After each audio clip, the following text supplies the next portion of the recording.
From the high desert and the great American Southwest, I bid you all good evening, good morning, good afternoon, wherever you may be on God's great earth.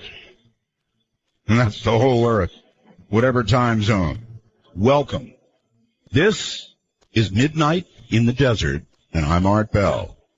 And tonight, baby, it's all you. All of you. That's right. Anybody who wants to get in tonight can get in, and I'm about to tell you how. Only 2 rules to our show. No bad language. Don't need it. And only 1 call per show. Well, okay. Let us thank everybody. Telos for the great sound. And, oh, it is great, too, let me tell you. Telos and Joe Talbot here in Pahrump. What are the odds of the big guy in Telos being right here in Pahrump? Almost 0, right? But he was here, and here we are. Keith Rowland, my everlasting webmaster. Dr. J, producer. All of you. The Bell Gab website. People who love our Bell. The Midnight in the Desert group. And a whole bunch of other groups that are springing up. Stream guys, getting it to you. LV.net, getting it to me.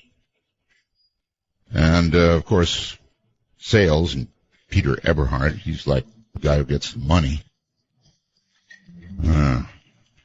So, that's all out of the way. As I said, open lines. Anything goes tonight. Now, I have asked for your best paranormal experience, whatever that would be. I've had, a few in my life. And so that leads me to believe that a lot of you have had them too. So I'm sure you have one that you would like to tell us about, perhaps the scariest or weirdest one, whatever that may be. We're open to it. Couple of items before we get started. Under a microscope, an expert eyes, that wing fragment you've seen so much about lately, is being carefully examined by many. Looking and looking, no clues, well, nothing we have been told about yet, other than it's a, 777 piece. Has to be the one, right? And this news, despite all the bombs we have dropped, actually billions of dollars spent, 10,000 extremist fighters killed, the assessment is the Islamic State, ISIS, is no weaker than it was when we began. So we have bombed them into a stasis, a state of stasis. Yeah. In Marana, Arizona, the police department there is reporting what they consider to be a ghost in their radio. Now, this is no normal thing. This is officer is saying, somebody is saying, some woman, stop talking to me. Stop talking to me, like the screaming woman. No technical explanation from those who know about that stuff. They checked it out. So, they think it's possibly a ghost in the radio. There are ghosts in the radio, folks. And by the way, on the subject of ghosts, I've got one I want you to see. It's a ghost hunter's catch, and we put it up on artbell.com. Now, you're going to have to look very carefully. Look near the cannons. That's what I'll tell you. Look near and behind the cannons. And you'll get to see it. It's pretty freaky. I'm pretty big on paranormal, as you know. And there's a couple of items here that I think you might want to know about. Real history. Stuff verified over the years. Really paranormal.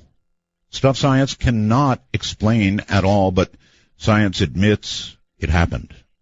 Events, actually, that changed history. How about the blessing of the Roman Catholic Church itself? With some encouragement, the miracle of the sun, as it's called, was finally recognized as an actual biblical miracle on 13 October 1930.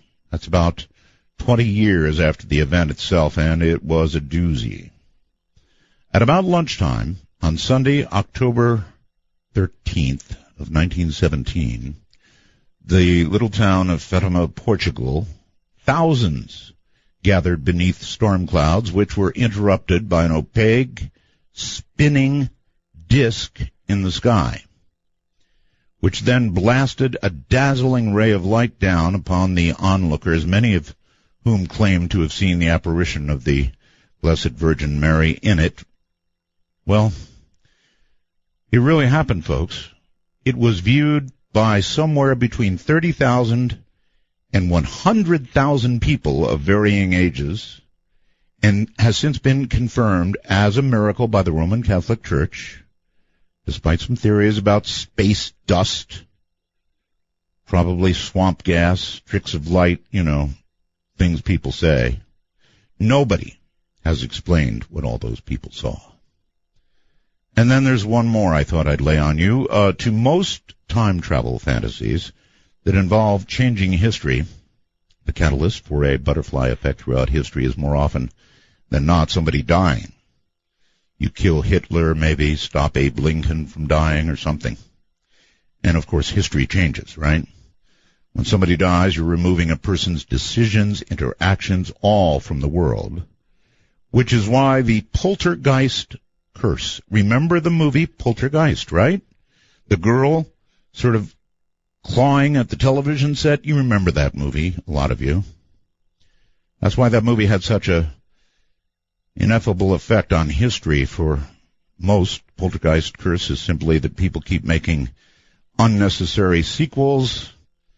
And now a remake of Hooper's classic haunted house movie, or else maybe it's being damned to hear your near-it-all friend endlessly tell you how Spielberg really directed it. Spielberg he may definitely feel responsible for the untimely deaths of dozens of people. This is a true story involved in that film. He okayed the use of real human skeletons. Do you know that? Not props. In the very first movie, and since then, an unexplained curse has claimed the lives of most of the main cast in violent and tragic circumstances, and even the novelization writer was killed in a car crash. A few things to think about.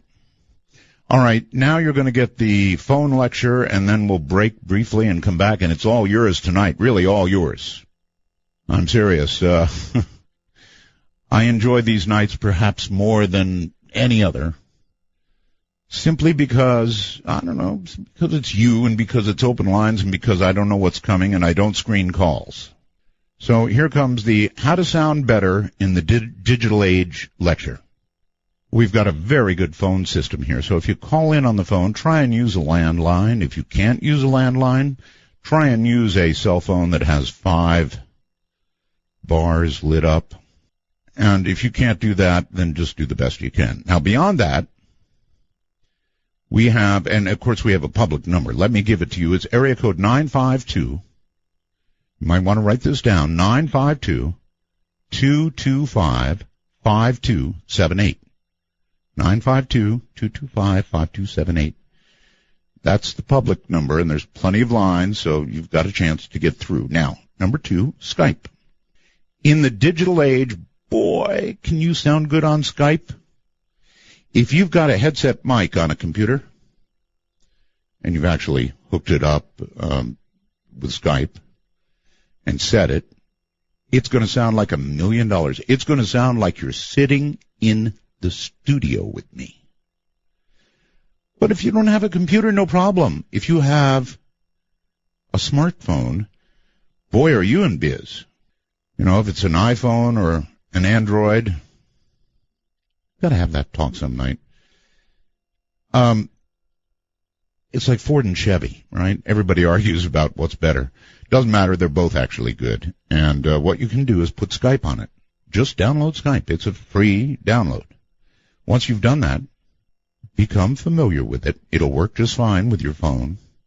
All you've got to do is put in what I'm about to tell you.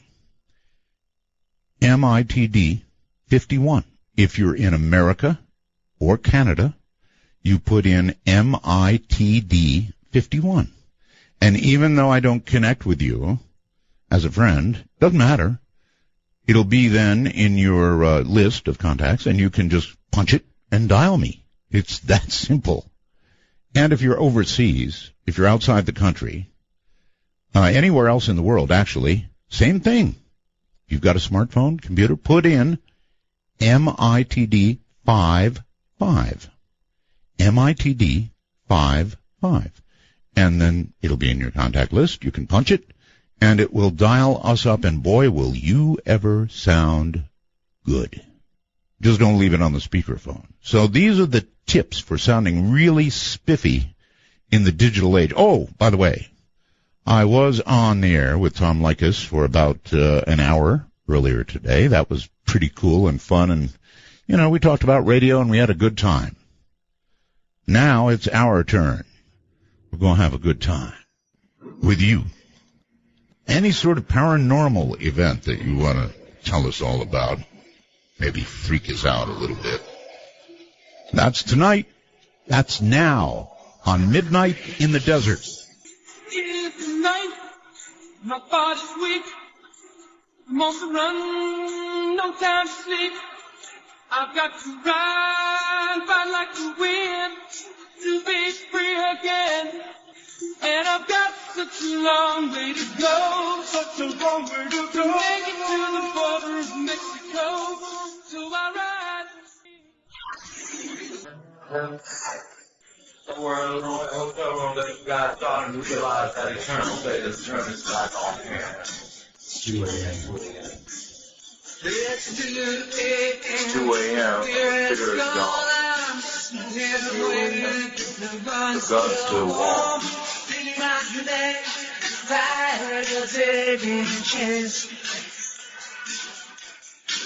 Yeah, there's a storm on the loose. Sirens in my head. Wrapped up in silence, all circuits are dead. Cannot see cold. My whole life spins into the breath. Take a walk on the wild side of midnight. From the Kingdom of Nye, this is Midnight in the Desert with Art Bell. Please call the show at 1-952-225-5278. That's 1-952-CALL-ART. That's right.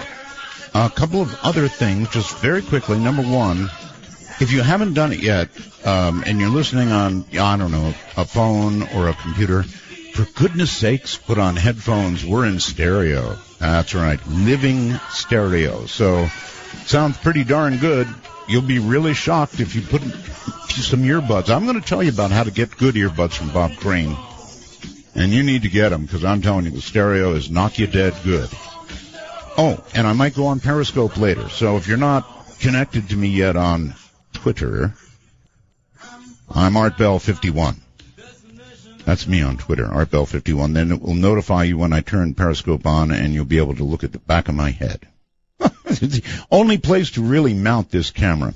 Actually, it's my iPhone. Only place to really mount it. So, you know, if you're interested in watching the back of the head of a talk show host, go join me on Twitter at ArtBell51. But a lot of people asked for it. All of that in mind, let us go, I think, to our overseas line and say, hello, Robert, you're on the air. Hi there, Art. How you doing? I'm doing fine. Where are you? I'm in Melbourne, Australia. Melbourne, Australia. We hear from a lot of Aussies, Robert. Mate, your program is just so good. Okay, now get the respect. Listen, Robert. Wait. Get good and close to where your microphone is on your computer.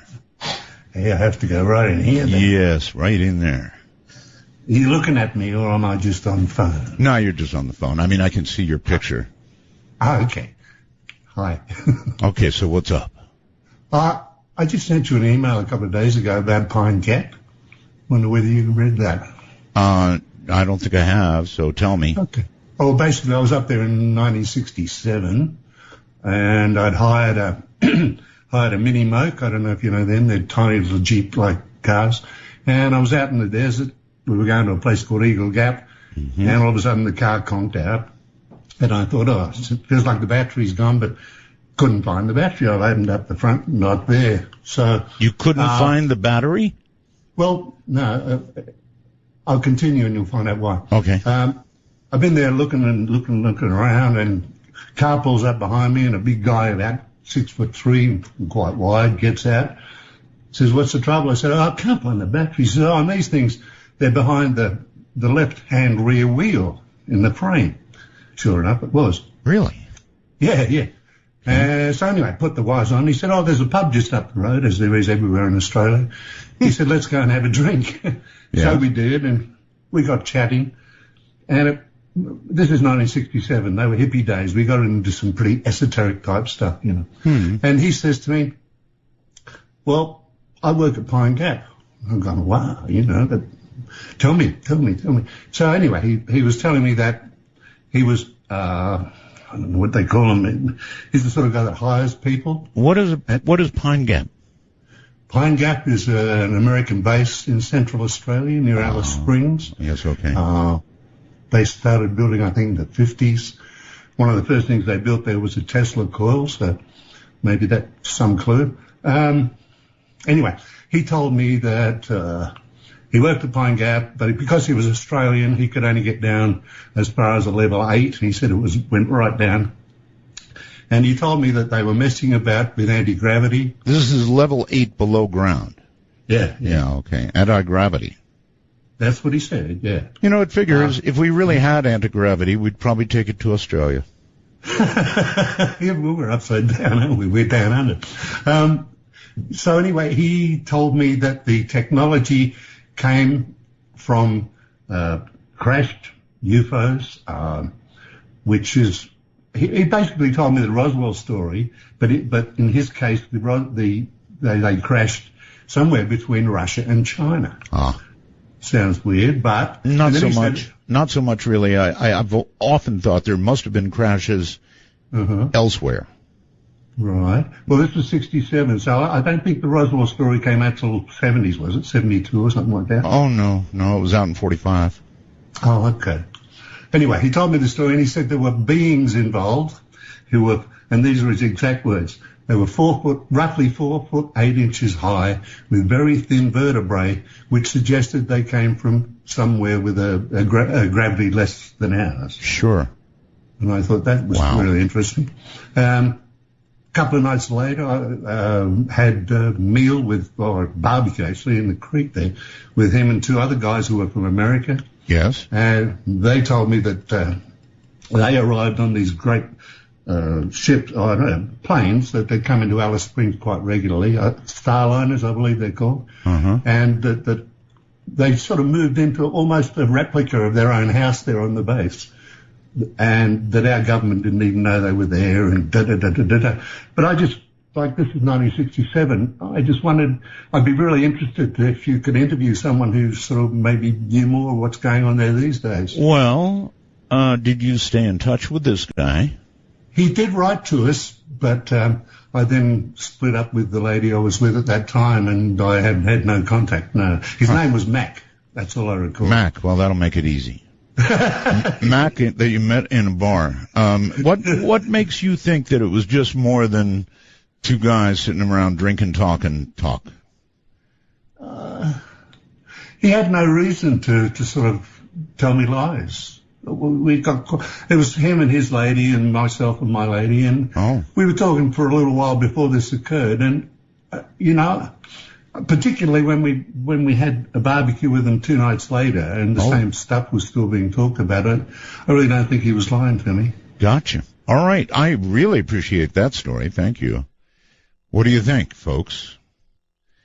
Sounded like a legit recitation of a story. That doesn't, it's not first person, but yeah, if we had something like that, I think indeed we might take it to Australia, where there are fewer prying eyes. Everybody knows about Area 51, and of course they don't get in, but there's constant traffic by it now.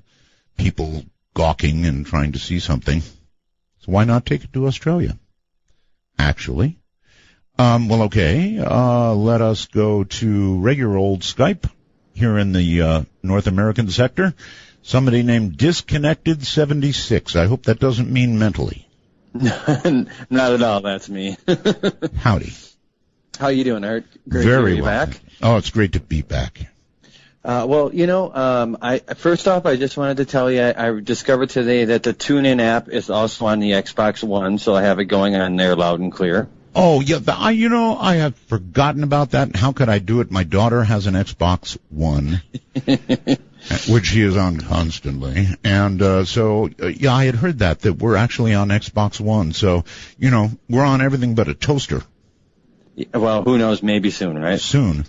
As far as the story goes, I don't know if you remember, but the last show you did, Spooky Matter, while you were with Sirius. Yes. My wife, Stella, had gotten through to you and had discussed the house we lived in where the knives were coming out of the sheets on the counter into the floor by my feet. I kind of remember that, yes.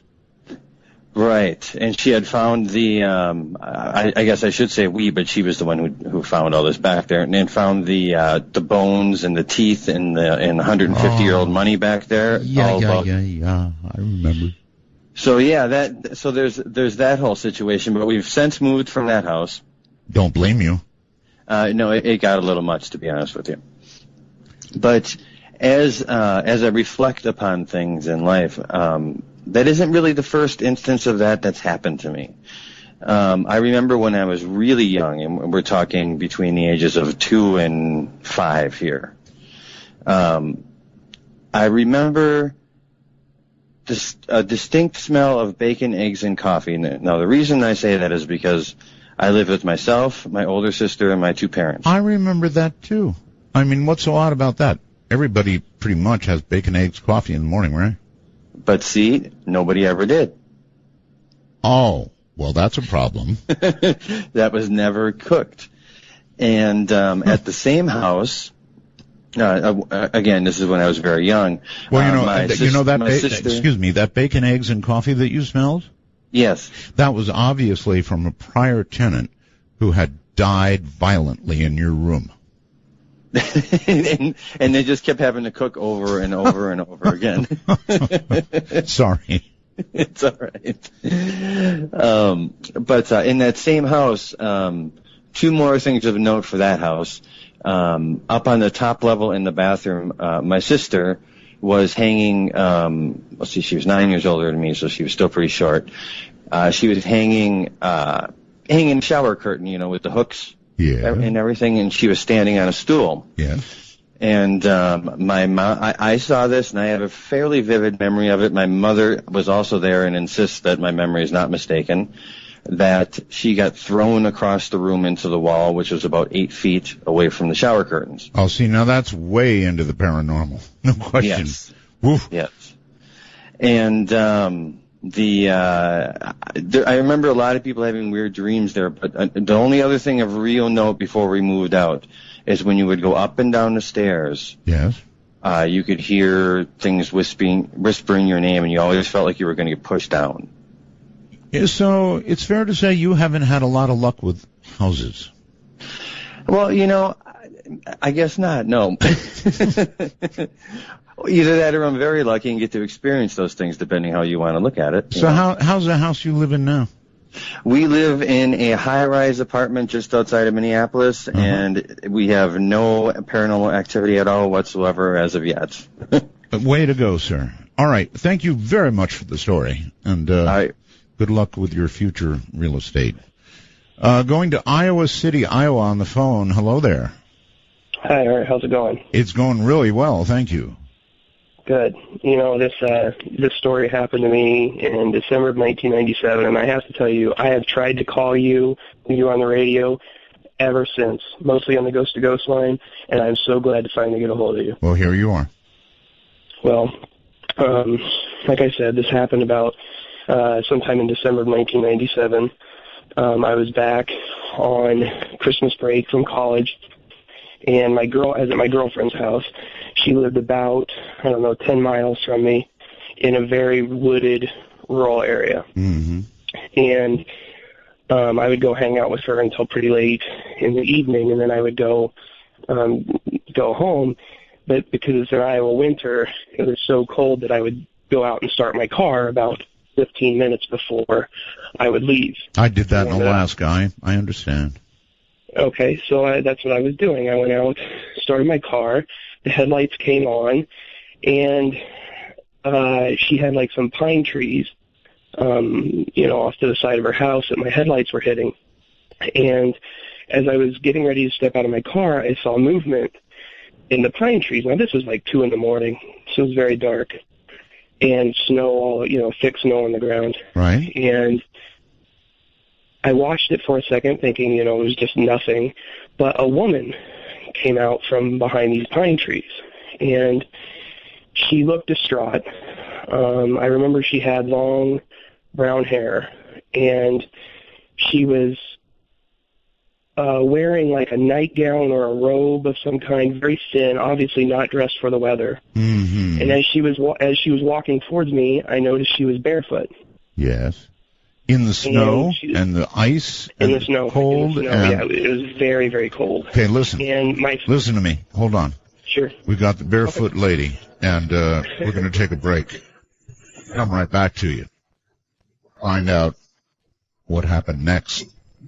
From the high desert, Great American Southwest, midnight in the desert. For Dark Matter News, I'm Leo Ashcraft. A jail inmate in Arizona is hospitalized after authorities say he pulled one of his eyeballs out of his socket. Officials say detention officers making routine checks Thursday night saw blood on the window of Corkill's cell door and found that he had pulled his right eyeball out of his socket with his fingers. Doctors were unable to save the man's eye. A Texas businessman used an app to find his iPhone in a rural pasture after it fell about 9,300 feet during a flight from Houston. Wilson says he and a pilot were traveling home Monday in a Beechcraft Bonanza when a pressure change caused the passenger door to open slightly. Wilson didn't realize his cell phone fell out until after landing. He and an employee used an app to narrow the search down to near Jacksboro, more than 50 miles away. The pair set out on their search Tuesday and ended up in a rural pasture. They found the cell phone under a mesquite tree. And believe it or not, the cell phone still works. That's one heck of a cell phone. This is Dark Matter News. The National Air and Space Museum is launching a crowdfunding campaign to conserve the spacesuit Neil Armstrong wore to the moon. The campaign began earlier this month, marking 46 years since Armstrong's moonwalk in 1969. Conservators say spacesuits were built for short-term use with materials that break down over time. The museum aims to raise $500,000 on Kickstarter to conserve the spacesuit, but build a climate-controlled display case and digitize the spacesuit with 3D scanning. The Smithsonian formed a partnership with Kickstarter for a series of crowdfunded projects. The spacesuit is the first. Armstrong's spacesuit is deteriorating and hasn't been on display since 2006. The museum plans to display it for the 50th anniversary of Armstrong's moonwalk. Later, the suit will be the centerpiece in Destination Moon, a gallery opening in 2020. The Kickstarter campaign has already reached its goal, raising $582,000 of their $500,000 goal from 7,591 backers with 18 days left to go. NASA has been forced to address the latest doomsday prediction by an impending 2.5-mile comet strike in the month of September 2015. The claim was initially made by the self-proclaimed prophet named Reverend Ephraim Rodriguez. He said that a very large asteroid or a comet will hit Earth either on September 15th, 22nd, or 28th, or any other day in between. He also claimed that the location of the comet strike will be around the region close to Puerto Rico. The impact will set in motion a series of events taking place simultaneously in various parts of the world, like triggering earthquakes, causing a tsunami, and volcanic eruptions. The final prediction is that the experiments being conducted at the Large Hadron Collider will go beyond our control. This will cause the eventual destruction of Earth and wipe out humanity from the face of our planet. He further confirmed that the entire U.S. East Coast, Latin American nations, Mexico, and some countries in South America will be completely destroyed. He advised NASA to issue a warning about the comet strike so that people presently living in the areas that will be affected can be relocated to safer places. Other accounts of such apocalyptic theories are being shared online and are gaining a lot of traction, with many people agreeing that the event would bring about a climatic catastrophe. Some people have claimed that the actual doomsday will be caused due to CERN's Large Hadron Collider. They say that the logo of the CERN is the number 666, which is the sign of the devil. Others say that this is a sign of the beast in the circle. They go on to claim that the CERN collider looks like Stargate, or the all-seeing eye that they find in many places around the world. For now, NASA has addressed and contradicted their prediction of apocalypse by an impending comet strike in the month of September 2015. Let's hope they're right. For Dark Matter News, I'm Leo Ashcraft. To call the show, dial 1-952-CALL-ART. That's 1-952-225-5278. We are rocking you, and somebody needs to send me a message through the wormhole telling me if we are indeed on Periscope right now. So I'll be checking that. I don't really know. I think I started it up, but, well, I'm still learning about all this. All right, we've got a scantily clad lady, barefooted in the snow and ice, with the headlights of my caller bearing down on her. And what happened? Well, I got halfway out of my car, and I said, ma'am, because she was kind of heading for my car, but it was obvious she wasn't paying attention to me or the car. Right. She was stumbling. Right. And I said, ma'am, and she didn't respond at all, and I said it again, and she didn't respond at all, and suddenly I got very spooked, and I slammed the car door and ran back to my girlfriend's house. Uh-huh. And she could tell I was spooked, and in my mind all these things were going on. I knew that there was a nursing home not too far up the gravel road, like on the edge of town. Okay. And my girlfriend actually worked in the kitchen department of that nursing home. Yeah, I was going to ask you if she was stumbling like she was sick or what? Yeah, she looked distraught. Okay. And so I told my girlfriend what had happened. She grabbed the phone, and we went outside. And my girlfriend instantly started laughing and calling me a jerk, thinking I was making a joke because she was nowhere to be found. Yes. And I kept insisting that this happened. Right. But she pointed out that in my headlights there were no footprints at all in the snow. Huh. And so we kind of looked in the ditch a little bit, and my girlfriend refused to call anybody. She thought I was joking. So you probably said, honey, with something this scary out here, I've really got to stay with you tonight. Well, let's just say that if this woman was trying to warn me from my girlfriend, I should have listened. But she refused to call anybody, and I started questioning my own sanity there, that I must have been seeing things. So I went home. And like I said, it's about a 10-minute drive on a very dark gravel road. Right. And I used to listen to you because it was early in the morning, and so I'd stay freaked out on that road all the time because your show always freaked me out. My show freaks me out half the time. Well, so the next night, same thing. I was at my girlfriend's house. I go out to start my car, and I'm spooked, but the same thing happened. The woman you're came kidding. out. Same lady and everything? Same lady. Same stumbling from up behind the same pine trees, and same thing. I ran back in the house, but this time I didn't say anything. Wow. When it came well, back, I don't blame you. So go ahead. I wouldn't have said anything either. Yeah, I decided it wasn't worth going through it again. And when I went back to get in my car to go home, nobody was there. Same thing. Right. And this happened off and on the exact same way for that entire break. And I went back to college after the break was over, and fast forward in time, I don't know what break it was on, but there was no longer any snow on the ground. I was still seeing my girlfriend, and I got in my car one night, started heading home, and there's a campground right off this gravel road between her house and my house. And I saw somebody standing at like this orange gate at the entry to the campground. I didn't think anything of it. I could see it in my headlights as I was coming up. And as I got closer, I realized it was that woman. The same woman. Seasons have changed, and it's the same woman. Seasons have changed. Same woman, same dress, same like nightgown or whatever. Now we're talking same ghost. Long hair. Yeah, that's what I figured. Yep. And she looked directly at my car, and her head followed my car as I drove by her. That's the first time that as I got home, I realized that's the first time she's ever looked at me. That's pretty freaky, too. Yeah, I was so scared. So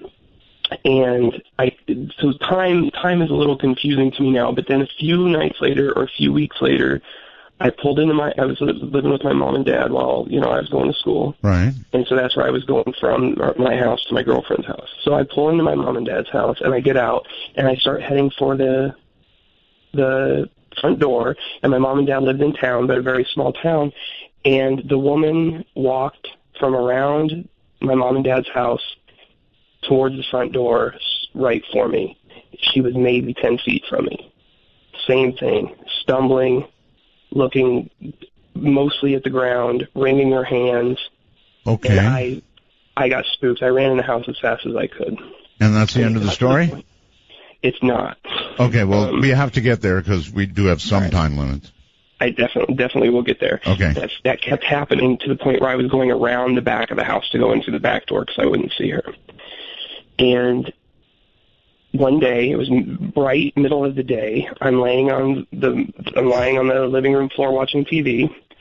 The phone rings. I get up and I look out the front windows as I'm going for my phone, and the woman is standing in the highway in front of my mom and dad's house, staring right at the front door. Oh my! And let me tell you, if you think things are freaky in the middle of the night, they're even freakier in broad daylight. 'Cause they're not supposed to happen in broad daylight. Definitely coming for your soul.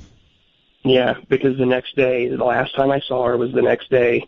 Same thing. Saw her standing right in the middle of the road. This time she was clutching her nightgown, screaming at the top of her lungs, although I couldn't hear a word. And it looked like there was some sort of stain all over the front of her nightgown. Well, she was looking directly at the front door, and I've never seen her since. God, this is a message for you. But what happened with the girlfriend? Oh, I got rid of her not long after that. Maybe that was the message all along. All right, thank you very, very much for the call. The lady who kept coming back until she didn't. All right, let's see. I'm trying to make a circuit here. Going outside the country somewhere, you're on the air, YLP. Hi, Art. How are you? I'm well. It sounds like another Australian to me. Indeed. I've been made aware that there's been a lot of Australians on the air tonight, so I'm glad that you chose me. Glad to have you. I must admit that I've not listened to your show very often, but I went and visit my boyfriend at the end of last year, and he introduced me to you, and since then I've been fascinated by a lot of your discussion topics, especially Mel's hole.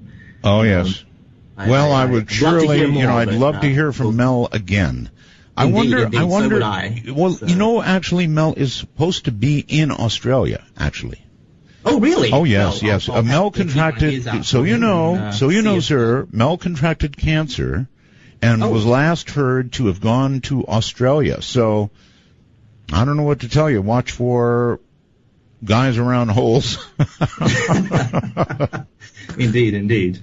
Sounds good. Well, okay. All the best for your ongoing show. Thank you. I'm very excited to continue listening to your exciting stories and those of others. Well, now we have you.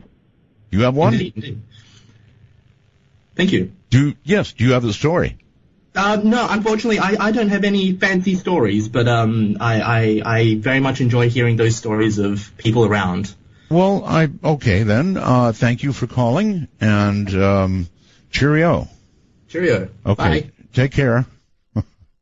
All right. Let's see, Skype here in North America. You're on the air. Hello.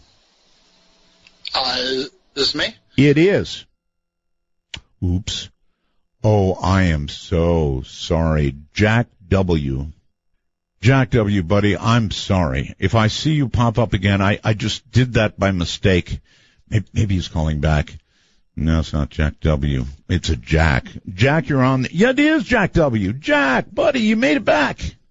No, but I can't believe I got through. Is this the one and only Mr. Art Bell? It is. You're not Jack W, huh? No, unfortunately, I wish I was, apparently. You're another Jack. I'm a Jack. I am Jack from Miami, Florida. All right, Jack. Jack W, I'm sorry, glad I man. got through to you. Welcome back, Mr. B. Thank you. Thank you very much. No, and I mean that sincerely. Mr. Bell, I'm going to make it quick because I know we have time constraints. Yes. And the clock, and since you're the time traveler, so am I can empathize with you.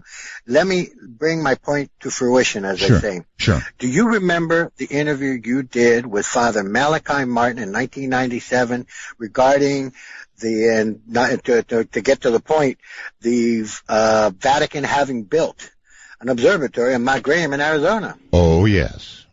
Thank you.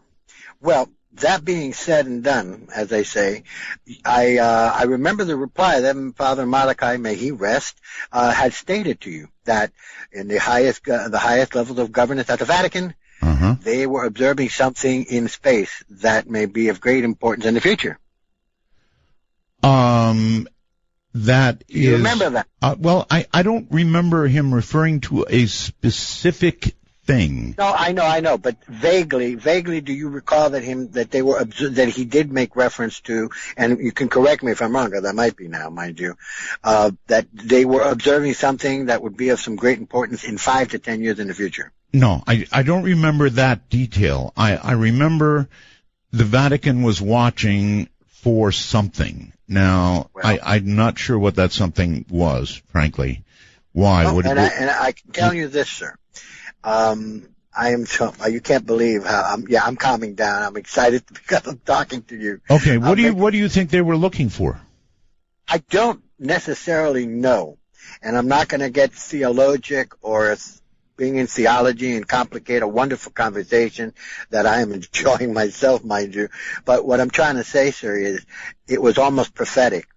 He said within 5 to 10 years into the future, this would be of some relevance, okay? Mm-hmm. Well, in 2007, the Vatican had a conference with certain representatives of the Jesuit order from Mount Graham. Right. In 2009, they had, and there's a method to my madness here, so follow me, and I'm trying to be fast because I know you're looking at the clock like I am. The situation is that your name has come up many a times in a prophetic sense with regards to Mr. Bell, the fact that a conference was held in 2009 at the Vatican with both atheists and religious representatives of the various different scientific disciplines regarding the possibility of what possibly could be an influence or a change on Earth from something that may come from, shall we say, possibly out there, maybe. So that conference was held, and your conversation with him was of prophetic, shall we say, relevance to Well, did you hear Leo Ashcraft's newscast a little while ago? Something? No, I didn't. I apologize for that. I wish I had. Why? Could you bring me up to date on that? Well, he was talking about asteroids and doomsday and stuff like that. I vaguely heard some of that as I was trying to see if I could catch in. Yes. Well, doomsday, doomsday and asteroids would be something that the Vatican would be definitely on the lookout for. Well, I wanted you to know that your name has been mentioned many a times in relationship to that particular. I'm trying to find a word because I'm looking at the clock myself, as you probably are. That your point and that particular question that you asked, sir, was extremely relevant to the fact that conference was held in 2009. Well, there's one thing, sir, I don't want to be part of, and that's prophecy. No, and I apologize if I infringed on anything like that. No. Look, listen, I don't want to lose you. I want to keep you. You know what I'm saying? I mean, I like listening to you, and I don't want to be part of any prophecy either. But what I'm saying is that there is some correlation, and what is your take on that? I don't know, because I don't know what it is that we're talking about, specifically. I'm sorry, I can't help you out. I miss Father Malachi Martin so much. I know all of you do. And I don't want to say that I'm looking for another Malachi, because I'm not going to find one, but I have found an interesting priest. And I'm going to leave it at that for now. As you know, I don't advertise guests ahead of time for extremely good reasons.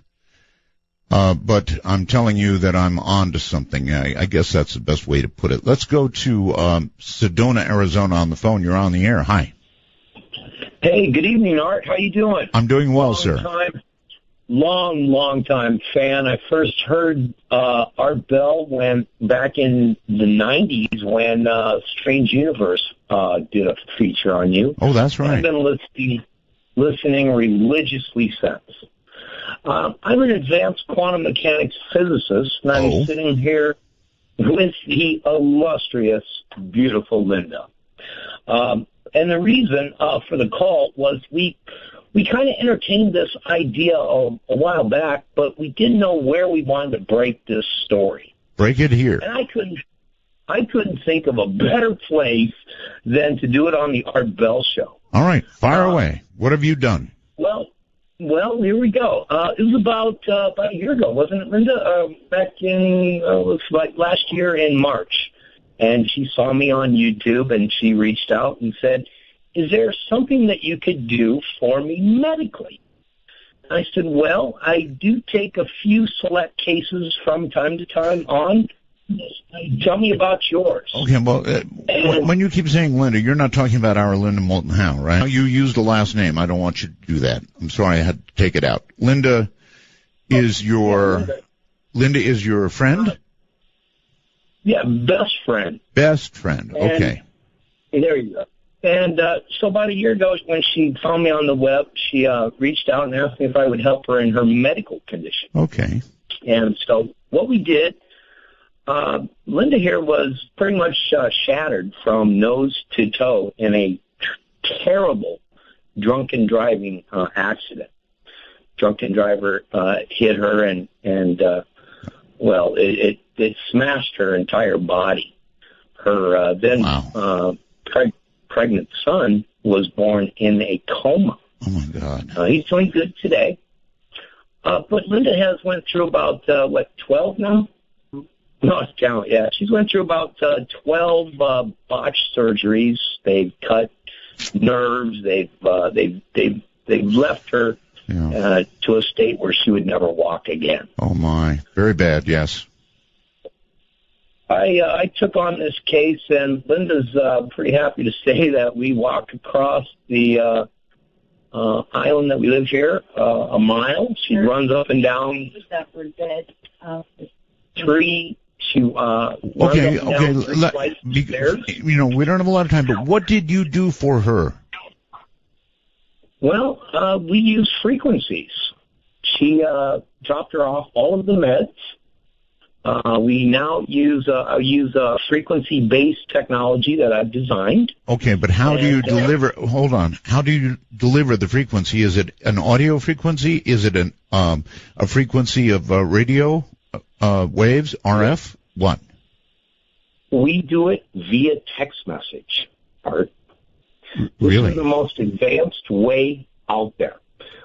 How do you text? I'm sorry. How do you text a frequency?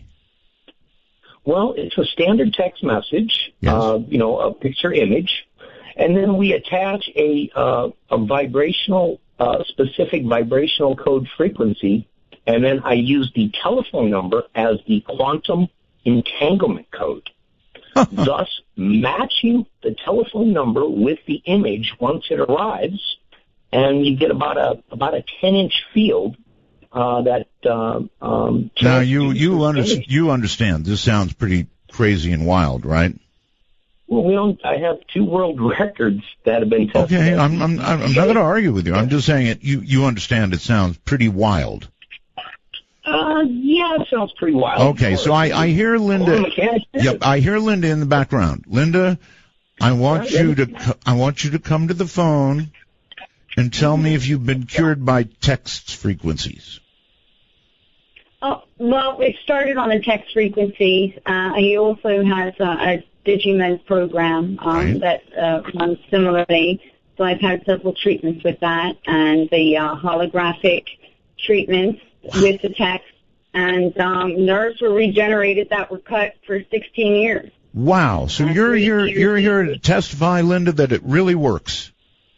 Oh, it really works. It's beyond work. Yeah, there's about 1,800. What does she mean beyond works?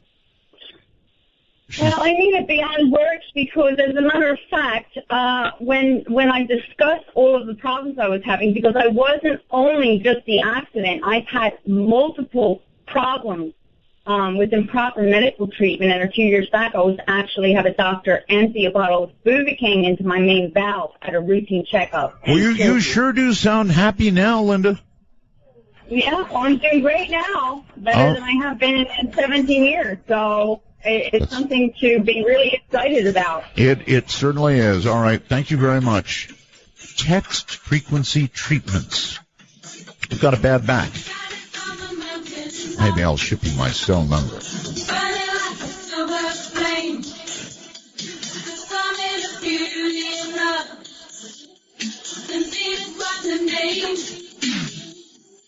She's got it. Yeah, baby, she's got it. He came from somewhere back in hell long ago. The sound of the boom blown sea trying hard to recreate what had yet to be created. Once in her life, she musters a smile for his nostalgic tale. Never coming near what he wanted to say, only to realize it never really was. She had a place in his life. He never made her think twice. As she rises to her apology, everybody else would surely know. He's watching her go. But a fool believes we see the wise man has a power. In that darkest time, between dusk and dawn, from the high desert, it's Art Bell's Midnight in the Desert. Now, here's Art. Well, now here I am, and let's see where to go. It's open lines. We're talking about any paranormal event that's happened in your life that you think others would find interesting. There obviously are many. Let's go outside the country this time and say hello to somebody who names themselves the Darkness 97. Good morning. Good morning. Yeah. I don't know if you remember your first test show, Mark. Me. Of course I do. Why? Because I was one of the first callers, Mark. I was giggling all the time. I see. And you are in Australia? No, I'm in the UK. Oh, I'm so sorry. That's a pretty serious error, geographically and otherwise. Okay, in the United Kingdom. Excellent. Yes. And I'm sure glad to have you. Yeah. You know, we don't get too many of you over there, and the reason is at time. It's really sad, but what time is it there? It is 6:02 in the morning. Yes. So in other words, unless we can catch somebody with a cup of coffee and a real serious story, we're unlikely to hear from people at that hour. Anyway, it's good to have you. Thank you, sir. I have a quick story for you. Yes, sir. The apartment that we live in, we've lived here for 26 years, and the first Christmas that we were here, our doorbell plays 30 tunes. It's one of those tune ones. And the first Christmas day, 7:30 in the morning, it played the whole, went through the whole list by itself. By itself? Yes, sir. And there was nobody at the doors, either of them. So, do you consider that to be a scary horror or a miracle of Christmas? Well, this is the thing, because the following Christmas we were sat round eating our lunch, and this was obviously afternoon, and it did the same thing, and that was the following Christmas. Well, that really sounds like a Christmas miracle to me. Probably. Well, that's kind of a cool story, really. Did it ever happen again? No, it's just the first two Christmases we were here. No, I would say that's really cool. And I think if it happened to me, I would consider it to be a Christmas miracle. Excellent. I really appreciate your story. Thank you. Some paranormal things, can be miracles, right? And that's kind of what that sounds like. If it automatically played twice, 2 Christmases in a row, yeah, I'd consider it a miracle, sure. Oh, what the heck. Outside the country one more time very quickly. Scott, hello, Scott. Hi. Hi. Where are you, pray tell? Vancouver Island, British Columbia. Wrong line, Scott. Huh? Wrong line. You people waiting. Well, I do, but you see, you're supposed to call MITD 51 if you're in North America, and you definitely are.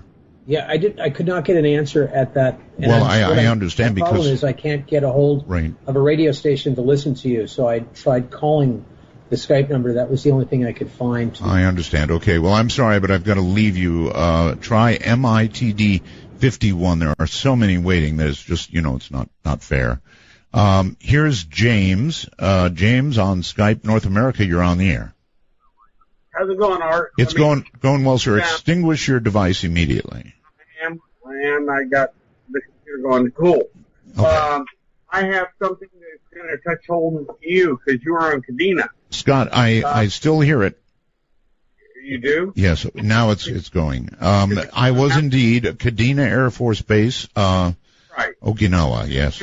Towards Naha on Highway 58, there was a base on the right-hand side that was called Camp Kinzer. Do you remember that Marine Corps base? I absolutely do. I spent almost a decade there, buddy. Yeah, I spent a long time there, too. Anyways, I was a military policeman in the Marine Corps. I'm a contractor now. I've been in Afghanistan and Iraq numerous times, but I want to get to the story. Sure. Here is the funny part. We get a call one night. Now, you remember you had security all over for certain sensitive places. Oh, yes. This place was PWR, Pre-Position War Reserve. Mm-hmm. And that meant guns and different things in this building. Right. Well, that building during your era was used to hold corpses. And there were freezer areas. And during the war, in the Second World War, they had landing strips. If you've been on Kinzer, you know what I mean, those big, long roads. I don't think I was ever on base there. Okay. Well, anyways, I get a call one night that something's going on at this PWR, and it was first, I'd only been there maybe a month. Mm-hmm. And then I find out later that this was common. And since it's paranormal, this is why I'm calling in. Okay. I go in there and these guys are like freaked out. There was a dark green in the Marine Corps. Dark green means black. Light green means white. Right. There was a mixed couple guarding. Okay. And the dark green was ashen gray. I'm not joking you, my brother. My veteran brother. And, they're both freaked out. Are you there? I'm here. Okay. Anyways, what ended up happening was they were speechless and they're just pointing. So I go in there to check it out. Now, I'm walking through the boxes and the different things that are in there, and I see an apparition. And it was like midriff. There was no bottom, but there was a top in form. But remember how looking through... Well, are you saying like half a body? Well, do you remember how looking through the old night vision? I'm a cold warrior, too. I was in the Army before I went in the Marine Corps. Yes, I know about night vision. Yeah, and remember how it was just a ghost image? Sure. Back in the day, now it's brilliant. That's right. But the thing is it was just like night vision, except I'm looking with my own eyes, and it was like smoke. And this thing, and it had form. I really wish I could describe it better, but it kind of looked at me and walked into the freezer through that freezer wall, that steel door, stainless steel door. That would do it for me. And of course, I went right behind it and opened the door, and there was nothing in there. Of course. So that's the only reason I called. Oh, that's plenty. That's plenty of reason to call, my friend. I listened to you since my son's now 17 on 6:10 a.m. in Columbus, Ohio, is where I listened to you from back in the day. Okay, well, thank you very, very much for the call. And yes? Cab knows me as Sword Point 9. God bless, Art. All right. Thank you, sir. God bless you, too. And, yeah, you know, if you see something walk through a wall, you know you're... Actually, I don't think I would have gone and opened the door, frankly. Really, I would not have. But, you know, people do what they do. In other words, anything that walks through a wall, probably I don't want to see when I open the door. Thankfully, he didn't see it, right? But what if he had? On the phone, Oklahoma City, Oklahoma, it says, you're on the air. Hello, Art. How are you? I am well, sir. Thank you. Many, many, many Roswells to you. Thank you. And I'm looking at you on Periscope. Oh, really? I forgot about that clock. I just love that clock. I do too. I wish I could get one. Well, you can. They're gettable, but they're not cheap, I'll tell you. Okay. Yes, you can get one. Well, you know, I don't exactly want to give out the name. That's free advertising. Okay. You know, but what the hell? Let's see. It's BRG Precision. That's BRG. Baker Robert George Precision. You know, right. And they're not cheap, but they're wonderful. You plug Ethernet into them, and it keeps time by the atomic time servers. Great. As I mentioned before, I saw this baby, you know, in Paris, France, at Radio France Internationale, and I did everything but rip it off the wall. I begged those people. There was no label saying who made it, so I had to find it. I remember the stories. Yes. Anyway, what's up? My name is Tony, and I'm from Norman, Oklahoma, which is about 30 miles south of Oklahoma City. Okay. And I've talked to you twice before. The last story I told you was about a foot that I felt under a couch. And this happened about 5 years ago, this past 4th of July. Okay. I was at my brother's house, and he has some kids, and they were doing fireworks. And all the lights were off outside of the house. The outside of the house lights up. It's got a lot of spotlights. You just reminded me of lights, sir. I should turn this light off, actually, and I should turn the back light on so that people can see better. Thank you. Continue. And so it was dark out there. Mm-hmm. So about 3 hours later, I decided I was going to go home. So I walked out the front door. All the lights were out. It was dark. Mm-hmm. And I hit the clicker for my car to unlock the car, and the headlights come on. And I wasn't looking at the headlights or around the headlights because I know they come on. And the headlights, out of the corner of my eye, I saw something standing. And I looked to there, and there was a gray standing there. It was a gray, as in gray aliens that we talk about? Yes. How tall? And about 3.5, 4 feet. And the face? It looked like the normal gray alien depicted? Oh, yes, exactly. And it just stood there. It was looking at me. I was looking at it. Yeah, I bet. And it had to be about 45 seconds. And for the longest time, I kept thinking about why was he standing there so long? And I thought, well, maybe he's the one I know. What do you mean What do you mean the one you know?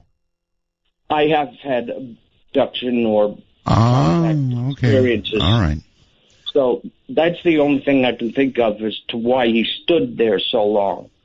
But he turned and walked through this tall grass that came up to about its knees, and I never saw anything move the way this thing moved. It just turned, and I can't tell if it was running or what, but it moved so fast around the back of the house. Okay, let me ask this. Was it, when you say the way it moved, was it as though, if you run, there's a motion, right? Yes. Was it like that, or like it just, smoothly moved fast? I didn't see any bounce as if it was running. Wow. But it was moving extremely fast. I've never seen anything move this fast. And in the distance, after it went behind the house, I thought I saw it jump the fence. And it had to be about 30 feet if what I saw was that. And I'm pretty sure that's what it was. So I turned around, I went into the house, and everybody was watching TV. There was about 10 or 12 people there. And yeah, what do you do? Interrupt 10 or 12 people watching TV? Guess what I just saw? I stood in front of the coffee table, and my brother and his wife were sitting on the couch beyond that. Right.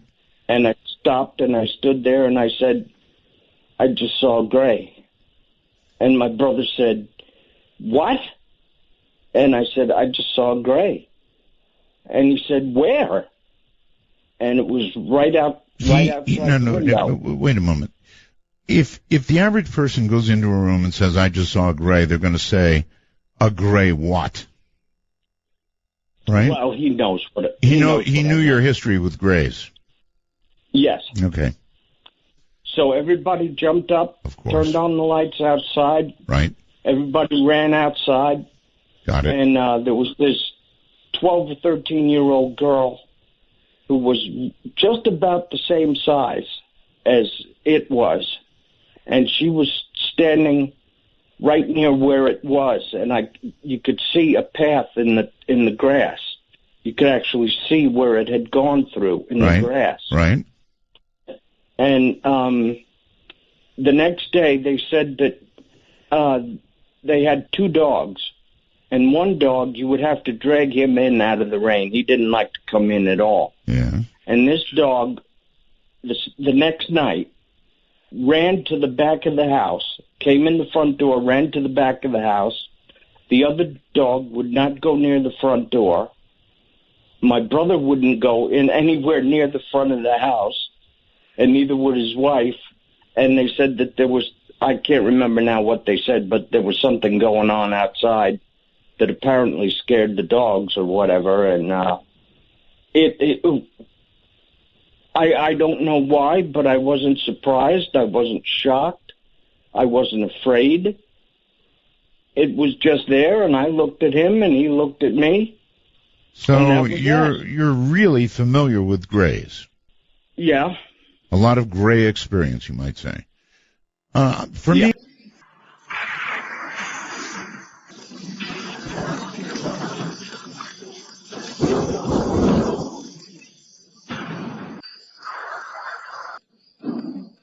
can you tell? Can you tell I like thunder? Oh, it's so wrong. Coming to you at the speed of light in the darkness. This is Midnight in the Desert with Art Bell. Now, here's Art. All right. Getting down on my hands and knees. Really, I am. Actually, I am on my hands and knees. It is Jack W., who I cut off without mercy by mistake earlier. Jack, I am so sorry, buddy. And you are on the air. You know what, Art? I'm actually kind of glad you cut me off. Why? I had my front door open and a train came by, buddy. It would have completely covered me. Well, anyway, I am so sorry. It was just I'm still learning about all this stuff. Hey, you know what? It happens. Now get up off the floor before you hurt your back and miss some shows next week, huh? Yeah, you're right, actually. All right. So now that we got that out of the way, let me start this fresh with a Roswell's and Kecksburg from the New York, Pennsylvania border. Okay. I've been waiting years to talk to you, sir, and I was even next up on Spooky Matter. Oh, yes. And cut me off at the end of the show. Right, well, it's going to be Ghost to Ghost digital this year. Well, see, the thing is, though, because it's tonight's theme, I can give you one of those stories that I would have given you that night. All right, lay it on me. The town I grew up in here, on the New York, Pennsylvania border, is a very, very active town, and I have no idea why. All I can guess is that we have a mound. A mound? You know it? Yeah, a mound. A mound builder mound that's not on the charts. Well, I don't know what a mound builder mound is. It was a group of Native Americans that built mounds. Oh. They were kind of tied in with the Mayans, I guess. Okay. I'm not an expert. All right. I'm not even going to claim to be. Okay, like a Mayan mound. Yep.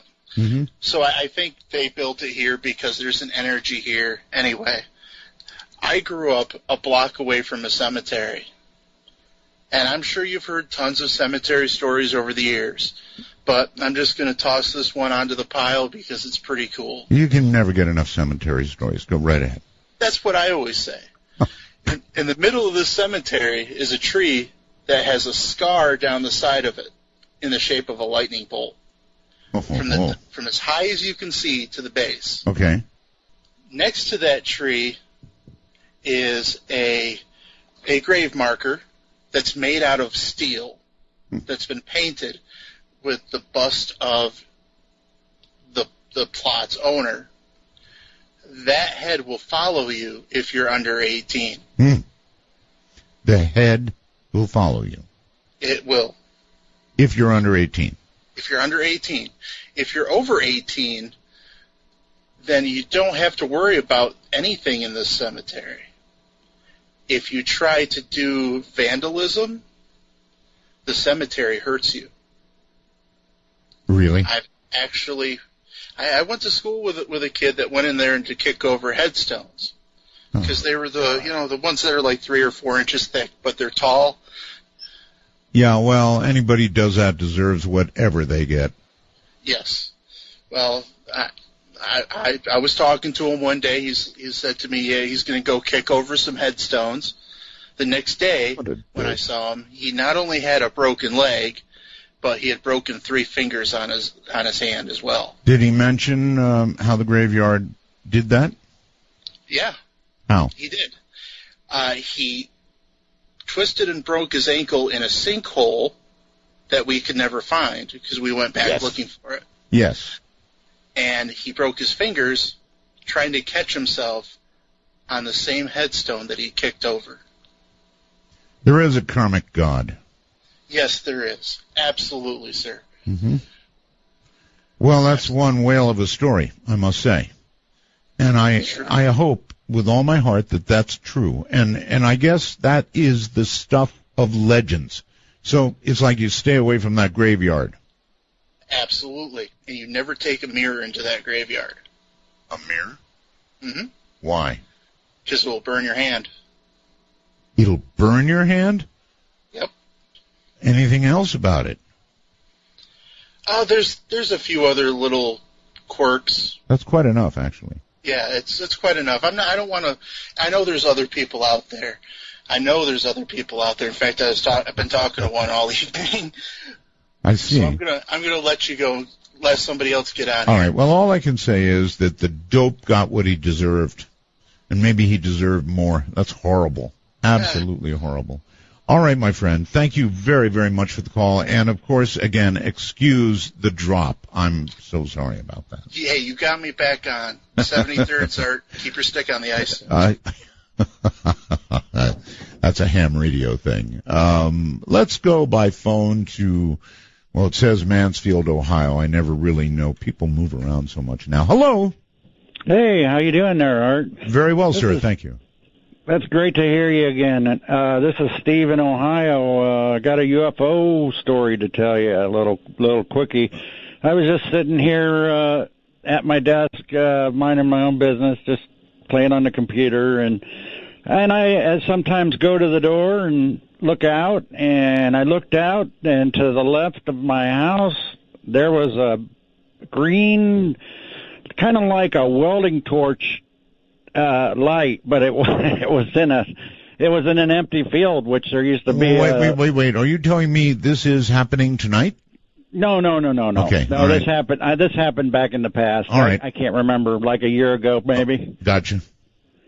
And and it was it was green. It was big, and it was green, and it was like a welding torch, a light, real bright. And nobody else seen it because I've even asked one of my neighbors, which lives two houses up from me, who I know, and he didn't see it, but I told him about it too. But anyway, I just want to tell you, I didn't want to really. Well, you do know where I am, so the Men in Black may be coming, right? That's right. All right, thank you very much. All right, love you, man. Take care. Keep your eye on the sky. It is, y'all. It's your boy King. I'm chilling with the real crew. Finest black music. From the heart of the great American Southwest. Anything you want to talk about, fair game. Now don't be shy. You know I'm watching eyes. Just don't hide your baby. Let's go. For Dark Matter News, I'm Leo Ashcraft. A Texas man was wounded after he fired a gun at an armadillo in his yard, and the bullet ricocheted back to hit him in the face. Cass County, Texas Sheriff Larry Rose said the man, who was not identified, went outside his home in Marietta, Texas, at around 3 a.m. local time Thursday morning. He spotted the armadillo on his property and opened fire. The animal's hard shell deflected at least one of 3 bullets, which then struck the man's jaw. The man was airlifted to a nearby hospital where his jaw was wired shut. The status of the animal is unknown. The sheriff said the armadillo could not be located.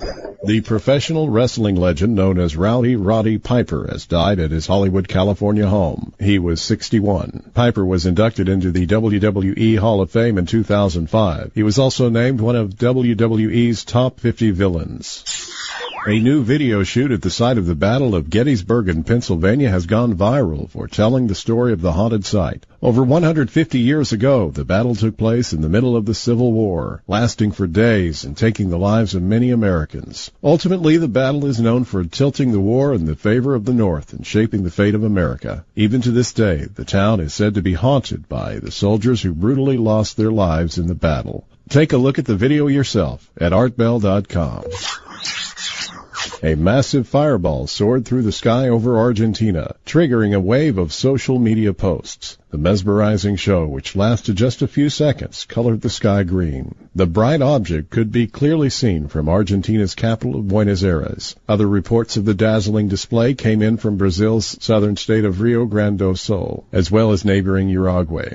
Most of the observers said the spectacle lasted for some 10 seconds as the massive fireball burnt up in the atmosphere. Witnesses reported that no sound was heard. Social media was subsequently bombarded with pictures, videos, and images of the event under the hashtag Cielo Verde. Hundreds of internet jokes about the origin of the phenomenon immediately followed, with the most viral suggesting that the celestial object was none other than the ball Argentinian striker Gonzalo Higuain infamously kicked high above Chile's goalposts at the recent finals of the Copa America Football Championship. Take a look at yourself. We've compiled several of the photos and videos for you at darkmatternews.com.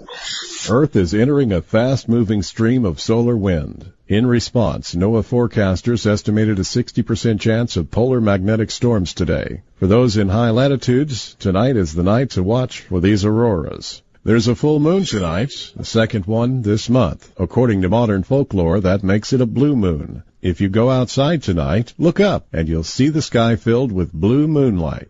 You might see something else as well, the Southern Delta Aquarid, SDA meteor shower. Caused by debris from an ancient sun-grazing comet, This shower produces 10 to 20 meteors per hour every year in late July. If you can't get outside tonight, take a look at darkmatternews.com for one that was recorded over North Carolina on July 29th by NASA's network of all-sky meteor cameras. The SDA fireball exploded behind a cloud, producing a bloom of light almost as bright as the waxing blue moon. So no matter where you live, the best time to look for the southern Delta Aquarid meteors is during the hours between midnight and dawn, when the constellation of Aquarius is relatively high in the sky.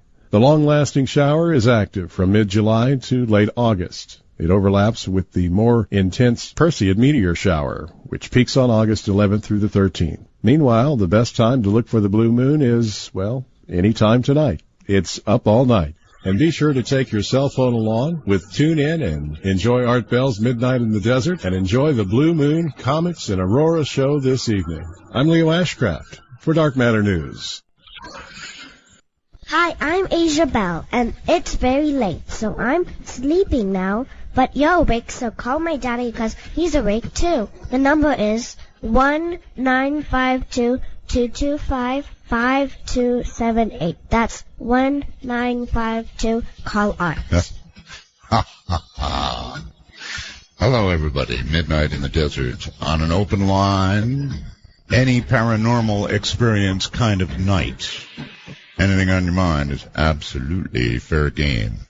Going outside North America, perhaps, you're on the air, somebody dubbing yourself Mr. Cool. Oh, my God, this is me. It is. I got through. You did. I can't believe this. Are you cool? Just a shout out to all the rest of the Bell Gabbers out there and Roswell's art. Oh, yes. I can see you on Periscope as well. Well, not now you can't because I stopped it. Before I was. I turned it over. I was on Periscope. I often worry that I don't hit it right and start it, but apparently I did. Okay. I just wanted to ask you what you thought of Jurassic World. I loved it. Yeah, I thought it was amazing. It really was good. I did enjoy San Andreas more. San Andreas really freaked me out, but Jurassic World was also a triumph of CGI. Yeah, it was amazing. I'm really, really floored by. I can't believe the sound quality. The sound quality. I mean, you sound incredible. Yes, things have changed. Where are you? You're, of course, in Melbourne. Melbourne, Australia. Okay. It is amazing, isn't it? I mean, it's like you're sitting here. Yeah. I'm talking off an iPhone, and I've got my earphones on, and it just sounds unbelievable. Yeah, amazing. Well, since you're here, you're a bell gabber, huh? Yeah. Okay, I've got a question on my computer, which says, bell gabbers want to know, what is the piece of paper taped to your clock? The piece of paper taped to the clock. Right. Which clock are they talking about? The clock that you have? There's only one clock here. The beautiful. You're saying that clock that you just mentioned before that everyone wants? Yes. That one. I'm going to answer because obviously there's not enough resolution for them to know what that is. So I drew a circle with a plate from my wife's kitchen, and I built what's called a commercial break clock. So that's all it is. In other words, it's got the times where if I'm smart, I roll music and head into a break. That's what the piece of paper under the clock is. It just has a circle and a music roll time, something I made up so I know I get enough music in just before break time. That's all. So the mystery is solved. Yes. I know that I'm going to ask a question, Art, and I don't know if, I know you've talked about the Ouija board story and you don't really want to disclose. And so your mission is to pry out of me something I have absolutely said I will not discuss. How about this? If I tell you what's circulating on the internet regarding that Ouija board story, can you tell me if that's true or false? I'll tell you what's being circulated on the internet. Yeah, fine. Go ahead. Okay. There is someone on the internet that said that apparently someone sent you a Ouija board and that you received that Ouija board and you cut it up into little pieces and threw it in the trash can. and then the following day, you came in and apparently found it reassembled. And ever since it spooked you, and you just don't ever want to talk about the story ever again. The only part I'm going to verify is it was sent to me. Now, okay. I will tell you that also sent to me was, and I swear this is true, the most evil-looking old doll you'll ever see in your entire life. It was in a plain box, you know, the old story of plain brown wrapper, no return address, and that was one evil damn doll. I'm telling you, it was bad. And that doll was hauled away by the trash guy. That scared the heck out of me. The Ouija board story, you don't get it. Just one final thing, and I know everybody probably wants to know this. Madman Markham? Yes. He's coming back? Madman is still alive as of probably about 3.5, 4 weeks ago. He said he would come back on the program. I probably might give him a call this weekend, see if he's up for it. I can tell you, he told me he's got a large warehouse, and he is scaling up his time machine. I didn't ask him where he's getting his parts. I know he's hard at work, and I still think he's going to French fry himself, but who knows?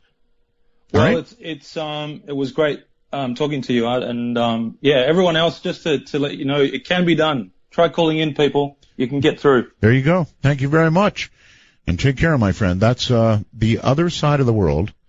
Pretty much as far as you can go around the world.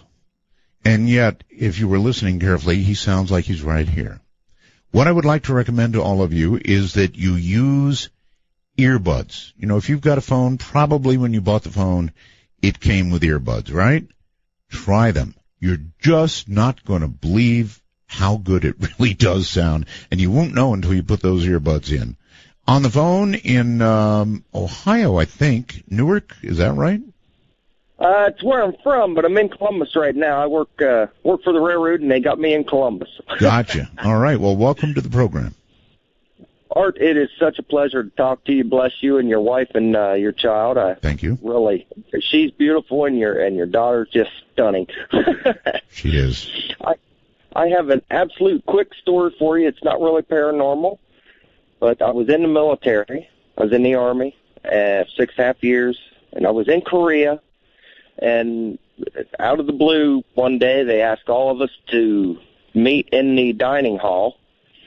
And there was a female captain there, and they said she was what's the word I'm looking for? Like a priest, but not a priest. She was Protestant minister.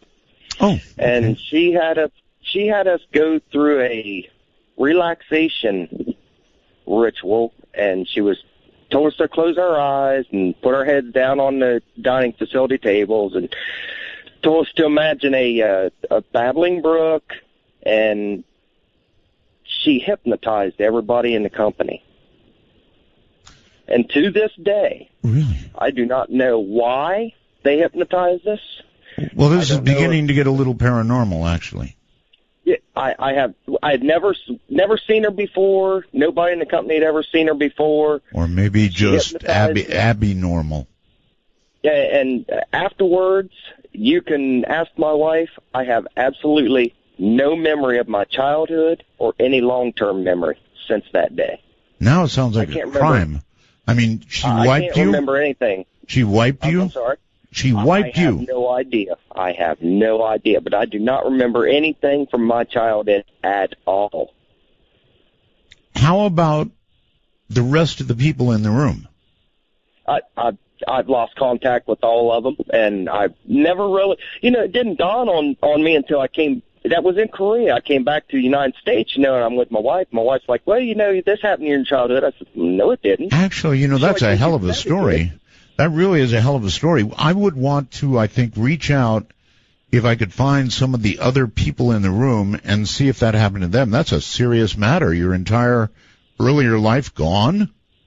everything. I can't remember. And my mother's passed since, but even my mother's like, well, you don't remember that when that happened? I'm like, Mom, I don't remember anything from my childhood. I remember nothing from, like, I'd say probably from the 9th grade before, from being born to the 9th grade. And I remember everything from like the 9th grade on. Man. You know, for a guy who said he didn't have a paranormal story, you're doing pretty well. I didn't think it was paranormal. It's just weird. And you're laughing about it. I wouldn't be. I very much appreciate the story. Thank you. That's pretty weird. I guess that would be the military experimenting on him, huh? Boy, oh boy, oh boy, oh boy. No, thank you. Let's go to, I think, Portland, Oregon. Roswell's Art. Thank you. That's hey, I guess. I was going to say that's KXL land up there, right? Yeah, the Megatorch. Yes, sir. I guess somebody stole my thunder about the Ouija board, huh? Well, no, because I'm not going to answer it. Well, no, but so I got to come up with another question. So you mean you were going to say the same thing about it being sent and... No, but I was just going to ask why you didn't talk about it. So I guess it's a moot point at this point, but is there any chance that you believe that it may not be all evil, that it could be actually used for some good? No, I think it was evil. All right, you're that much I can say. You know, if you really want to know, stay the hell away from Ouija boards. I'm serious. They are evil. No, that's not right. Let me rephrase it. They're not evil. Ouija boards are the doorway to evil. In other words, it is your intent when you play with a Ouija board that does you in, not the Ouija board itself. Well, good. I'm glad we agree on that. Okay. I know you've been asking for some suggestions for the show, and so I just wanted to say that we love open lines, and so me too. Maybe if you would do more of those even on a weeknight, even for the first hour of the show, we'd love that. But I also had two quick questions for you because I am a radio guy, so I'm intrigued. Have you always run your board, and have you always worn a headset mic? Yes to both. I've always manipulated my own board. I've always run my own bumper music. Well, no, there's an exception to that. I really am wrong. I'm sorry, too. When I was working for Sirius XM, they took all the phone calls.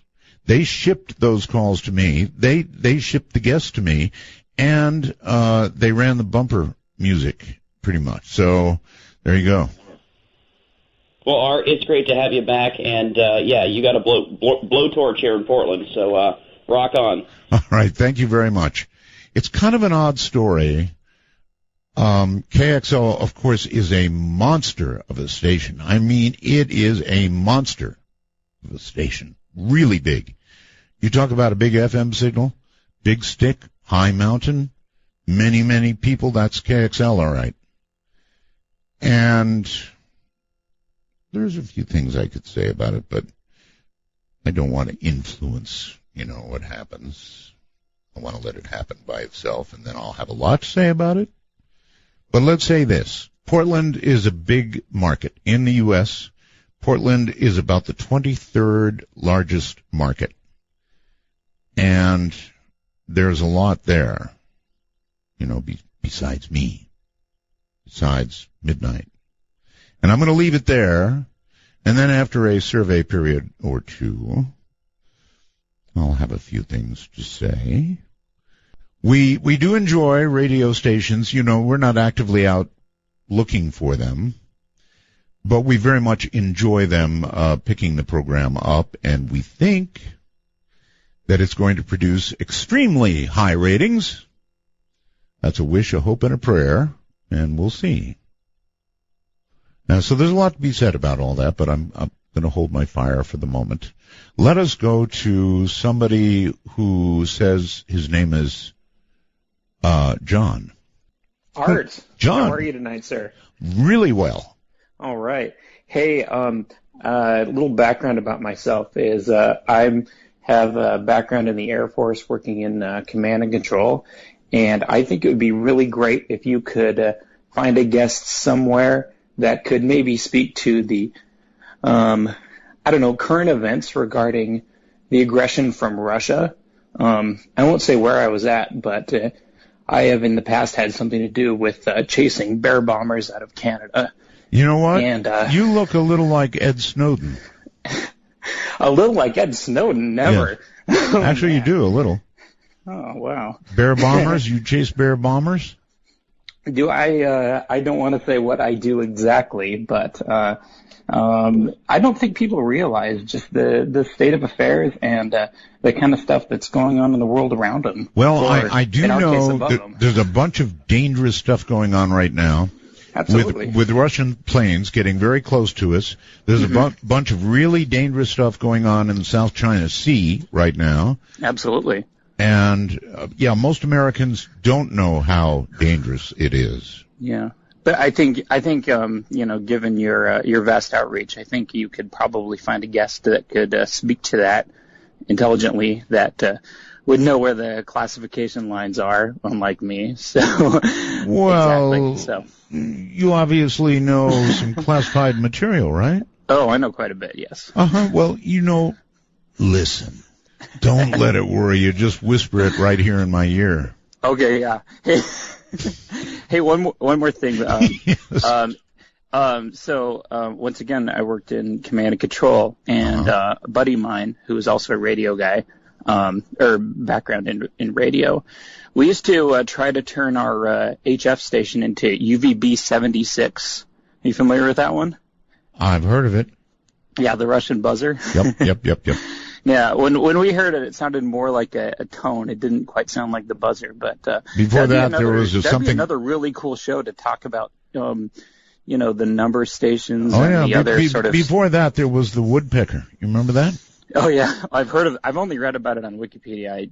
It's sort of funny. It's like they say that youth is wasted on the young. Well, access to a military grade HF system is wasted on me when I didn't know much about such things. So. All right. Well, Anyway. Listen. When you're ready to spill your guts completely, you call me. See, here's the thing: is Edward Snowden can't come back to this country ever again, and I'm worried that if I say what I know, I'll be in the same boat. So. Anyway, hey Art, it is really great to have you back. Thanks for coming back, and I love your show. Thank you for calling, and next time, spill your guts. Yeah. Let's see, North Carolina, I think you're on the air. Hello. Hello, Art. Yes. Hi, this is James. How are you doing tonight, sir? Very well, thank you. Oh, Art, I've been waiting to talk to you for quite some time. Uh-oh. Oh, you are there. Yes, sir. You cut out for a moment. Oh, I'm sorry. I apologize. That's quite all right. Go ahead. Like I said, I've had this story sitting on me for about 15 years. All right, get it out because we don't have a lot of time to the top of the hour, so let her rip. All right. It started in a dream. I kept seeing this young girl with long, dark hair and extremely dark eyes telling me that I was going to down this specific road. And I took this road to a dance I used to travel to when I was younger. There's this church here that's on this road. It's been broken down. There's been rumors about it being used as a place where cults meet. It had quite a reputation. Anyway, the story goes, my car ended up breaking down in front of that church. Bad things happened in front of that church. All right, you've got your radio on in the background or your whatever. Got to have that off. I apologize. Anyway, me and my friend, we were coming home one night from this dance place that we used to frequent. And we were getting ready to pass by this church now. We used to take the side road right before we get to the church. This is going to sound really weird, but it was about 2 o'clock in the morning, and there's this extremely large African-American man on a unicycle going down the road.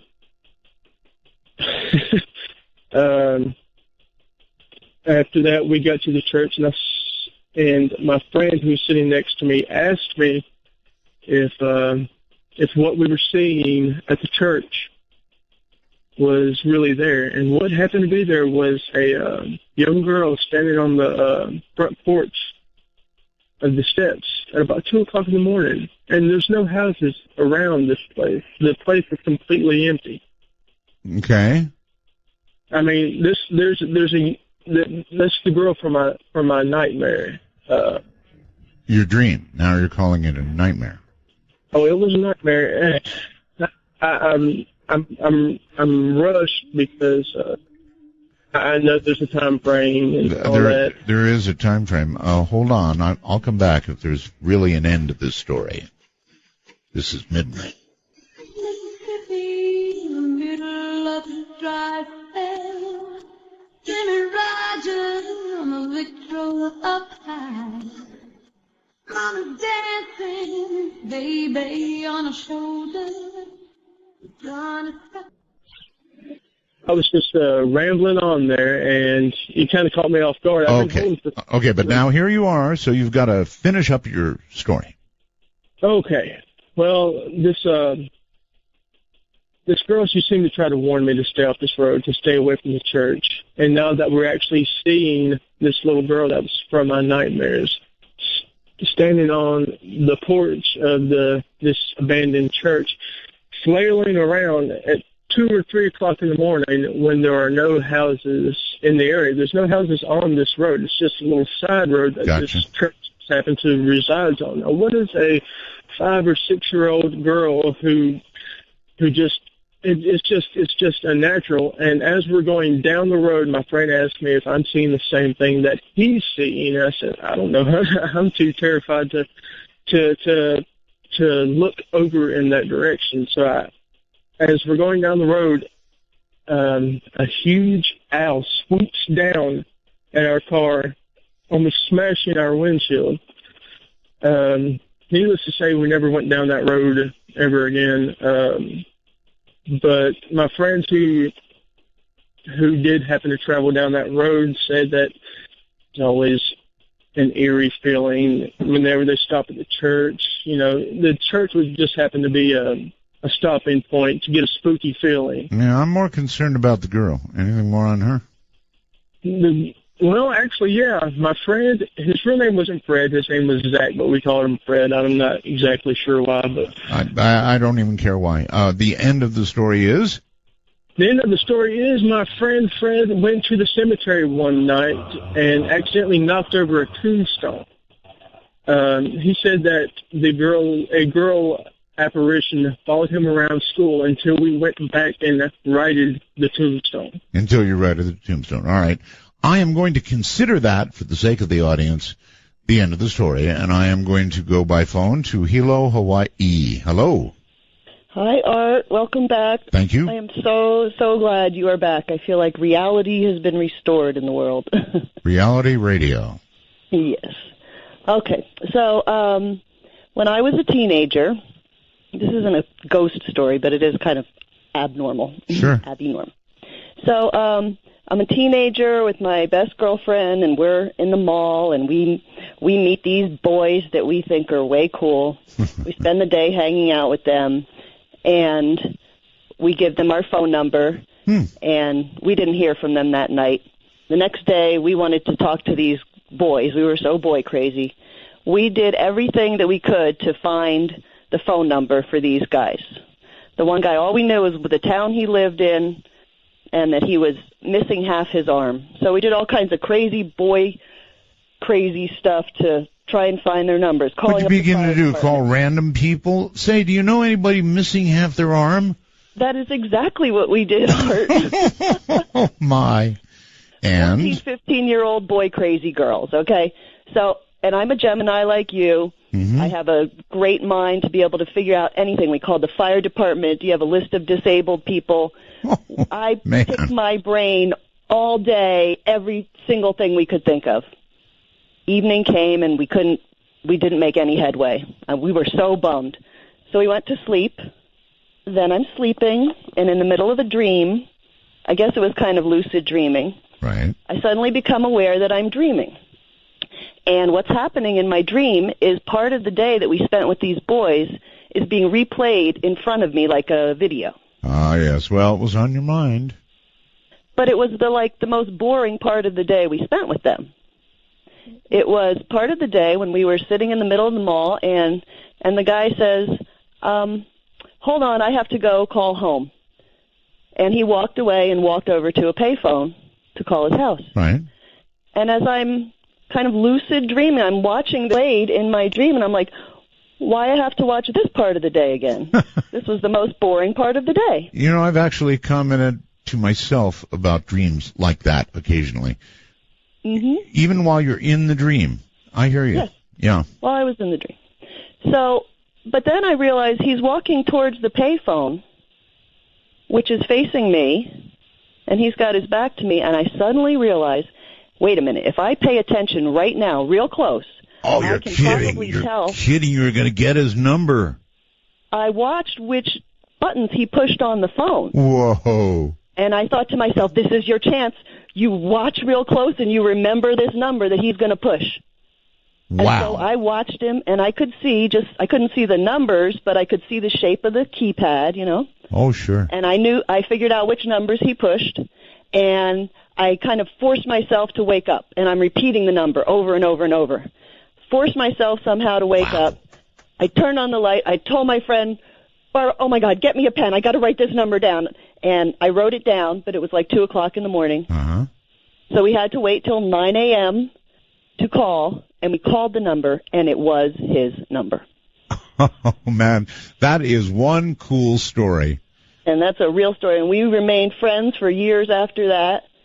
And, you know, I've thought, what does this actually mean? And it could be sort of paranormal or something in the spirit world, but it could be just as simple as your mind really does videotape pretty much everything. Well, I think it's pretty well known that, you know, if you can't remember, you know, for example, a crime scene, you can get put under and you can remember details that consciously you can't remember at all. So, yeah, the brain can do that, but what a cool idea that in the middle of a dream, you would have enough consciousness to say, oh my God, I can read the numbers and, you know, pick it off and then have it be the right number. That's quite a story. Yep, that was the part that really made it work, was that I realized this was my chance, and I took it. Gotcha. That is wild. Thank you very, very much. That actually was a very cool call. Any of the rest of you able to, I don't know, sort of participate in your dream in that way? That's the first I've ever heard of that. James, you're on the air. It's midnight. Hey, Art. How are you tonight? I'm very well, thank you. Okay, quick story for you. I want to tell you the story of the most scary event I've ever had happen in my life, and it turned out to be totally bogus, but let me get ahead of, try not to get too far ahead of myself here. Okay. It was probably about 2 o'clock in the morning. All the lights were off in the house. I came out to get a glass of water, and in the hallway, I saw something, a figure, a silhouette, probably about 4.5 feet tall. Mm-hmm. And, oh, dear God, I was completely freaking out from this silhouette. Looked like it had mass to it. I couldn't make out a head or anything, but I just had to fight the urge to reach out and touch it. And after about 30 seconds, I just finally had to reach out, looked at what I thought was an arm. I touched it. It felt dark and scaly. It felt like a snake skin. Oh, brother. I screamed like a little girl. Yeah. I had 2 roommates that came out and turned on the lights and were laughing at me because it was a vacuum. A vacuum. Yeah, Roswell's Art. It's really good to hear your voice. Thank you very much. I have one really quick comment, too. Yes. Right. You're in stereo now, and it sounds absolutely wonderful. Have you thought about panning your voice over to one channel and then your guest over to the other? Yeah, and then we I've thought of it. Listen, kind of round table style. I know. Trust me, I thought of it. Thank you for mentioning the stereo, and thank you for the call. Listen, I'm telling you all, it is pretty cool. The audio quality is absolutely amazing. So what I'm recommending is that you get earbuds. You know, if you're listening on a phone or, I don't know, tablet or something like that, for goodness sakes, grab some earbuds, because that will bring the full experience to you. This is radio unlike It's not radio exactly. It's what's next. But this digital experience is about 1 million miles. Okay, let me tell you a quick story. When I was working for Sirius XM, this is not their fault. This part is not their fault. They shipped me everything. So if you called to talk to me, for example, I think that your call would be answered in Washington, D.C., and then it would get shipped, I believe, to New York, if I remember correctly, and then back to me. So the total time of the delay between what you would say and I would say would become enormous by the time it got back here. That was one problem. The other was that it didn't come very coherently across that span of distance. So the experience that we're having here with this amazing digital quality is entirely different than anything I've ever done. That means with any network, any place, any time. It's just all new. That's why we say it's not radio, but, oh yes, it's what's next. In California somewhere, you're on the air. This is Midnight. Hi. It's 11:11 if that worries you. 11:11. Hi, it's Joy. Hi, Joy. Your friend on Facebook? Yes. With the hummingbird avatar? Oh, yes. Well, I do have 5,000 friends on Facebook, but Joy, yes, I know you. Yeah, hi. The only problem I have with listening online is that I can't, when I'm on the phone, I can't hear the show. When you're on the phone, you can't hear it. No, but we do ship the audio down the line. Anyway, two things I have to share with you. One is my paranormal experience. Okay. And also today, my husband just got out of surgery, and I have to give great kudos to nurses. We need to give them credit and thank them when they do a good job. We do, and they do. Yes. Anyway, my paranormal experience goes back to, I think, about 1996. Mm-hmm.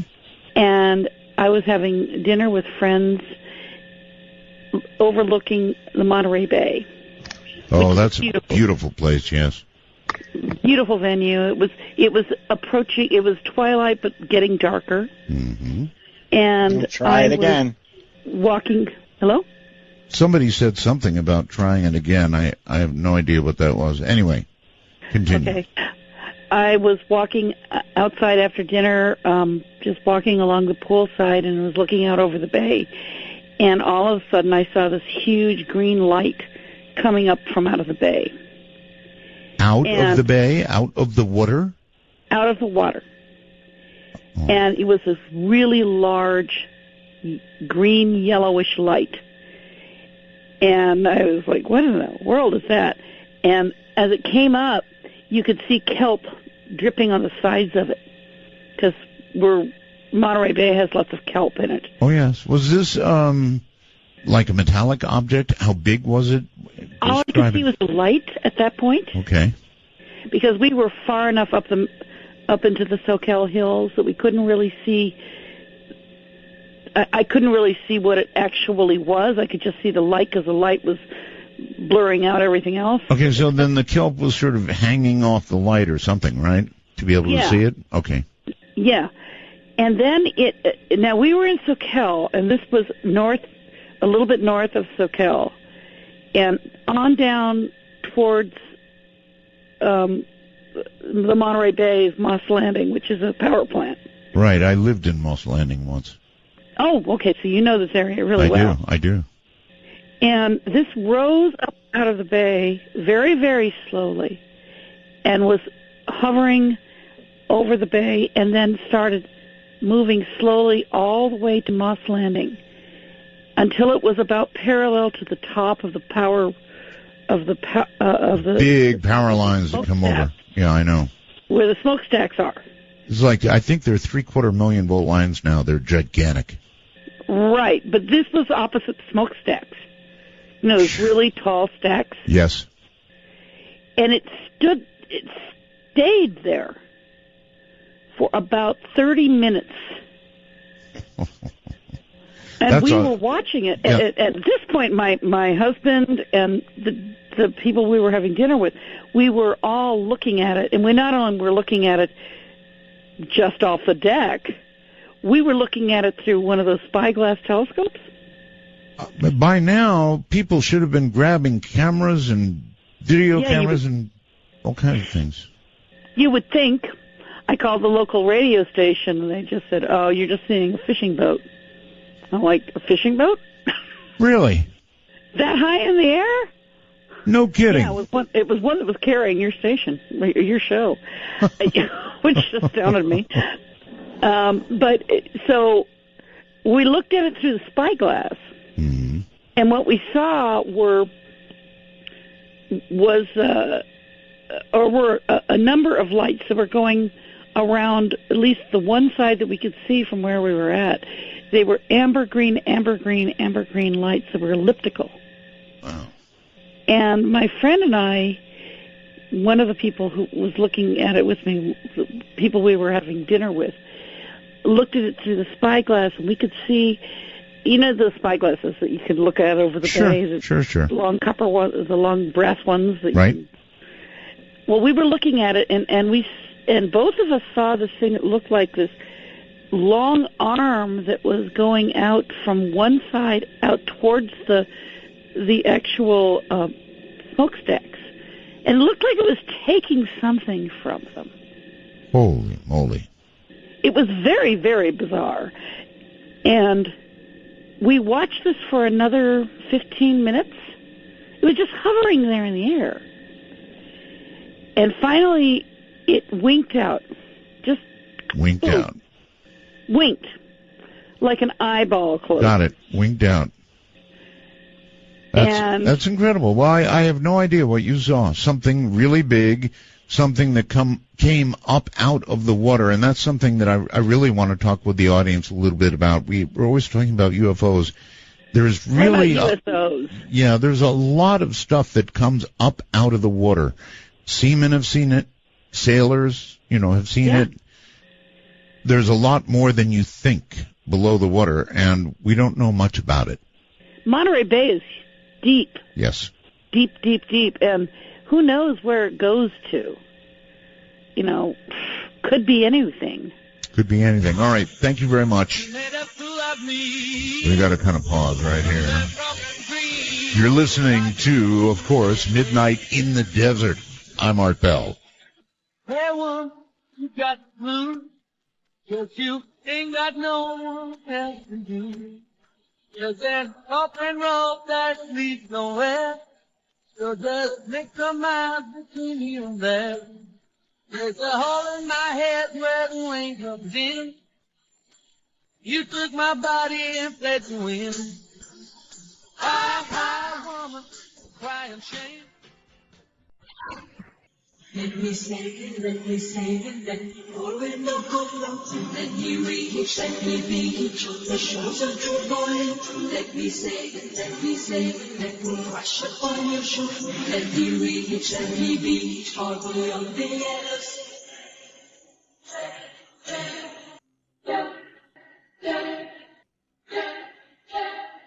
Feel free to sniff our packets. Then, with a smile on your face, please call the show at 1-952-225-5278. That's 1-952-CALL-ART. You know why you hear this song a lot? Because I love it. I'm just stuck on this tune, and because I can play it. So I do. All right, welcome back, everybody. It is Paranormal Story Night. We could probably do this week in and week out because virtually everybody has one, right? Some kind of paranormal story. It's kind of a paranormal world out there, and these things do happen to people. All right, let's see where to go. How about Scott? Your turn. Hello, Art. Hi. How are you? I'm well indeed. I just want to talk about I do have a paranormal story. Oh, good. But I want to just talk about my computer setup for a second. Because it's very interesting. I've got a computer dedicated to your show right now. Dedicated to it. I like that. It's dedicated, and I've also got a computer dedicated to Skype. Oh my. So I'm using two computers simultaneously right now. That's a lot of dedication. And you're being transmitted to my television. As a beautiful, I don't see you obviously, but you are being transmitted as a full screen in high definition, me and you both as a graphic equalizer. I'm not using the Roku box right now because I'm using my computers because I can get you on TuneIn on the Roku box. You're a dedicated fan. And also I have to give you many Roswells. Thank you. I collect Roswells. And also this is the very first time I've ever been able to talk to you ever after all these years. Well, So that is something. I mean, you're obviously prepared. And talking to you alone, to me, this is a paranormal experience, right? Automatically. Okay. Because I never thought I would get a hold of you in the first place. I can almost picture you in front of all these computers and screens and knobs. I'm standing in front of them right now. There you have it. Okay. So I do have a paranormal. This has been going on ever since I've lived where I am right now. Unwind your story. Okay, so it doesn't happen all the time, but it'll happen. Like it happened like a few days ago. And it is. I'll go to sleep at night, and I will hear voices. I will hear screams. Mm-hmm. I will hear people in my ear. It's not like a dream or anything. Mm-hmm. I'll be kind of sleeping, but it's not a dream. And I'll hear right in my ear someone mention my name. Like they're trying to talk to me in my ear. I have actually had that happen too.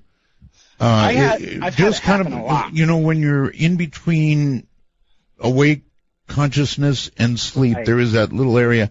I could swear I've heard my name yelled out. Yep, screamed. I've had it screamed at me. What's that all about? I have no idea. And it's only happened to me in this place. Huh. It's never, I've lived in other places, never, maybe maybe once, like a fleeting moment. Well, it's a very vulnerable time. Yeah, you're in between things, like you said, you're in between, it's like you're kind of sleeping, but you're kind of not.Maybe that's when somebody on the other side can reach you. It could be. I also have two quick UFO stories. They're not going to be long. Well, other people. I'll take one UFO story. Okay. Give me your best shot. This was like 2013. We'll say 2013. Okay. I'm just looking outside. I'm not. Too bad I didn't have a camera or anything, but I'm just looking outside. And just out of nowhere, it's a blue ball within a blue ball, and it's in the middle of the night. It's not middle of the night, but it's late. So it's not like a wheel within a wheel, but a ball within a ball. It's a blue ball with a blue ball, and and it's going straight down. There's no sound. So you had two blue balls. Yeah, they were all in this. It was one thing, but you saw the outer, and it had like an inner center. Yes. Okay. Yes. Continue. And it had kind of like a flame. It's going vertical, straight down. There's no sound, and there's kind of a flame coming off the end of it. A little kind of like a triangle. Okay. And there's no sound, and you see it disappear. There's no explosion, no sound, no anything. Uh-huh. Okay, so bottom line, why am I doing this? Bottom line, it's too early for the music. I just couldn't get past some of the details of that story. I'm not going there. Let's go to Trey. Trey, welcome to the program. You're on the air. Hey, Art. Hey. And hey to Bell Gab. You're a bell gabber. Yes, I am. Okay. Can describe, Trey, bell gab. I've called them various things, including vaguely lovable, but they're also on occasion mean as hell, right? I don't think there's a better way to describe them than that. Okay. All right. So you navigate your way through that, and you're okay with it. Love it. Got it. Okay. What's on your mind? Well, when I was younger, we had some weird experiences. My sister and I, we had moved into a brand new house, Yes, sir. And frequently we'd wake up at night feeling like something was tickling us. I know this sounds odd, but... No, it's after 2 blue balls and a flame, it's not odd.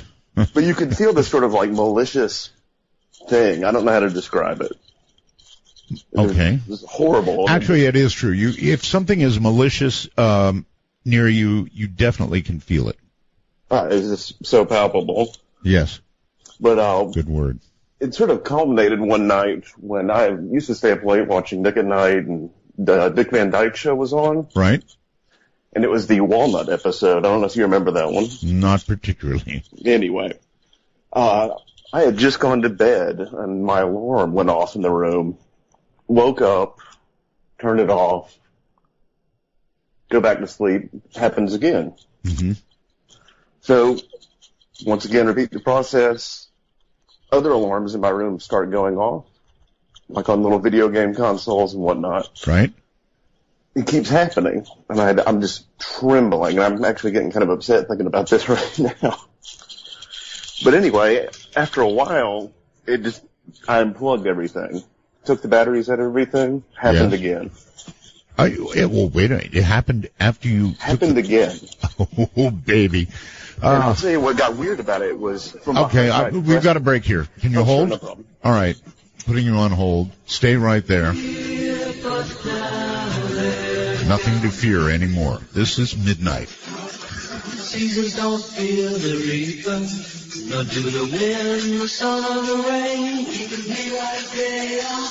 Come on, baby, don't feel the reaper. Baby, take my hand, don't feel the reaper. We'll be able to fly, don't feel the reaper. For Dark Matter News, I'm Leo Ashcraft. There's no foreseeable relief for Iran as its temperatures hit the feel-like temperature of 163 degrees Fahrenheit. Due to extreme heat and humidity, Bandar Mashar registered an apparent temperature of 154 degrees on Thursday. However, such exceptional apparent temperatures outdid itself on Friday. The combination of an actual temperature of 115 degrees and a dew point temperature of 90 degrees pushed the apparent temperature to 163 degrees Fahrenheit on Friday afternoon. This reading would have been even higher if a breeze was not blowing, a factor in the calculation of apparent temperature. A strong ridge of high pressure has persisted over the Middle East through much of July, resulting in the extreme heat wave in what many would consider one of the hottest places in the world. Amid this heat wave, Baghdad experienced its all-time record high on Thursday when temperatures soared to 124 degrees.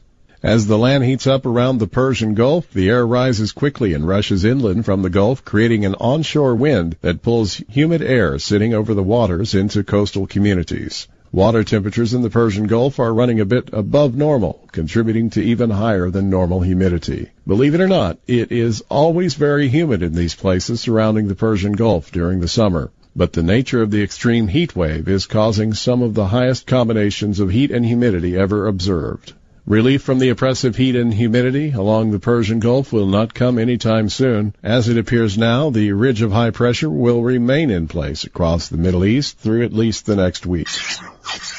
A video shot in Japan's port city of Osaka has been making the rounds online, displaying a swarm of white spherical objects of unknown origin flying across the sky. The low-quality footage has triggered speculations over extraterrestrial life and UFOs. The 2-minute clip shows the mysterious round objects moving quickly in the sky while following a dance-like pattern. The footage, which has been reposted a few times from a Japanese YouTube channel, left many viewers puzzled as to what the flying anomalies may be, and also spurred several conspiracy theories. Some reports point out that the Japanese UFO sighting closely resembled the white lights witnessed in June over Hyde Park in London, UK. Find out more at artbell.com. An Ebola vaccine developed by the Public Health Agency of Canada and tested in Guinea has turned out to be almost 100% effective. This news comes from the World Health Organization coming Friday, citing the British medical journal The Lancet. The researchers used the newly developed Ebola shot in so-called ring vaccination, the method that helped eradicate smallpox in the past. It is based on vaccination of all people who came into contact with an infected person, creating a so-called protective ring that prevents the disease from spreading. About 4,000 of those involved were assigned to immediate vaccination after confirmation of the contact with an infected person, and about 3,000 others to delayed vaccination 21 days after the contact. Pregnant and breastfeeding women were excluded from the test. In the period between April 1st and July 20th, more than 3,500 people were vaccinated. As a result, no patient got sick with Ebola after immediate vaccination, whereas 16 people got sick among those who got delayed vaccination. In other words, current findings show near 100% efficiency of the vaccine. The latest Ebola outbreak started in early 2014 and embraced primarily 3 West African countries, Sierra Leone, Liberia, and Guinea. Up to July 26, there were 27,784 registered cases and 11,294 people died from the virus. So the good news, it looks like our neighbors to the north have developed a possible cure. I'm Leo Ashcraft for Dark Matter News. Want to take a ride? From the high desert and the great American Southwest, this is Midnight in the Desert, exclusively on the Dark Matter Digital Network. To call the show, dial 1-952-CALL-ART. That's 1-952-225-5278. You know that song, right? That is the O of Pleasure and Whitley's theme song, the one I picked when the program started, and the one he continues with to this very day. Whitley's a good friend. All right, over back to Trey, that is. You're back on the air, Trey. Yes, I'm sorry. Got a little nervous at first. Okay, well, now you've got a chance to relax, and you can finish up. I'm acclimated. But anyway, that night, after all the weird stuff was going on with the electronics, it sounded like a dog laughing coming from behind my dresser. A dog laughing? A dog trying to laugh as if it was a human being. I don't know how to describe it. This is sort of demonic laugh. It sounded like more like a wolfish or dog, like it was super creepy. Yeah. And then after that night that happened, from then on for maybe like 2 months, my sister would get up and start sleepwalking around the house and screaming about people trying to kill her, saying that this strange thing, she would scream and she seemed just out of step with everything around her. And she would always wander into my great-grandmother's room, who happened to be born on the same day as her, and just sit there in the dark next to all of her things, her little crochet and needlework she used to do. That's creepy. Just incredibly bizarre. All right. Well, thank you very, very much for the call. Sleepwalking is really creepy. My sister, one of my sisters, was a sleepwalker, and it's odd. It's just, all I can say is it's creepy. Let's go overseas somewhere and say, Michael, hello. Hello, Art. Yes, sir. Where are you? I'm calling from Newcastle in England. Newcastle, England. All right, excellent. Have you had your coffee yet? No. Funny enough, I've just finished some beer. Beer? Having said that... Now, wait just one moment. It's very early in the morning there, right? I've been awake virtually all night. I'm a chronic insomniac. All right. But years ago, I think I sent you a really true story, and it was spooky, but not frightening, about an encounter with an angel or an angel statue in a graveyard. It never ever got published, but I don't know if you ever remember you reading it. Well, an angel would be nice, but in a graveyard it might feel a little creepy. Well, it is weird in this regard. We'd way back in 1972, I was in the Royal Air Force, and we just finished a night shift at Strike Command's headquarters at RAF High Wycombe. And as the shift finished, we all decided it was a nice, beautiful summer evening. It would be nice to go into High Wycombe, get some beer and a couple of pizzas.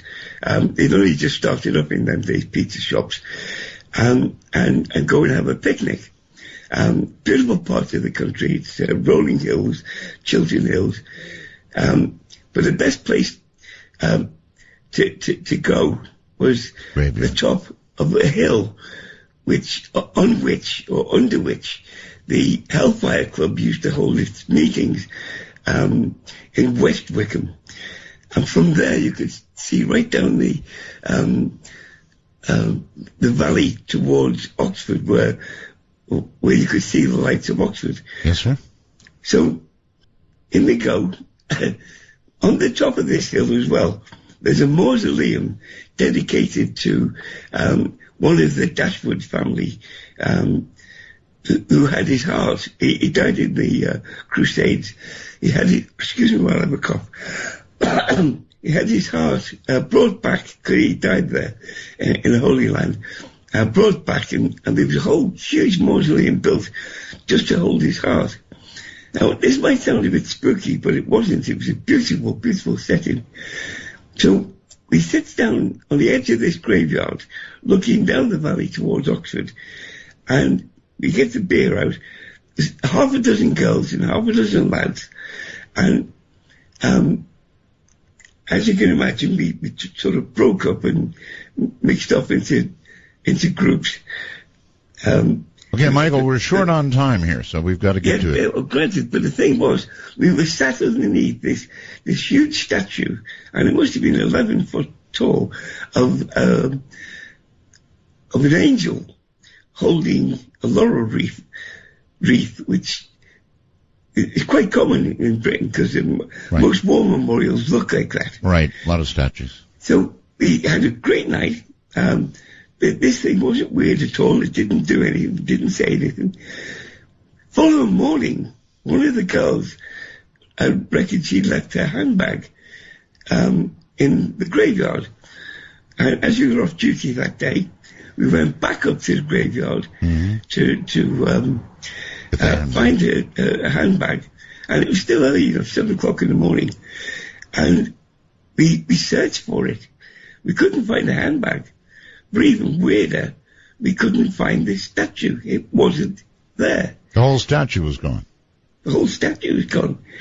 It was a centre point. I mean, one of the lads had actually said that night, we ought to blindfold her in case she got corrupted by what she was seeing, kind of thing.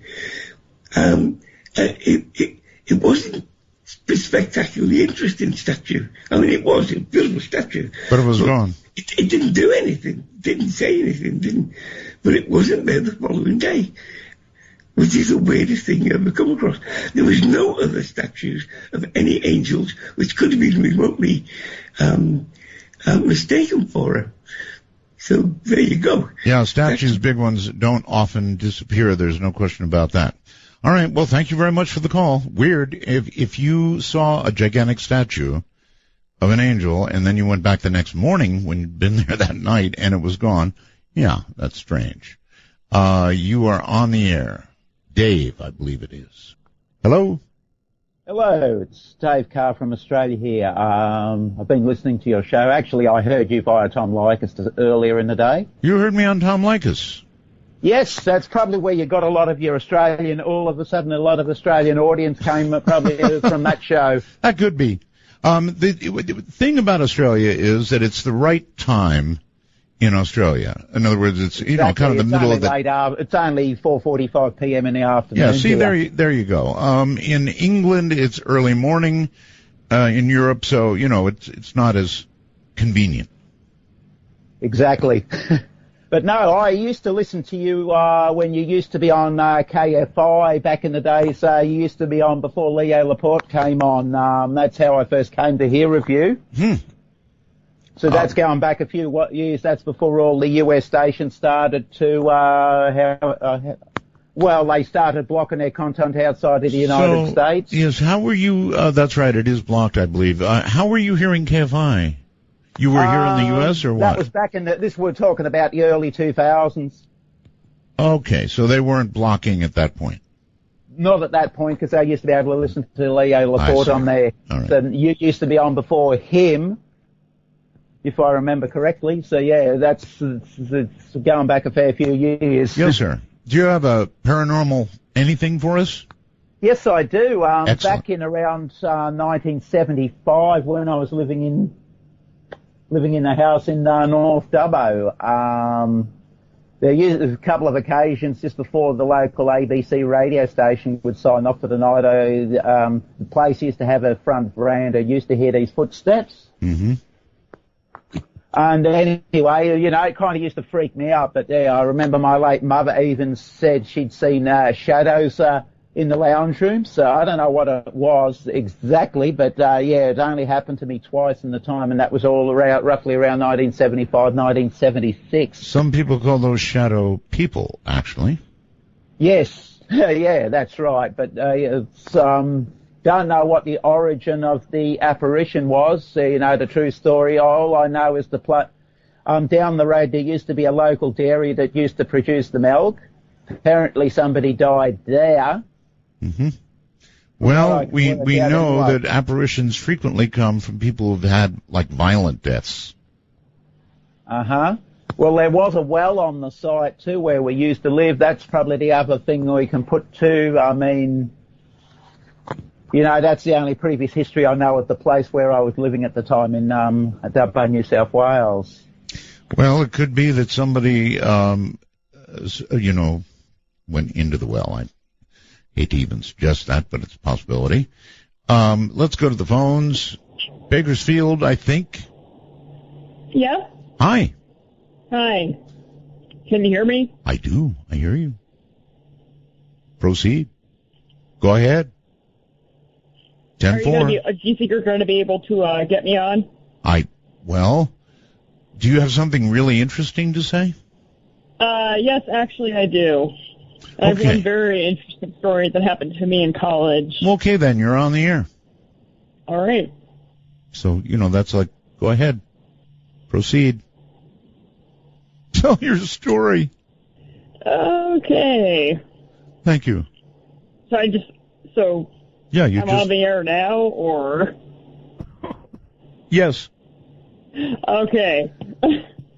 Well, let's see. My story is back when I was in college, I woke up around 3:00 in the morning, one morning, and there was a woman standing next to my bed, and I remember exactly what she was wearing. She was wearing a a black dress, and she had a navy blue polka dotted apron on, and she was holding she had rubber gloves on, and she was holding a towel in her hands. And only a woman would remember the fashion statement made by the entity. But go ahead. Yeah, I know, right? Yeah. But I remembered exactly what she looked like. I know that she had dark hair and she had it up in a bun. And I didn't mention anything about it to my other roommates at the time because I was like, well, they're not going to believe me. You know, I look over and I see this like strange woman standing over my bed. Sure. So I just didn't say anything about it. And the next day, one of my roommates went into the kitchen to go make something, and then all of a sudden I hear her scream in the kitchen. Mm-hmm. She is just freaking out, and I go in there, and I said, well, what happened? She says, I just went in here, and there was a woman standing by the sink, and she described what the woman looked like and everything, and she says, it looked like she was washing dishes in the sink, and then I turned around, and she was gone. And I said, oh, my God, that's the same woman that I saw that was, like, standing over me in my bedroom, like, a week ago. Right.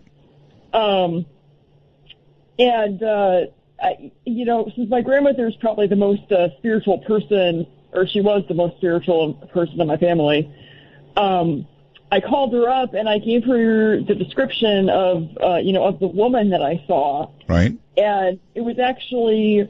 it was her mother that I had seen. Oh, my. And, yeah, it was, because I described, exactly what she looked like and what she was wearing and the type, like down to the apron and the dishcloth that she had. It was like this, alternately striped, like white and yellow dishcloth. Which you described and she identified. Wow. Oh, yeah.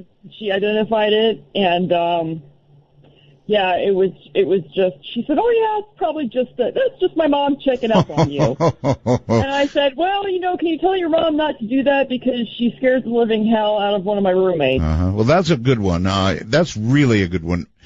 Frequently people see loved ones who have passed on, but for somebody else to have seen a loved one who passed on and to be sharing that experience, now that is strange. Somebody called Classified has tempted me to answer. That's an interesting, plus there's a big picture of the gray on this person's Skype. So Classified, hello. Mr. Bell, can you hear me? I can. I have to keep this very brief, so I'll get to the point. Please. I was involved with an organization that hacked into classified NSA servers. Top secret. Seriously? Can you hear me? Yeah, seriously? You. Yeah, and NSA monitors Skype, so I have to keep this quick. I know they do. Okay. I came across parts of documents which contained what appeared to be evidence of the United States government in compliance with extraterrestrials using genetically modified foods, colloquially known as GMO. The goal was to experiment with modifying human DNA so extraterrestrials and the human immune systems don't attack each other upon contact. This is to facilitate their crossbreeding agenda. Oh my God. These extraterrestrials are trying to stop organic food movement because they want everyone to eat these GMOs. That is what it appeared. This could be just disinformation. This could be real, but that's what it showed when we got into their servers. The U.S. government's using high-frequency active auroral research program, HAARP, to cause the devastating drought on the West Coast so they can bankrupt and buy out the organic farms to keep prices high. I have to go right now. Goodbye. Have a great show. Wow. Well, I'm going to say that's unusual, and we might hear from him again, or we might never hear from him again. No idea who that was. Just called himself Classified. And I hope we hear from him again, frankly. Very quickly, I think it's Matthew. Hello. Yes, sir. Hi. We've got very small time, Matthew, so you've got to get it out quick. Yes, sir. I want to give a shout-out to Haunted Skeptic and to Bradley if he's listening, but I called because your out-of-body experience that you described when you had the guest on the other day. Yes. It sounds almost identical to what my grandmother said. Pentecostals have a type of worship called falling out in the spirit. Right. They just get so overwhelmed while they're worshiping that they just, for lack of a better word, they faint. But what you described, such a warm and welcoming thing. Right. That's what she described, almost word for word. The words you used were what she described to me. And I wondered if you could comment on that a little bit. I can, a little bit. I had that experience, and it was, as I said, overwhelming joy. There aren't words for it. It was so overwhelming, there are not words for it. And it was very quick because it shocked me so badly that I immediately snapped out of it. And that was my extremely short but powerful OBE. I wish I could do as you heard the other night described with regard to getting out of body, but I don't know. Maybe I can learn it. Maybe I can do it. I want to thank you all for a really cool night of open lines. If you want to hear more open lines, let me know. You know, this is your program, so what you want is what's going to happen.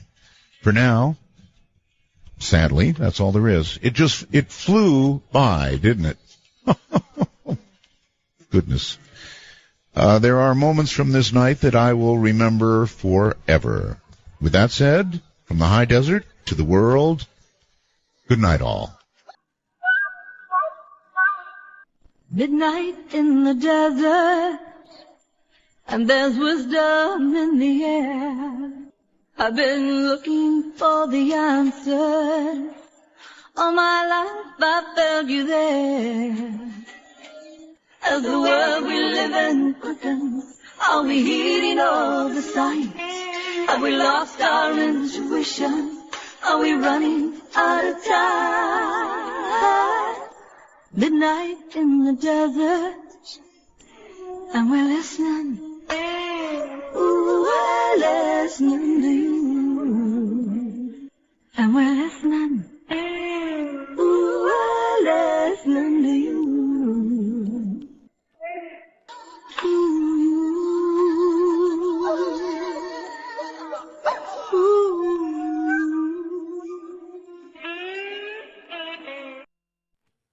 From the high desert and the great American Southwest, I bid you all good evening, good morning, good afternoon, wherever you may be in the world's time zones.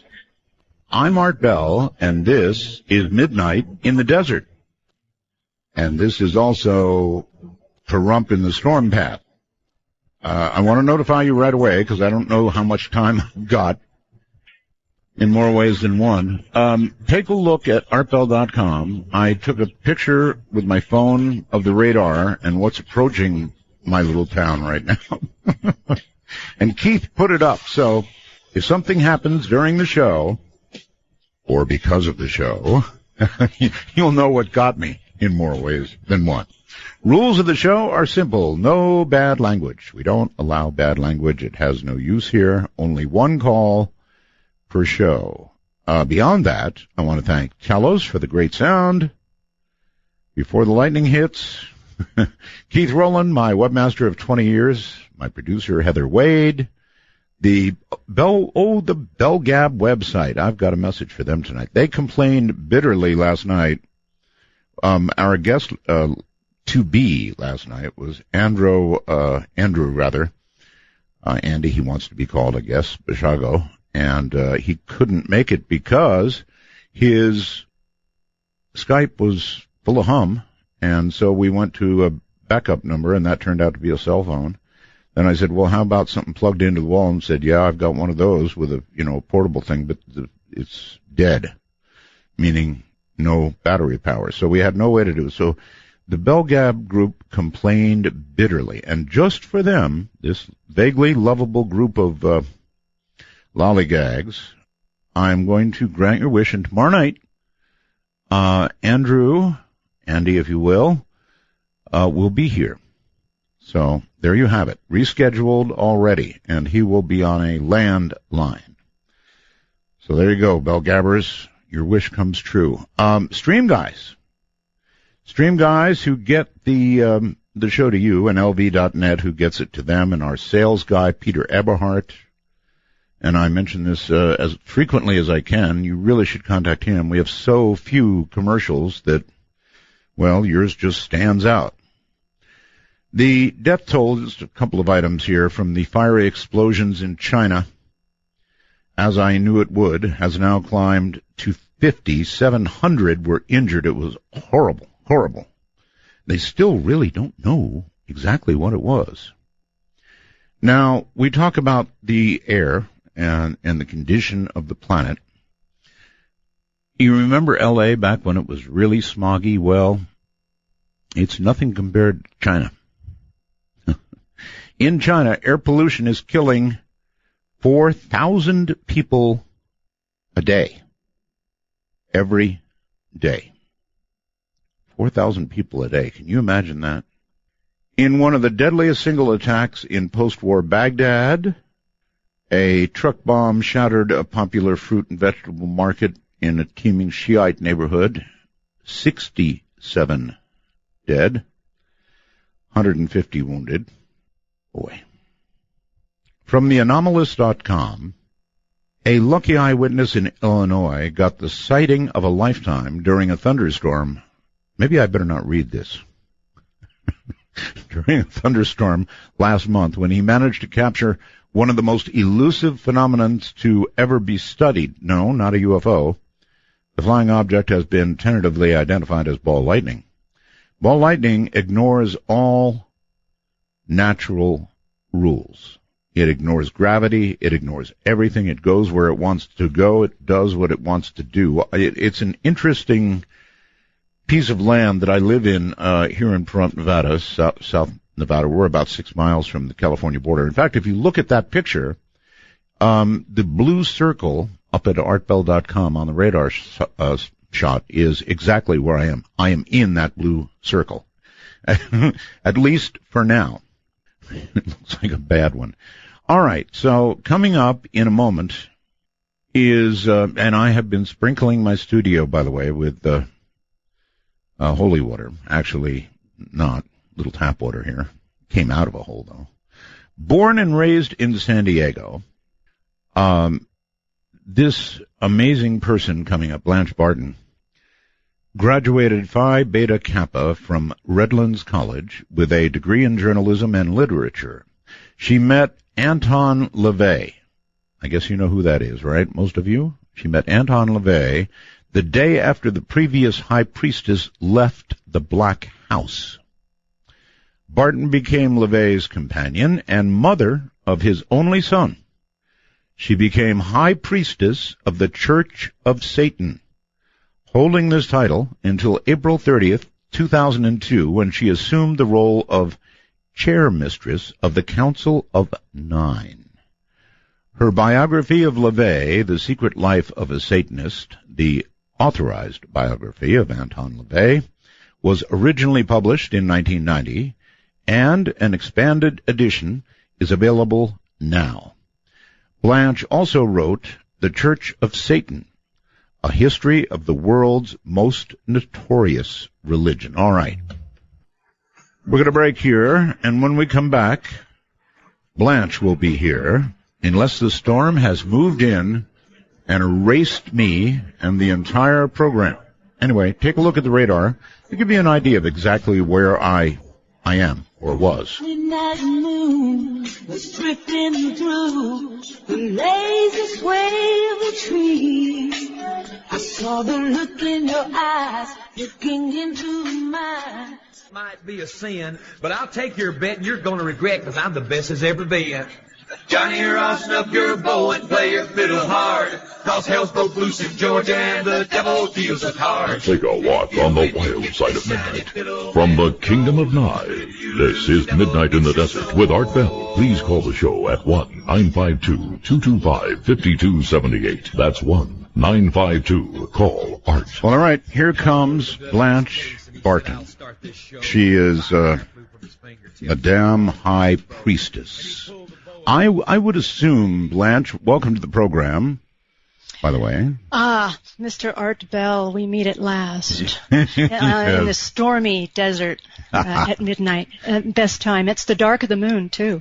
And the Perseid shower, I tell you, it's just kismet. I'm old Blanche. I don't have much to lose. Anyway, welcome to the program. It's great to have you, and I assume that, you probably keep the title, much as congressmen and senators keep the title even after they've left office. You're still probably high priestess, right? Well, people are very respectful to me, but my title officially is the Magistra Templi Rex, which is below the current high priestess, who is Peggy Nadramia, and doing a bang-up job of it. Would you mind repeating that slowly? Peter Gilmore, who's the high priest. Would you mind repeating that slowly, please? Your title. Magistra Templi Rex. Yeah, I need that. That just means that I'm the head of the Council of Nine, and that I'm a grand poobah in the Church of Satan, right below the other ultimate grand poobahs. Okay. Can we immediately do this and find out what is the difference, if any, between Satan and the devil? Any difference? I would use them both interchangeably. I think it would be important for us to start our conversation with you understanding that we use Satan, the devil, Lucifer as a metaphor. We don't worship a guy with horns and a pitchfork. We don't believe that such a being exists. We don't believe that God or the devil or hell or heaven exist. It's all within us. We own our own destinies. We are our own gods. We're self-deifying. And we're responsible for our own happiness and our own success and our own failures. And to make it short and sweet, life is short. Yes. And there's no reliable evidence that there's anything beyond this life. Mm-hmm. So you'd better make this life count and enjoy it while you can. So okay, Blanche. Well, then here comes a big question. All right. If all of that is so, then why would you even bother to have a church with his name? That is a very good question. I hope. And Anton LaVey was asked that very question when he started the Church of Satan. And people said, if you would just call it something else, if you called it humanism. He talks about this in the Satanic Bible, which he published in 1969. If you called it humanism or even Typhonianism or something, maybe you'd get more followers. But his point was that he didn't want more followers. The point of calling it Satanism is there's always a Satan. In every culture, there's always the accuser. There's always the other. There's always the one outside. And he's the scapegoat. And it's dangerous. It's dangerous to have scapegoats. Christianity has scapegoats. Mm-hmm. Muslim beliefs have scapegoats. And to demonize others, when you say, I'm a good guy, and those people over there are bad guys, we can kill them, we can shoot them, we can torture them because they're the bad guys. And you know that Satan is evil, right? Because you've been told that all your life, right? Yes. But what else? This is a word that you've been programmed to be afraid of. So what else have you been programmed to be afraid of? Liberal? Quite a bit. Conservative? Abortion? How are you being manipulated by politicians and people who want to take your money? So that's the point of calling it Satanism, is don't believe the stuff that's being fed you. Donald Trump scares me a little. Yeah, isn't that amazing? Yeah, that's why we're here. That's why you need Satanists right now, because the political season is kicking off, and look at what you have to choose from. We're not just about anti-Christianity or anti-theism. That's a very big part of what we are, but anything that's a sacred cow has to be examined and challenged. Whenever you see broad generalizations or scapegoating or ad hominem attacks instead of actual arguments on important issues. Right. You were talking about we've got serious environmental problems right now. We've got serious economic problems. And what are we doing? We're killing each other over phantoms, over lies.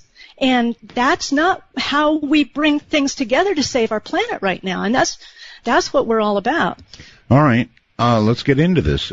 Over lies. That's a very broad brushstroke right across all of religion, from God to the devil. To Satan. True. Right? True. Yeah, well, the point is that we do enter the ritual chamber. We have lesser magic, greater magic that we indulge in as a part of poetic nature in humans, but we do it consciously. We go into what we call the intellectual decompression chamber. We put on our robes and we call forth the icons that we find bring us power within ourselves, but we know that we're calling forth the power within ourselves, but we're using the poetic metaphors to reach places, that part of the human brain that we don't quite understand, that a lot of your other people that are on your show try to understand more, consciousness and the powers of the human brain and human potential. We do it based first and foremost on reasonableness and rationality. Then we add in the more metaphysical explorations, or if we don't want to, it's not necessary to do that as a Satanist. But if you want to play with the poetics of it, then that's okay too. But we don't build our foundation on sand. And that's what most religions do. They build them on sand, and they lead to blindness and prejudice, and they impose ignorance on their children and a distrust of science. And that's not the best of what human beings can be.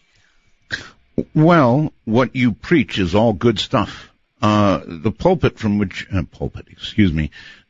position from which you preach, perhaps calls into question, many people, the whole thing is called into question, frankly. Is Satan and the word, you're right, the devil, Satan, whatever, it scares the hell out of people. And I guess that's exactly what it's intended to do. And that sort of surprises me because we've been around for 50 years. We've been saying the same stuff for the last 50 years. And people don't listen. It shows that every culture and everybody still needs the devil. They still need the other guys. They still need the bad guys, the evil ones, the outsiders. Mm-hmm. And that's okay. As far as we're concerned, we're in pretty good company. Most of the people that have are the best thinkers, the most brilliant, innovative thinkers are generally labeled as heretics. So, why not take pride in that? You're obviously a clear thinker. Tell me about Anton. He was a brilliant man. He was far ahead of his time. He started out interested in magic, but he also had a wonderful skill with music. So he played the oboe, and keyboards were his real love. And he became a hypnotist. He worked in the carnival. He worked in the circus. He was a police photographer. Wow. And out of all of those roles, he saw human tragedy and human foibles up close and personal. He saw people sneaking in to look at the burlesque girls, in the carnival, and then sneaking across on Sunday to go with their families to see the tent show revivalists and, cleanse their souls of all their wicked thoughts. That's right. All right. So, let me go back. You said he began with magic.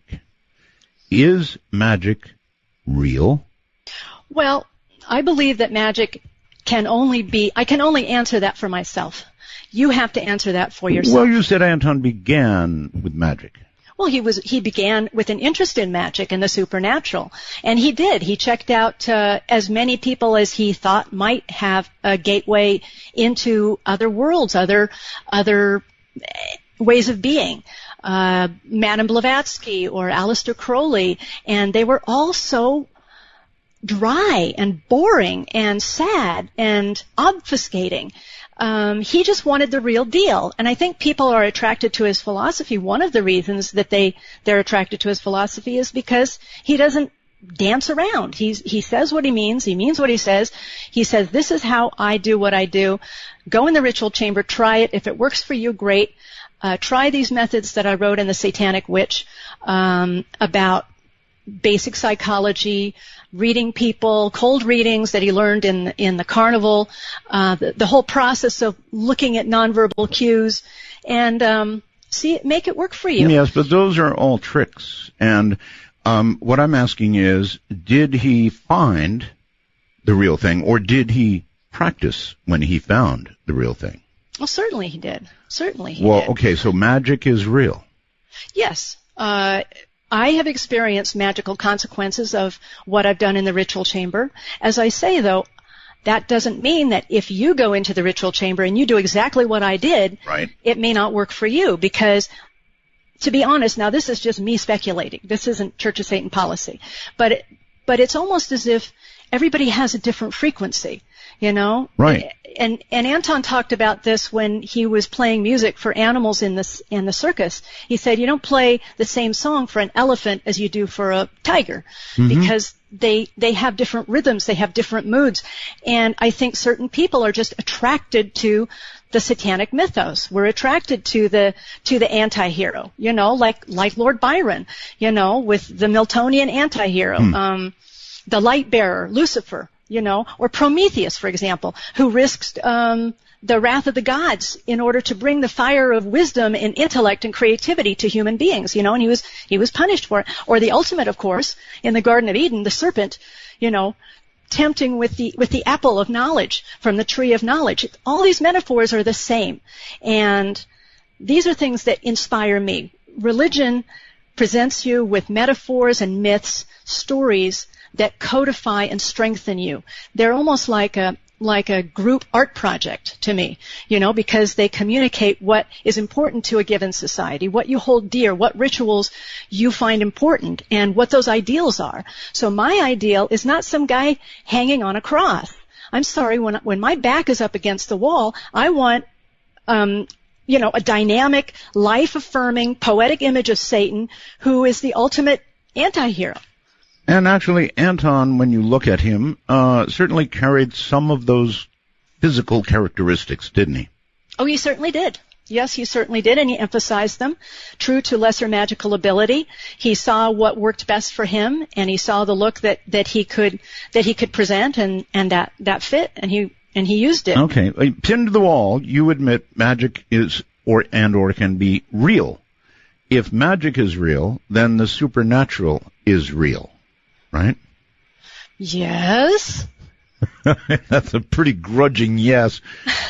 Well, you're leading me down to a certain conclusion, and I want to tell you that what we do in the ritual chamber is like a laboratory.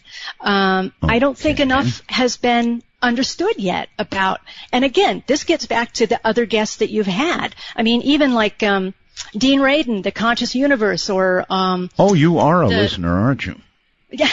Okay. Well, exactly. Or what is it? The Field, McTaggart. Yes. You know, there's a lot that we do not understand about the interactions of time, space, matter. We're sort of nibbling around the edges, and we now understand that true to long history of witchcraft, that blood, semen, all the body fluids and hair that are used traditionally in magic, that now, lo and behold, contains people's DNA. So it is a direct link to an individual. When the witches started doing that, including blood and hair and stuff in their spells, so many millennia ago, I'd never argue with this. No, you're dead right. We are little snowflakes, and our DNA is definitely us. And so you're right. Hair, blood, semen, bodily fluids, it's all the individual us. So if that is used in the right way by the right person, there is magic. With the right intent. There, you know, again, Anton LaVey lays it out very clearly in the Satanic Bible. There are certain elements that need to be addressed, including, you know, imagery, and there's also the balance factor. He includes that very, very important element because, you know, he says that you need to be aware of who you are and what potency you have. Mm-hmm. If you're a 25-watt person, you shouldn't, and you're sexually attracted to a 100-watt woman or man, yes. Maybe you should set your sights a little lower than trying to attract that particular person, yes. You know, to start out. Interesting. But again, I'm going to keep going down this road as far as I can take you. And I will ask, is it possible to use a person's essence, bodily fluids, whatever, essence, in a positive way for them, as well as a negative way for them? Absolutely. We have 3 basic rituals. We have lust, compassion, and destruction. So the point of going into the ritual chamber in the first place is not primarily to move the universe in the way you want it to. I mean, that's of course good as a side effect, but it's a psychodrama. Let me give you an example. Sure. Okay, so someone at work is really working against you. Someone is telling the boss lies about you. They're making you look bad. They're hiding your materials. They're really going out of their way to hurt you. Yes. So you go you're really frustrated. You're thinking about this person all the time. You can't eat. You can't sleep. You're really angry, and you feel impotent. So you go into the ritual chamber. You do a destruction ritual. You concentrate on this person, and you wish them all the bad things to happen to them, and you let it go. You let all of it go. You build up all of that energy, and like a good orgasm, you just flow out. It goes out into the universe. And then you let go of the rope. It's done. As far as you're concerned, it is done. It's a done deal. As far as you're concerned.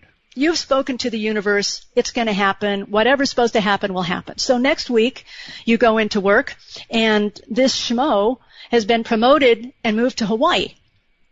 So, did your curse work? Well, you don't have to deal with him anymore, do you? So, and maybe he'll get caught in a wonderful storm in Hawaii, and maybe his life will be so maybe you go in next terrible. week, and he was hit by a Mack truck, now has about 35 broken bones, and is in traction in the hospital. There you go. You know, that's the way it goes. Yes. Well, I love the fact that you can bring up the rosiest metaphor possible when discussing somebody you don't like. Well, you could have asked me about a lust ritual. You want to talk about that? Yeah, we'll get to that, sure. You are, I don't know if you want to know, you're an attorney, right? No. You're not an attorney? Well, No. you certainly sound like one. Well, I argue a lot. Thank you. That's I bet you do. I bet you do. Okay, this must be asked. There are many who believe that Anton LaVey actually did conjure up the devil. What do you know about that?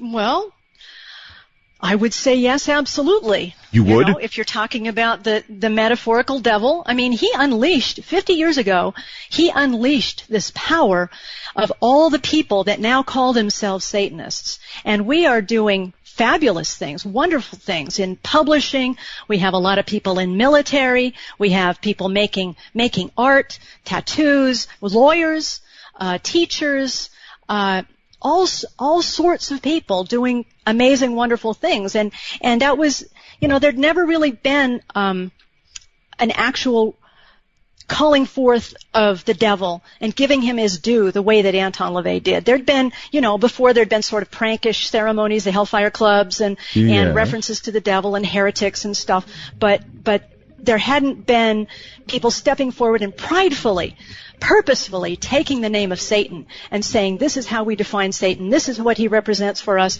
and move over because we're living life and we're having a great time. All right, hold it right there. We're at a break point. Relax. You've got several minutes. This is Midnight in the Desert. I'm Art Bell. A new religion that'll bring out to your knees, black velvet. Want to take a ride? Exclusively on the Dark Matter Digital Network. This is Midnight in the Desert with your host, Art Bell. To call Art, please dial 1-952-225-5278. That's 1-952-CALL-ART. How many of you feel your soul seeping from your body already? Blanche Martin is my guest.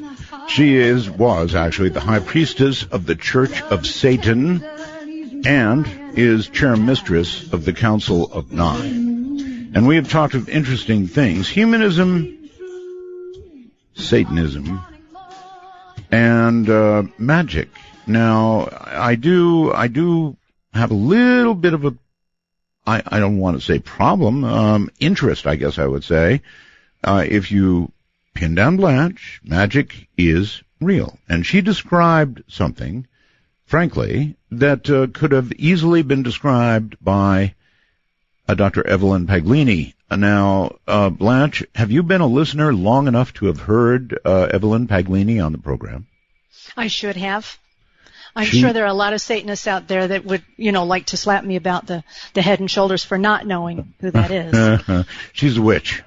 Ah, okay. And she has described spells going after people, like you described, the disgruntled worker, the one you're unhappy with, and how to do that, how to work spells for passion. You brought that up earlier. In other words, you two talk very much alike. You mention Satan, and of course you're involved in the Church of. But other than that, you just frankly sound a lot alike. So obviously you didn't hear her because I promise you she's passed on. You would have remembered. But she was a witch. Yeah, I probably would. That they use a lot of the same. I mean, the horned god is what they call the masculine figure, witches and Wiccans, essentially. I call myself a witch. I'm a satanic witch. So we use a lot of the techniques. We use lesser magic, which is manipulative magic to get what we want on a day-to-day basis. Then we use greater magic, which is in the ritual chamber. But I think where a lot of people part company that are interested in magic part company with Wicca or witchcraft as it is now portrayed. Now they're moving a little bit away from this, but they get all squeamish about the word Satan. They want to use the tools, but they don't want to align themselves with the bad guy. I know. And if you're going to use the tools, then our thought is you should give the credit where the credit's due. She was not a Wiccan. She described herself as a spiritual warrior. Okay. Well, that's good. When a lot of people that talk that kind of talk and they're not Satanists, I don't understand why they're not a Satanist.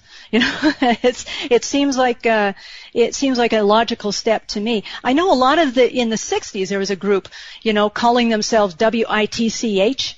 And they were essentially militant feminists that were using the metaphors of being witches and being evil and being ugly and empowering themselves, you know, like the word queer, kind of giving themselves that life and that strength by calling themselves witches. And, you know, as a Satanist, I think it's a little bit short of the mark. You know, if you're going that far and you don't align yourself with, because we call ourselves Satanists for a lot of different reasons, as I've already explained, because most of the great thinkers, including and up to Copernicus, Galileo, and more recent, you know, people have always been called heretics and blasphemers. And so why don't you pridefully say, yes, I align myself with all that you consider evil, and I go to those dark places. I mean, I consider you a fellow traveler. You know, you go to those dark places too, and you force people to expand their paradigms. You know, you bring in speculation and provocation, and you make people, you say, okay, here it is. You think about this. I'm forcing you to confront this. And you think about it. You can either reject it and say it doesn't exist, or you can try to expand your consciousness to include this. That's what a good scientist does. I think that it does exist. I think magic actually does exist. I think that many things that we discuss in the paranormal world do exist.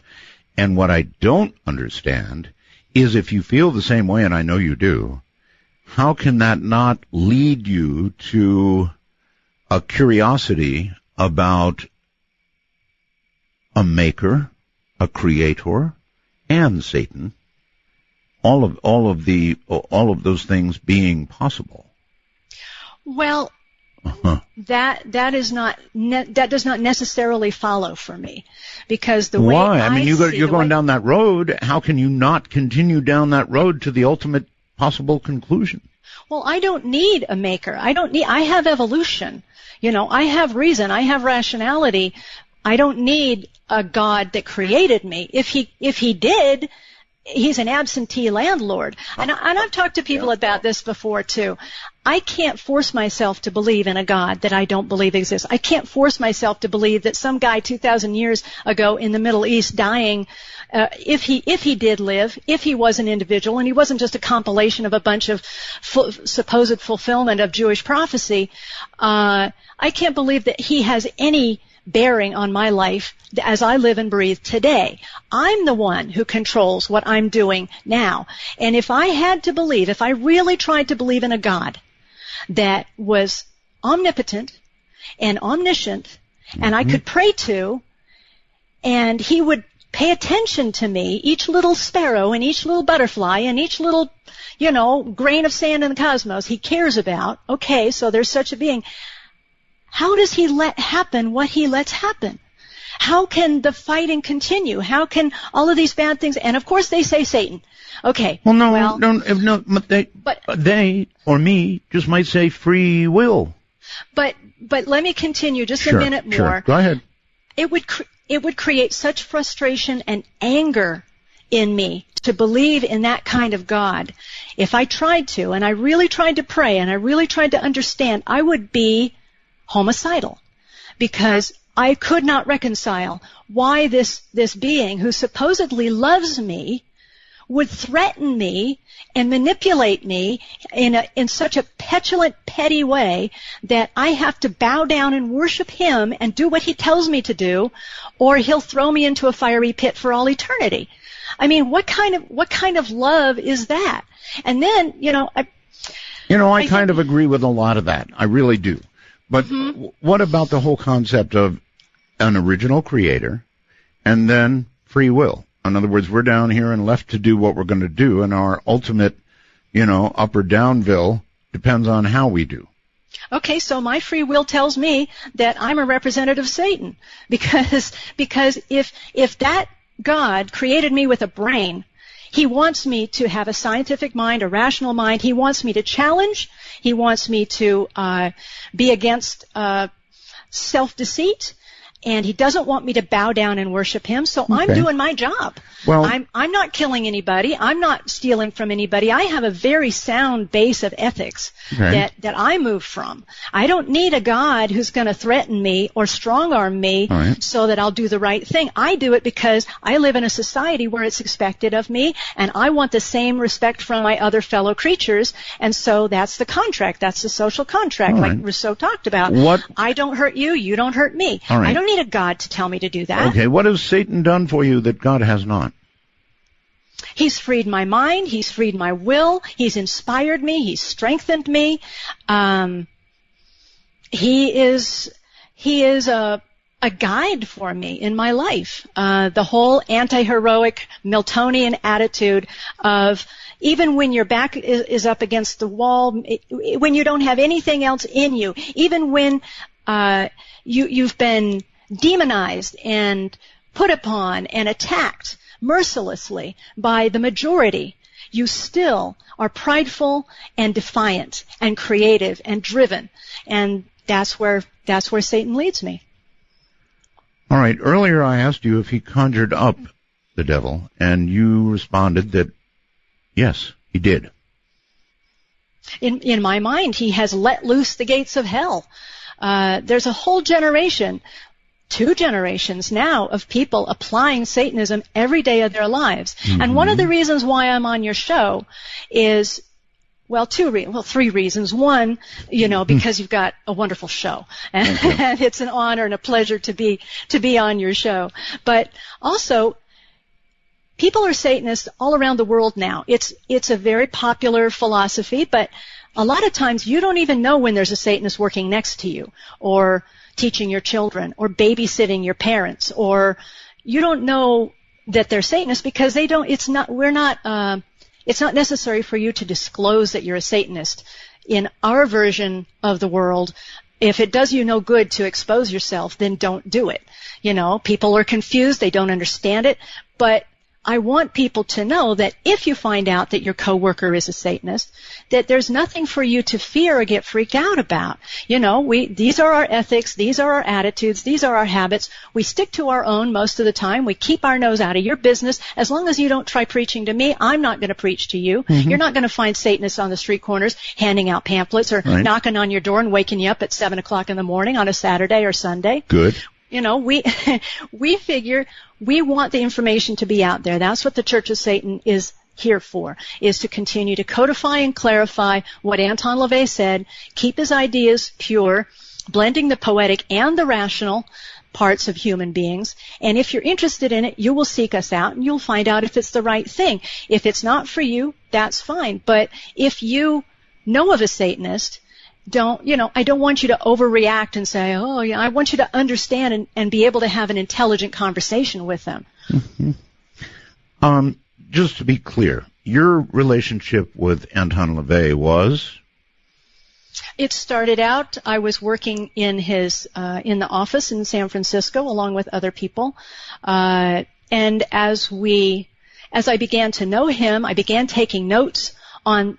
He was an amazing raconteur. He'd tell jokes. He'd tell these stories about his life and about the people that he'd known, and his lion and his leopard, and people that he'd known on the police force would come by, and he'd talk with them. And I had extraordinary access, and I had a pencil and a tablet, and I started writing down some of these stories and some of the stuff that he was talking about, because I knew that he was an important historical man. He will be remembered, many, many years from now, and what he was saying needed to be written down. So I wrote the biography, and we became more intimate. Our relationship changed, and that's why the new Secret Life of a Satanist is, the last few chapters are materially different than the first few chapters. The last chapters are much more, I hope I don't become too maudlin, or I hope I don't break down the image of who he was, but it's much more intimate portrait of him as a man and what he struggled through in the last years of his life and how productive he was at the same time. And so I want people to know the strength that he had, because he was undergoing physical challenges as well as the satanic panic and legal challenges, and he survived. He was strong, and right up until the end. Were they coming after him legally because of what he said he was? No, because of personal reasons. But of course, you remember the satanic panic of the mid 80s to the 90s. Early 90s. A lot of people may not remember, but it was an insane period of time. I mean, we had Geraldo and Sally Jesse Raphael and Oprah Winfrey with these people who were claiming to have been molested as children in satanic sacrifices and baby breeders, and they tore up a whole. Well, you know what happened in Manhattan Beach with the preschool. Yes. And the FBI finally did a thorough search of everything and said there is no international satanic conspiracy. But this was only after at least 2 documents were introduced into state legislation to ban the practice of Satanism as a religion. They, not Judaism, not Church of Christ, Satanism, which is a recognized religion in this country, recognized by in the Chaplain's Guide to the Military Services, and they wanted to ban it as a practice, and that's scary. It never, of course, would have held up. Never. No, of course not. And there's a lot of weird stuff introduced into state legislature, but the fact that they felt that they could have the impetus to, the backing to introduce it, was pretty scary. It didn't go anywhere, but still. I guess it was scary, to be sure. I mean, it's like the communist purge way back, right?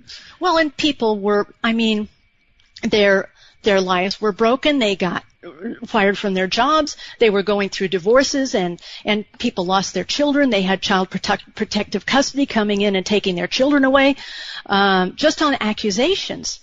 And finally, I think the court system and the insurance companies got tired of paying these bills for these recovered memories and these supposed counselors that were behind so much of it.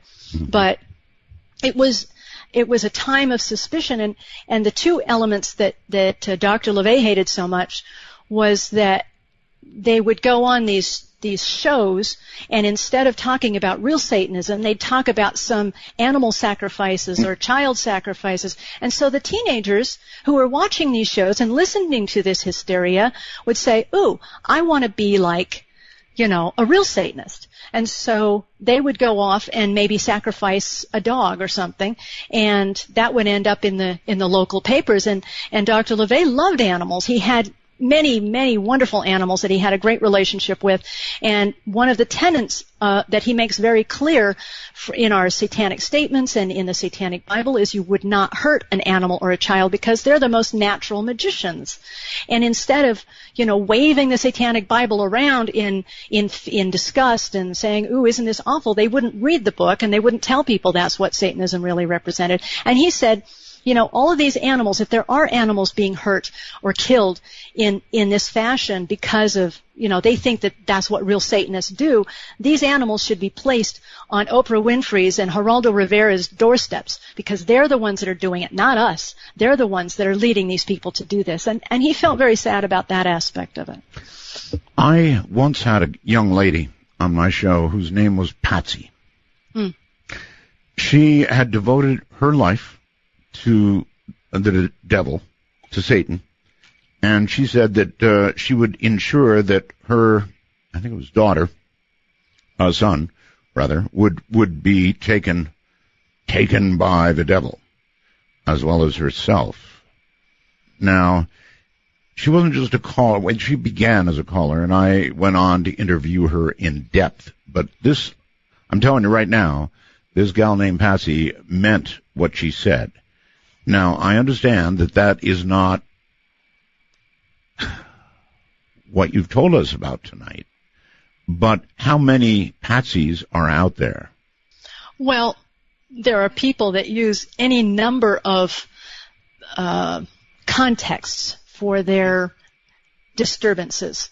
They create fantasies for I'm not a psychoanalyst, and I haven't talked to her. I don't know about her specifically, but I'm not qualified to pass judgment on her particular diagnosis, but I know people do a lot who want attention, and who, they may feel even that they have a real pain, or they have real memories or something, but usually it can be traced to something very specific, and it's a context that they need to put their pain in, and they need a counselor that can actually help them, not feed their fantasies, but actually help them move away from their fantasies into a productive life.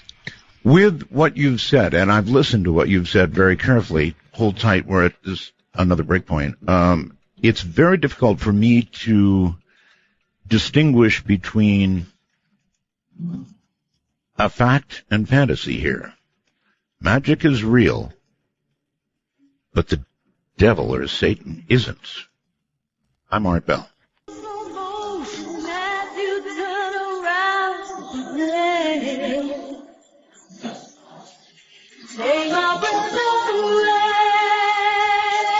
To reach Midnight in the Desert via Skype worldwide, if on a computer, please be sure to use a headphone mic and call MITD 51. That's MITD 51. Well, all right. My guest is Blanche Barton. That's Blanche Barton, and she is the former high priestess of the Church of Satan, as well as now the chair mistress of the Council of Nine. She was Anton LaVey's partner in life. I think that's probably a fair way to put it. And of course, you also have a child now. Is that correct? Yes, that's correct. So, again, I'm struggling a little bit with this, Blanche, because on one hand, you sort of lay out Satanism as humanism, but then on the other hand, you'll go down that highway saying, well, yes, some magic is certainly real, and much of the paranormal could be real, and certainly I've discussed a great deal of this, and that's kind of where you stop. You don't continue down that road. It seems to me once you've embraced the paranormal and the fact that real magic can be done, then you have to be looking at a power beyond human power, humanism. Okay, let's try this. Okay. We start from the position that humans are rational animals. We're animals. That's the seventh, our foundational document is the 9 Satanic Statement. And the seventh, if you will indulge me, sure. Satan represents man as just another animal, sometimes better, more often worse than those that walk on all fours, who because of his divine spiritual and intellectual development has become the most vicious animal of all.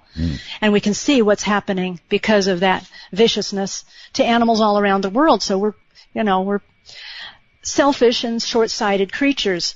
But instead of just leaving it at that, I could be an atheist or I could be a humanist, but there's a whole half of our brain that isn't addressed by atheism or humanism, because in Anton LaVey, for the first time in history, he reconciled the irreconcilable. He reconciled the poetry, the mystery, the magic of being a human being, of writing symphonies, of writing great literature, of having visions and creating great architecture and creating love, relationships, all of these fantasies that are human, that are a big part of being human.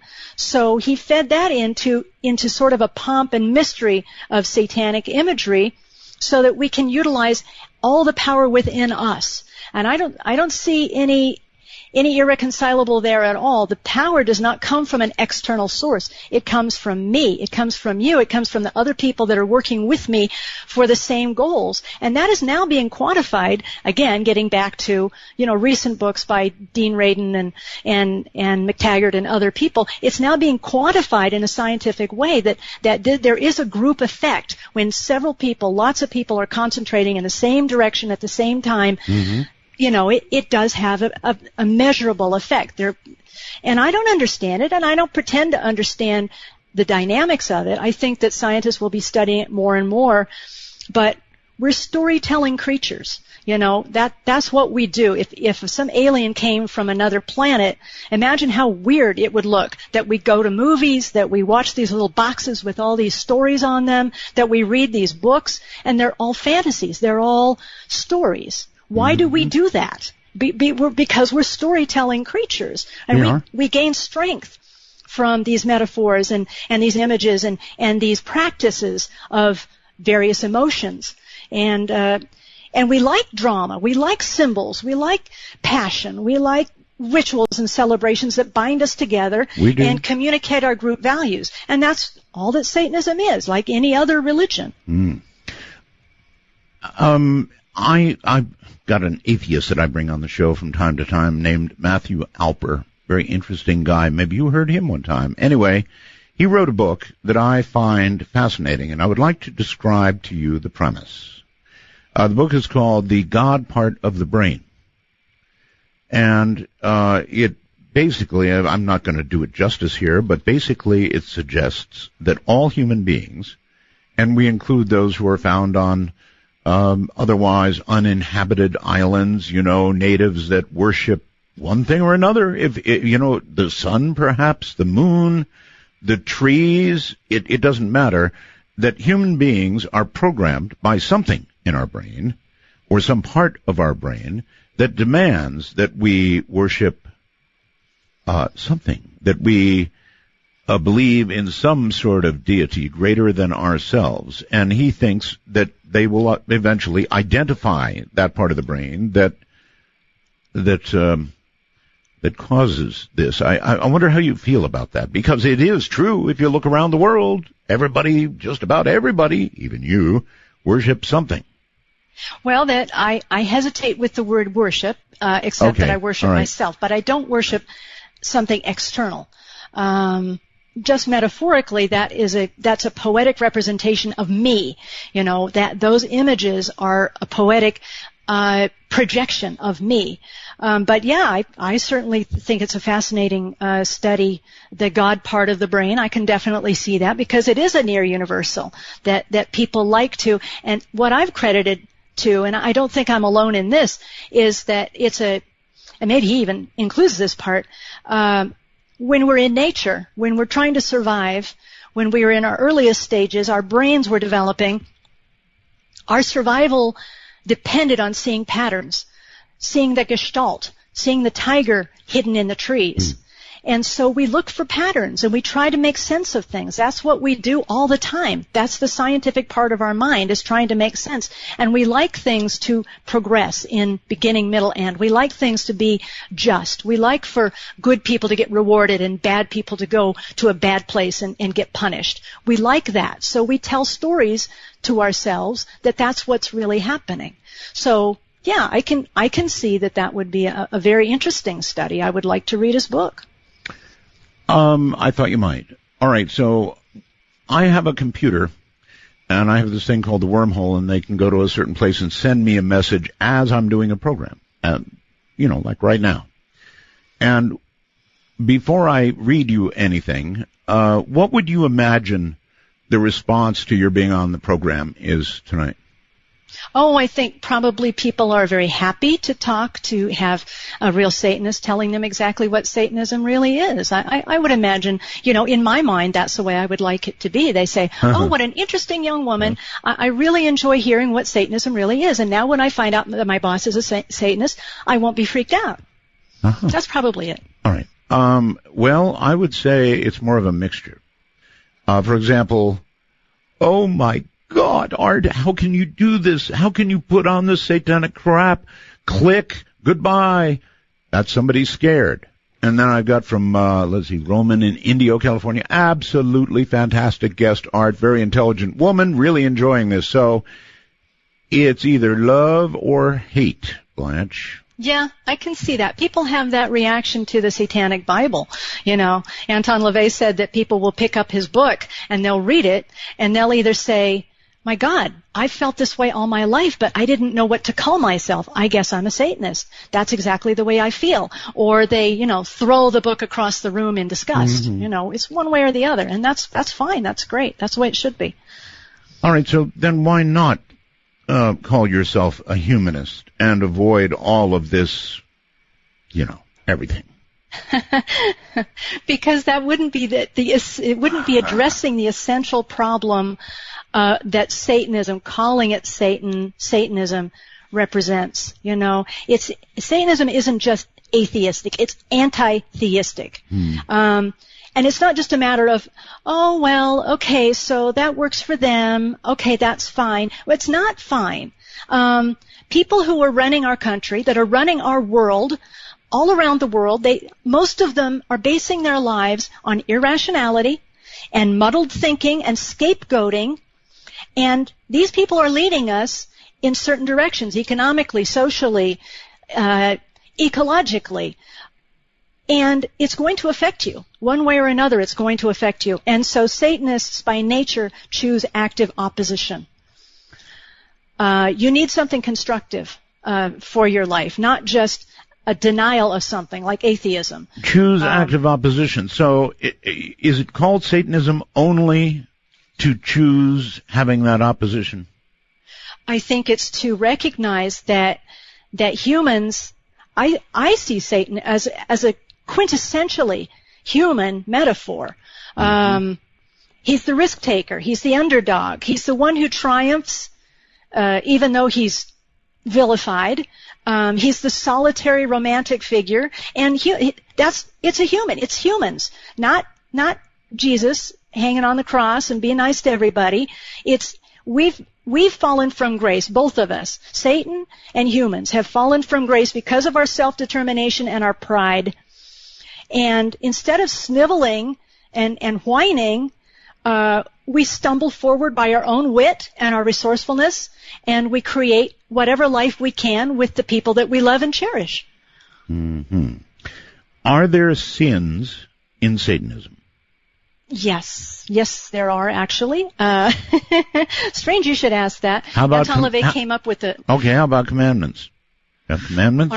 Yes, our 9 satanic statements written published in the Satanic Bible are our codifying statements. Codifying. I would say. So you really sound like a lawyer.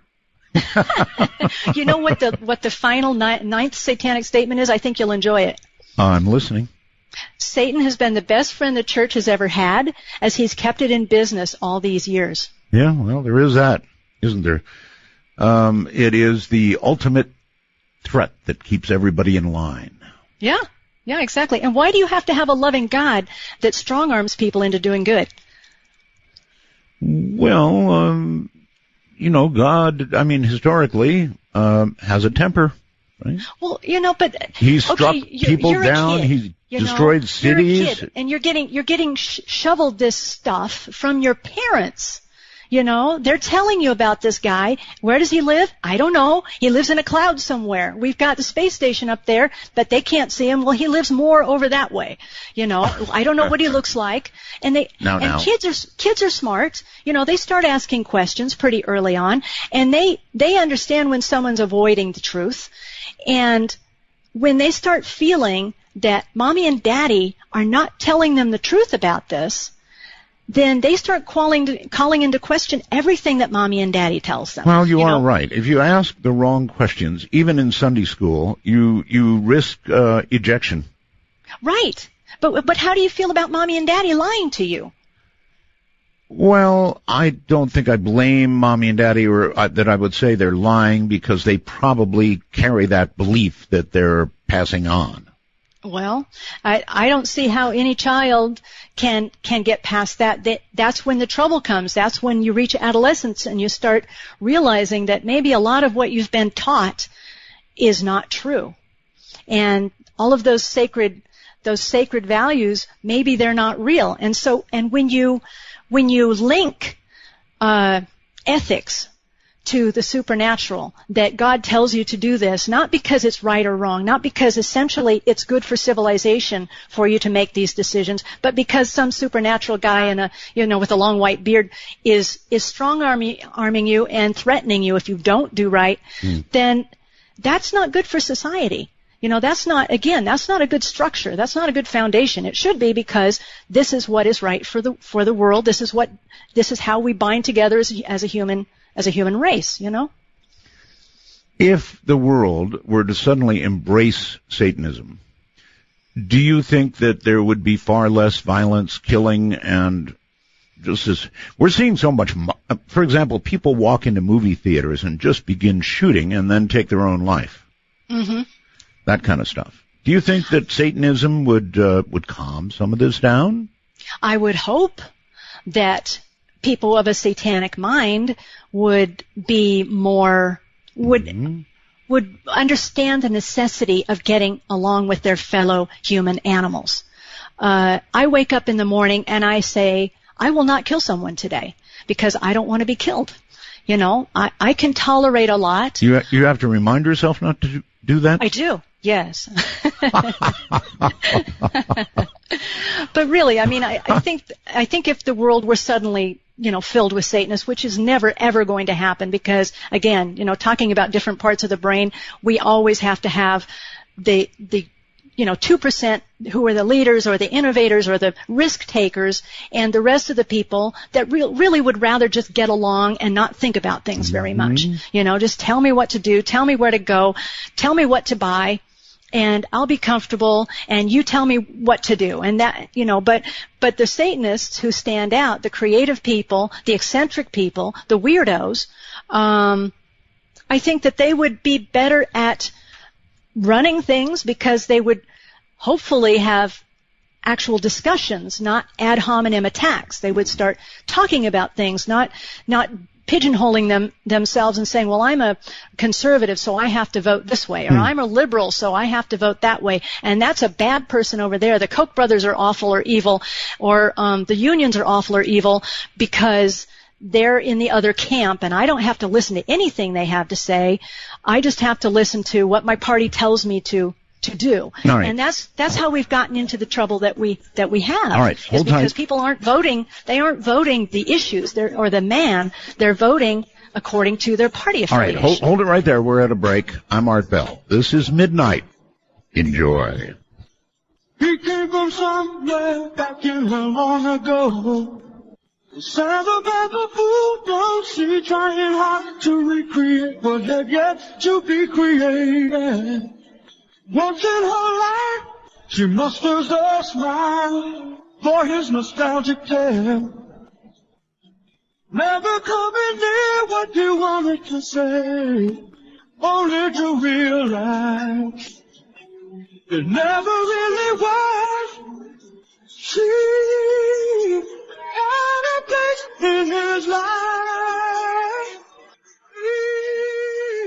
Will you partake of that last offered cup, or disappear into the potter's ground when the man comes around? To initiate a dialogue sequence with Art Bell, please coordinate your phalanges and call 1-952-225-5278. That's 1-952-CALL-ART. Well, all right. Blanche Barton is my guest. She was the high priestess of the Church of Satan, and she is now the chairmistress of the Council of Nine. Blanche, welcome back. I would like to, if you don't mind, circle back. We sort of went right over it. What are some satanic sins? Satanic sins. The first one, you will not be surprised to know. The first one is stupidity. That's the top of the list. Because humans are, as I say, tend to be very short-sighted and selfish creatures. I'm all for selfishness, but when you are so short-sighted that you don't see the consequences of what you're doing and the long-term consequences to the earth and to other humans and to animals, then that's just being stupid. And a lot of those sinners out there. Yeah. And the second one is pretentiousness, empty posturing. It's very irritating. And Anton LaVey always had the idea that if you're a satanic priest, you should be able to take the garbage out. You have to be able to come up with the goods ultimately. And that's what made his philosophy so strong. What makes his philosophy so strong? Because he was a very genuine person. Whenever he would start. When he'd have someone come over, a lot of times they'd want to talk about Satanism. He didn't want to talk about Satanism all the time. He'd want to talk about old movies or cars or guns or music or characters.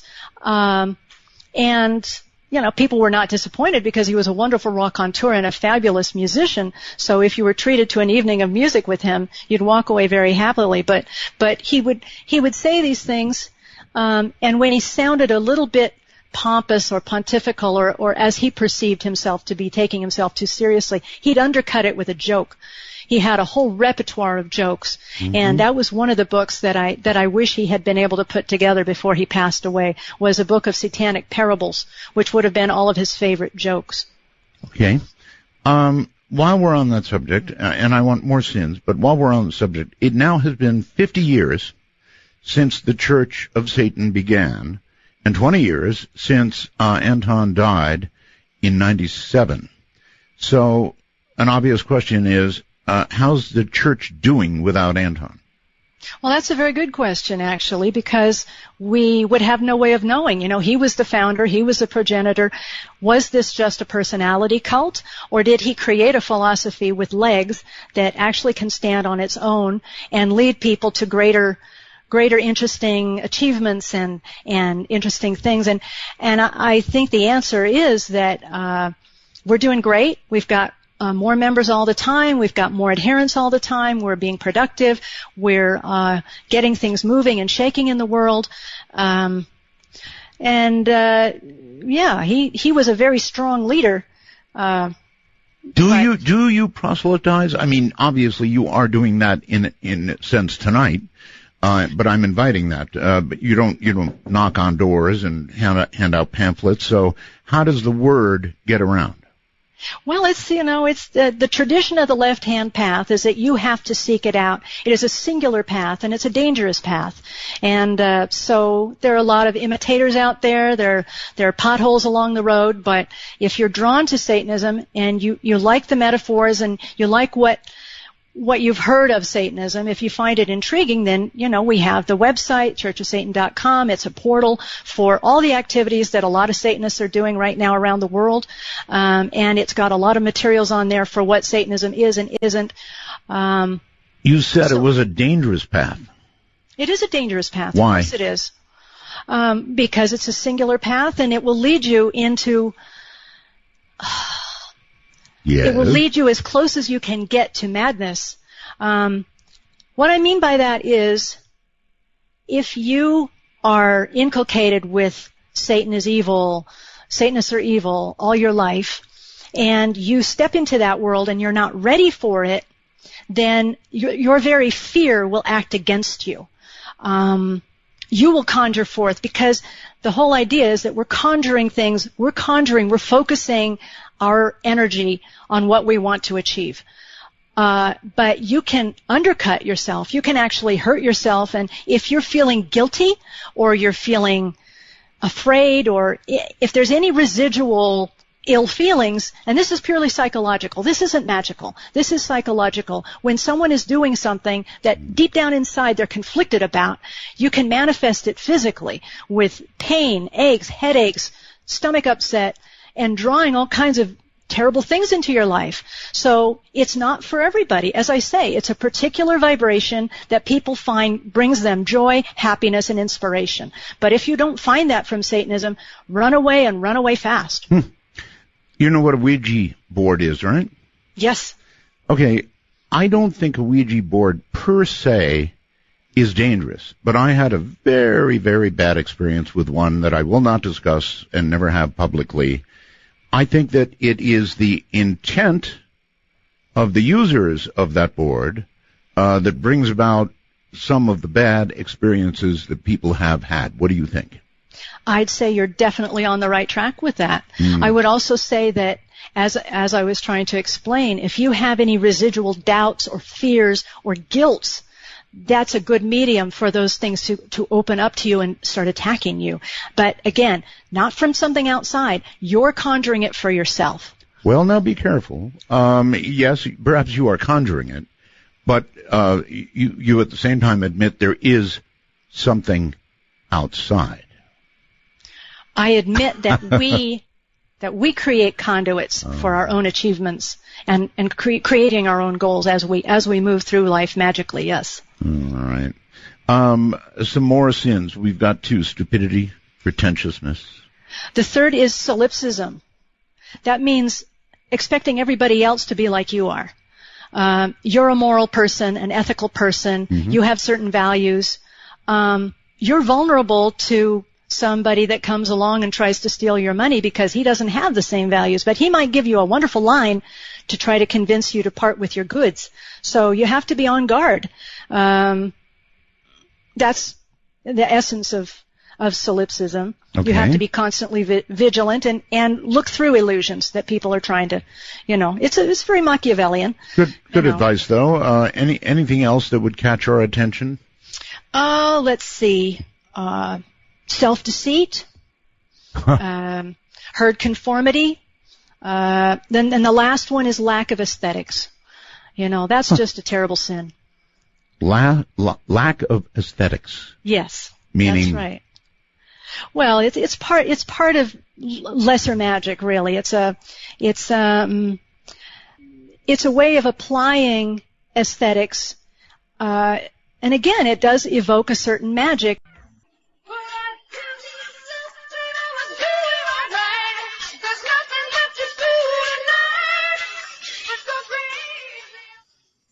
Midnight in the Desert spans the world. To call us from outside the U.S. and Canada only, use Skype with a headset mic if on a computer and call MITD 55. That's MITD 55. It is. I'm Art Bell.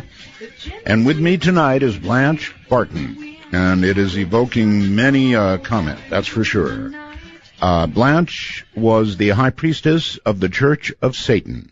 She is the chairmistress of the Council of 9, and we have been discussing Satanism. It may well be that your view of Satanism, or what you thought you were going to hear tonight, is not what you're hearing tonight. You may be surprised pleasantly, or you may be scared. It's hard to say. I think there's a lot of both out there, frankly.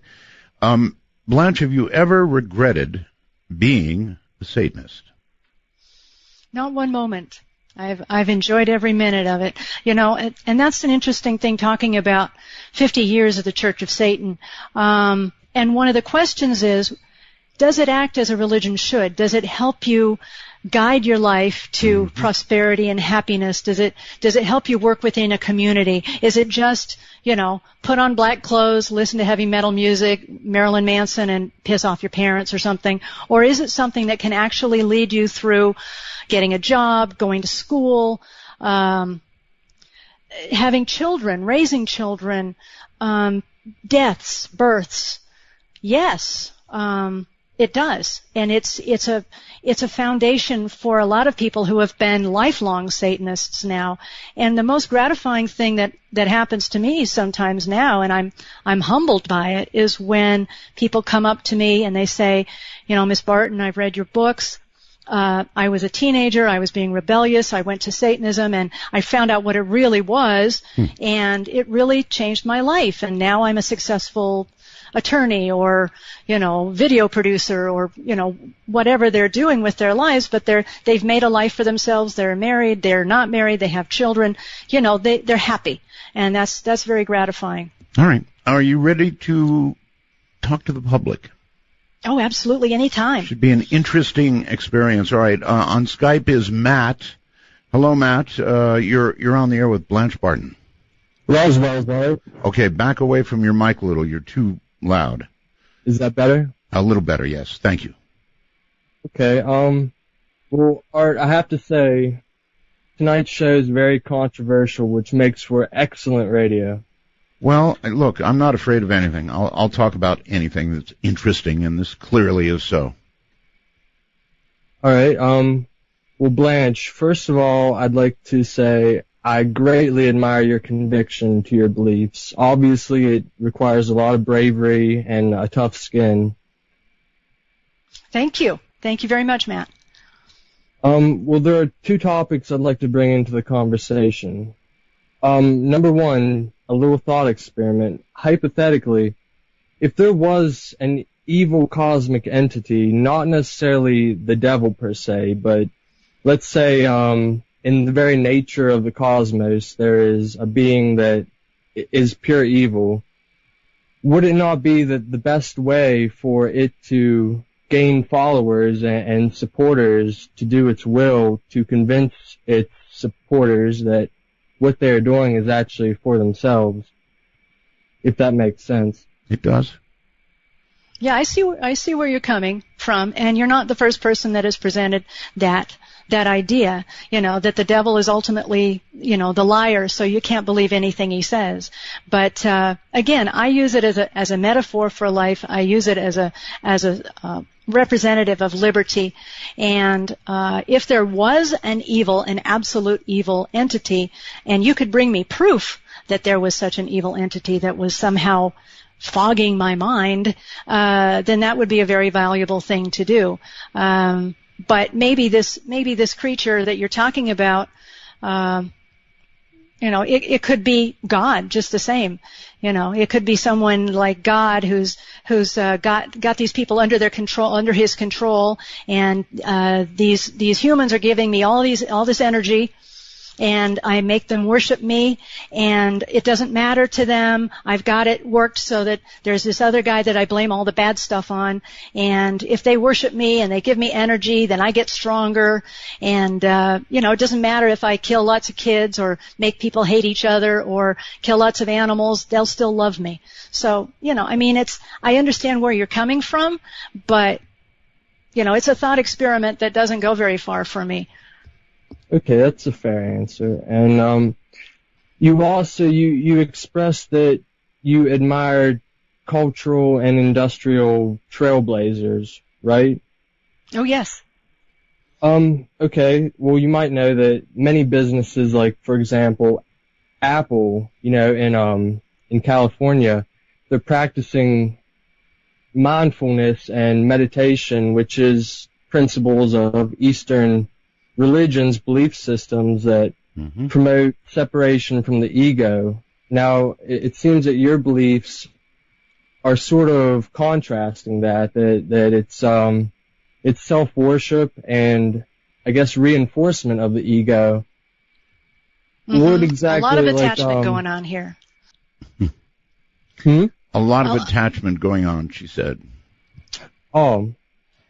Well, there are, there is evidence that meditation and mindfulness can increase productivity. And, well, what are your, do you believe in karma? Do you believe in reincarnation? Is there even the possibility of such things? That's a lot. Karma, I would suspect so. But let's ask, do you believe in karma? Well, I hope that there are consequences. I think that the way we perceive it is you're asking for the consequences that you get out of life. You conjure forth what you get. So yeah, there are definitely consequences for the actions that you take. As far as getting back to your idea about meditation and consciousness, yes. Yes, definitely. Strengthening your own mind, strengthening your body, being able to use yoga, and strengthening the energies that flow through us. I personally am a great follower of that, and I think a lot of Satanists are. That we're bioelectrical beings, and if we can concentrate that, again, that's what magic is about: is concentrating our energies, aligning ourselves with our true core, and being able to release, bring in energy from around us and release it appropriately. Okay. Well, if so. As I've listened to the interview, you think there is something to karma, but if there isn't, there is a spell that'll take care of it, right? Yeah, we take care of that. Yeah, all right. We're sort of the cleanup team. He also asked about reincarnation. I have, again, my mind is open to reincarnation, quite frankly. Really? Because personally, I have had some interesting experiences along those lines, like you with the Ouija board. I don't need to go into them. But my mind is open to a lot of things. Like Lewis Carroll said, I try to believe 3 unbelievable things before breakfast, Wow, your mind is open to reincarnation. That's a path unto itself. All right, here's something Donnie sends on the computer. Donnie in Sedalia, ask your guest about Anton LaVey's deathbed confession and accepting Jesus Christ on his deathbed. It's all over YouTube and the Internet. So if the Church of Satan, if this is true, the Church of Satan is bunk. Well, there you go. I am here to tell you that I was present in those final moments, and there was no deathbed confession. There was no hallelujah. I see it all now. There was no, oh my God, please forgive me. He had become more determined and more committed to his philosophy as he grew older, because he saw the way that the world was going, and he knew that he needed to be a voice for that. Okay. So, Terry, somewhere out there, you're on the air with Blanche. Where are you? Hello. Can you hear me? I hear you. Where are you? I'm in Cincinnati, Ohio. No, you're on the wrong line then. That's our international line, my friend. I did Skype. Right. I'm very sorry. You'll have to give us a call at MITD51. MITD51 for North America. You are on 55. Let's try Lewis on North American Skype. Hello, Lewis. Good evening. My questions are not judgmental, but just factual. Is the Church of Satan recognized by the federal government for a tax exemption? And I'm curious if they're convicted of a crime and they're put in prison, do they get any special treatment? And finally, would she call herself a witch? I missed that if she said so. Those are my questions. That's a lot of questions. Hold on. Don't go away. Sure. Let's get answers. Okay, the first question, yes, we are recognized as a religious entity by the United States government. We're included in the Chaplain's Guide to Military, to chaplains servicing military people. And that's updated periodically. However, we do not take advantage of our tax-exempt status because one of our premises, vital premises, is that all churches should be taxed appropriately like any other business. So, as an ethical point, we do pay taxes.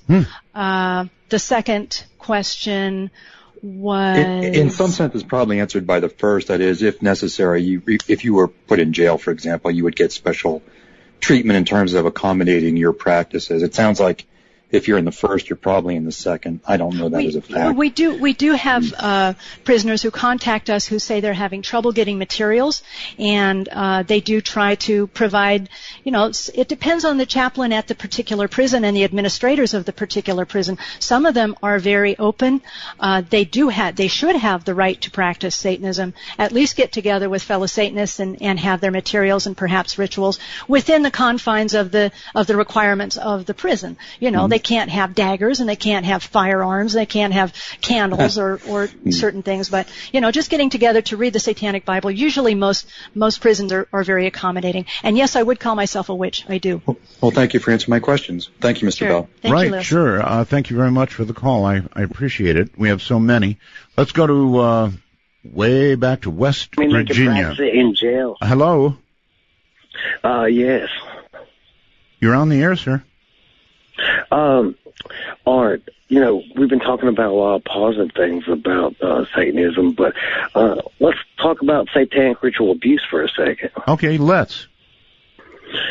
In the 80s especially, there was a lot of cases dealing, we mentioned the government-related daycares and the military bases daycares. There was a lot of children that came out of there with STDs. And we were talking about the military, and, while we're talking about Satanism, while we're talking about the military, let's bring up, Well, all right, let's deal with one at a time. One at a time, all right? Yeah, of course. Satanic ritual abuse of children.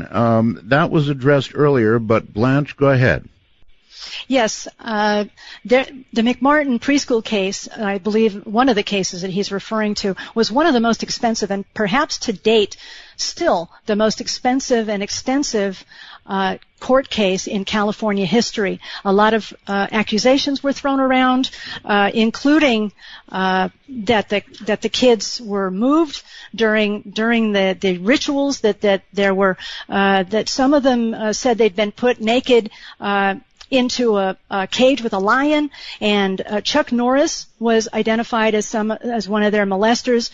They said that they had their faces smeared with feces and blood and urine, and that they'd seen babies cooked and eaten. No. And backhoes were brought in, heavy machinery was brought in. All of this was supposed to have taken place in tunnels beneath the preschool by the people that were running the preschool. No tunnels were found, no lions were found. The most damning evidence that was found was toy rabbit ears and a candle.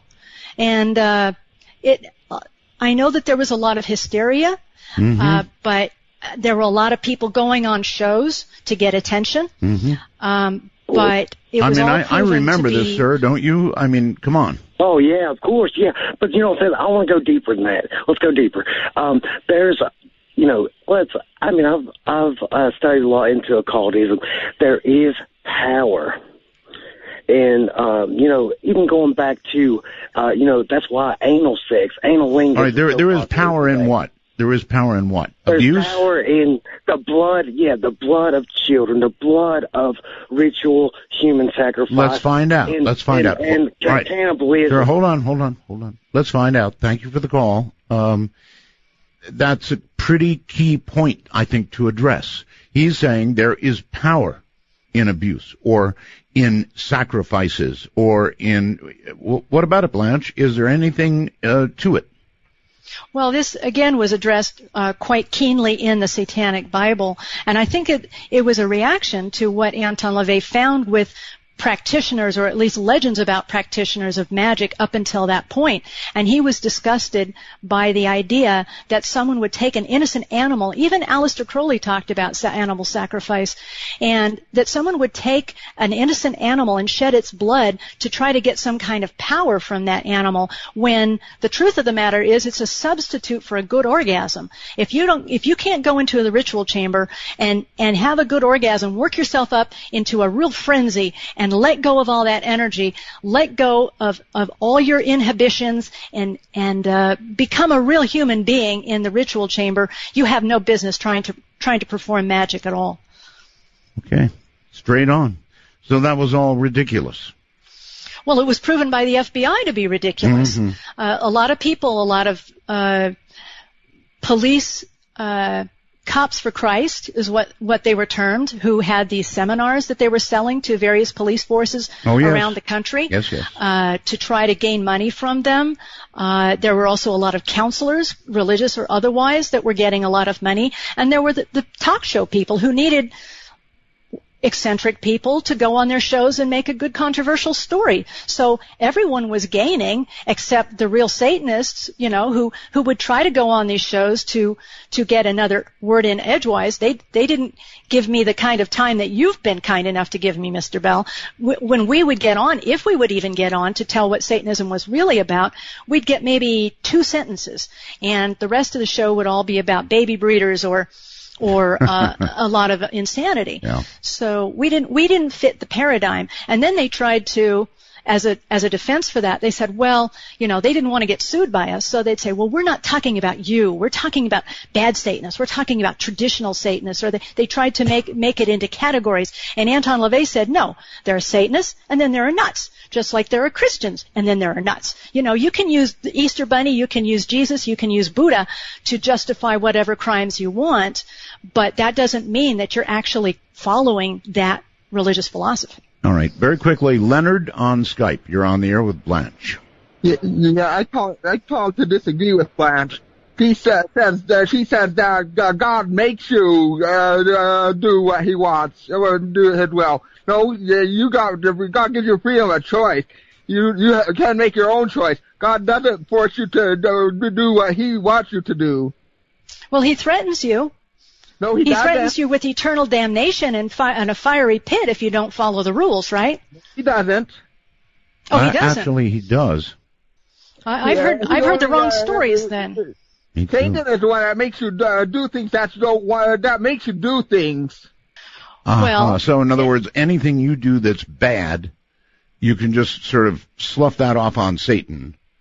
And that's the problem with scapegoating. That's the essence of what we're trying to get across here, is that when you scapegoat people, like some people are doing in the Middle East right now, then you can go do whatever you want to them, and they don't deserve your empathy, they don't deserve your sympathy, because they are unclean, and they are demonic, and they are possessed, and they are evil. So you can hurt them, and you can demonize them, and you can scapegoat them, and do whatever you want to them, because they are the others. That's very dangerous thinking. It's not an us versus them. I'm a human being, you're a human being, Leonard, and we all have foibles, we all have faults, we all have strengths. All right. And we have to get together to find out how to solve problems. All right, good. Hold it right there. We'll be right back. I'm Art Bell. This is Midnight in the Desert.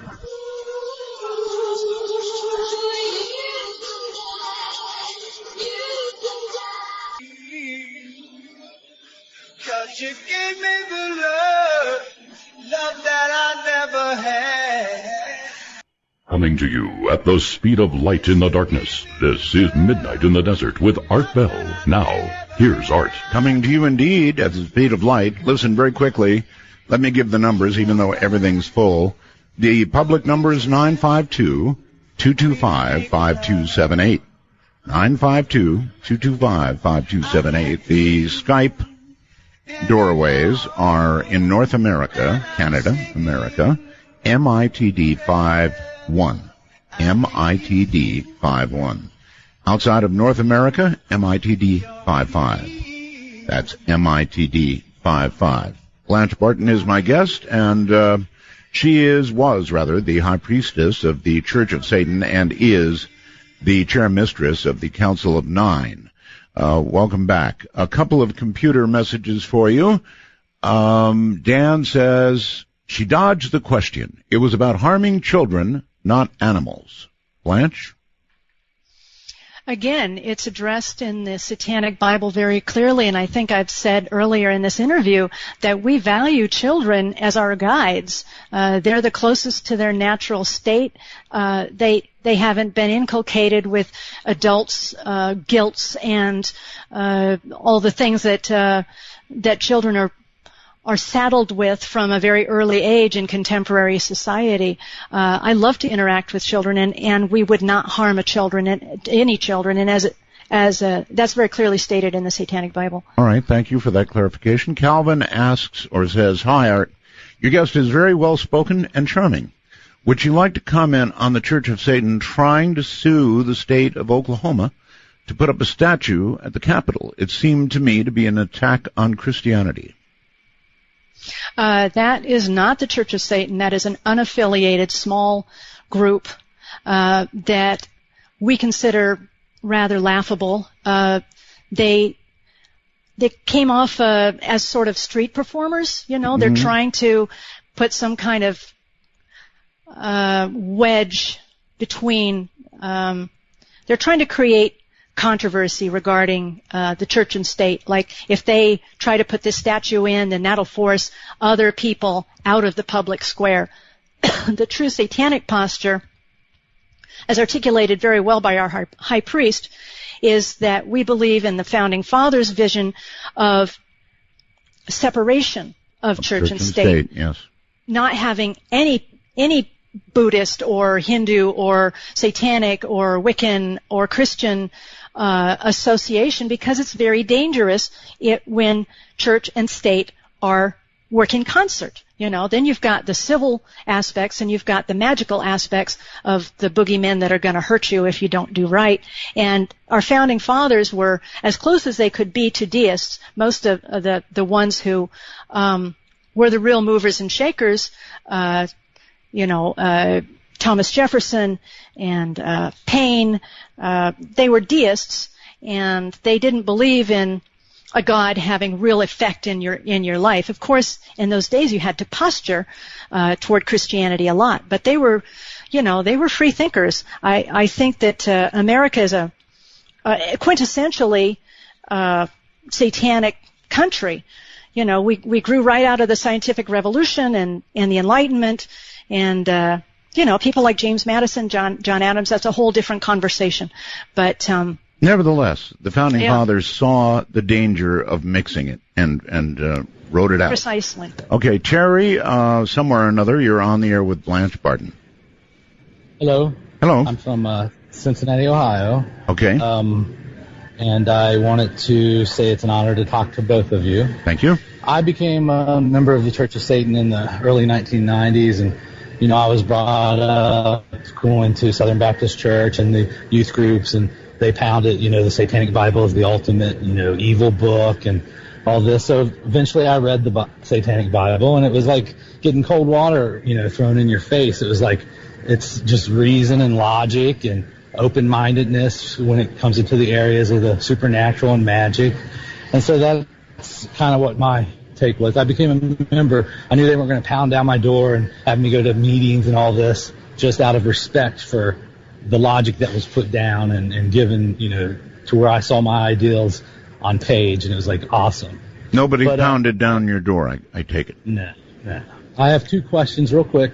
One for the Blanche. Are you familiar with the studies on the pineal gland in the human brain, like essentially the third eye and like DMT, the release of DMT, and how that kind of, I believe, goes in with magic and all that? And then also in your personal magical experiences, do you, like for me, sometimes, I feel real strong, and then it's like I feel weak sometimes in magical nature, and I don't think it's like because I'm physically sick or I'm going through emotional stress, just like those waves of power and energy. Like, have you had that experience then? And that's all. All right.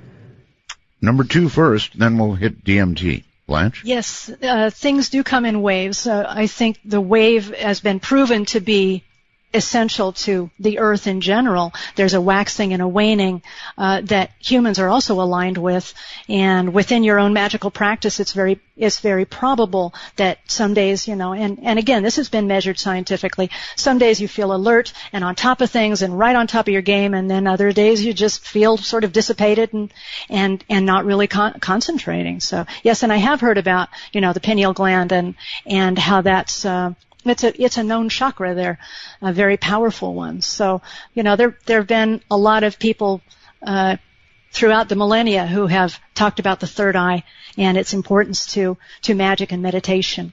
Okay. Drugs and Satanism. He mentioned DMT. There are many who feel that drugs open the mind in a way, and surely they do. What do you think? What does the church think? I can only refer back again to Anton LaVey.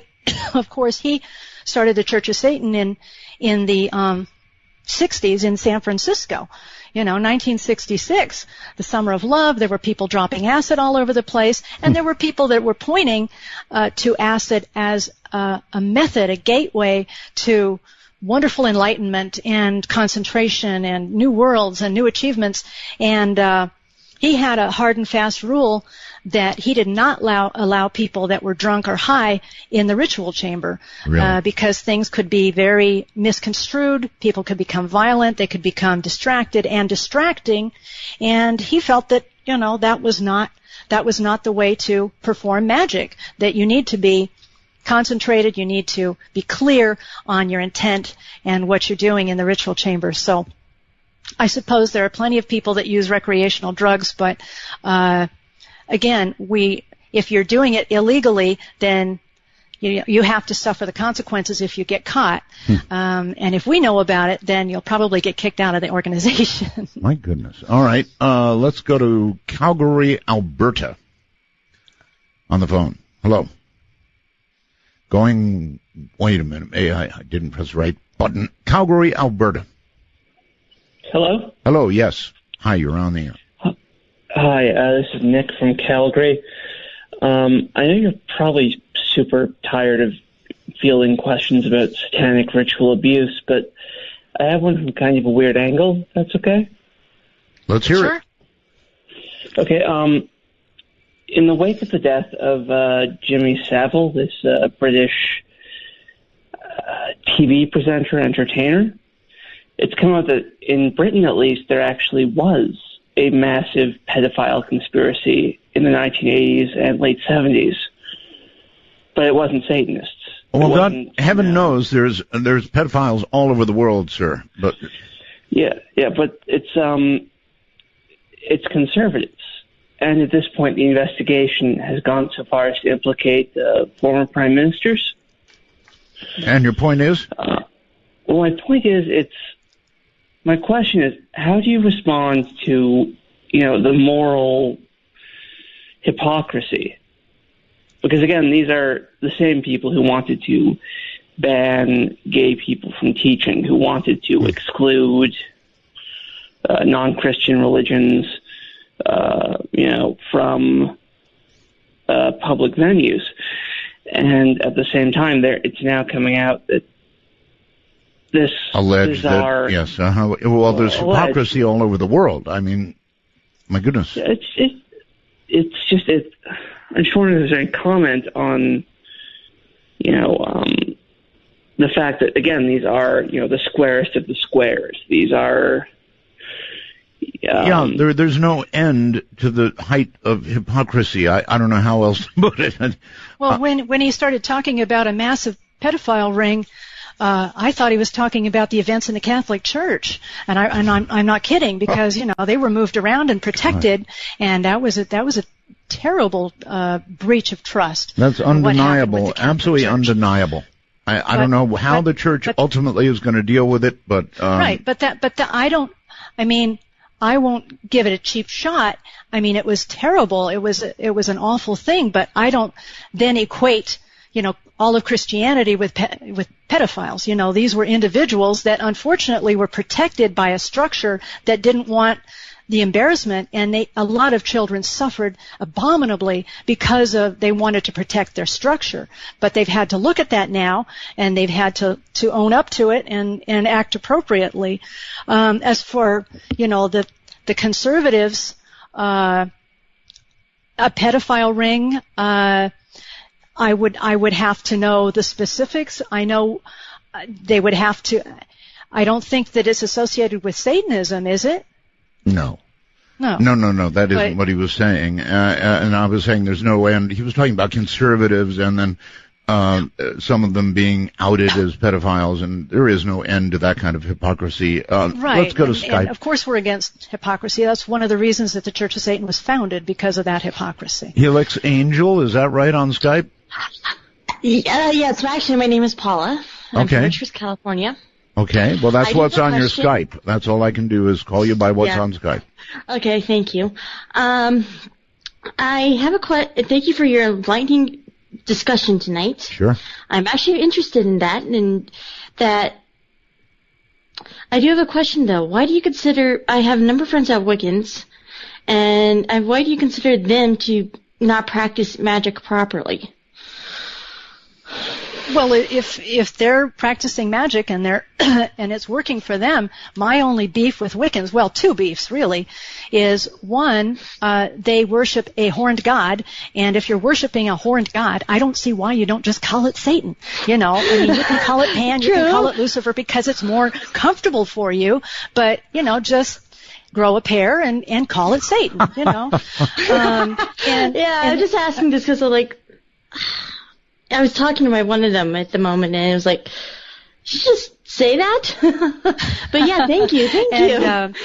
The other point is that during the Satanic Panic, a lot of Wiccans were asked, well, what about Satanists? What do they do bad things? Or they were attacked. They were thrown into the same boiling pot of water with Satanists in these accusations. And instead of coming forward and saying, yes, I'm a Wiccan, I've read about Satanism, I know Satanists, and they don't do bad things.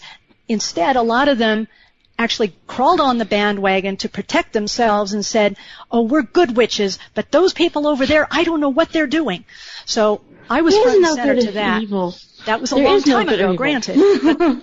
But there's still an essence of us versus them, good versus evil in there. Whereas I say, don't put yourself in a protective circle. Invite your demons in, own what you are as a human being and deal with that.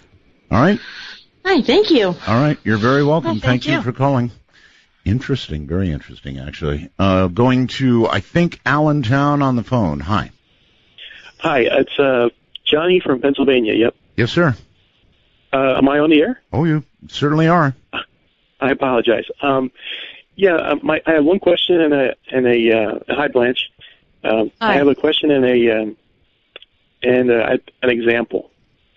So the question is, you talk a lot about the human intelligence and how we're the better, smarter animals now. We're the more vicious animals, and the next step of evolution. That's why we're the top of the chain.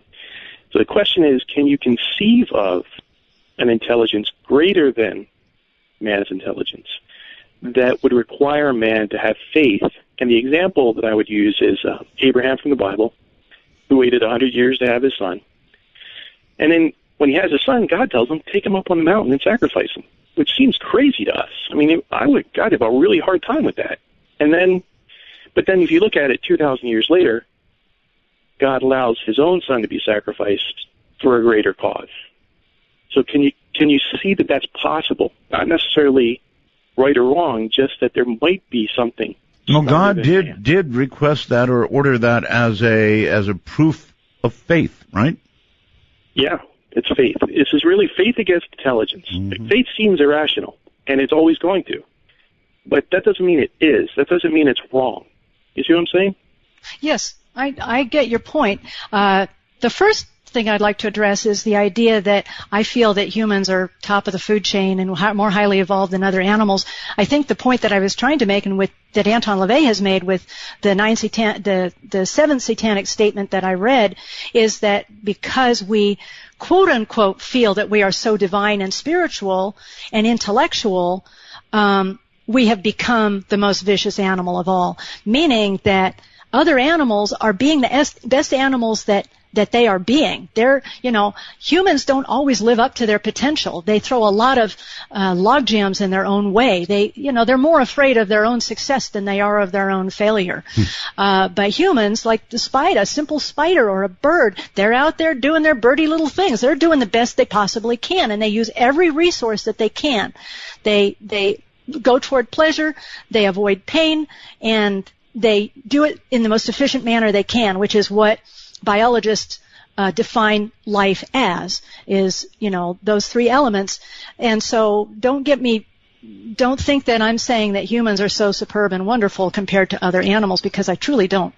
But getting to your point with faith, as a Satanist, I feel that faith is the ultimate betrayal of all we are as humans. I understand your point about sort of giving yourself over to a greater power and trusting in that power, but I can't do that. I can't relinquish that. If I do that, if I give up my independence, my discernment, if I give up the ability to question things scientifically and challenge everything, I've given up everything that we've evolved to be over the last, few million years. And I can certainly understand that, especially now in this day and age, we know so much as humans. We have, if certain visions of reality can be believed, we have plunged into materialism and are cut off from what we used to be able to see as spirit. So all right, I'm sorry to do this, caller, but I'm way short on time, and you can respond to that when we get back, but we've got to take a very brief break. So, Blanche, hold on. What a show is what I would say. What a program.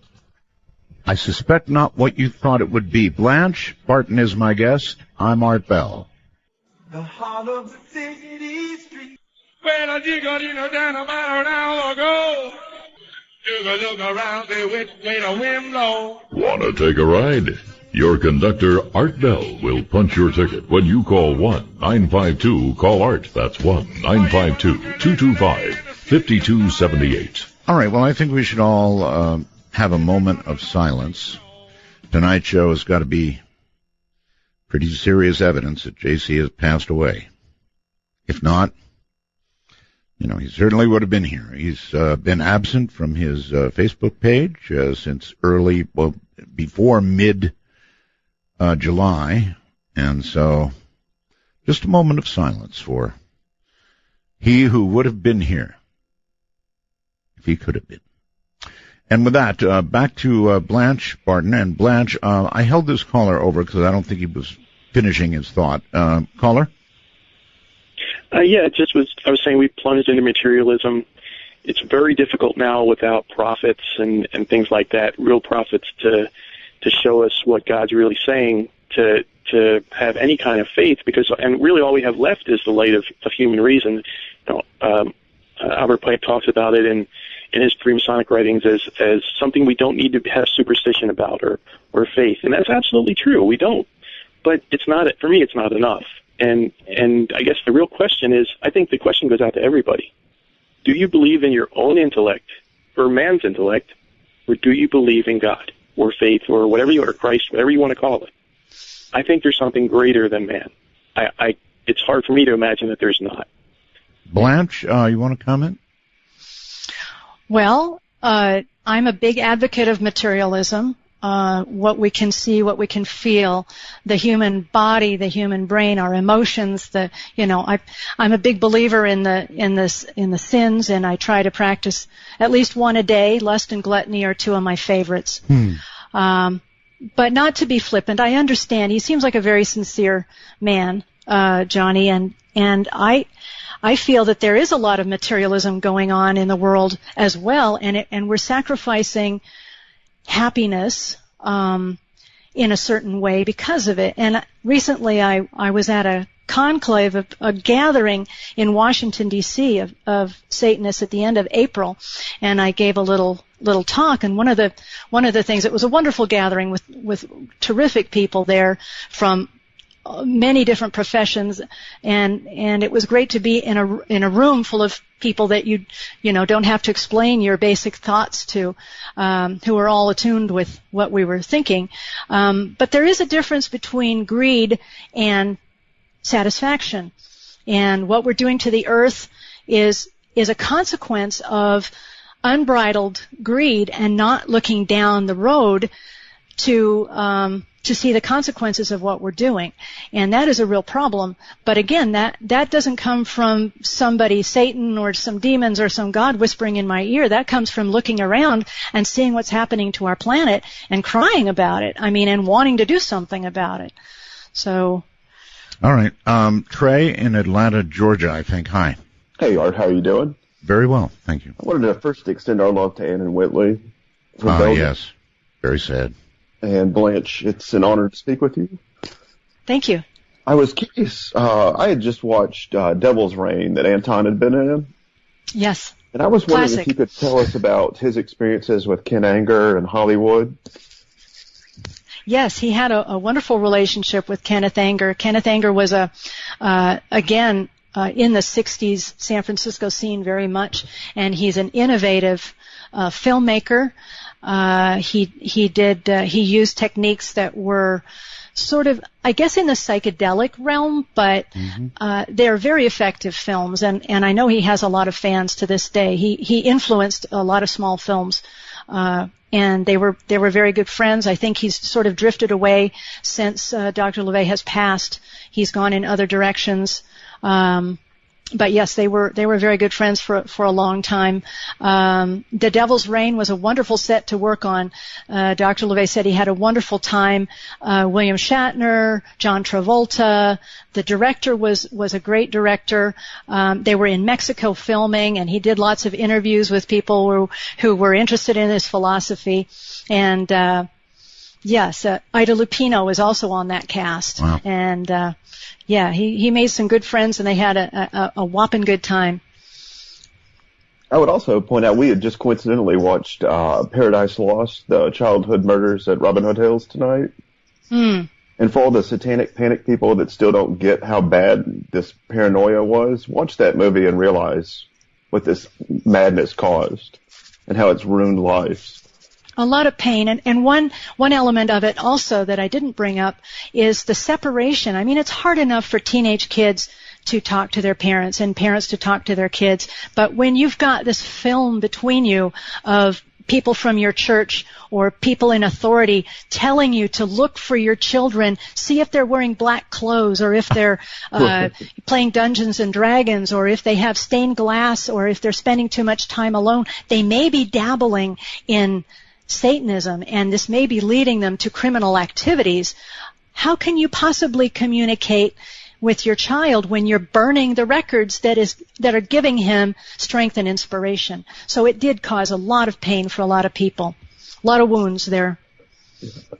Well, thank you both. It's been an honor. Yeah, Right. Thank you, Trey. Thank you very much. Very, very interesting.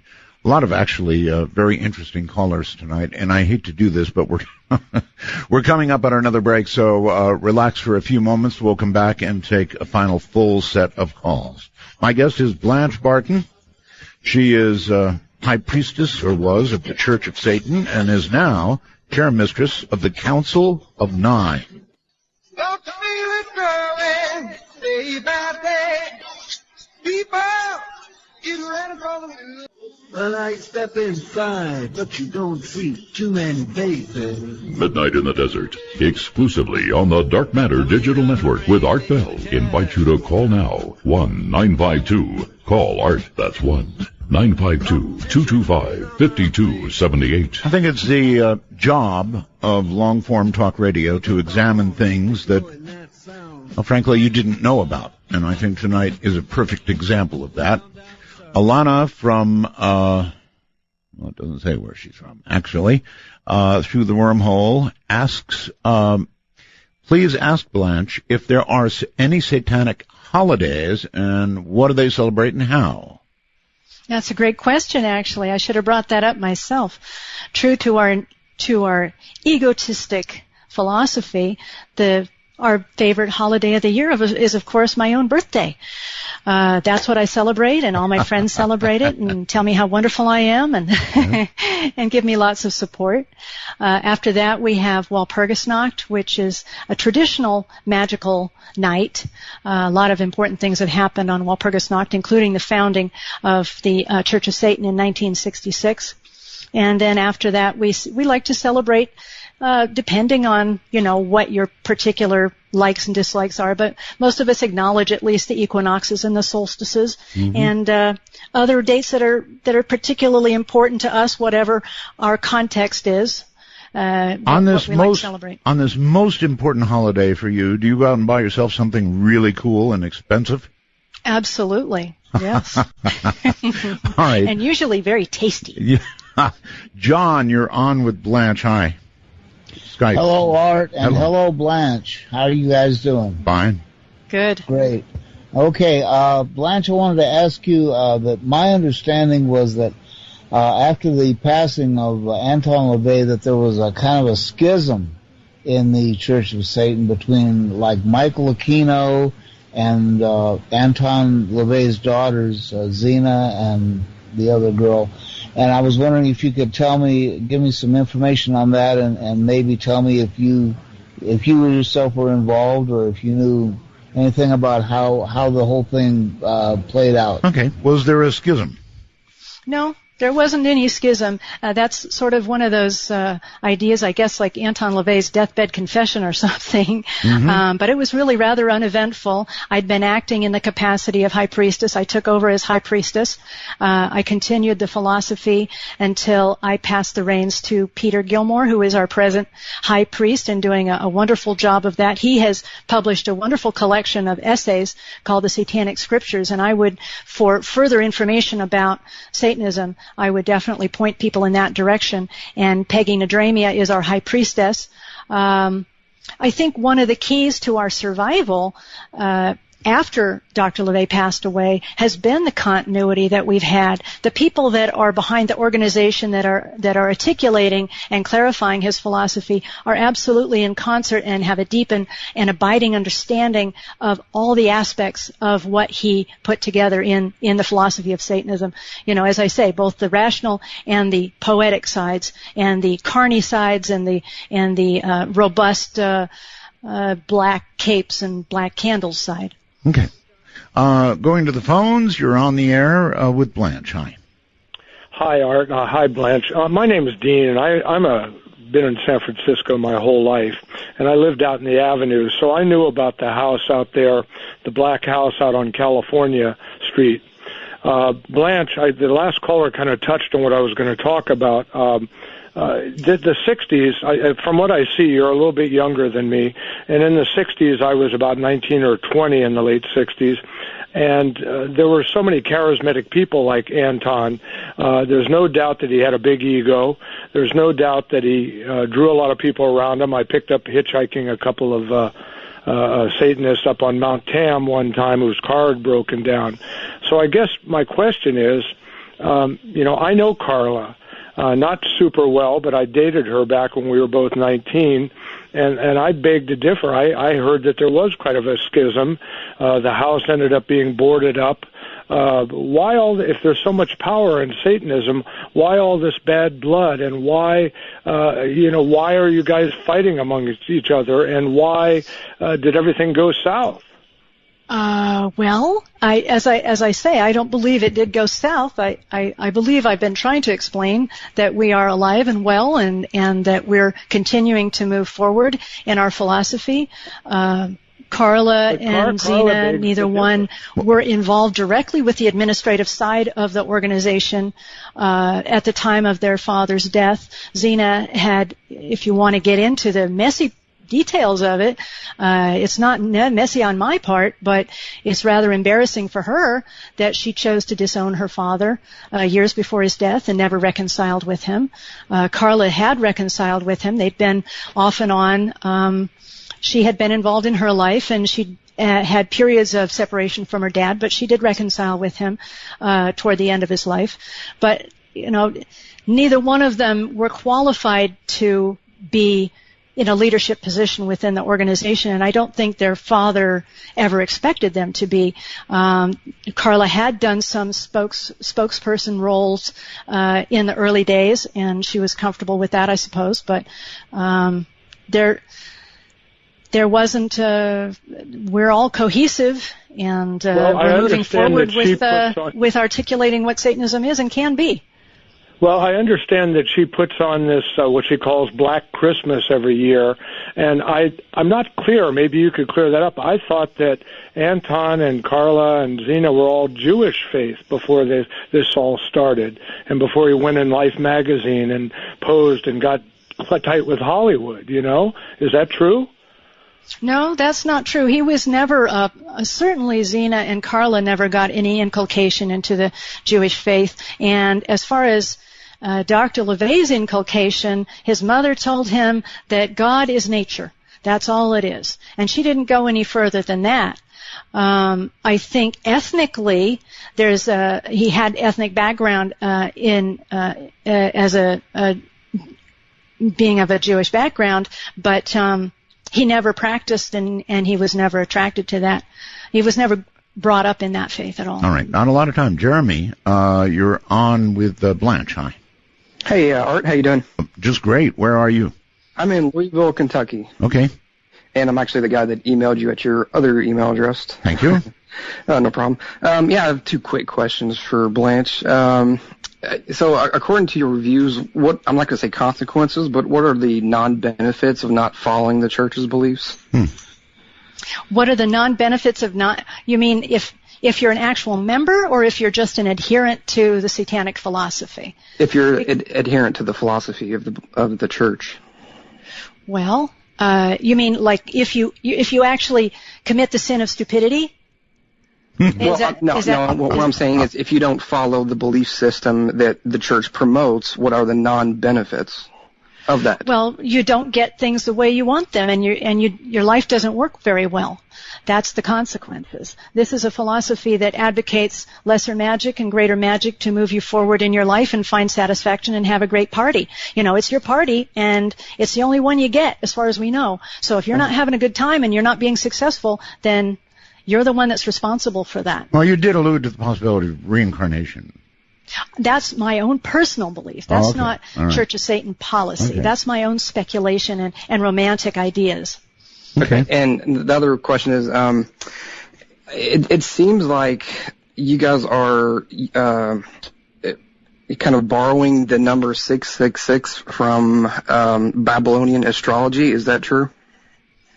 I don't think 666 ever came up in this conversation. It's not particularly interesting to me, other than that it interests other people. Mm-hmm. Okay, because I'm reading on your website, so what you're saying tonight is quite different from what I'm reading on your all's website. You're reading the Church of Satan website. Correct. Yes, it's like you're trying to promote a materialistic intellectualism, but from what I'm reading on the website, it's quite a different story. So I'm trying to find out little bits and pieces of what your thought was in terms of that specific number according to the church. All right, that's a good that may be good the wrong question. Website. You better Yeah, check again. that's what I was going to ask. Does your official website, what is it, please, again, Blanche? churchofsatan.com. That's where I'm at, yeah. And you're seeing things about embracing the 666 over there? Yeah, it says the 666 is considered a shorthand signal heralding diabolism. Yeah. Does that make sense, Blanche? Well, we do use the sign of the horns. Anton LaVey is giving the sign of the horns on the back of the Satanic Bible. And that, of course, has been adopted by a lot of rockers. But the 666 really doesn't have a big reference point for me or most Satanists, except for the amusement that other people seem to really give it a lot of potency. They do. You guys are based out of New York, right? The administration office? Yes. Okay, because your P.O. box is even 666. Oh, yes, that's true. Yes, that's fun. Yes, that's what I was asking. I mean, there's a few references to that number, so. Yeah, it sounds like they're Yes. more having fun with it than anything. Yeah, exactly. Yes, I see your point. Yes, we do have a 666 box, and I have a 666 box for my newsletter as well. And it was available, and why not take it? Just because other people seem to think it's so important. It's kind of a wink, just a wink. Towards the Book of Daniel is what it's a link towards. Babylonian astrology. It's a wink. If you wanted to link to that, sir, then it links to that. I guess people, make up their own links. I don't know. Indio, California, on the phone. You're on with Blanche. Hello. Hello, Art. Thank you very much. Sure. Listen, everything that I'm hearing from her is pretty much the opposite of what I experienced. In the late 60s, Anton was on a daytime talk show, and they said, we're having a witches meeting tonight, and blah, blah, blah. And so my girlfriend calls me, and she goes, let's go. So we went. Mm-hmm.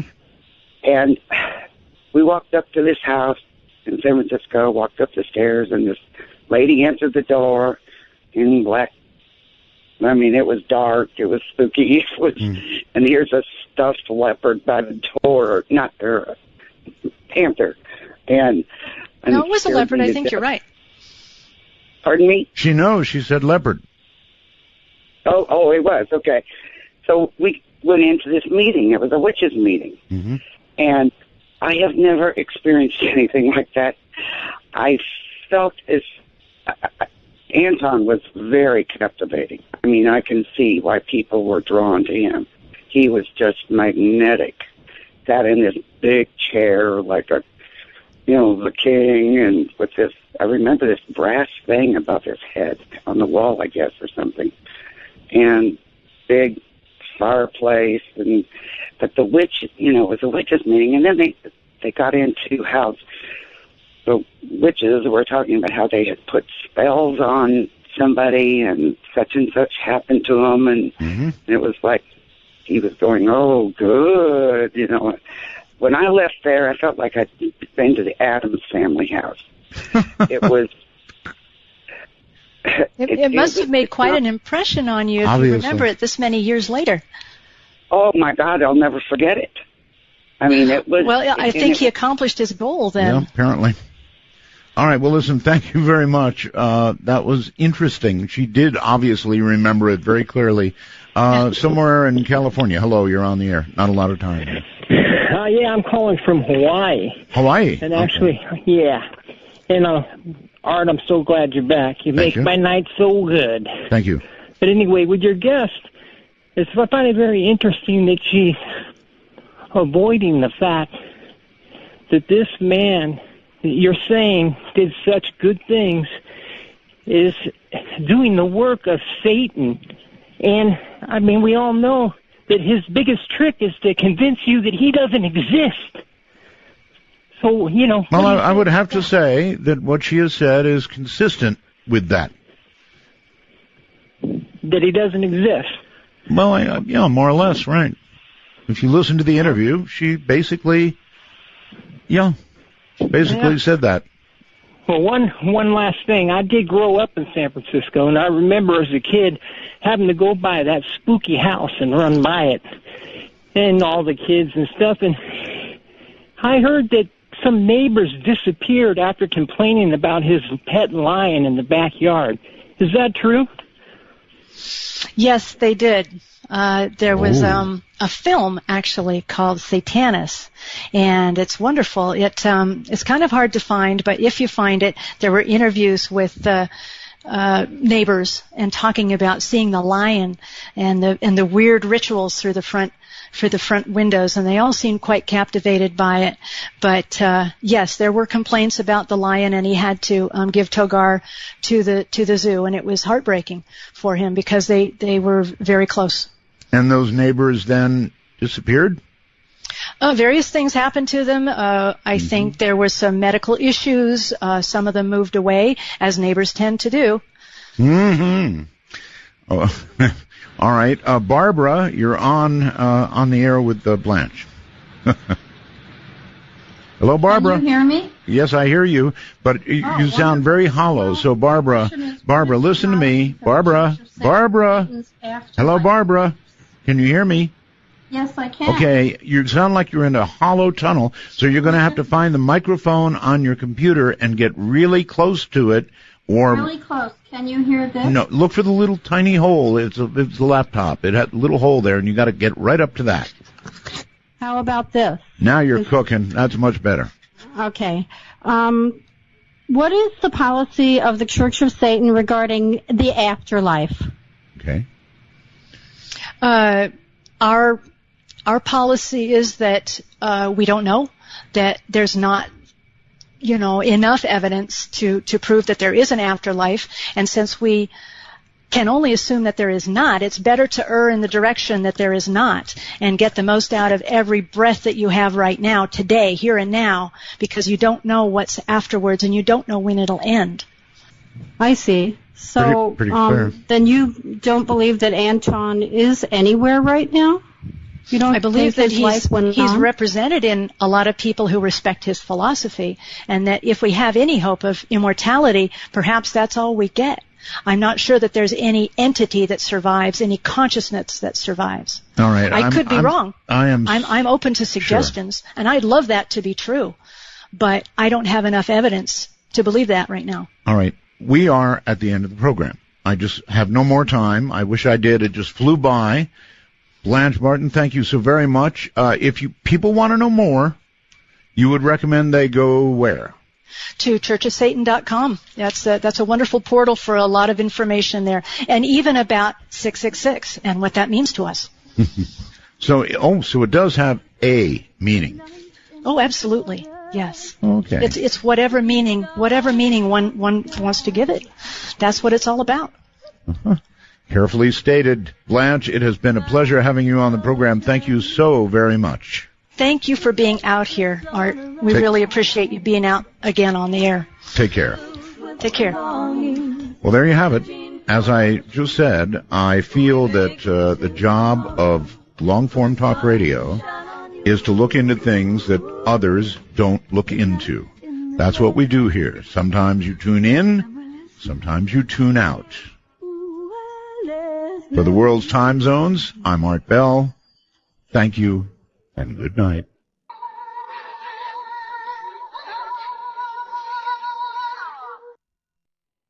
From the high desert and the great American Southwest, I bid you all good evening, good morning, good afternoon, whatever the case may be, wherever you are in the world, all of which is covered by this program, Midnight in the Desert. My name is Art Bell, and we're going to have an interesting evening, I can tell already. Let me enumerate the rules. That takes about 5 minutes. No, takes about 1 second. No bad language and only one call per show. No bad language, one call per show. That was more seconds than that. Didn't need that many, did I? All right. I want to thank the usual people at the outset of the show. Telos for the great sound, Joe Talbot, and it is great sound. And I want to say this again. If you have not yet fitted some earbuds into whatever it is you use, oh man, you got to get to it. You really have got to get to it because we are in stereo and it sounds really good. All thanks to Telos. Keith Rowland, my webmaster, the producer position, a new person in the seat. Heather Wade, welcome to Midnight in the Desert. Dr. J had a lot on his plate. However, he remains associate producer, and so he is still with us and assisting Heather, who I think is going to be dynamite in the job. The BellGab website, if you dare. People who love Art Bell, got to change that name, I just can't say it. Midnight in Desert, that's another chat site.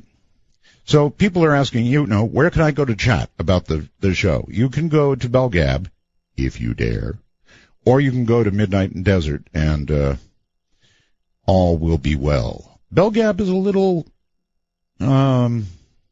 rough. Vaguely lovable as always, but rough. And the stream guys who get us out there to you, lv.net, gets it from here to there. And sales, of course, Peter Eberhardt. He is our sales guy up in Alaska, way up north. Okay, a little announcement. Many are asking for Brendan and Barbara. You know, the GIS, Ghost Investigators Society. The 20th. Actually, we were going to have them on this week, but it now looks like it will be the 20th, but they are scheduled for then, so yay. All right, a couple of things. We are actively now, listen very carefully, if you're a computer person, if you're an app developer, attention! If you're knowledgeable in creating both iOS and Android apps, that's a lot of knowledge, that can access our subscriber database. That's what we're doing. We need a new app. So if you can design something that would access our subscriber database of logins to securely download and play the podcast on mobile devices, then we need you. Or if you have expertise in adapting, these are not my words, or interfacing with existing membership software to publish a secure password-protected RSS feed to current podcast players, that might work also. Greek to me. If you're interested, send your proposals to webmaster@artbell.com. That's webmaster@artbell.com. Okay? I hope somebody out there, and I'm certain there is somebody out there that can do it. And by the way, we have announced on Facebook, I don't know if you received the announcement, that the price of the show is going to $7.99 beginning August 20th. Now, not for those of you who have already subscribed as time travelers. You, as long as you maintain your membership month to month, are locked in forevermore at $5. In fact, don't panic. You can still join and become a time traveler for $5, and that locks you in as long as you remain current. Why are we going to $7.99? Well, because we're miserable SOB money grubbing, whatever. No, not really.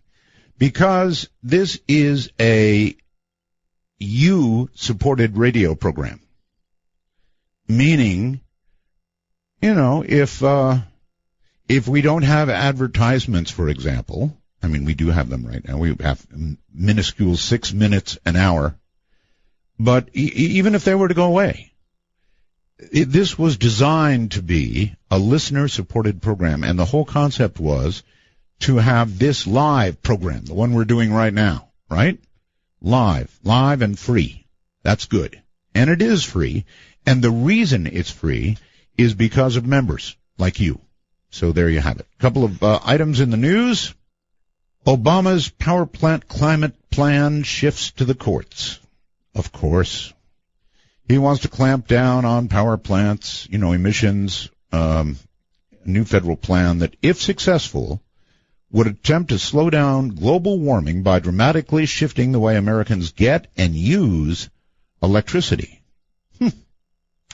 Touting the plan at a White House ceremony, he described his unprecedented carbon dioxide limits as the biggest step ever taken on U.S. climate. On that point, at least his opponents agreed. They denounced it, of course, as an egregious federal overreach that would spend all kinds of money on things that we shouldn't spend it on and send power prices surging. And, if you look at Obamacare and what that did, you got to listen to this, I guess. Former President Jimmy Carter is okay, but he has undergone a liver operation to remove a little something in his liver that shouldn't be there. They're saying he'll be fine. It really was an elective kind of thing, but, when a president has something like this, it's certainly worth noting. This is from The Anomalist, and a chupacabra apparently has hit a Russian village. Now, this is interesting. Dozens of chickens were slaughtered, the carcasses and feathers strewn about after what definitely looks like a violent encounter, and no blood. This would be a Linda item. No blood. These attacks were fast and accurate, leaving behind only one live chicken who can tell no stories, unfortunately. But they're thinking this looks very much like a chupacabra type of attack. All right.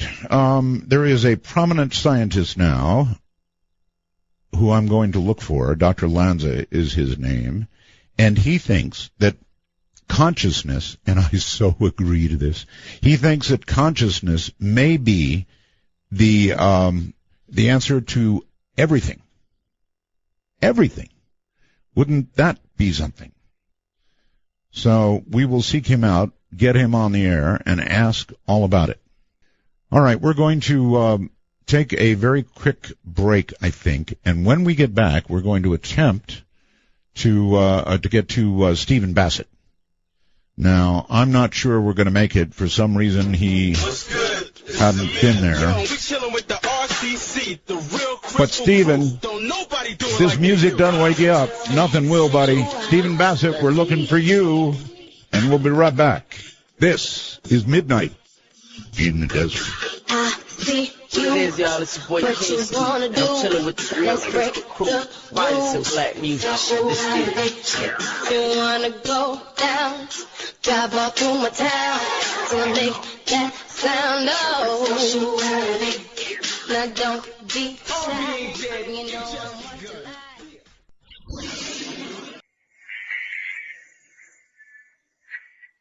Don't ride by the wind, thrown down in a spin.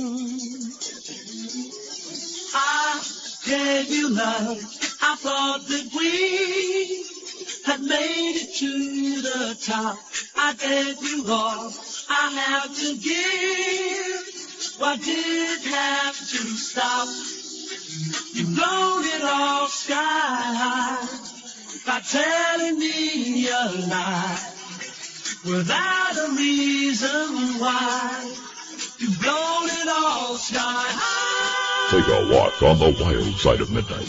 From the Kingdom of Nye, this is Midnight in the Desert with Art Bell, please call the show at 1-952-225-5278. That's 1-952-CALL-ART. Well, all right. We were to have Stephen Bassett and a congressman on tonight, but they're not here. So, open lines. Let's do... there is one more thing I want to do before open lines. Actually, a couple. It blows my mind, actually. You all know, I think, Stephen Greer, right? Stephen Greer, C-SETI, Stephen Greer. I understand he's made a lot of changes, by the way, in what he says now and believes. But that issue aside, I interviewed Stephen Greer over many, many years. And there was one time that Stephen told me that SETI, not C-SETI, but SETI, got a real hit that the public was not told about. Now, I had Seth Shostak on to talk a little bit about this. And Seth did sort of put it off to, well, maybe it was a minor functionary or something like that, gave the information out. However, somebody sent me something today that came from, actually it's Stephen Greer's voice, but it came from a YouTube presentation, and it just knocked me for a loop. And I want you to listen very carefully to what Stephen Greer... Now, I'm going to say something here because this is enough years after it happened. A few years ago, there was a show called Coast to Coast with Art Bell. And it was on the cover of Time magazine, and I was one of his favorite guests. And when I'd be on that show, it really lit things up at certain agencies. And one time I was on his show, a few years back, towards the end of his career there, and this issue came up, and I said, well, I have a source high up in SETI that confirms to me that they, in fact, have received interplanetary signals, but in a kind of phased, not normal array. It was kind of a pulsed array, and that it was kept secret and covered up. And the SETI people were furious. Subsequently, Seth Shostak got on the show and just said, well, Dr. Greer knew what he's talking about, and he probably talked to some volunteer computer operator, because we have all this network of volunteers. What Art Bell didn't know, and what Seth Shostak didn't know, which I'm going to say now because it's enough water going under the bridge, is that the guy who told me that was the founder of the SETI project and the Drake equation. Moreover, a man who had been one of Carl Sagan's best friends, the best man at his wedding, confirmed it. And he had been present when the WOW signal came in at Harvard. So you can imagine how that blew me away. And you can imagine, by the way, Seth Shostak is scheduled for the show. So, oh my goodness, I about flipped when I heard that. I mean, I really flipped. So, okay, we're going to do open lines. That's what we're going to do. And anything you want to talk about is fair game. And by the way, I'm looking for a witch. I want to say this again and be very, very clear. I am looking for a real witch. Now, I'm looking for a witch who believes in real magic, casting spells, cauldron stirring, broom riding, all the things you associate with a witch. The shoes sticking out from the house would not be pink. Let's put it that way. Probably be a black shoe. So I'm looking for that kind of a witch. If you are one of them, or if you know one of them, please email me. I am artbell@artbell.com. Pretty easy, right? artbell@artbell.com. That said, what do you want to talk about? Anything is fair game. All right. Let me let me go ahead and do this. You remember the other night we were talking about experiences that we've had that we haven't talked about? All right, it was about 3, maybe 4 weeks ago now. And I thought that this subject had been talked to death. And frankly, I think it has. Except I just had the experience. And I'm talking about what I can only call a shadow person. So let me tell you what happened to me, okay? And then we'll get to the phones. I was sitting in my ham shack. That's the place I've got all my ham radio gear and computers and stuff in the house. Now separate from my studio, where I am now. And I had been working at the computer. You know, we talk show hosts do a lot of working at computers because we get a lot of email and guests and producers and everything. And so I'd been staring at the screen for a while, and I mentioned that because I think it might have something to do with what happened. I suddenly saw movement to my right. And I just looked over to the right, and there was a figure there. And I don't mean just, a figure. It was the shadow of a being. It was a shadow of something. And it just scared the you-know-what out of me. And I looked again, and it wasn't there. And I looked behind. I started looking around the room. I looked behind me, and there it was. Boom, there it was, and boom, it was gone. And I was sitting there in shock, and it appeared to the left of me. And I completely lost it, folks.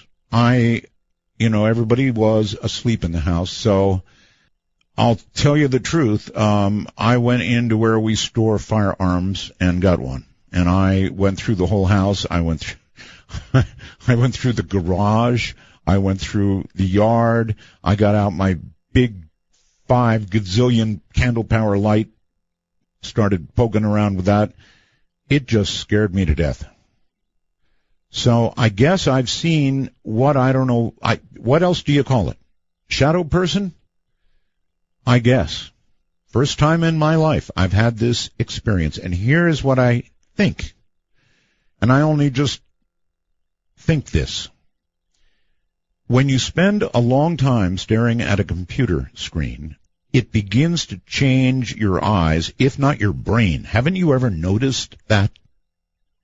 That when you spend hours in front of a computer screen, something begins to change in you.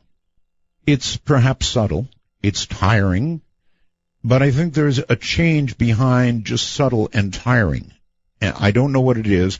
It may be a different, the refresh rate of the computer screen, or it may have nothing to do with computers at all.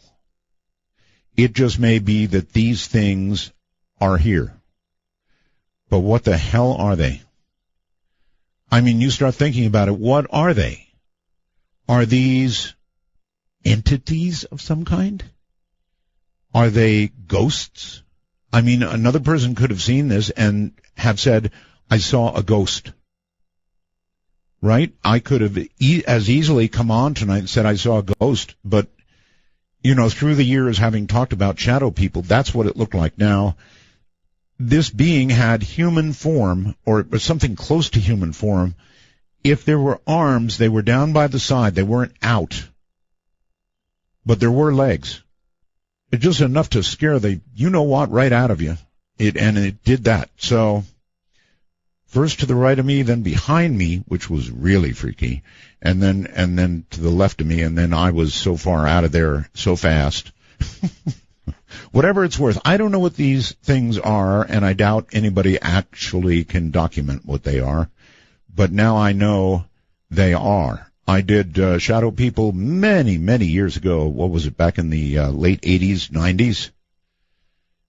So I remember the reports, I remember the drawings, I remember the descriptions, but I sure as heck never expected to see something like that. It was I almost don't want to say human form, but it was close to a human form. That's the only way I can describe it. It was not solid. You could still see something through it. Maybe that added to the terror of it all. I don't know. But it utterly drove me nutty. All right, let me give you the numbers. With that, we can talk about anything you want. Public number for all of you is area code 952-225-5278. That's area code 952-225-5278. Now, beyond that public number, yes, you can get in on Skype, whether you're in America and Canada or in the world. Please take my advice. I will not give this lecture many more times, but I want to do it because it benefits all of you to hear clear audio. So if you've got, a smartphone, it's so simple. Put Skype on your smartphone. Just put Skype on. And then once you've done that, if you're in North America or Canada, set it up to call MITD 55. MITD 51. Oh, don't let me get that wrong. MITD 51.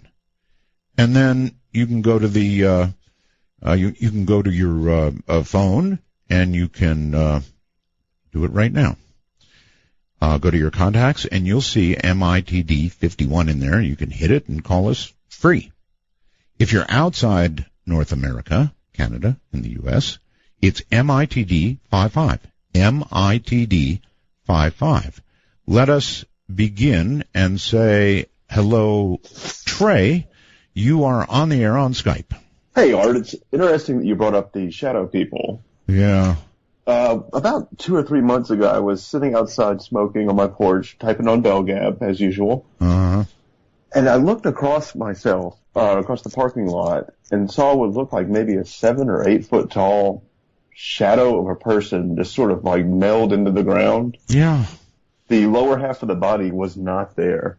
Uh-oh. And it looked like it ducked down almost as if it had recognized me seeing it and was trying to hide. And at first, in my mind, immediately I thought we'd had a bunch of break-ins and it's just somebody creeping around the parking lot. At least I had a whole body. I don't want half a body of anything. That's... Yeah, it's no good. I'm telling you, though, this scared me so badly. I was completely terrified. I froze for a moment. I didn't know what to do, and I just sort of casually backed up, like hopefully he doesn't notice what I'm doing. Okay, so question. What do you think these things are? I don't know. Maybe this has something to do with time travel, too, possibly. Maybe we're seeing echoes of other things that were and may be.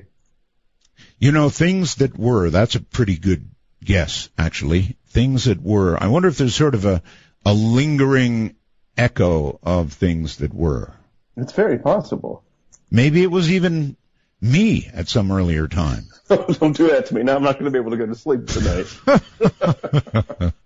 Well, it could be. It could be me or anybody else, but whatever it was, when these things happen to you, you're not the same after it. Absolutely not. It's bizarre, and I don't really believe in this sort of thing, and it's just so odd to have that happen.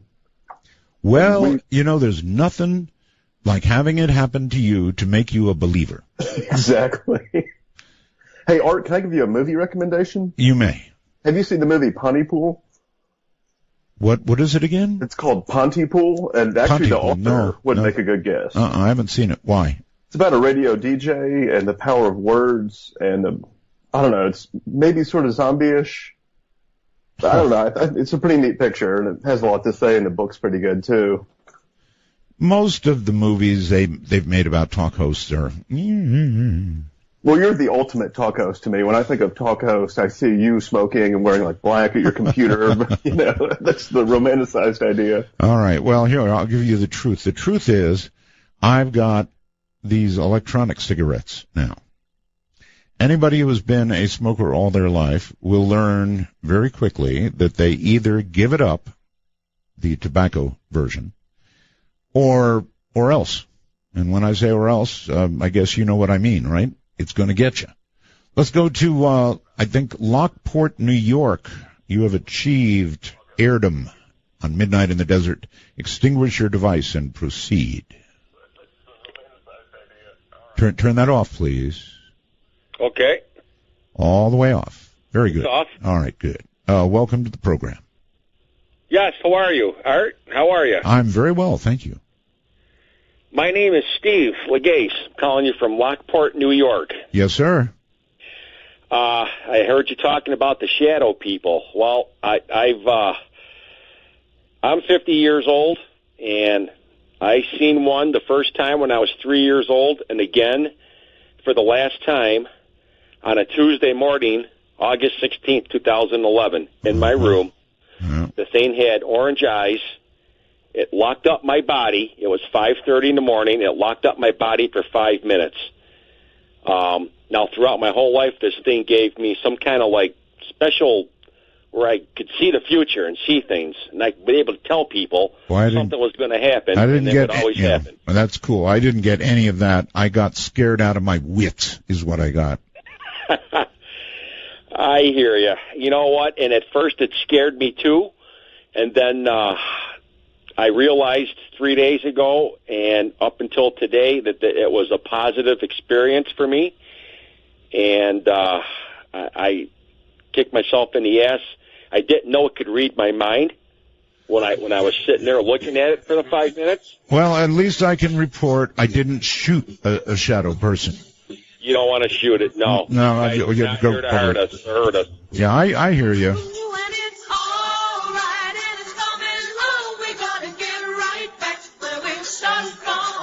Love is good. Love can be strong. We gotta get right back where we started from. You remember that day, sunny day, when you first came my way. I said no one could take your place.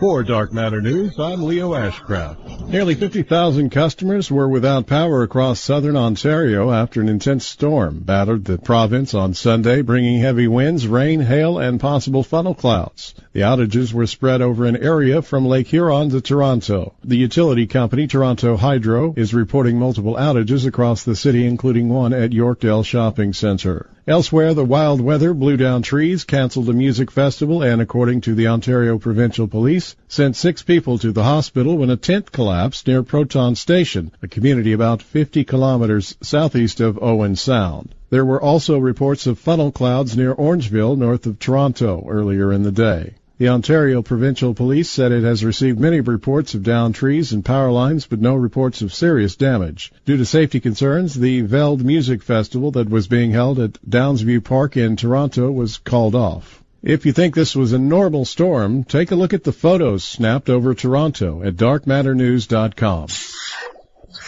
The plane crash which killed 3 members of Osama bin Laden's family in Hampshire in the United Kingdom is said to have taken place in near-perfect conditions, raising suspicions about the incident. 3 members of the bin Laden family, as well as the pilot, died when their private jet crashed near the end of the runway. But The Guardian has raised questions over the crash, as the plane was equipped with high-tech gear to guide it in safely. And Blackbush Airport has precision approach pathway indicators, adding that it's not the first time there has been a bin Laden family plane crash. They say it is in fact the 3rd time members of the bin Laden family have been killed in a plane crash. Osama's father was killed when his Beechcraft 18 crashed in Saudi Arabia in 1967 while on his way home to marry his 23rd wife. Salem bin Laden, the half-brother of Osama, died in 1988 when his aircraft drifted into high-voltage power lines in San Antonio, Texas. A hitchhiking robot that captured the hearts and fans of worldwide met its demise in the United States. The Canadian researchers who created HitchBot as a social experiment said that someone in Philadelphia damaged the robot beyond repair early Saturday, ending its first American tour after about 2 weeks. The kid-sized robot set out to travel cross-country after successfully hitchhiking across Canada in 26 days last year in parts of Europe. It's immobile on its own, relying on the kindness of strangers. Please pick me up and put me in your vehicle. I am HitchBot, a hitchhiking robot. Whoa, we talked again, Debbie. Those who picked it up often passed it to other travelers or left it where others might notice it. It started in Marblehead, Massachusetts on July 17th with its thumb raised skyward, a grin on its digital face and tape wrapped around its cylindrical head that read San Francisco or bust. Maybe I can make a cameo appearance in a film when we get to California. I will make my big Hollywood debut. I can see it now. HitchBot, the first robot TV star. The robot bounced around the Boston area and was briefly taken to sea. One day, it took in a Red Sox game, checking off one of the items on the bucket list created for it. But HitchBot never made it off the East Coast. The creators were sent an image of the vandalized robot Saturday, but couldn't track its location because the battery was dead. They said they don't know who destroyed it or why. The robot was designed to be a talking travel companion and could toss out factoids and carry limited conversation. A GPS in the robot tracked its location, and a camera randomly snapped photos about every 20 minutes to document its travels. During past travels, the robot attended a comic convention and a wedding, and it had its portrait painted in the Netherlands. It once spent a week with a heavy metal band. With the robot destroyed, Zeller said she was concerned about children who loved Hitchbot and followed it on social media. Her team doesn't plan to release the last photo of it to protect young fans who might be distraught. I'm Leo Ashcraft for Dark Matter News. Feel free to sniff our packets. Then, with a smile on your face, please call the show at 1-952-225-5278. That's 1-952. Art. This song goes out to the Donald. They had the first debate with, how many was it? 15, 18, a whole bunch of potential candidates, right? Not one of them even mentioned the name Trump. Not one. So, Donald, this one's for you. Far, we've been traveling far, without a home, not without a star. Free, only won't be free. We huddle close, hang on to a dream. On the boats and on the planes, they're coming to America. Sorry, I couldn't resist. We're in open lines. Our guest tonight was a no-show, or late, at any rate not there. So, sad, but I think we'll make it with open lines. You and I will make it just fine. I'm going to bring on for a second my new producer for a very good reason. Hey, new producer. New producer, are you Good there? Good evening, Art. What are you up to this evening? Well, number one, I wanted to introduce this pleasant voice to everybody as my new producer. That's one thing. And your name is Heather Wade, right? Yes, it is. It is, yes. And the reason that I brought you on is because you're about the only person in the world that I have told, and how long ago was it, Heather? I told you about this encounter I had with this damn shadow thing. Oh, I think about 2 weeks ago. Yeah, that's right. That's right. I told you about 2 weeks ago. That was actually before we even got on the air, right? Yes, yeah, okay. It was. That was it before. was a few days before you got back on the air before the 20th, that's and right. You were terrified. Yeah, that's right. And it was a few days prior to that it had happened. So I just sort of wanted to bring you on for two reasons. One, to say, listen to the voice of my new producer, because if you're a guest, you'll probably be hearing it. And number two, I told her my story. I wasn't going to say it. I wasn't going to do it on the air, but I finally thought, what the heck? And I just thought I would verify that I did, in fact, tell you then. Yes, you did. And what was my suggestion? I think the audience needs to hear this. Yeah, I know. I know you said that. I'm always really hesitant because I do a show on this kind of thing. When finally something does happen to me, I don't know, I feel hesitant to talk about it because it sounds like it's cooked or something, but it's not. It really happened. Heather, you're a sweetheart. Thank you for coming on the air, verifying my story and all that stuff. Anytime. All right, take care. That's Heather Wade, my new producer. So there you have it.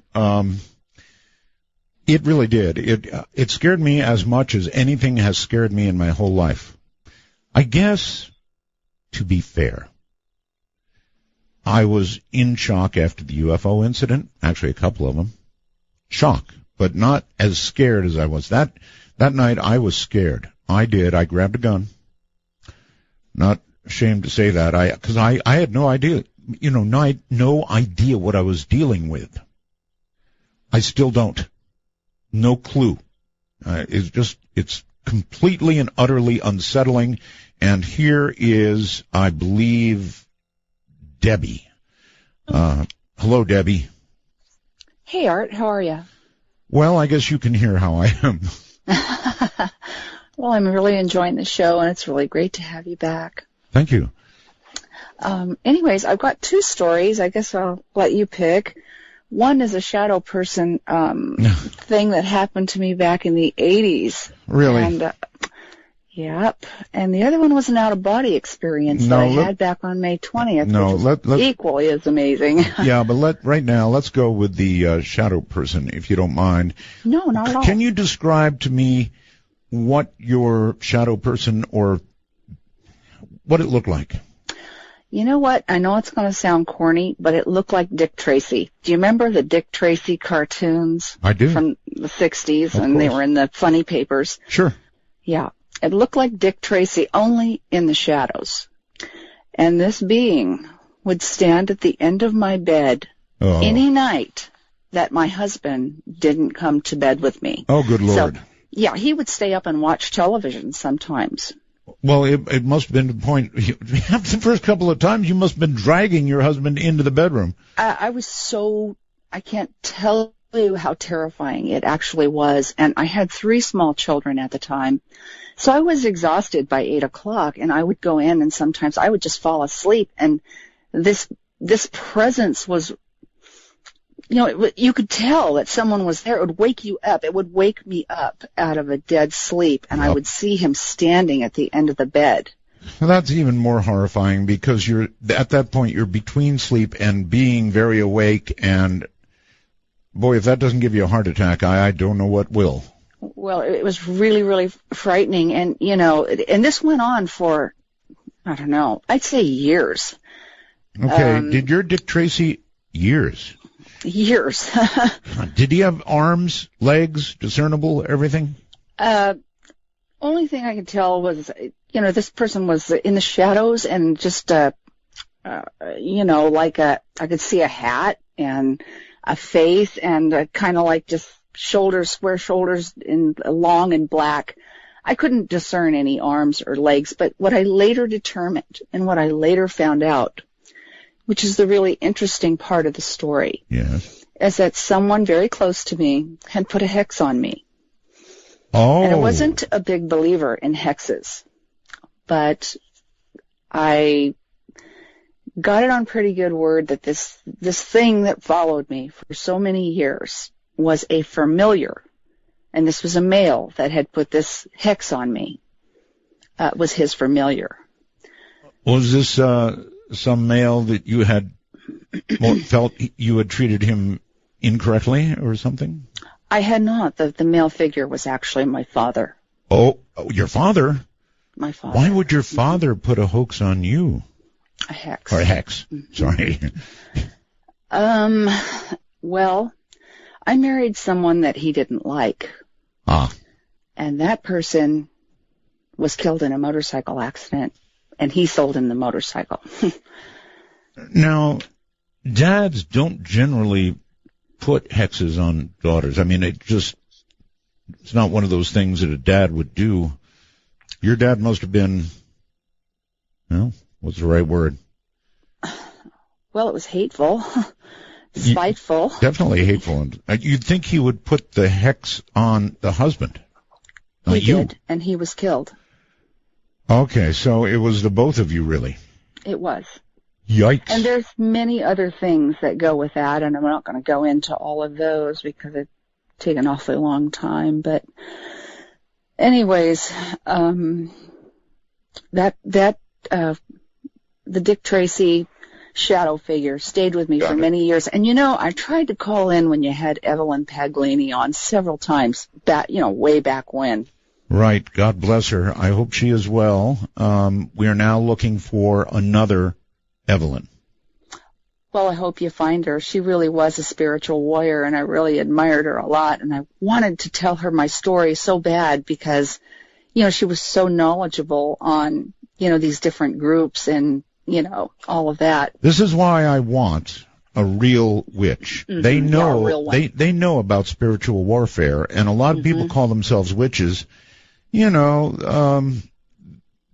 not spiritual warriors. And that's what I want, because, frankly, a lot of the serious things are battles.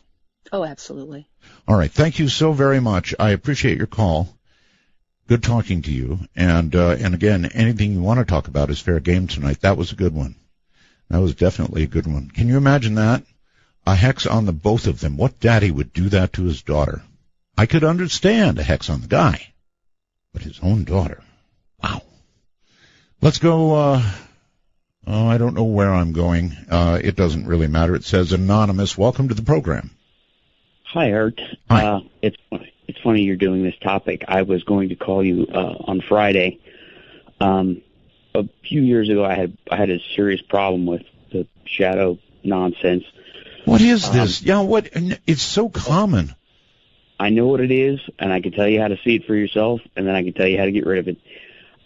Getting rid of it, part of it, I want to hear right away. Okay. Well, it's kind of like getting out of sleep paralysis. The harder you fight it, the worse it gets. You have to relax and let go of the fear. And it's kind of the same thing with these things. Right. I saw one. So how do you do that? How do you get rid of fear? I mean, when you see something that is pretty much not of this world, I mean, you can see through it, and you can see other parts of the room, right? It's just a figure. I don't know how you conquer that fear, because it's just abnormal. What I did was, the first time I saw the thing, it scared me to death. I mean, and I'm a fairly rational person, and I looked at this thing. I didn't blink. I didn't look away, because I assumed it was one of those things where, my mind was mistaking shadows and making a shape that wasn't really there, like a coat rack looks like a guy standing there. Anyway, it wasn't that. And I never looked away from it, and the thing was standing in a stairwell, and it just kind of tipped back. And, I got up, I turned on all the lights, I got a gun, I freaked out. Next day I was telling somebody at work about it, and I never heard tell the shadow person my entire life. And I was describing it to him, and he said, that's a real thing. You got to look it up on the internet. People have seen these things. So I went home and looked it up. I thought, well, this is horrible. So the more research I did, I never found anybody that got hurt by one. There was never nobody was sent to a hospital by a shadow person. So I was resolved that the next time I saw one, I was going to do the same thing I did with sleep paralysis. It didn't hurt me the first time I saw it. I'm just going to assume it's not going to hurt me the second time I see it. I'm going to relax. And so you did? I did. And you can do this too if you can get rid of the fear. And the trick is to not look away. Okay. What happened? Okay. You relaxed, and then what? I relaxed. The second time I saw it, it was a praying mantis. And wonderful. That would just cheer me right up. Well, it sounds ridiculous. And what's weird is same height, same place, same kind of like standing in the shadows. But this time it was, praying mantis. Praying mantis, like things on the wall. Yeah, okay, so small, like you would have on the wall, or big? No, it was like 8 feet tall. I mean, it was terrible. So sure. I'd just relax away with that. Well, I looked that one up too, and apparently in the area in which I was living at the time, that was something that people saw commonly. But anyway, I guess it has something more to do with the extraterrestrial experience. But all of that aside, listen, I'm sorry, I've got to interrupt you. I'm 70. If what I saw had turned into a praying mantis, I'd be dead now. I don't know. You're talking this relaxation stuff. You're going to have to do better than that. I don't, once it turns into, I relax with the shadow, and it turns into a praying mantis, and you're telling me that was a good finish. Well, yes and no. Now that I knew what I was dealing with, I do a little more research, and the internet's your friend, but I went and did a little more research and found out this was another common experience that many people had had. And again, nobody had been hurt by one of these things. Sometimes the internet's your friend. I remember back when I started this whole damn topic in the first place, long ago, I went and looked it up on the internet, and all it had was terrifying pictures of these shadow people. I didn't even think it was real when somebody first brought it up. I said shadow person. It's all over the internet. But anyway, the way to get rid of it is positivity, and that sounds kind of cliched. The way I got rid of it was with Howard Jones music in 80s comedies.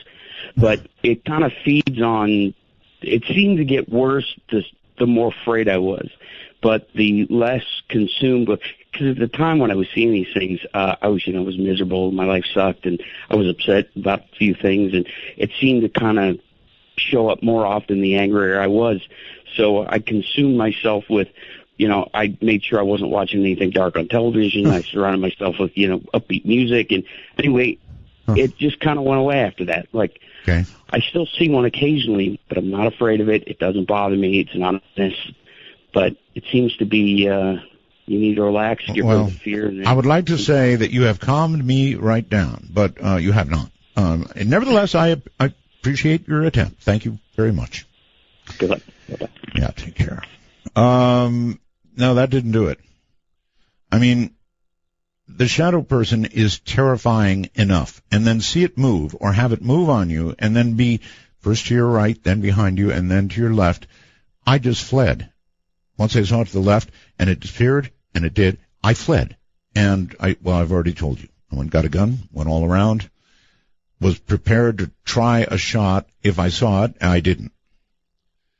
That's probably how you end up shooting the wrong person or something. God, it was terrifying. And if I had managed to somehow suddenly relax, do you honestly think this thing, had it turned into a gigantic 8-foot praying mantis, would have relaxed me? No. Not even close. It would have finished me off for sure. Once again, if you're outside North America, that means America and Canada, anywhere in the rest of the world, it's really easy to get through. Just call us on Skype at MITD55, MITD55, outside the U.S. Love to hear from you. Stacked full of calls here in the U.S. And speaking of calls, in Ottawa something or another, you're on the air. Oh, hi, Art. It's Rob from Ottawa. Hey, Roswell's to you. Thank you. I'm, I guess, one of your tasty Canadian time travelers. Welcome. Welcome. Thank you. The first call you got after you made your mission. Yeah, you made your mission public. Yeah, I don't know if you asked if it's a shadow person or a ghost. I don't know. I'll tell you what happened to me quickly. I've seen, the corner of your eye thing. Yes. You see something there. We've all seen that. What made mine different, this thing went across the room. It went from left to right, like it didn't want to be seen. Yeah, there you have it. I want to add something just real quickly. Yeah. This was not a corner of your eye thing. I mean, when I first noted that something was there present, it was a corner of my eye, but then I turned toward it and I saw the damn thing. Then I saw it behind me. It had form. It was real. It disappeared. It was then to the left of me and then gone. No, mine was just like the other caller. It had no legs, no head. It was about waist high. It was a dark object. I was we had gone to Vancouver. We were staying in an older hotel, nice hotel, 1912, and we were on the 5th floor. I say that because there's no headlights at that floor. The drapes are very, very heavy, so I'm not getting any light. And I just happened to get up 2 in the morning, went to the bathroom, went into the small little kitchenette, grabbed some orange juice. Now, the reason I wasn't afraid, probably, because I was half asleep. I took my slug of orange juice, and I was appearing in from the kitchenette back in the living room. This thing just, right across the room. And I went, oh, okay, that's kind of interesting. And I wasn't afraid, probably because I was, half asleep. So I lied down. My wife's there. She's, not moving at all. And it's a king bed. She's not moving at all. So I lie down, okay, and I'm just thinking about this thing. And then at the end of the bed, I feel some pressure. Not a lot of pressure. Yes. But a little bit of pressure. Yes. Now, I'm thinking, well, I'm not going to look back. I'm thinking now, there's no way I'm going to look back. And I figured, okay, if this thing doesn't touch me, I'm not going to look back, and I'll just let it go. And I fell asleep, but there was definitely pressure at the end of my bed as well. How did you fall asleep?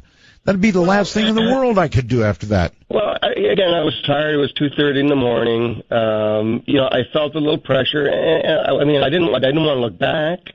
I just was afraid to see what I would find. So I'm going to guess you're on a Bluetooth, right?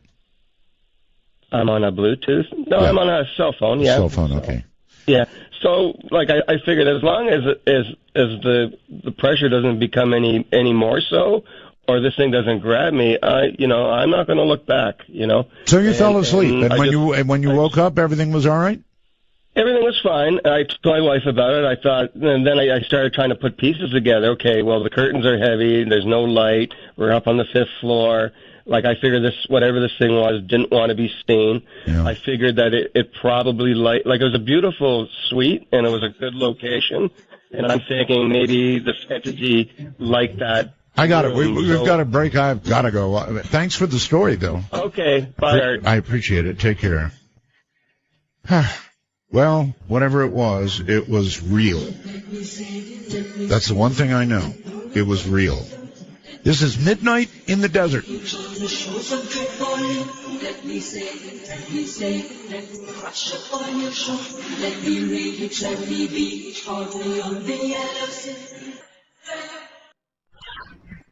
I'm riding in your car. You turn on the radio.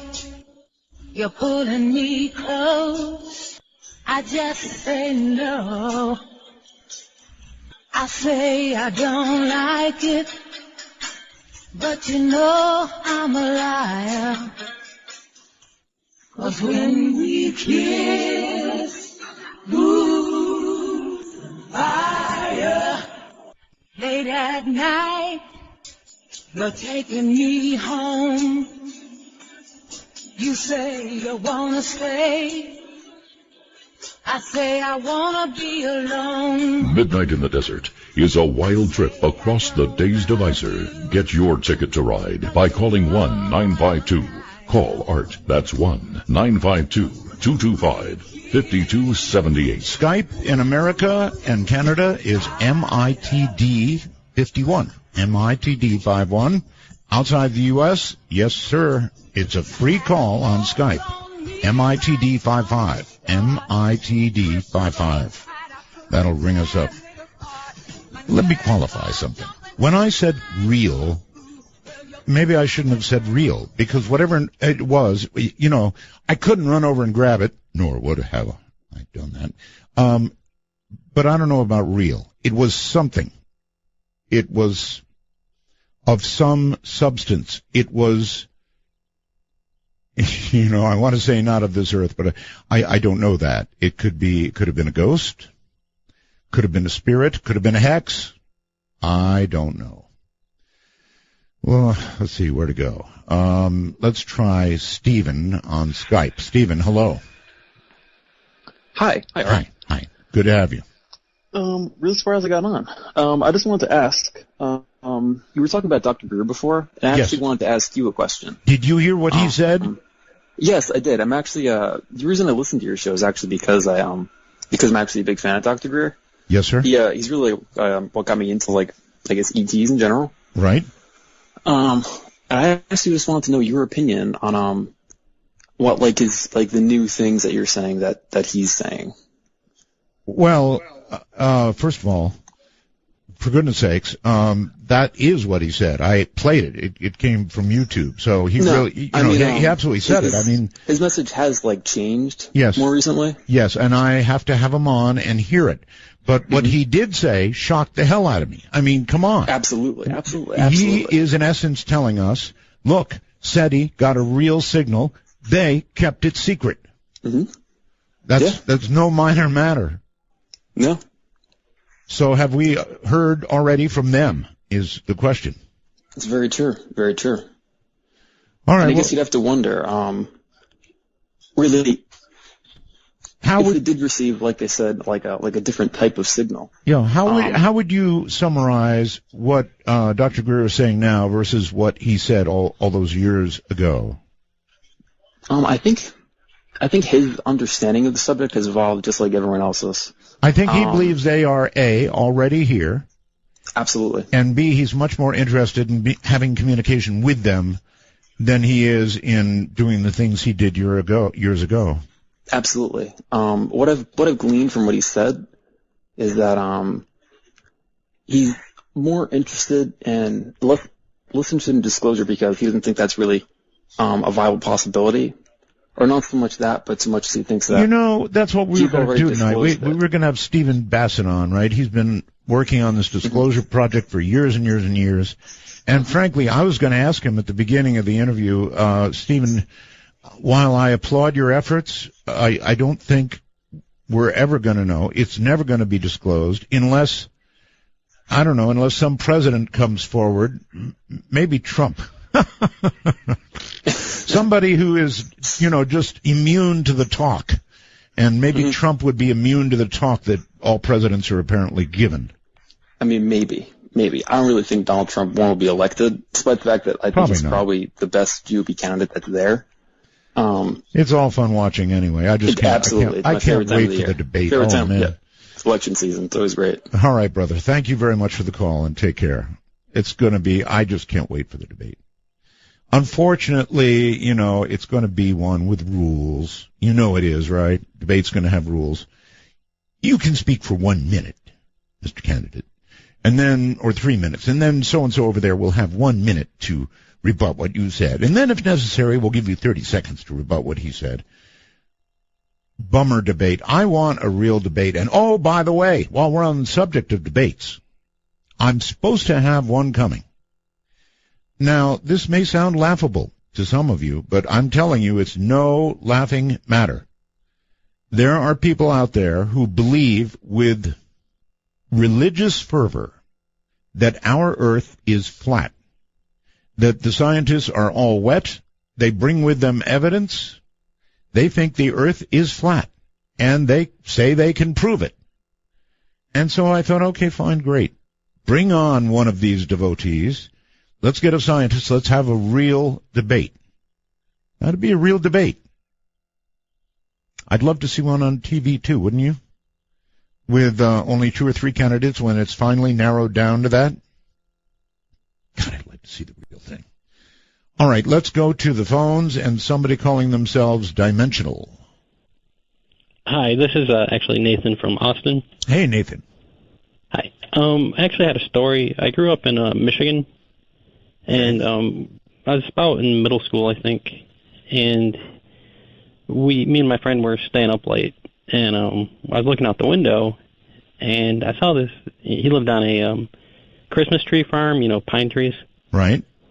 And I looked out the window, and I saw this black figure jump from one pine tree to another. It kind of looked like a person. Right. And I told my friend, you know, hey, look, I just saw this thing. You know, do you know anything about it? And he said no. So I thought it was crazy, so I kept watching it, and I saw it again. So I was like, you know, what's going on here? So I told my friend again, and, you know, we started watching for like maybe an hour or so. Right. And then we saw another one. So I was like, hey, you know, let's go wake up your dad, because I was kind of afraid. And his dad was kind of like he was a farmer, so, you know, he would have been mad we were up late, and he probably would have made the situation worse because he had a bit of a temper. So we kept looking, and, you know, we saw it again. It's like, all right, so we eventually woke up his dad. And he went out on the porch and looked around with the flashlight and everything, and he didn't see anything. So the next night we go out there, and there's a bunch of foot... Oh, I'm sorry. Let's see if we can get him back. You still there? We lost him somehow. I'm so sorry. That happens. You just suddenly get cut off. Sorry about that. Let's try Cameron. Hello, Cameron. Good evening, Art. How am I coming in? You're coming in okay, and that last caller is welcome to call back, and, you know, the rule is suspended for him. I'm sorry about that. Anyway, go ahead, Cameron. Well, yeah, just sitting here having a beer, thinking about the shadow people thing that you're talking about, and it's kind of funny. I've seen things before, too, but everything runs on frequencies. You know, if you have the right adjustment of electromagnetic energy, you can see the aurora. Infrasound, that could have an effect on what you saw, because some people with the right lighting, if they have a certain type of infrasound, like the sound that you hear in a lion's roar, is also the same sound made by a tornado. Or okay, here's my theory, and you're welcome to either reject it or explore it. It is that once you've stared at a computer screen long enough with that refresh frequency... Well, that's what I was getting to. It might not be that. It could be something electromagnetic with the screen or the lighting. But like, what was it, Van Gogh or somebody who painted all those pictures with the eerie blue hue to it? Right. Or no, Claude Monet, that's what it was. I have it pulled up here. Yeah, they had this really eerie blue hue. And if you mess with the human eye just enough, for instance, with severe cataracts, you can see ultraviolet light. Uh-huh. So it could be that it does mess with people's eyes. It could be that these, whatever they are, appear in ultraviolet and are not seen Well, normal. maybe not ultraviolet, but what I'm saying is everything runs on frequencies, and it could be that it adjusts your eyesight and your perception, just like people who take the DMT stuff. They can see these machine-elved entities that hop in and out of them and mess with their heads. Well, that adjusts everything. Really adjusts you. Everything runs on frequencies. So one frequency, something should transfer from energy to matter, for instance. Well, I don't want it to do that. It was all enough matter for me. I could see through it, so it wasn't matter. And frankly, if it had turned into matter, I'd have been going for the gun right away. Oh, God, it scared me. Another quick thing before you hang up. You know that Forrest Bird, he was an inventor that invented the iron lung that saved all those polio kids. He died just the other day. Wow, I'm sorry to hear that. Yeah. And if you'll take the time to look into them when you're not busy. All right. Thank you very, very much for the call. When I'm not busy. Goodness, when is that? When you do a radio program, you're pretty busy a lot of the time. Going outside the country, I think to Ireland. Hello there. Hello. My name's Liam, calling from Cork, Ireland, correct? Cork, Ireland. And you're bored. It says bored.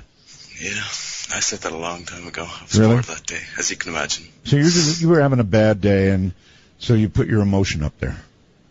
Yep, pretty much.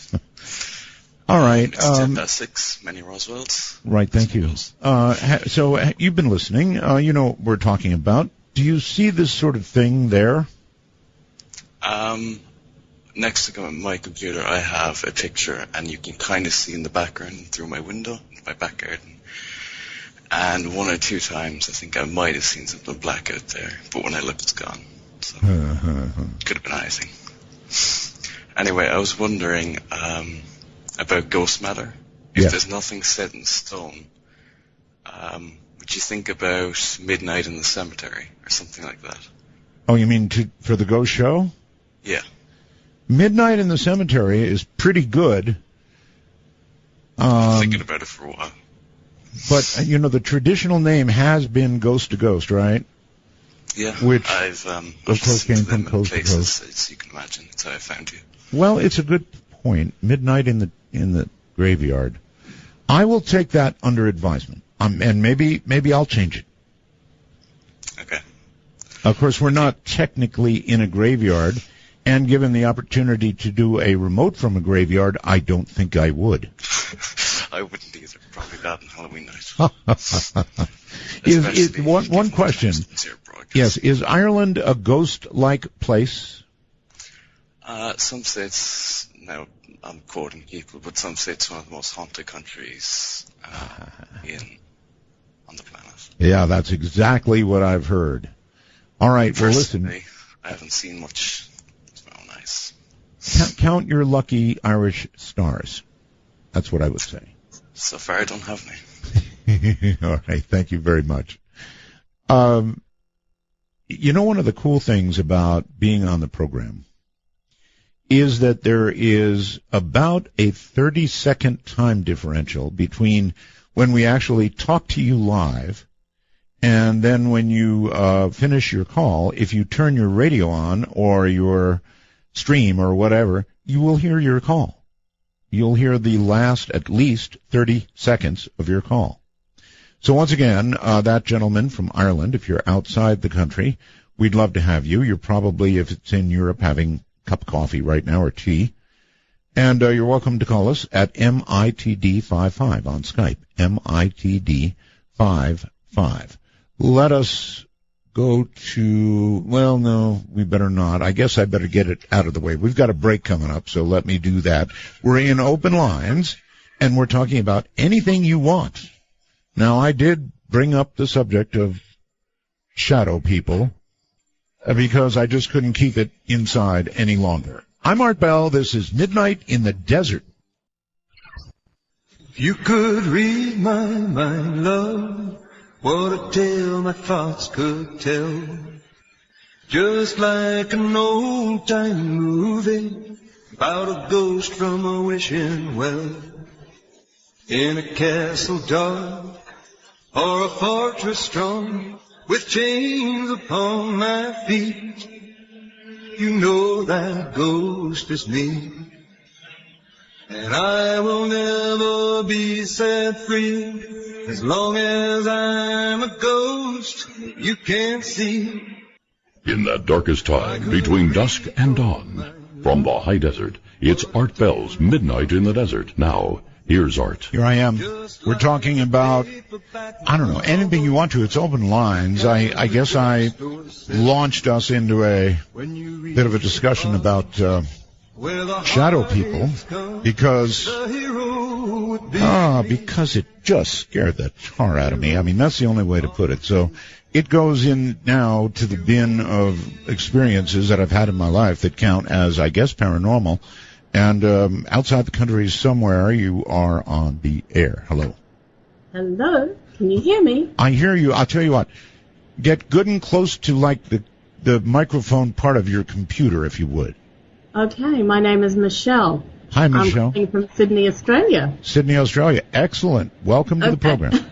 I'm going to make this real quick because I do childcare, and I just had to give you a call. I had an incident back in 2006 where I woke up in the middle of the night, I think it was around 2 a.m., and there was a very tall, dark creature standing between myself and the television.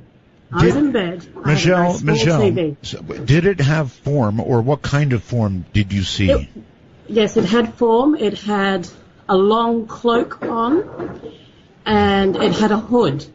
Oh. It nearly reached the ceiling of my bedroom, and it said, everything will be all right, go back to sleep. And with that, I went back to sleep. Really? And when I woke in the morning, I could not understand why I went to sleep, as I was terrified. I'm with you. Absolutely terrified. Obviously, It put you to sleep. Yes, it did. And most definitely. Probably the kindest thing it could have done for you. Yes, And I think so. It sounds like your charges are climbing the wall, actually. Yes, sorry. As soon as you want to make a call, they want to come inside. But I've had many other experiences, unnatural experiences, or natural, I'm not sure. But that one was very concerning to me. I bet it was. What would you, if you had to guess about what was that? An entity, a ghost, a shadow person? It had solid form. It was there. I don't think it was a ghost. Somehow, I don't think it was a shadow person. To this day, I don't know what it was.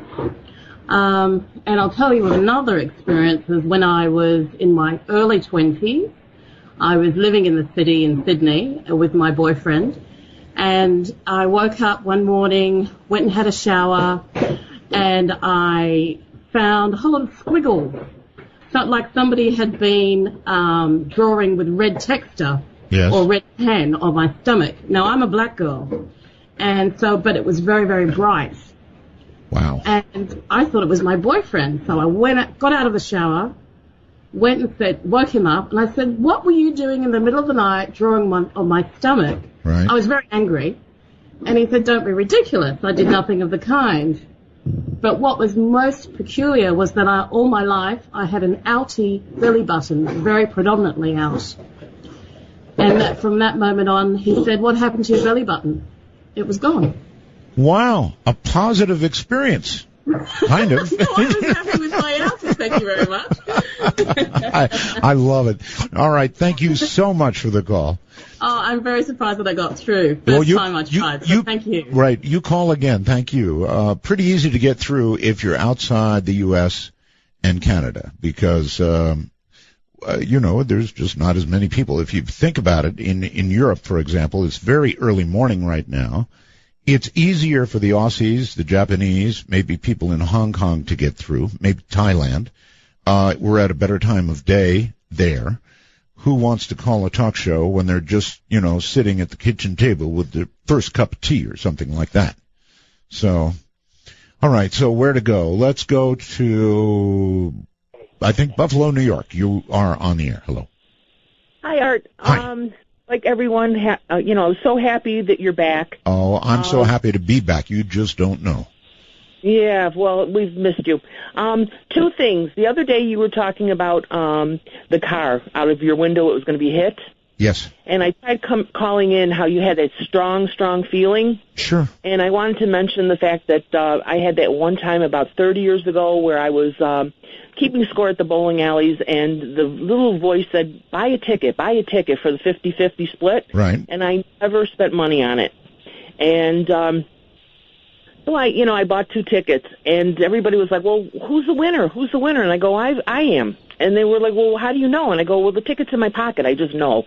And I did win. So that confirms your story with the car. But as far as the ghost thing, there's a place in south of Buffalo. It's Jamestown, and it's called Lilydale. Right. I've gone there for seminars. And when you're dealing with spiritualism and mediumship, and they have prayers that you can open the door to communication, and they train you to become intuitive. I mean, we all are. But there's a prayer, and I don't know if do you want me to give you the prayer over the air? I'll tell you what. Email it to me. I don't have a computer. I'm you know willing. What? It's a real simple one. You surround yourself with God's white. I always say a prayer when I'm driving. Almighty God, surround me with the white light of your protection 3 times for body, soul, and mind. How about praying to keep those idiots away from me?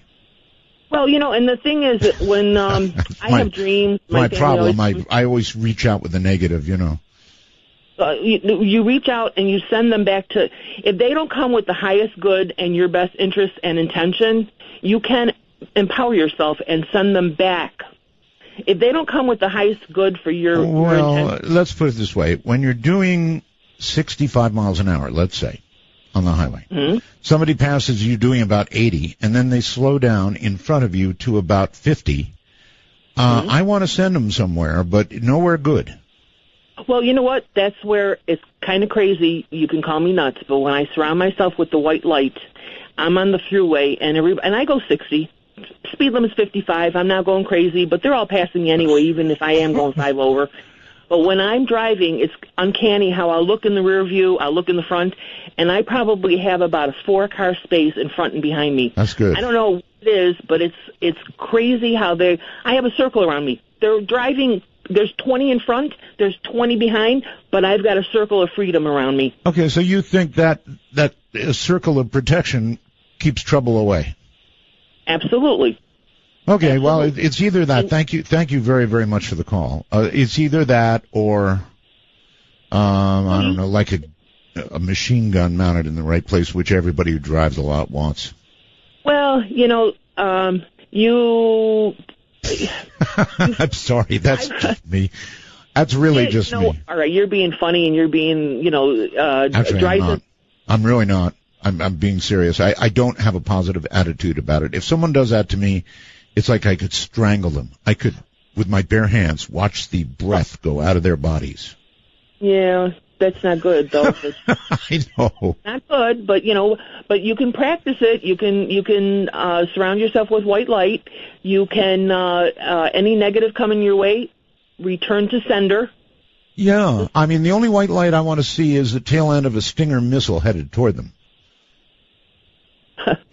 I appreciate your efforts anyway. I'll give it a try, and listen, if white light works, if good, wonderful vibrations actually do the trick, I'm willing to give it a try. Thank you very much for the call. I think we're going to Johnstown, Pennsylvania. Hello, Art. Hello. How are you this evening? I'm fine. Perplexed, but fine. Fine. Glad to hear that. Well, my name is Matt, and I am calling from Johnstown, Pennsylvania. And I just want to start by saying that it is an extreme honor to be able to speak with you. So thank you very much for taking my call. It's an honor to be here to take it. Believe me, I am so glad to be here. Well, everyone is so glad that you're back, so thank you for that as well. All right. But I just wanted to briefly discuss with you about a possible guest that I would love to have you speak with. Absolutely. I'm not sure you might have heard of her. Her name is Dr. Judy Wood, and she is a PhD, and she's a brilliant woman. She has I don't think theory is quite the right word. She's come to believe through her own examination, through her own expertise, that the World Trade Center was destroyed by a high-energy weapon, a free energy weapon. The World Trade Centers, really, but we have all these high-resolution photographs of the airplanes crashing into them. Well, she doesn't really speak so much about the airplanes. I know with 9/11, there's a lot of theories, there's a lot of information out there, a lot of differing opinions. Oh, you're right about that, and there are, but we do have incontrovertible video proof of what hit them. Right. Well, be that as it may, she discusses more about the collapse and what happened. I'm sure you're familiar with the Hutchinson effect. Did you ever speak with John Hutchinson? Oh, yes. Okay, right, yeah. She references the Hutchinson effect, and believe me, her research and her looking into this is so extensive. I wouldn't be able to do it justice here with this few short minutes that I have with you, but she's a fascinating guest.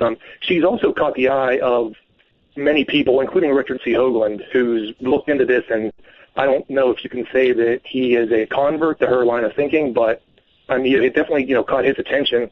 Well, and, are you aware of the fact that he's got a show that follows mine? Absolutely. Art, I used to fall asleep listening to you. Now I force myself to stay awake till 3 a.m. and I fall asleep to Richard. So he's got the pleasure now of being the one to lullaby me to sleep, so to speak. I'm not sure if I should be honored or I think I am. In other words, you now stay awake for me and fall asleep with Richard. I do. Nothing against Richard. It's just, the human body can only stay awake for so long, and, your program is can't miss in my book, so. Okay. All right. Well, bless your heart. Thank you very, very much. I appreciate your call, and listen to Richard. He'll be here when I'm all done. All right? Very good. Art, I just want to say real quickly, I think it's important to say that Dr. Wood doesn't go into so much the who or the why. She just goes into the what. Gotcha. All right. I've got to go on that. We'll be right back. This is Midnight in the Desert. Doing alright, a little driving on a Saturday night. Come off me on a down the day way. For Dark Matter News, I'm Leo Ashcraft. A woman in the UK who underwent a hysterectomy said she woke from surgery to find her doctor had removed 2 of her front teeth. Claire Jones, 47 of Newcastle, says she cannot believe that this happened, and she still has not been able to get a straight answer from the hospital. Before the July 15th procedure, Jones had signed a declaration informing doctors at Royal Stroke University Hospital that she had 1 denture, which was then taken out. Doctors allegedly could not account for her additional missing teeth, which has now led to an investigation.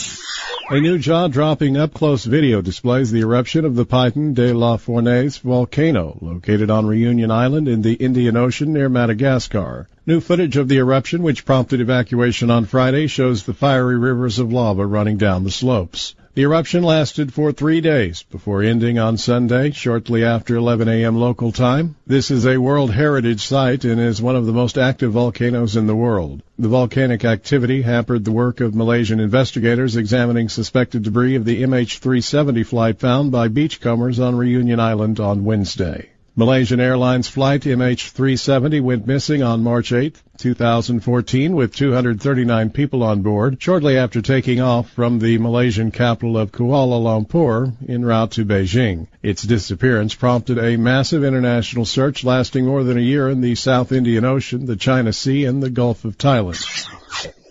An ex-aerospace worker came forward and admitted that the chemtrail devices that are being installed on airplanes are actually being installed, and the fact that he was one of the installers. And he goes on to share details about what they installed. He said they gutted the plane, mounted the tanks, installed the cables and lines and spraying devices. He says he was a civilian worker supervised by the military. When they were finished, they were told that this was a test conducted by the German Aeronautics and Space Administration, meaning that the plane with spraying devices goes ahead while a second plane with measuring devices flies behind and conducts measurements. He said when they were finished with the installation, guys from the military came over and instructed them to wear full body protective clothing and breathing masks because they were now going to fill the tanks, and that the substances like aluminum sulfides or barium oxides would contain highly toxic nanoparticle-sized polymers.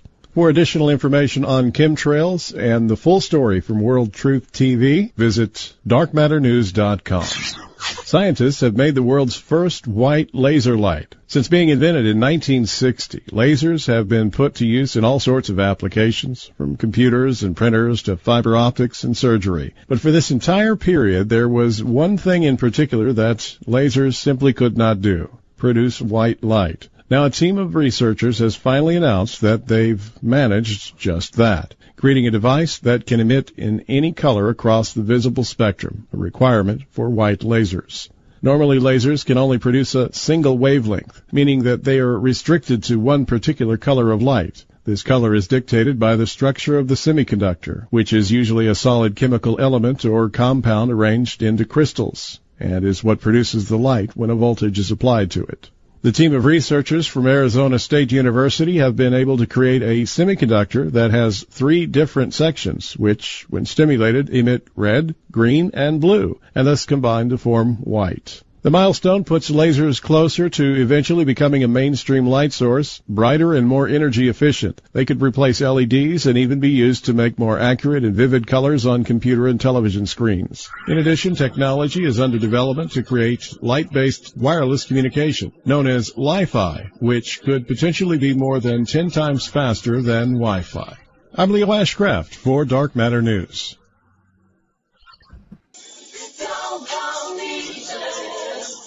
You know it don't come easy.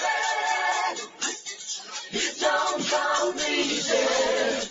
You know it don't come easy. Got to pay your dues if you wanna sing the blues, and you know it don't come easy. You don't have to shout or leap about, you can't even play them easy.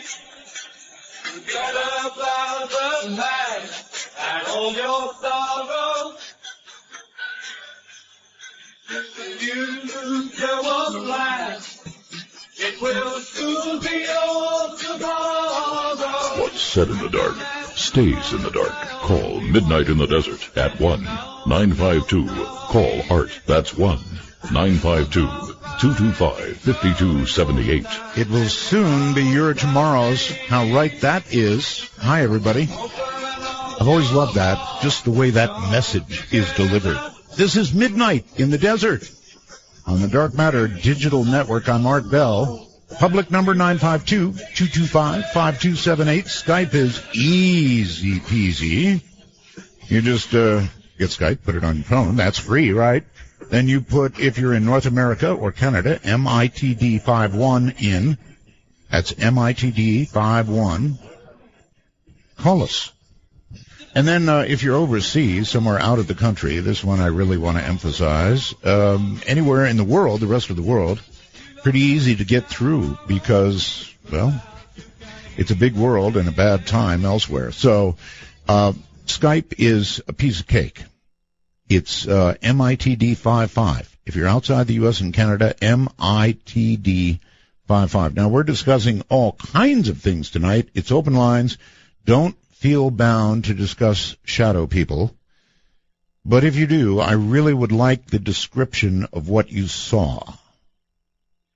I'm wondering if there's any commonality here. What I saw really is haunting me, and I guess haunting is the right word. That doesn't mean it was a ghost. It means it's haunting me. Hello there, Brian. Hi, Art Brian from Montreal. From where? From Montreal. Okay. You're on. So first things first, I like to do the art caller trifecta. What would that be? 1, is this art? 2, am I on the air? And 3, can you hear me? Yes, and mostly. Perfect. So I like to quickly suggest open lines in the future. I sent this to you on Friday, and I just thought it'd be a good idea. A Children of Time Traveler line, perhaps, that you can open up. One night you're doing open lines, because I think it'd be interesting. I tried, but getting good time travelers is not an easy job. That's fair. I totally understand that, but I'm just figuring, with who knows how John Teacher actually spent his time here if he was supposedly here, right? Perhaps Yeah, you've got a good point. You don't have very good internet, but you've got a good point. I'm sorry about that. That's all right. No problem. Let me give out. Let me do it. I don't care. I mean, we can do anything you want. Let me open a time traveler line right now, just in case. You ready to copy, time travelers? If there really is a time traveler out there, call me at my Roswell number. That's right. It's routed through Roswell for a good reason. And the number is area code 575-208-7787. Any time travelers, the real McCoy now. Area code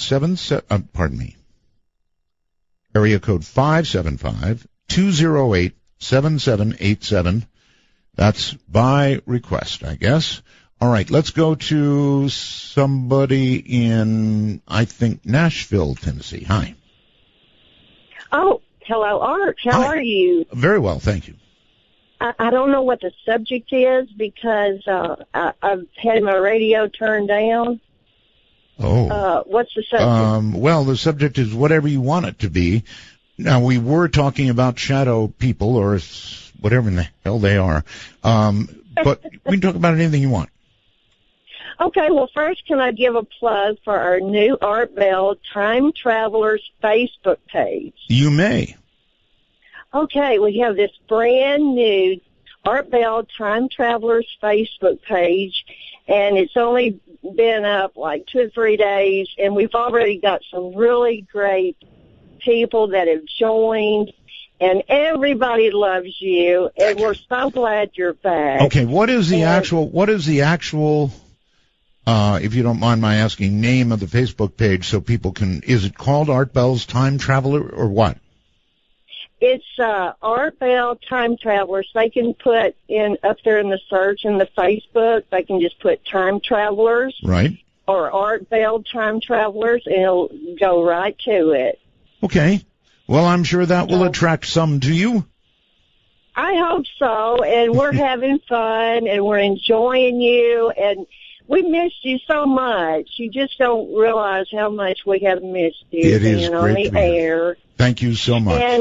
And we're hearing you on shortwave here, too. Ted Randall's got it playing, on 5085. Right. And it comes in very well. I love the way a Southern person says that. 5085. I know what you think about us. Not at all. No, I actually love the accent. I love it. Well, thank you, but there's not much I can do about it. Actually, you know what? A lot of singers, whether they're from the South or not, when they sing, pronounce things as though they're from the South. I. Really? Yeah, I becomes I. And so Are you forth. talking about country music singers? Not just country music singers, but any singers. I never noticed that before. It's the truth.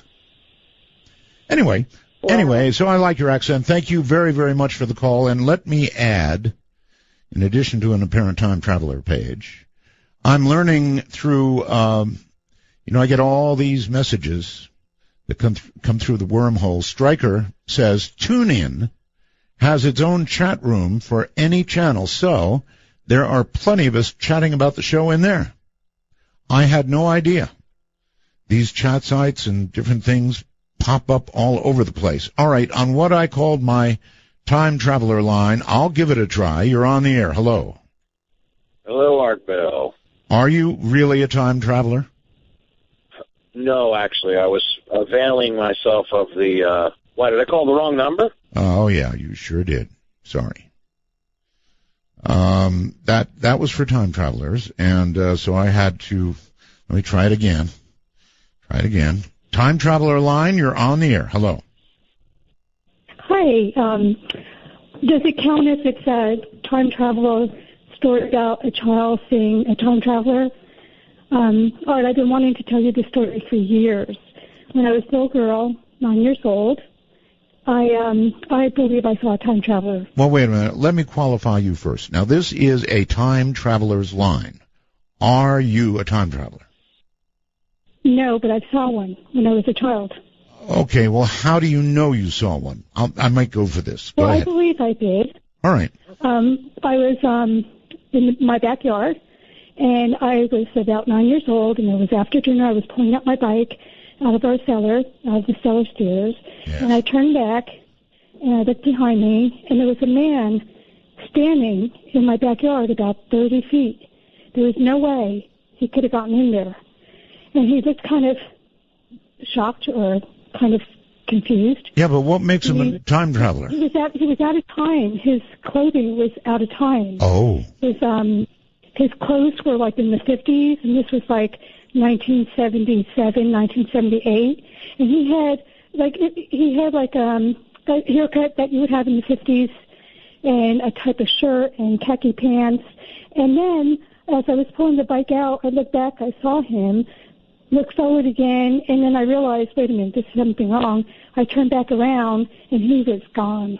And there was no way he could have left my yard. There was no way. He was too far from the gate. Okay. Well, I'm gonna thank you. I'm gonna let you slip through barely on that. I really want. Now I'm gonna be strict about this. That line that I gave out is for time travelers only. All right. Let me give you the number again so you don't make a mistake. You better be a time traveler if you call this line.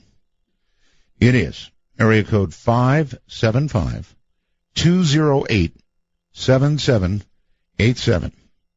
Non-time travelers, well, I've got a little button here, and I can send 130,000 volts right through this phone line. So the potential danger for you extends beyond being hung up on. Time travelers only. Kurt, hello, on Skype, you're on the air. Hello, Kurt. No, Kurt. Hello, I'm here. Oh, you Sorry, are there. I have my mute button on. Oh, that'll do it. Let me turn my radio off. Doggone it, I'm sorry. I came up fast. Oh, well, How that's are you, how how are it you happens. doing? Doing well, thank you. I wanted to tell you about, I want to tell you about a little time travel story that happened to me. Okay. I was in, oh, I'm getting nervous.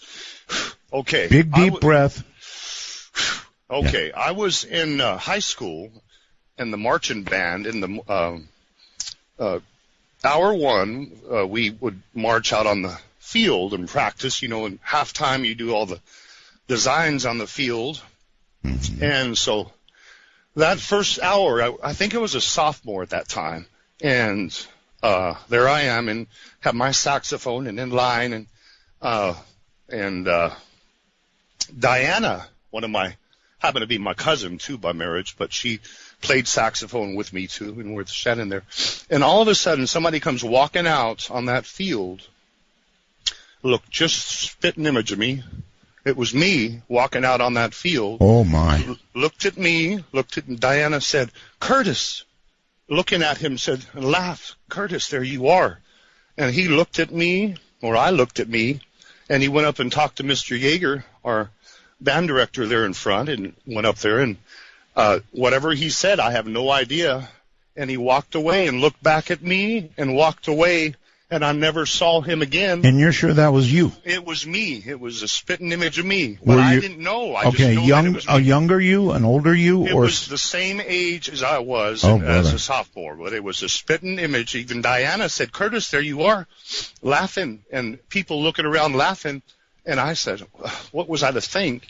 But then the next year, 2 years later, when I was a senior, I had to do the announcements and say the pledge, being president. I had made president, and so that was my duty. Second hour, I'd go in there and do the announcements. I forgot to go in and do the announcements on this one Tuesday or Wednesday, and there I'm sitting in geometry class, and my voice comes up on the air to do the pledge and do the announcements, and then I'm sitting listening to myself on the announcements. Right. I So you, in other swear- words, you met your. I believe you. Thank you very much. No need to swear. I believe you. Met yourself twice. Outside the country we go. Hello, Raymond. How we doing? It's going well. Where are you, my friend? I'm in Edinburgh, my friend. Where? It's good to hear you. I'm in Edinburgh. Edinburgh. Wow. Yeah. Okay. It's good to hear you back on the radio, Pat. It's good to be back. As well, mate. I was just want to talk about when I stayed in the flats one time. You what? And I stayed in the flats, in the blocky flats, and I was sitting, feeling out my window, like in a big ball. Okay, you're like, cutting out a like, little on me, and you, besides that, you have an accent that I could cut with a knife, but I'm trying. So you were in a flat in Milwaukee, was that right? No, I was in a flat. No, I'm sorry, you cut off. How did I manage to get a flat in Milwaukee out of that? I don't know. Kind of sounded like it. Going to a cell phone in Virginia. Hello. Hey, this is Plasma and Polariton in Virginia, listening on 5085 kilohertz, shortwave WTWW. We transmit worldwide, a great station, and if you got a shortwave radio that picks up 60 meters, you can listen to it for free. Yes, sir. Over the air. That's right. Now, I am also a little bit familiar with this phenomenon you were talking about before, that with the computer screens. And in fact, years ago, I developed a thing called pattern light, which is very similar to what they're now using for the backlighting, where they move the lighting around to follow the video. Really? And I think that may be what's going on. I was able to make a machine using pattern light that allowed large groups of people to dream together and have the same dream right away. Really? Yeah. Now, what started you doing that? I was working on an exhibit for the Science Museum of Virginia, Yeah. and I was working late at night one night, and I was standing across the room looking at this display. It was basically a simple LED large-sized display for a rocket countdown, Right. and I noticed all these speckles in the light, and I said, well, wait a minute, I'm getting coherence like from a laser out of this. There's no coherence in that light. I started investigating and finally discovered the coherence was inside my own neural network, inside my skull. Wow. And I was able to refine that to the point where I had 6 dials that I could tune, and everybody see the same thing the same way because their neural networks are similarly wired. Okay, how did you get from, experimenting on yourself to others? I made a device to experiment on myself, and then when I realized that it worked on others, I built in several more headsets to wear.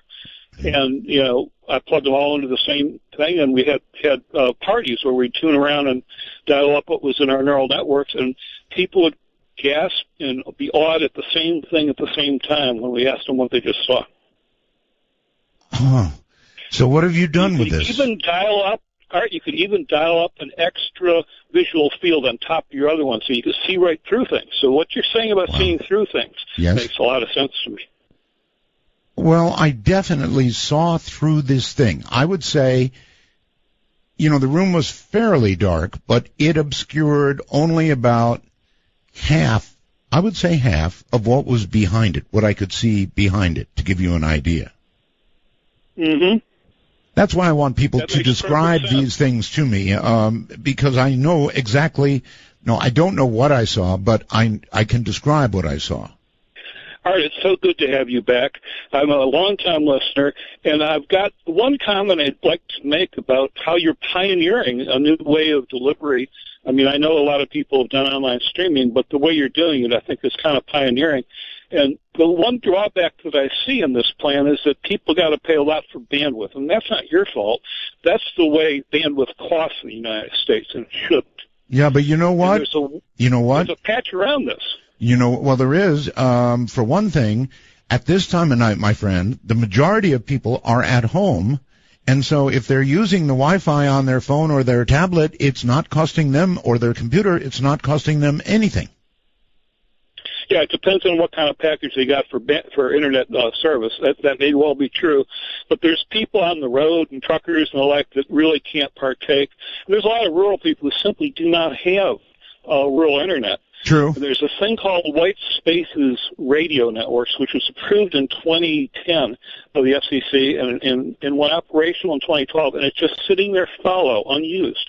And if the listeners would support this and band together and form co-ops with this new White Spaces internet service, they could become their own service providers. Okay. And they could do it for both the uplink and the downlink. How do you get to it?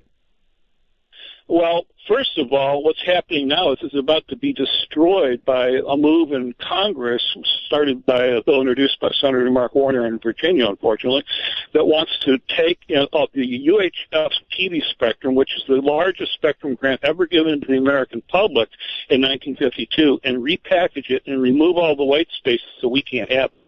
And I would like your listeners to think seriously about how nice it would be to have about 15 or 16 TV channels worth of spectrum in your portable device. Okay, well, you are aware that, most of the companies providing internet now, along with phone service, are increasing drastically the amount of data that you can get.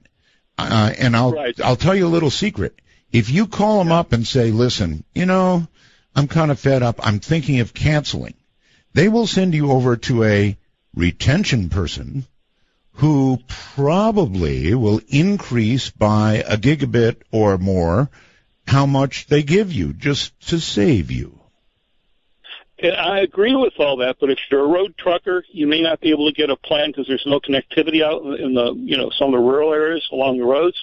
And there's a lot of areas in the Southwest that are just dead except for satellite. I know. Now, if you can have a satellite downlink with these little spot beams coming from the Exceed satellite, and then have that be propagated out to the surrounding by a mesh network, right? Then local communities could set up their own downlink and internet service provider amongst themselves, like a rural electrical co-op, and then you could have a KU band downlink that could feed your show, so you don't have to have huge bandwidth at your end. All right, buddy, I've got to go. I'm at break. Thank you very, very much. Thanks. Bye. Take care.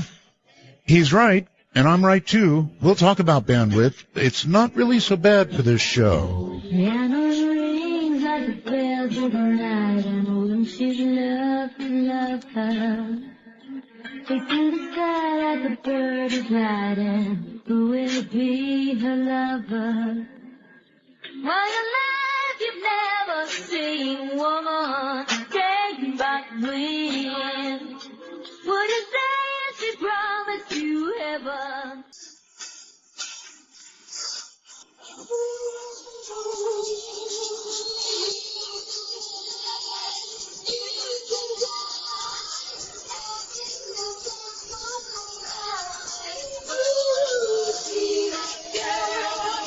Watch that city, digging fancy free.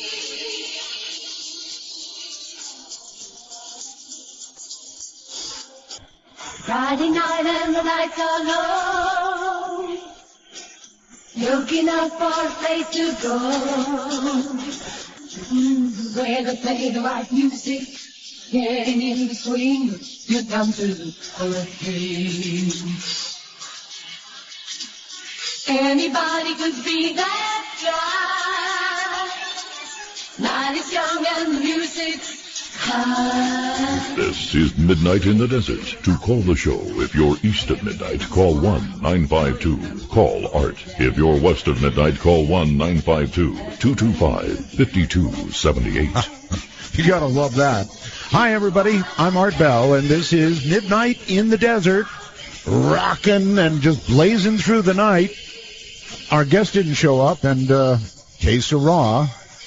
That doesn't stop the show. In fact, it goes on with zest. Hi there. On my time traveler line, are you a time traveler? Oh, yeah. Oh, yeah. Just like that, huh? Yeah. Okay. You're definitely a time traveler? Without a doubt, Art, I am a time traveler. All right. From what year do you originate? Well, I'll tell you how I did it, Art. I went backwards in time from the year 2010. I went back to 1915. This is just one time. That was 19 what? 50? No, 1915. 1915. All right. No, yeah, exactly. I went to the Indianapolis 500 on Salvia Divinorum, and I stuck my head in through the bleachers, and I was there. Really? Right at the last lap, the checkered flag is coming down. People are going crazy in the stands, waving their flags, and turn to the left, and I can see these old cars coming. I'm like, wow, man, this is too much. I'm not even really a race fan. I'm thinking, this is fantastic. And I wanted to tap somebody on the shoulder and say, here's my phone number. Call me in 10 minutes. I'll be back. Okay. I've also gone back to the 1950s on Salvia Divinorum, and it's pretty common. All right.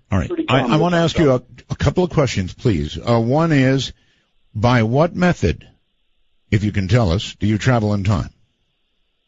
By smoking Salvia Divinorum. What the heck is that? Salvia is a hallucinogenic herb from Oaxaca, Mexico. It's safe and it's legal, and it's 10 times stronger than LSD. All right, so how do you know you're actually traveling in time versus so high you can't even move? I think the reality factor and the fact it only lasts for 5 minutes and you're back and able to recall it completely. Yeah, there is that. There is that. So, let's see. Have you ever gone into the future? No, because the future hasn't happened yet. I don't believe people can travel into the future. Some claim they can. My experience has always been backwards. Fascinating. And I just believe that the key to time travel is going to be drugs, and it's not a machine. It's going to be a substance.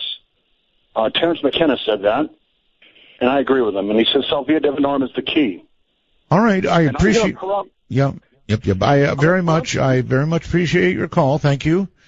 And Terence very well may have said that. And I'm not ruling it out. I'm really not ruling it out. I'm not a proponent of drugs at all, but you can't rule it out.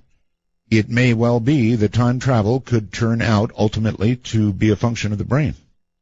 A lot of movies are based on that. One of my favorite movies of all time, Somewhere in Time, was actually based on that. If you've never seen that movie, make it a point to do it, Somewhere in Time. Okay, where to go? Let's go to Michael on Skype. Michael, hello. Yeah, good morning, Art. How are you doing? I'm doing well. Where are you? I am in Virginia. Virginia. Yep. Beautiful part of the country. It is. It really is, yeah. So I have a couple +1 questions for you. Okay. If that's all right. Sure. So I called into Richard Hoagland's program, Other Side of Midnight, last week. Yes. And I asked him if he had considered doing a 3-hour show instead of the 2 hours. Actually, he has. Yeah, that's what he said. He said he was interested, but he wasn't sure if the network would go along with that. So my question to you is, have you given any consideration to Richard's show going 3 hours? I have. He said to me, Art, I don't know if 2 hours is enough, to get deeply into the subject he wants to get into. And I said, look, Richard, why don't you do this? Why don't you try 2 for a while and see how you do? And if you want to go to 3, probably the space can be made.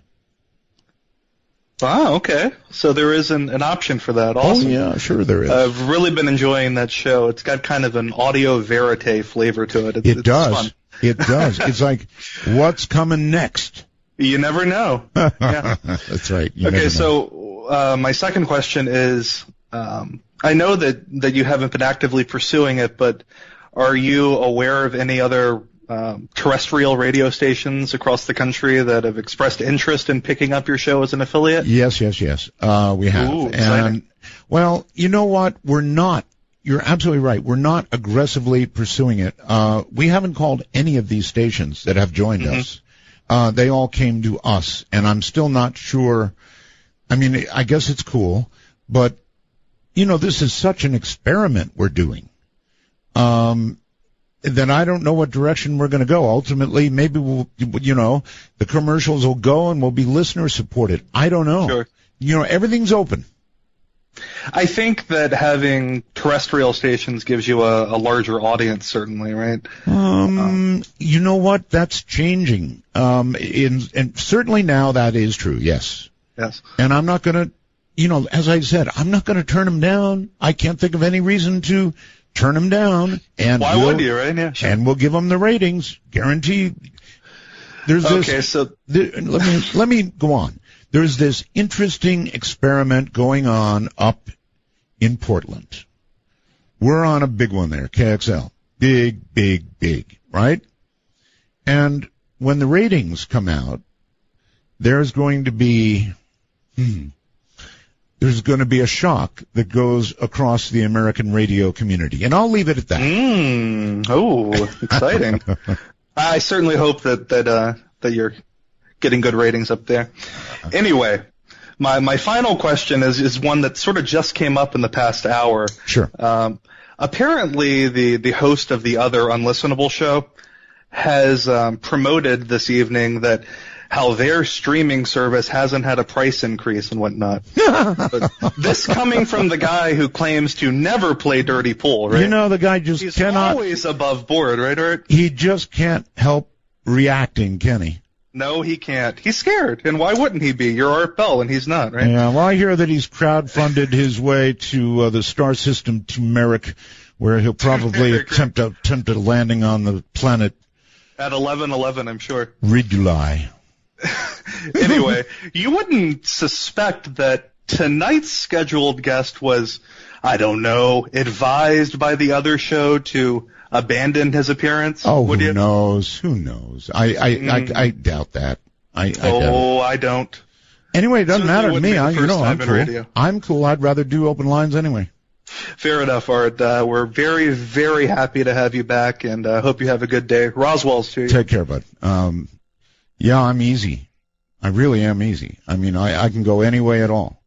If I have a guest that doesn't show up, well, that's life. Life goes on and all that stuff, so we'll just do whatever's fun. That's the cool thing about, I suppose, two things. One being my age, and two, doing something you love. It's not like all stops, when somebody doesn't show up. It's okay. What's next? Julie, hello, Julie, from somewhere. Hey, Art. Thanks for taking my call. We're so glad you're back on the air. Thank you for making it. Where are you, Julie? I'm in Furcrest, Washington. Okay. So my husband listens a little bit more religiously than I do, and he mentioned that you were looking for the Washington State Patrol trooper that feeds Bigfoot. That's right. So I don't know that guy, but I did go to my trooper friend's house last night, and we mentioned the story to him, and he had a kind of funny story to tell us that there was a candidate to be a trooper, and they have to take a polygraph examination before they can become troopers. Okay. And they asked him, they said, they asked a series of questions that they've already asked them, and he answered in the affirmative when they said, have you ever been the subject of a police investigation? And he was kind of sheepish and looked down a little bit, and he said, yeah. And they said, well, you haven't disclosed this before, so what's the deal? And he said, well, I used to dress up in a Bigfoot costume and run across the highway. And the police ended up investigating it. He never got caught, and he's a trooper to this day. I don't know his name. My friend didn't disclose that, but it was pretty funny. I thought. All right. Well, the story about the trooper in Washington seeing Bigfoot is real. So if you can get me a name, I'm Art Bell at artbell.com. Well, I'll try, but I don't know that anyone's going to disclose that. But well, he can talk to me anonymously. Really, I'll figure out a way. We'll change his voice. I don't care. I just want to interview the guy. He's 20 feet from Bigfoot. He feeds Bigfoot. I want to talk to him. All right. Well, I'll let him know and see if they want to talk to you. Please. Thank you. Tell him, email me, and I will, I'll figure out a way. I guarantee I'll figure out a way. Okay, here we go. Time Traveler Line. You are on the air. Good evening, Mr. Bell. Good evening. Are you really a time traveler? I have traveled one time to visit my son. One time to travel, traveling to visit your son. Well, my son arranged the transportation. I see. Okay. And your son was when? 2060. 2060. Okay. I guess your son could be that age. And you actually, how did you do it? That's the first question. Well, as I say, he arranged it. And the reason that I'm calling before I answer your question is because he's very interested in revealing some facts about the future that might cause a spin-off in the space-time continuum and provide other possibilities for alternative futures. Okay. Having said that, how did you travel? Was it a machine? Is it something you did with drugs like our caller a little while ago? What? Well, without being too specific, I was told to go to a specific location. I met some people there. They were very polite and friendly, and they placed me in this device, kind of a bell-shaped unit. And to look at it, it looked really ancient. I mean, it didn't look like something that, was from the future. Right.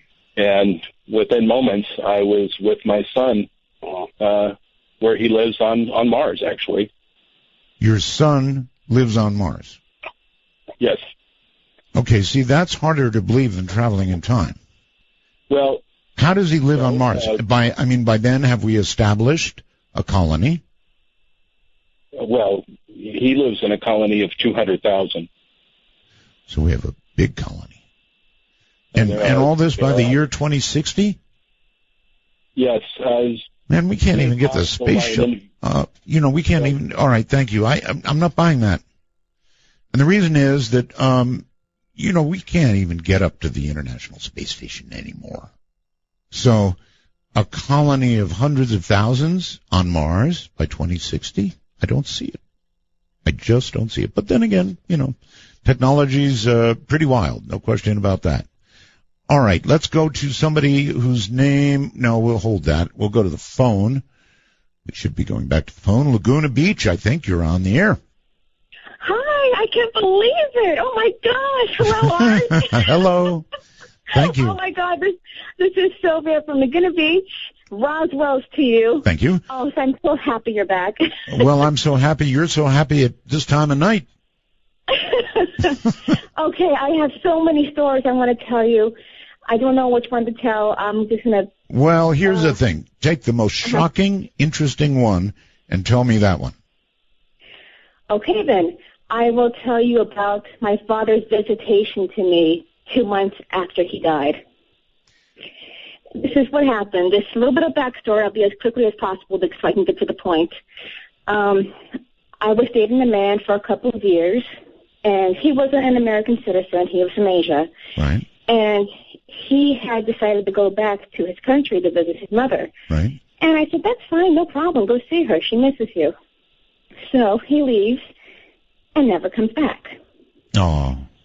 And I'm thinking, okay, that's weird. What's going on? A year later, I find him on Facebook, and it turns out that he was already a married man with kids, and that everything about him was a lie. And I felt so deceived by this, and not only was I felt deceived for what he did to me, but I thought about my parents and how he had deceived them as well. And I wanted to tell my parents at the time, but unfortunately, my father was dying from brain cancer, and I figured he can't be burdened by this. Right. So I never said a word. Right. 2 months later, on November, my father had passed away. And 2 months later, he came to me in a dream. And in the dream, he was normal, cancer-free, very young, I would say in his 30s. Oh. And he was furious. He was so furious. And he's gripping my boyfriend by the shoulder And he's looking at him hard, like, you're not going anywhere. And he's looking straight, my father's looking straight at me in the eye. And he says to me, you have to tell her. And I'm thinking, who? What are you talking about, Daddy? And then he shouts, he goes, mija. And that means my daughter in Spanish. He goes, mija. I know everything. See, now we're talking about a real dad here. Did you hear the poor lady who called about the hex earlier? I did. Yeah. Oh, my God, that gave me chills. Who would? Well, I couldn't believe that. Oh, my God. Anyway, my father said to me, you have to tell his wife what happened. Right. And then I said to my dad, Daddy, I can't. There's no way that I can contact him. And then he says to me, go on Facebook. She just joined. Mm-hmm. And I wake up. It's 3 o'clock in the morning. I'm having a heart attack. It was such a vivid dream. And I'm thinking, that was a fluke. That can't be real. But, of course, curiosity got to me, and I decided to go on Facebook. Right. So I go on Facebook. I find my boyfriend's Facebook account, and there's an update. It's linked with his wife's Facebook account. And so I click on her name, and I see her Facebook page, and it says at the very bottom, just joined 1 hour ago. Wow. Wow. All right, listen, I got to go, but what a story. Thank you. Even law enforcement uses Facebook to find people now. So I'm not surprised, but what a story. This is Midnight in the Desert. I'm Art Bell. Stay right there.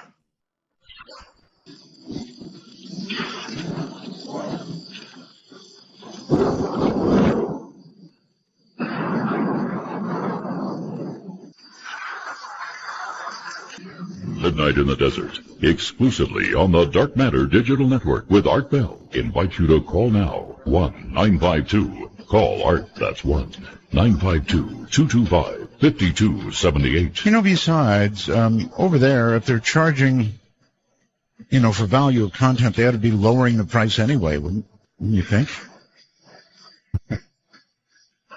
Let's go to Cam. Hi, Cam. How are you? Good. I like that last comment there. Well. Hey, what a great show. Who needs a guest when you got all these callers? Well, there is that.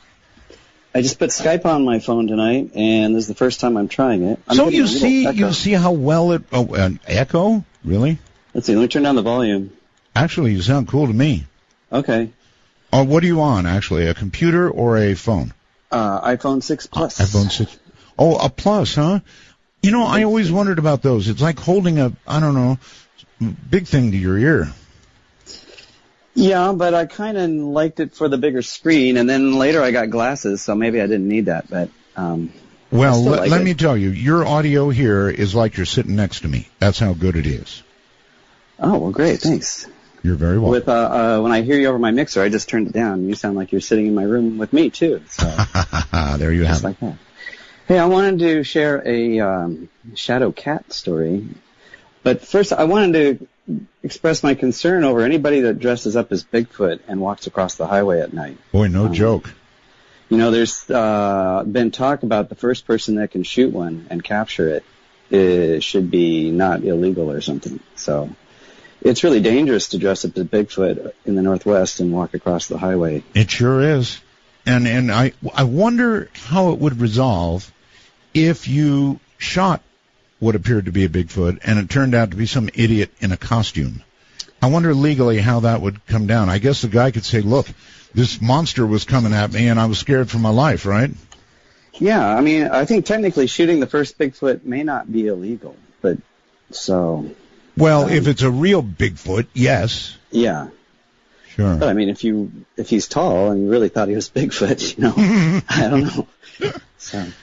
Yeah, it's a good point, and I really appreciate it. Anything else? Well, my shadow cat story. Yes. I bought my house some years ago, and it's an older house, and I had my friend with me, and we were taking out a temporary wall, and we pulled back the ugly paneling, and we both saw this, what we thought was a cat, jump out from behind the paneling in the wall and run out the front.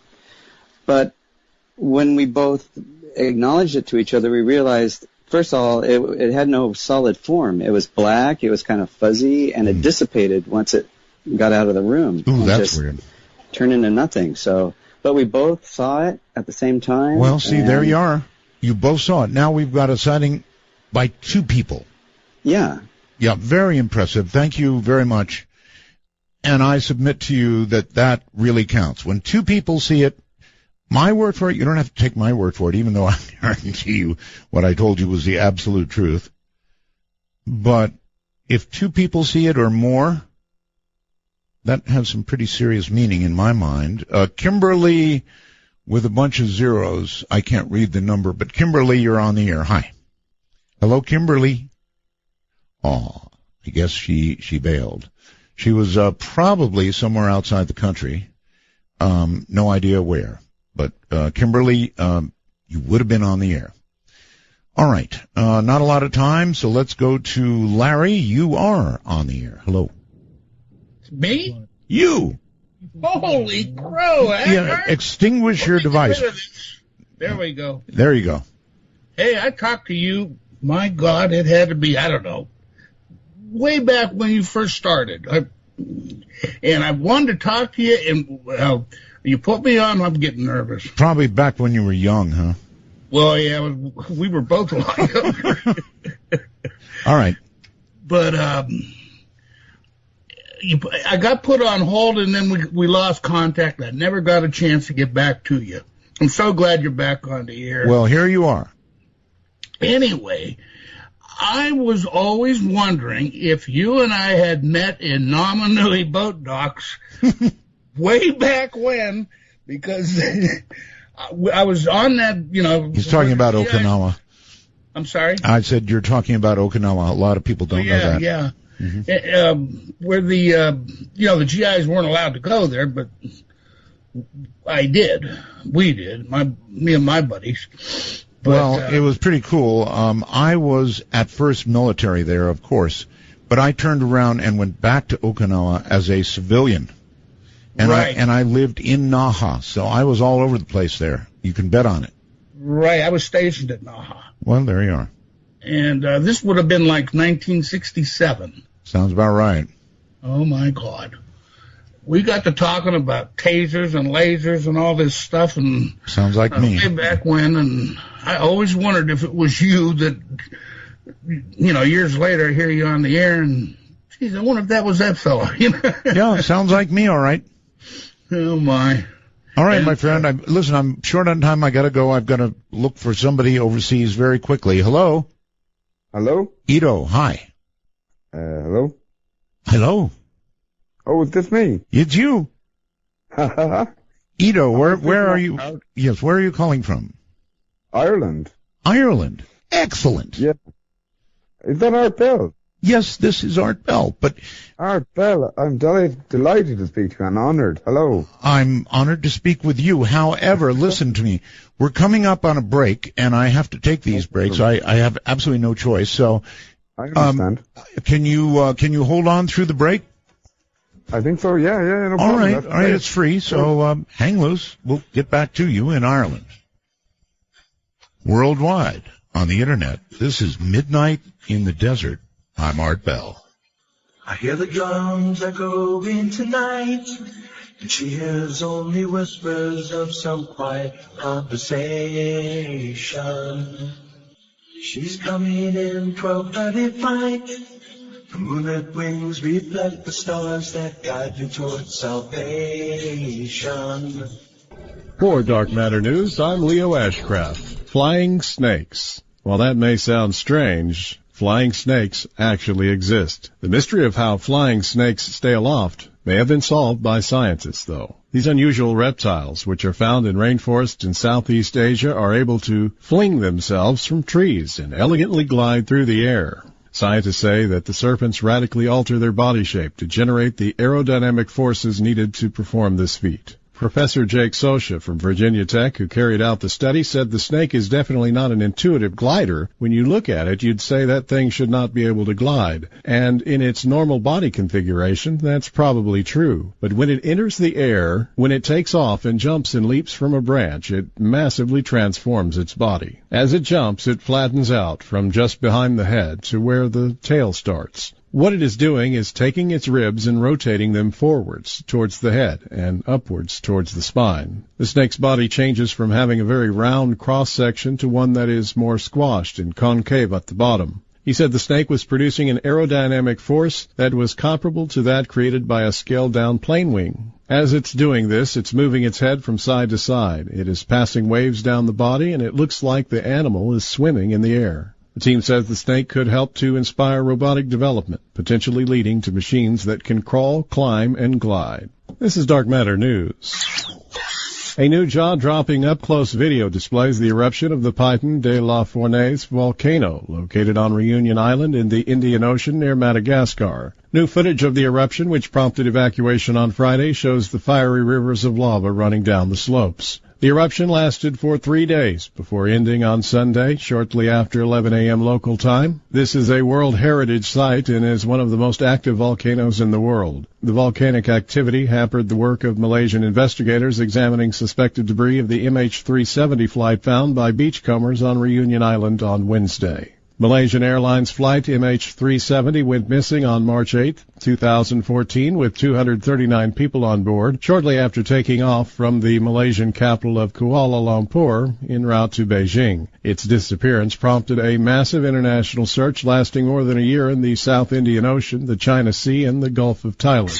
CNN has reported that worms can invade your brain if you eat this common food. Once you consume them, they can move throughout your body, your eyes, your tissues, and most commonly, your brain. They leave doctors puzzled in their wake as they migrate and settle to feed on the body they're invading. A classic parasite, but this one can get into your head. A British man was found to have a tapeworm moving inside his brain in 2013. This form of tapeworm had never been seen before in the United Kingdom. The patient had recently visited China, which along with South Korea, Japan, and Thailand has more regular occurrences of the parasite known as spirometra. 4 years earlier, the man had first experienced symptoms such as headaches, which the team of doctors had treated as tuberculosis, but then it returned. This time he had new symptoms. The worm was now pushing on a new part of his brain, causing seizures and weakness in his legs. The condition associated with this infection was in fact sparganosis. There is no known drug to effectively treat the infection, meaning that upon diagnosis, doctors had to be quick to remove the worm surgically.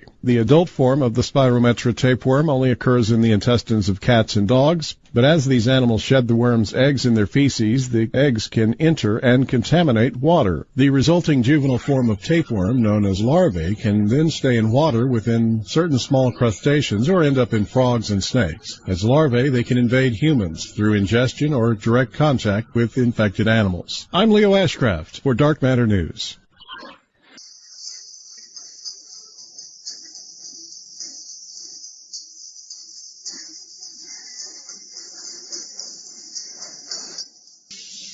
Riders on the storm,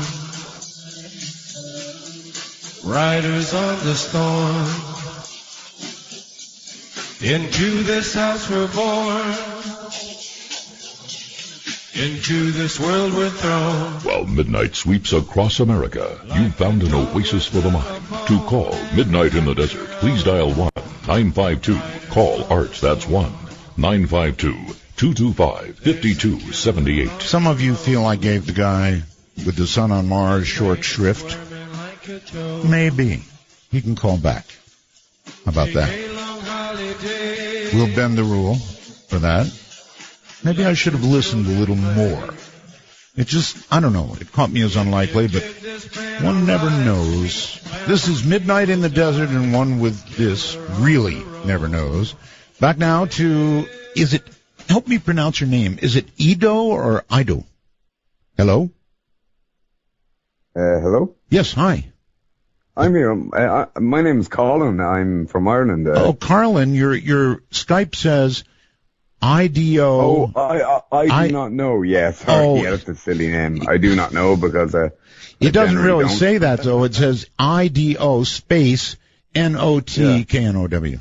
I get it now. I do not know. You get it now. Yeah. I do not know, basically. Right. How are you, man? Great show. Thank you. I missed most of it today, but usually I get your show from somewhere on TuneIn, you know.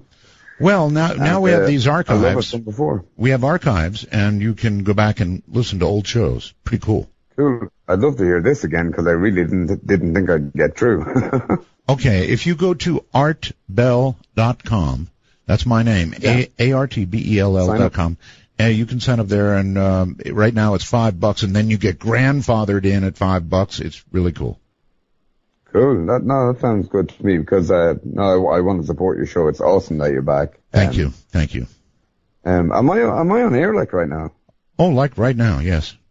Oh, I nearly cursed actually. Sorry. You see, we don't. You probably don't have much time with me, so no. Just thank you very much for taking my call. It's awesome. I'm glad to get through.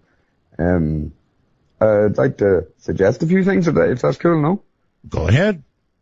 Have you ever heard of this mythical island off the coast of Ireland that was on maps up until 1872? What's the name of it? I thought High Brazil, it's called. High Brazil, no. Wait a minute, maybe I have. You may be able to find an expert on that, you know. What's the deal? Basically, it was a tiny little. It's a mythical island, you know, Irish myth sort of thing. Sure. And it vanished in the fog, you know, that sort of. It was only seen once every year or so. Yes. And I just thought it was a pretty cool subject. You might be able to get somebody on it. I'd love to. You're in a better place to, you know, get that person for me than I am. It sounds cool, yeah. I can't really get much information on it, but I'll send you links if I find something, you know. Would you please? Yeah, of course. And we have on Dover Coo as well as a lake creature as well I'm interested in. I'd like to hear somebody who knows stuff about that sort of thing. Oh, we've heard about your creatures. Yeah. So I would love to hear more about that. Plenty of those.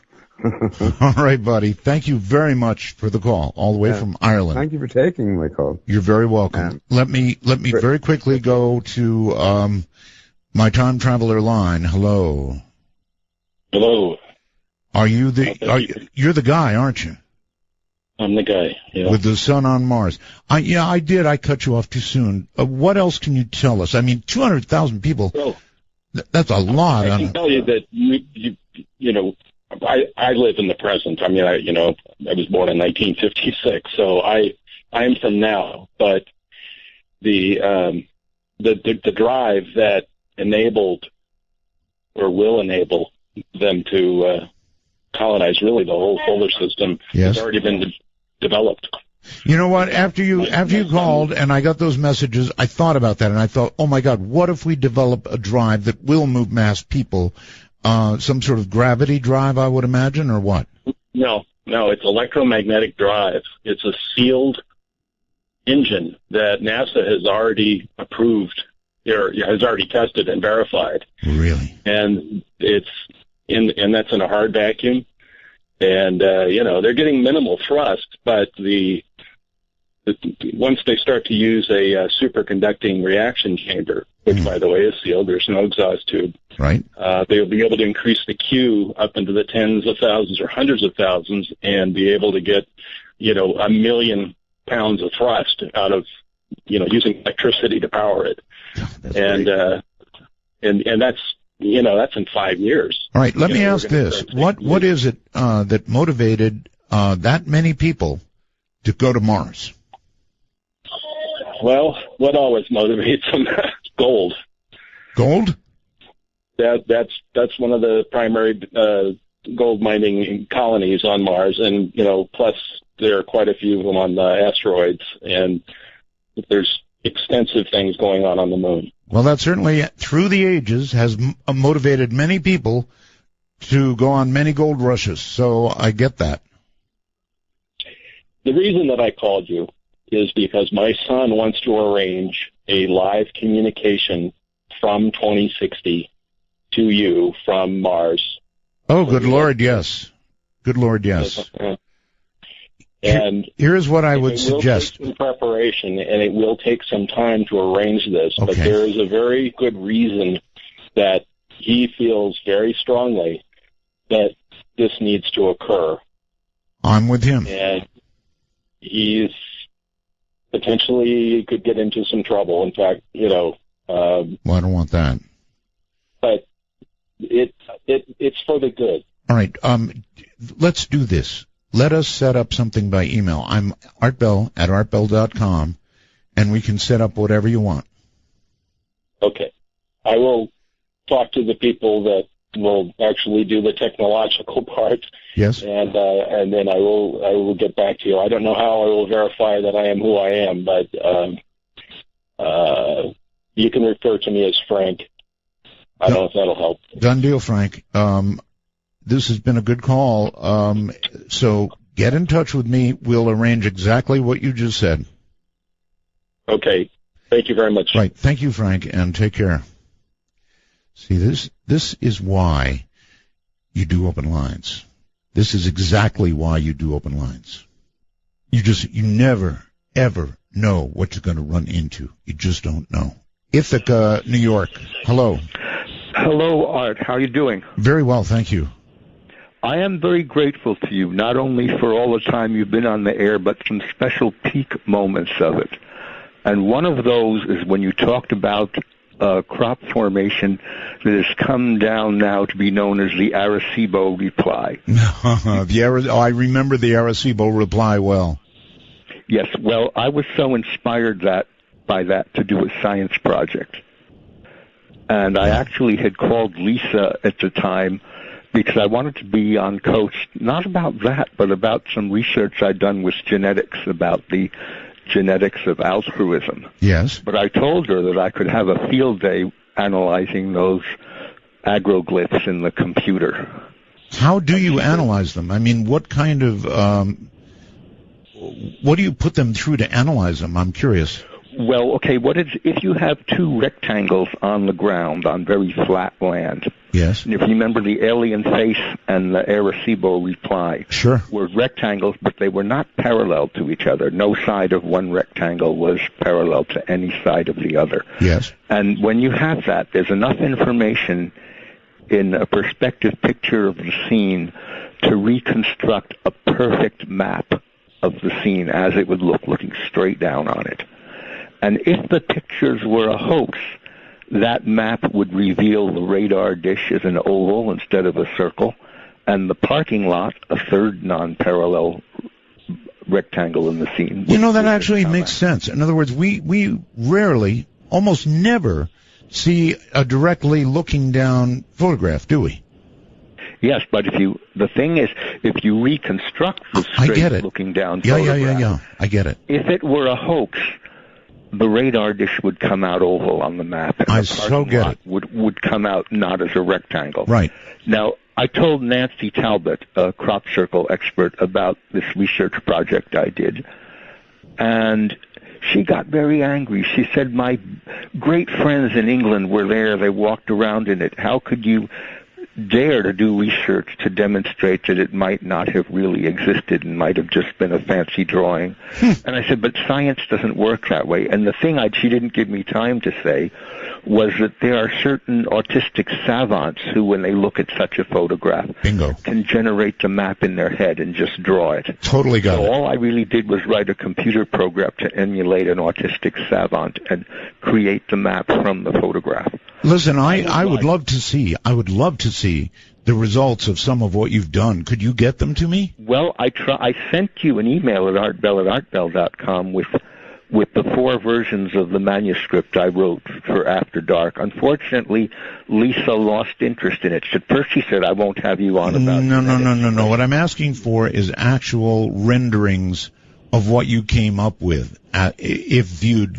There are schematic drawings. I'm blind and I can't do much good artwork, but I have what's a computer-generated pictures of the maps.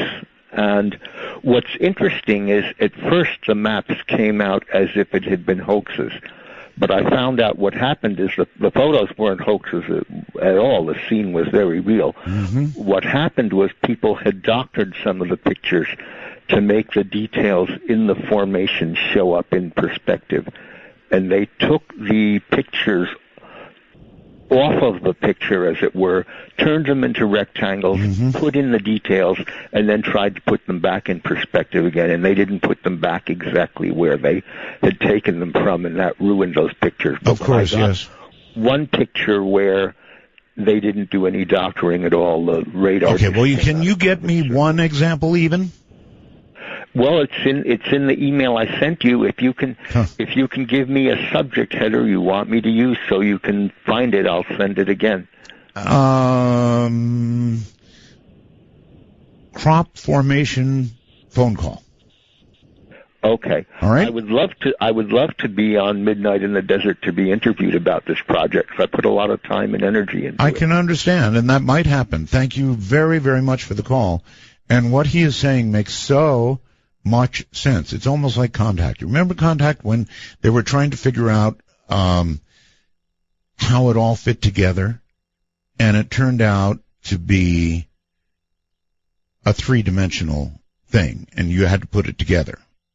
And until you put it together, it made no sense at all. Make sense? Okay, so many things ringing here. Let's try for Dale on Skype. Hello. Dale? Are you there? Hey. Hey, Dale. How you doing, Art? Very well. Wow, this is awesome.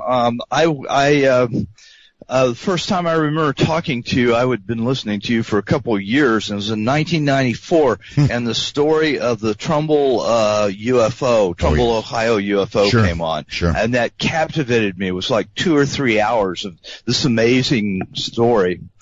But I wanted to talk about you.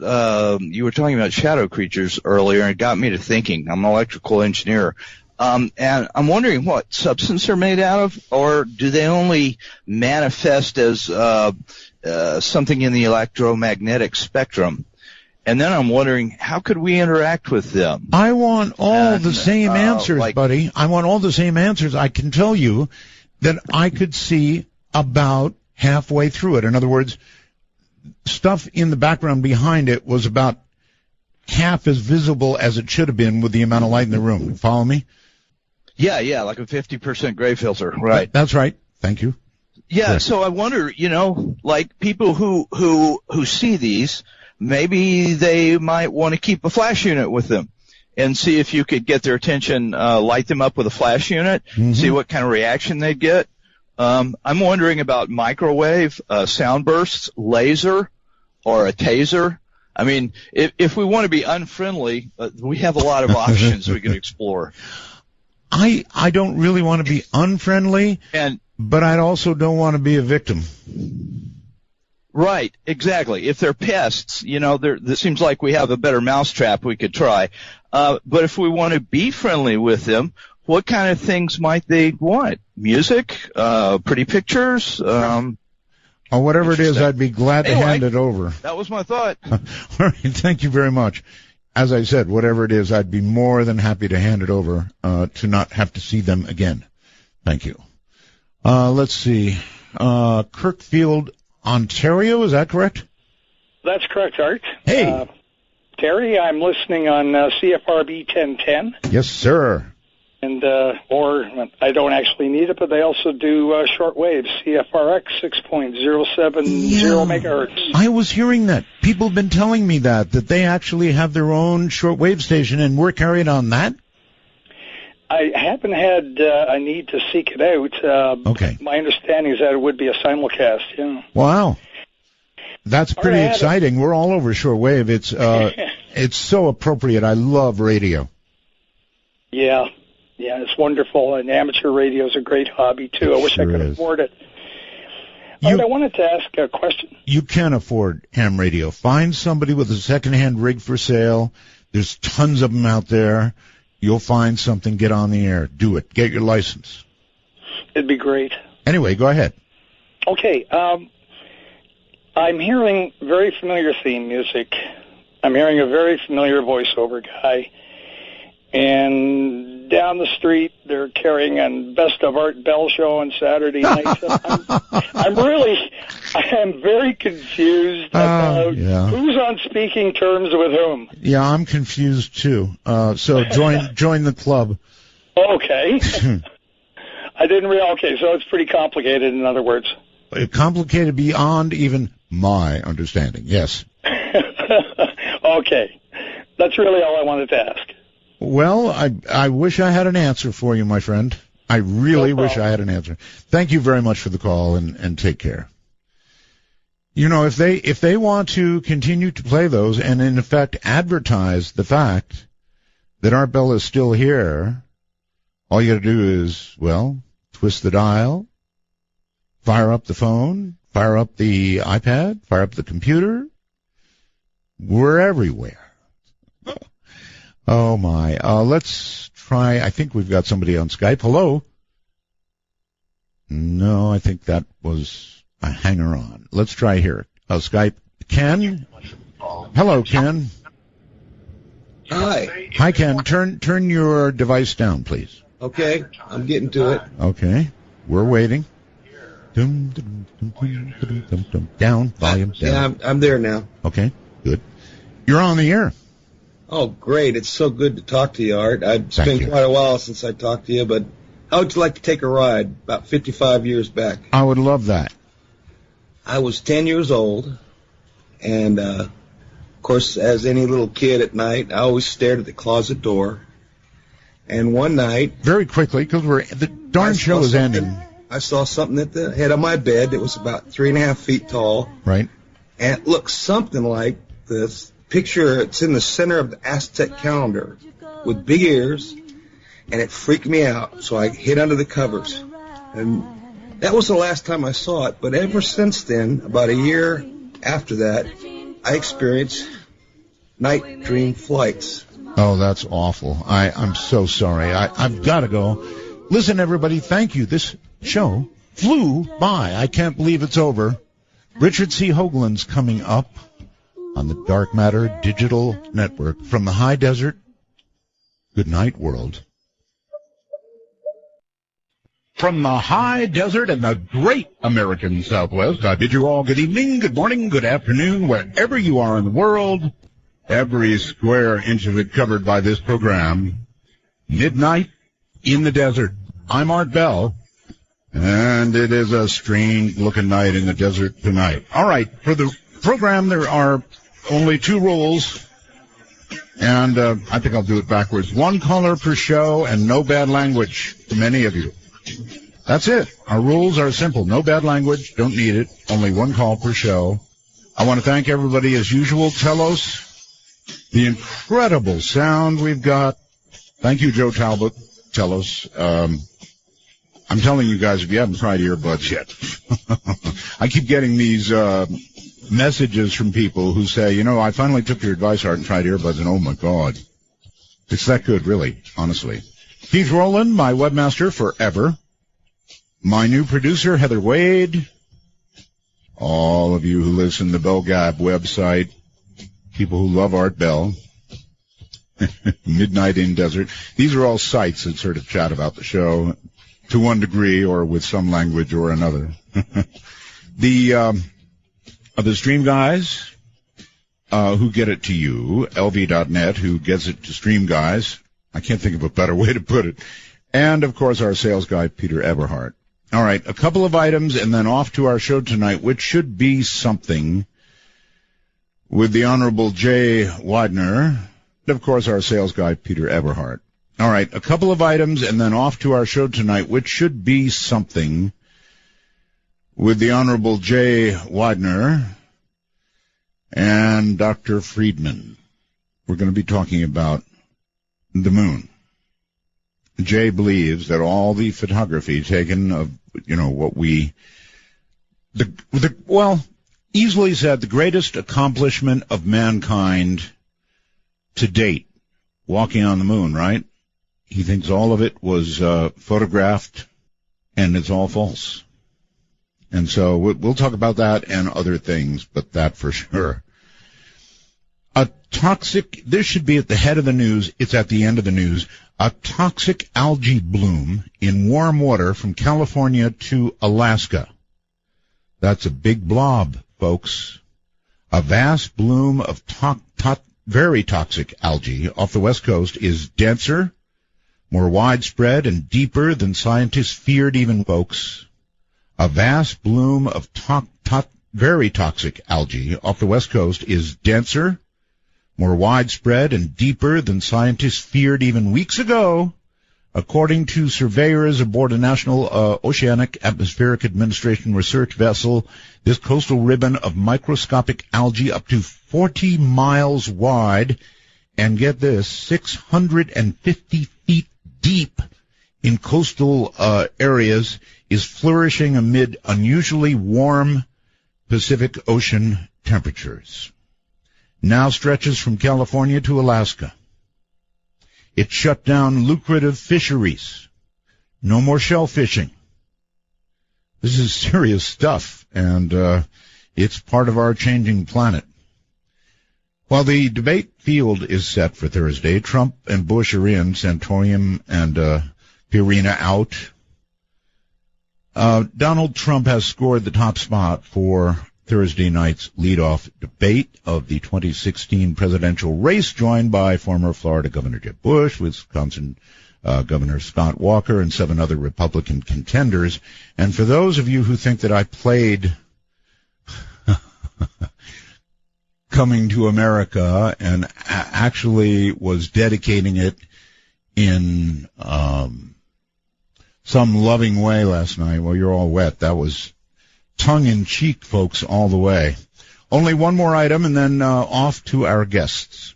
And this one you better pay attention to. I want you to go to artbell.com. I know you're going to think I'm kidding. I'm not. The fabled Bishopville, South Carolina swamp creature known as, Lizard Man appears to have surfaced once again Sunday afternoon. We've got pictures. Sarah, a Sumter woman who says she went to church with a friend Sunday morning, stepped out of the sanctuary to see Lizard Afternoon. We've got pictures. Sarah, a Sumter woman who says she went to church with a friend Sunday morning, stepped out of the sanctuary to see Lizard Man running along the tree line. So she did what anybody else would do if you weren't in shock, took a picture with her phone. She claims, quote, "My hand to God, I'm not making this up," and, quote, wrote in an email to the ABC News 4 newsroom. Very excited. Says they were about a mile or so from Scrape, Oregon, Washington swamp. Scrape, Oregon, Washington. Yeah, not Washington. Scrape, Oregon swamp. The site, or swamp, the site of a similar spotting of what also may have been a lizard man back in May.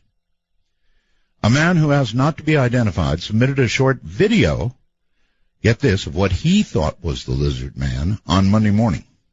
Said he took the video in May while coon hunting, but kept its existence quiet until he saw reports of lizard man outside of a church. He said, "I saw your lizard man story. That gave me the courage to send you the video." It's quiet until he saw reports of lizard man outside of a church. He said, "I saw your lizard man story. That gave me the courage to send you the video." The man wrote, "Though my wife believes me that it's real, she said she'd be embarrassed that everybody's going to think I'm a loon, so I kept it secret." Man said he took the video in Scape or Swamp just off Camden Highway in Bishopville, wherever that is. In the 20-minute video, 20-second video, the photographer ducks behind a tree, and you can see a dark figure with what appears to be a long tail walking about 30 or 40 yards away. The video stops as the figure appears to turn toward the camera, and I might add that the cameraman does what I would have done. He gets behind the tree and then ducks down, still trying to get what he can. And then there's a still photograph, which is quite good, of the lizard guy. Now, maybe this is a guy in a suit, but we were talking about this last night, and it seems to me the last thing you would want to do is put on a giant lizard suit and go walking around the woods. You know, where there are hunters, right? You just wouldn't do that. You're going to get shot. That's what's going to happen. So this may be the real thing. Make sure you see the still photograph because it is quite graphic. Okay, so once again, just so that you listen to the words and know that I wasn't actually dedicating this to Donald Trump, it was tongue-in-cheek. It was actually about everybody coming to America. If you listen to the words, it's rather plain, actually. I say, nevertheless, Thursday's debate is going to be worth the watch. Worth the price if you listen to the words. It's rather plain, actually. I say, nevertheless, Thursday's debate is going to be worth the watch. Worth the price of admission. I have no idea what's going to happen. Anyway, listen a little bit, if you would, to the words and understand that I was trying to imply that the Donald or no Donald, baby, we're America, and they're coming. That's it, Keith. Let it roll. We've been traveling far, without our home, but not without a star. Free, only want to be free. We huddle close, hang on to a dream.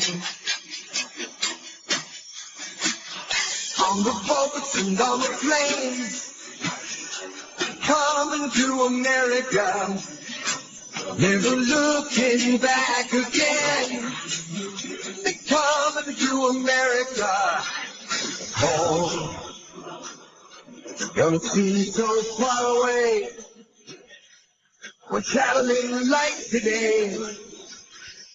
In the eye of the storm, in the eye of the storm. Home, so doing the shine. Where you going to get my medicine? Skies are yellow and gray of the lonely.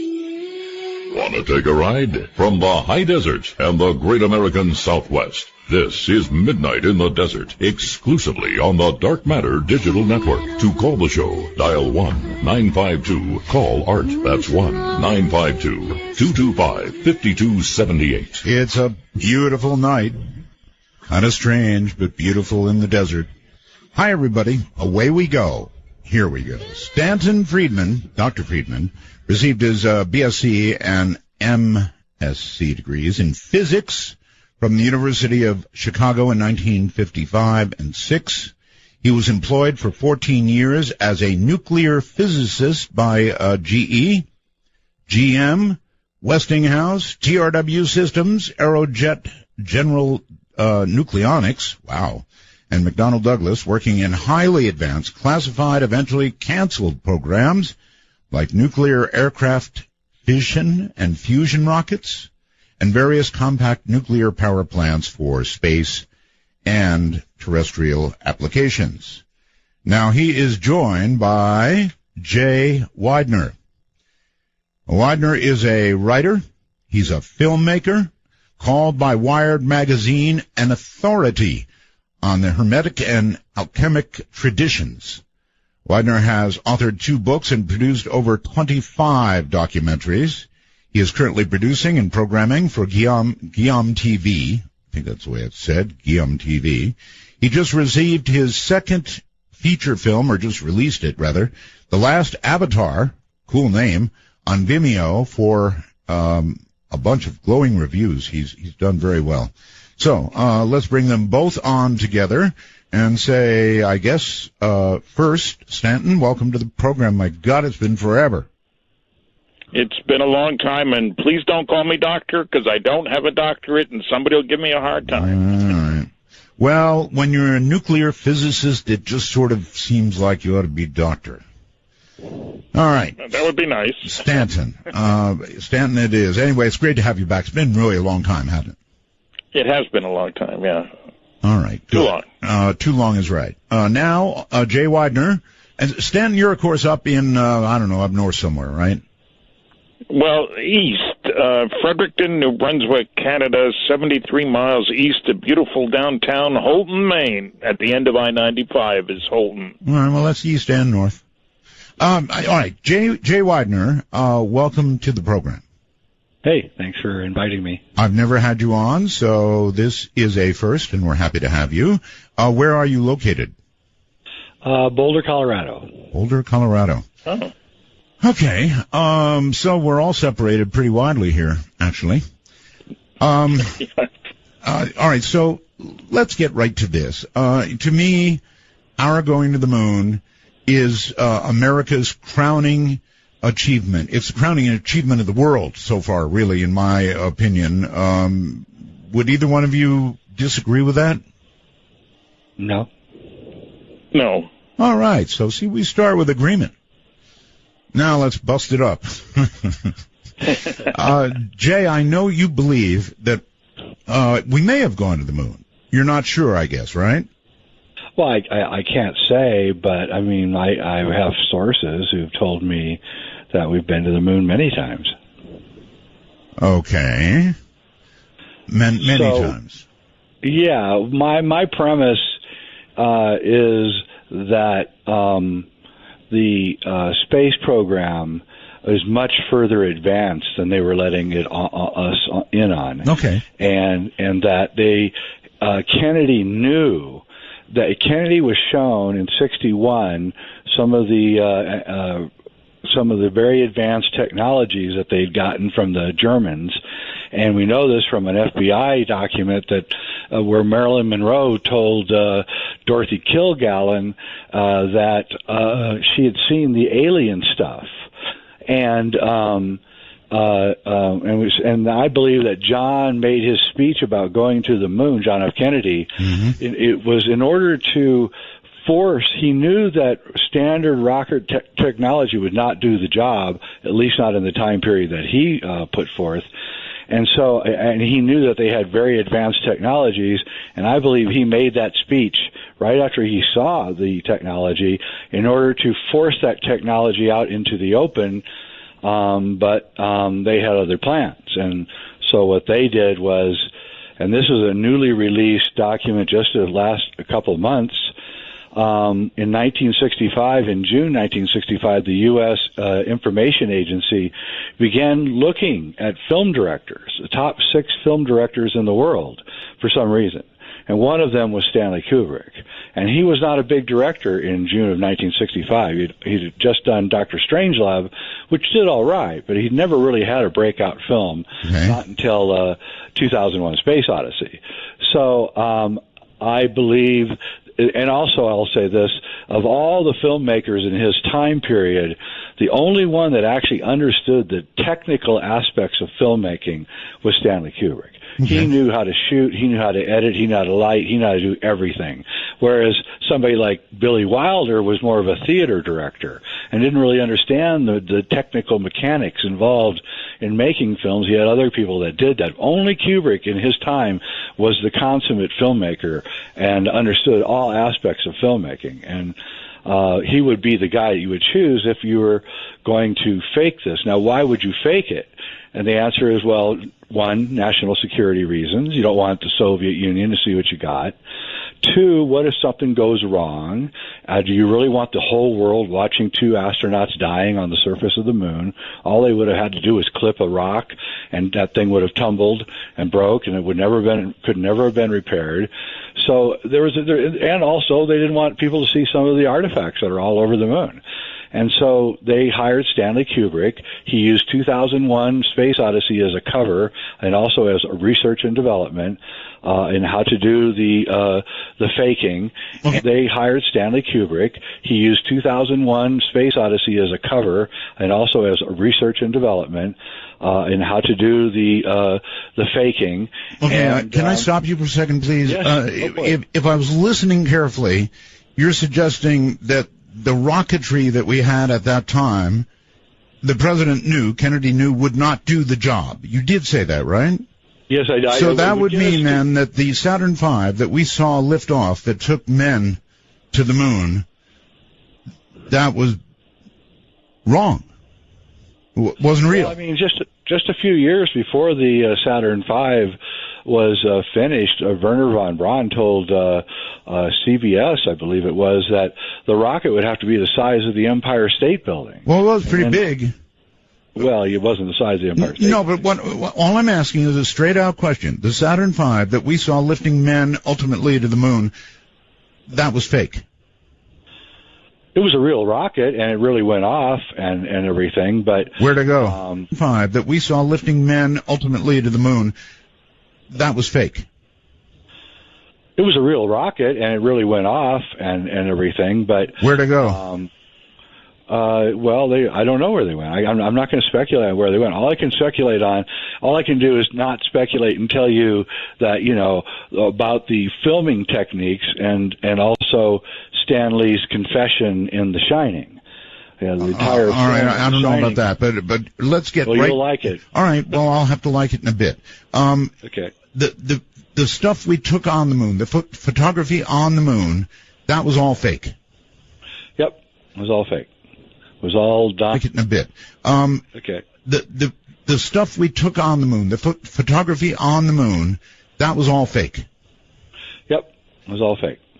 It was all done in a studio using a technique called front screen projection, which is hardly anybody today understands what front screen projection is. Fortunately, I worked with it 30 years ago when I worked in Hollywood, and I know very well the fingerprints that front screen projection leaves behind, and every single Apollo image has the telltale fingerprints of front screen projection. All right, Stanton, feel free to jump in anywhere here. I think I'm certainly in disagreement with a good chunk of that. I am not a filmmaker, and I am not going to pretend to be one. But there are several different questions involved here. A good chunk of that. I am not a filmmaker, and I am not going to pretend to be one. But there are several different questions involved here. One is technology. There's no question. My mantra is progress comes from doing things differently in an unpredictable way. And certainly when Kennedy made that speech, we hadn't yet built a big enough rocket. We hadn't spent the money. And one of the key things here is that there are a lot of stories going around about German technology, some of which I think are straight baloney. Partly because Hitler wasn't a nice guy. If he had figured out all this... Look, I'm saying flying saucers are real. I've been saying that for a long time. But if Hitler's people had figured out how to make stuff like that, he would have used it. He wasn't a nice guy who said, well, we don't want to give a hard time to these nice guys over across the water. Not at all. He'd have used it. And so it's very hard to separate out the mythology. And I think there's a key point here that I didn't really find out until yesterday. And that is that I have a friend who had business dealings with the people at NASA Houston. And he was admiring some of the pictures that were around the waiting room, so to speak. Right. And they made clear to him that, most of that talent isn't from what we got on the moon. It's what we did to it after we got the information back. And then it struck me that, I'm old enough to know how much technology has improved in our working lifespan. Compared today's computers with what we had in the 60s and early 70s. So you're saying they did touch up? You're saying what? Touch up?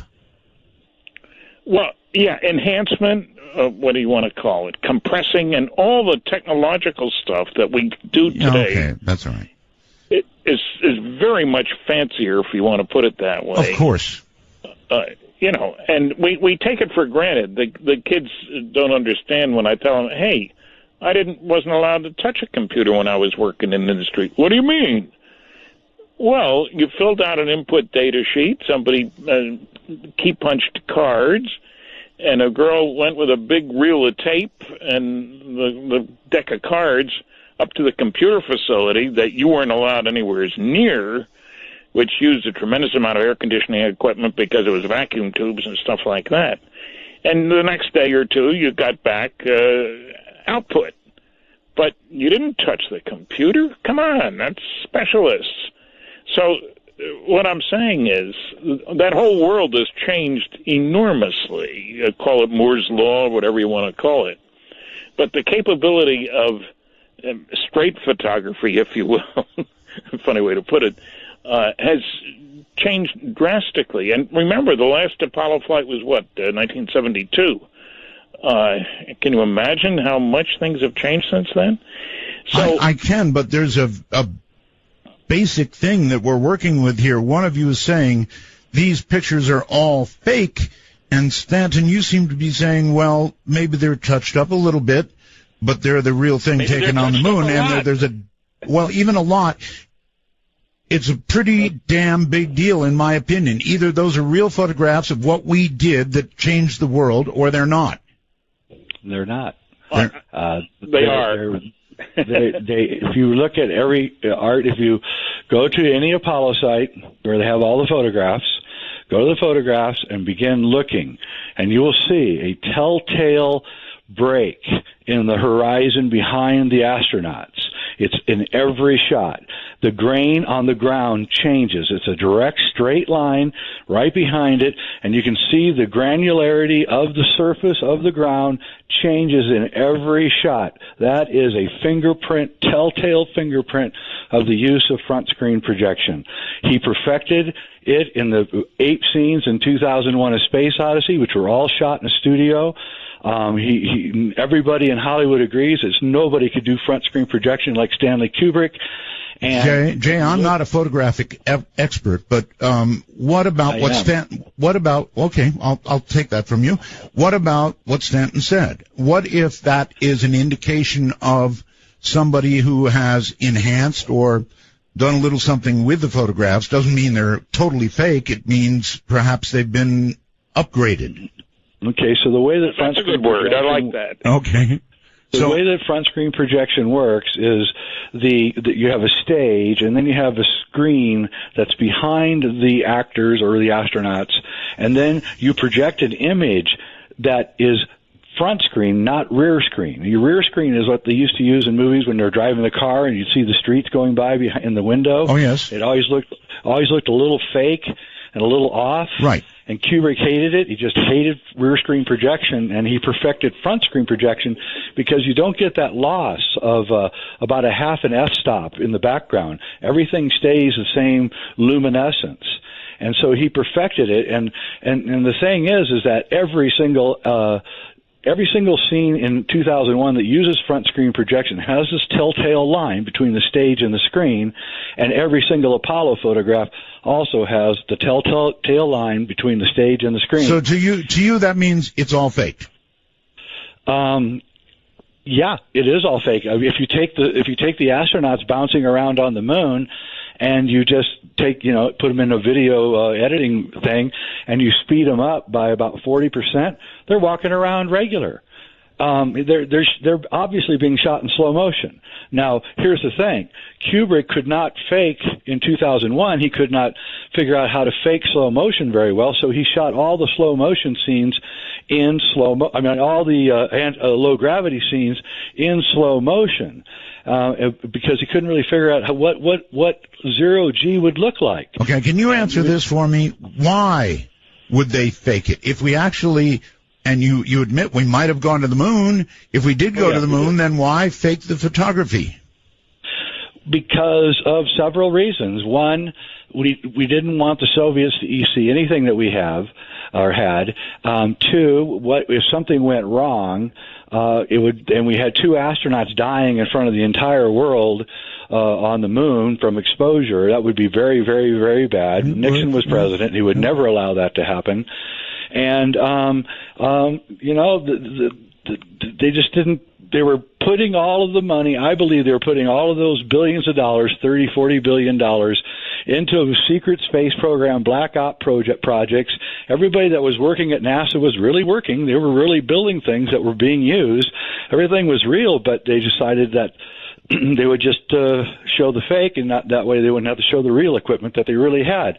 And this is not this is not rash speculation. I mean, we have not gone anywhere hardly at all. In all these years, we're still driving around in automobiles that use a combustion engine from 100 years ago. Right. There is a glass ceiling, and they've Ben Rich of Skunk Works, right before he died, he told everybody at this meeting that they were 50 to 70 years ahead of conventional technologies. All right. This was 20 years ago. All right. Hold tight. We're at a breakpoint, Stanton. You get it when we come back. I guess you've heard what he's got to say, and I've got more questions. This is Midnight in the Desert. I'm Art Bell, rocking the night away.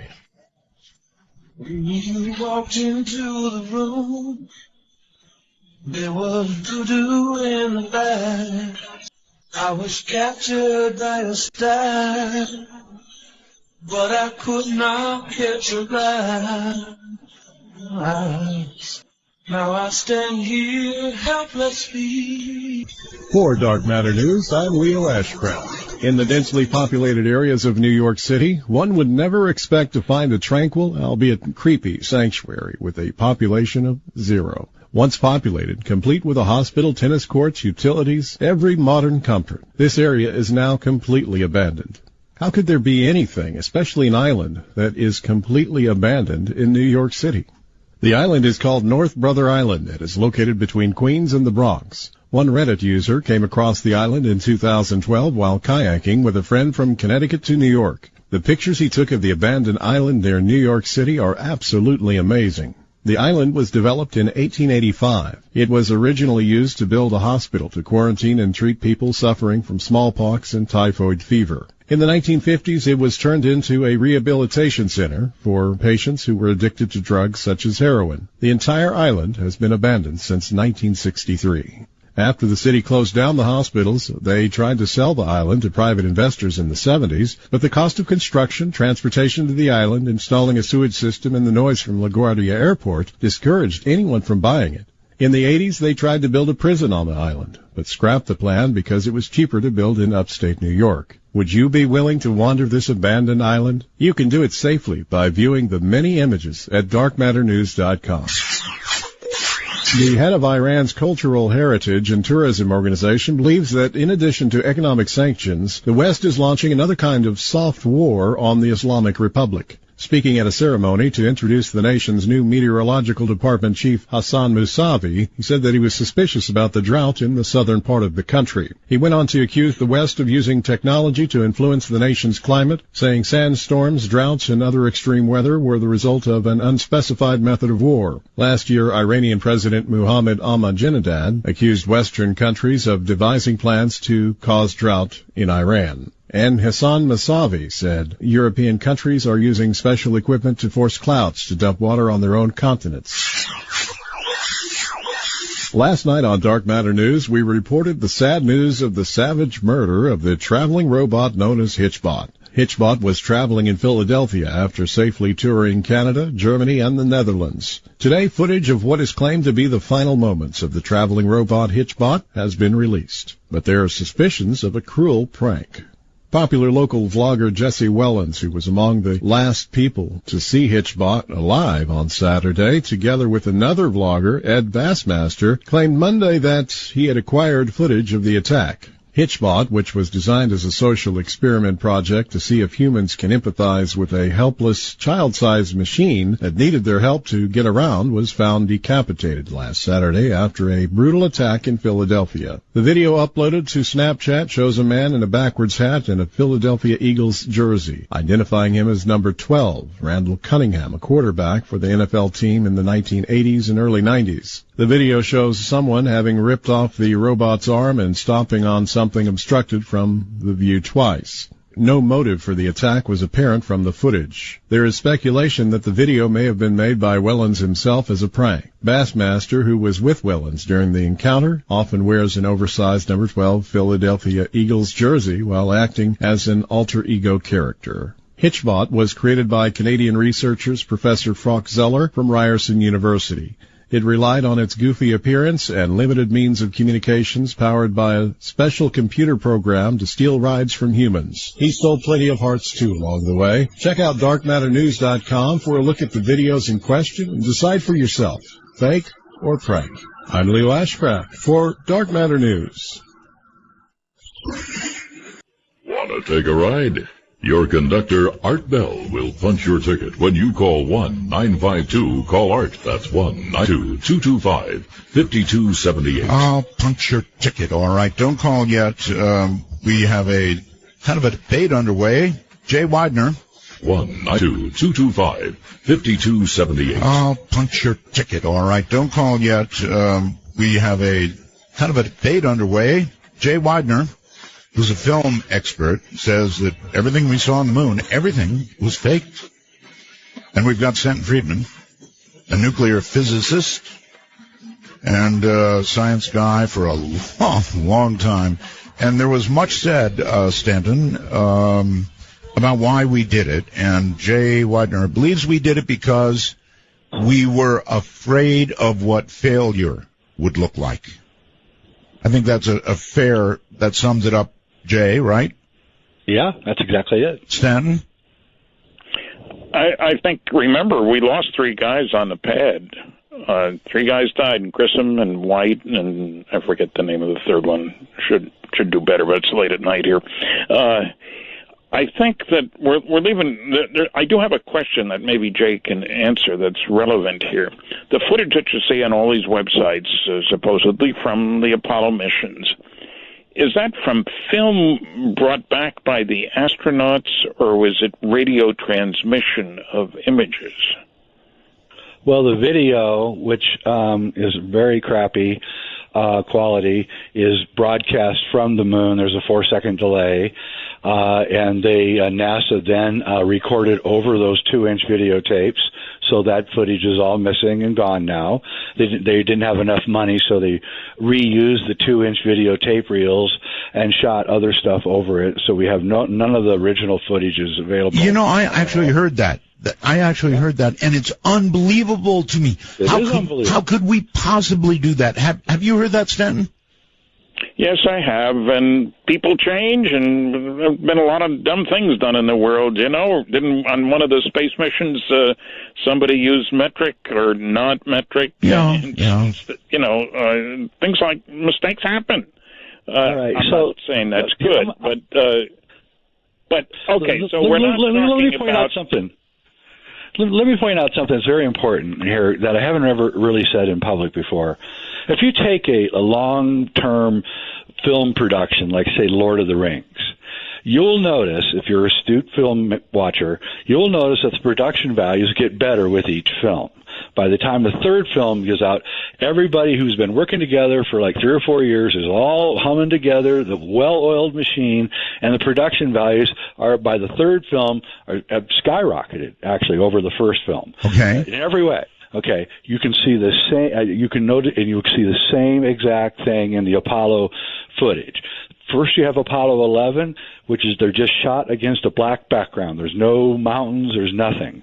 Then Apollo 12, they conveniently point the camera at the sun in the first few seconds that they land on the moon, destroying the camera so we have no footage. Apollo 13, again, it goes awry, and we have no footage from that because they never landed. Apollo 14, now the production values have drastically improved in the 2 years between 11 and 14. 15, again, a huge leap in production value. 16 again, and 17 is just spectacular. I mean, the production values in 17 are just amazing. Each mission, the mountains are getting more complicated. Everything is getting more complicated because the crew is learning how to do things. They're learning how to work together, how to make the thing work and function better. As far as and by crew, you mean the crew on the ground faking all this, right? Yeah, they're learning how to do it. And you can see each production gets better. The signals back. Well, I'm not talking about that. I'm talking about from the moon. Hold on. Let Stanton speak. Go ahead, Stanton. Sorry. Well, I'm just trying to sort out the signals back. Well, I'm not talking about that. I'm talking about from the moon. Hold on. Let Stanton speak. Go ahead, Stanton. Sorry. Well, I'm just trying to sort out. I started off by saying that technology is incredibly advanced over the years. You're saying they didn't get any better at transmitting the signals and better systems, better equipment, and all the rest of that? Not really. That's not what I'm talking about. I'm talking about the lighting. I'm talking about the photography. I'm talking about the sets. I'm talking about the general production values. But you're also saying, I think you're saying, aren't you, that all of the astronauts who were supposedly on the moon cavorting for the cameras are lying? Well, that's a really good point. I will bring up 2 points which are very important in response to that. First off, Buzz Aldrin wrote a book when he got back called Return from the Moon. And in that book, he reports, and you can read the book, you can get it on Amazon. He says that on the 1-year anniversary on July 20th, 1970, he was in Vegas at a big celebration for the 1-year anniversary, and he stood up in front of a crowd for really the first time. And a reporter said to him, "Hey, Buzz, tell us what it was really like to be on the moon." And this, I'll paraphrase what Buzz says. He says, my stomach began to become nauseated. I got a gigantic headache. I could not speak. I started shaking uncontrollably. My wife had to take me into the alley where I shook for a half hour. I simply could not answer the question. Now, I will redirect you all to a Stanley Kubrick film called A Clockwork Orange, in which people were put in front of movies, given drugs, and every time that they would have a thought about something, they would get sick. Okay, that's the plot of Stanley Kubrick's movie after 2001. Second point. One of my good friends, was Dr. Robert Masters. He's a hypnotherapist. He's now deceased. He's a very famous hypnotherapist in his time.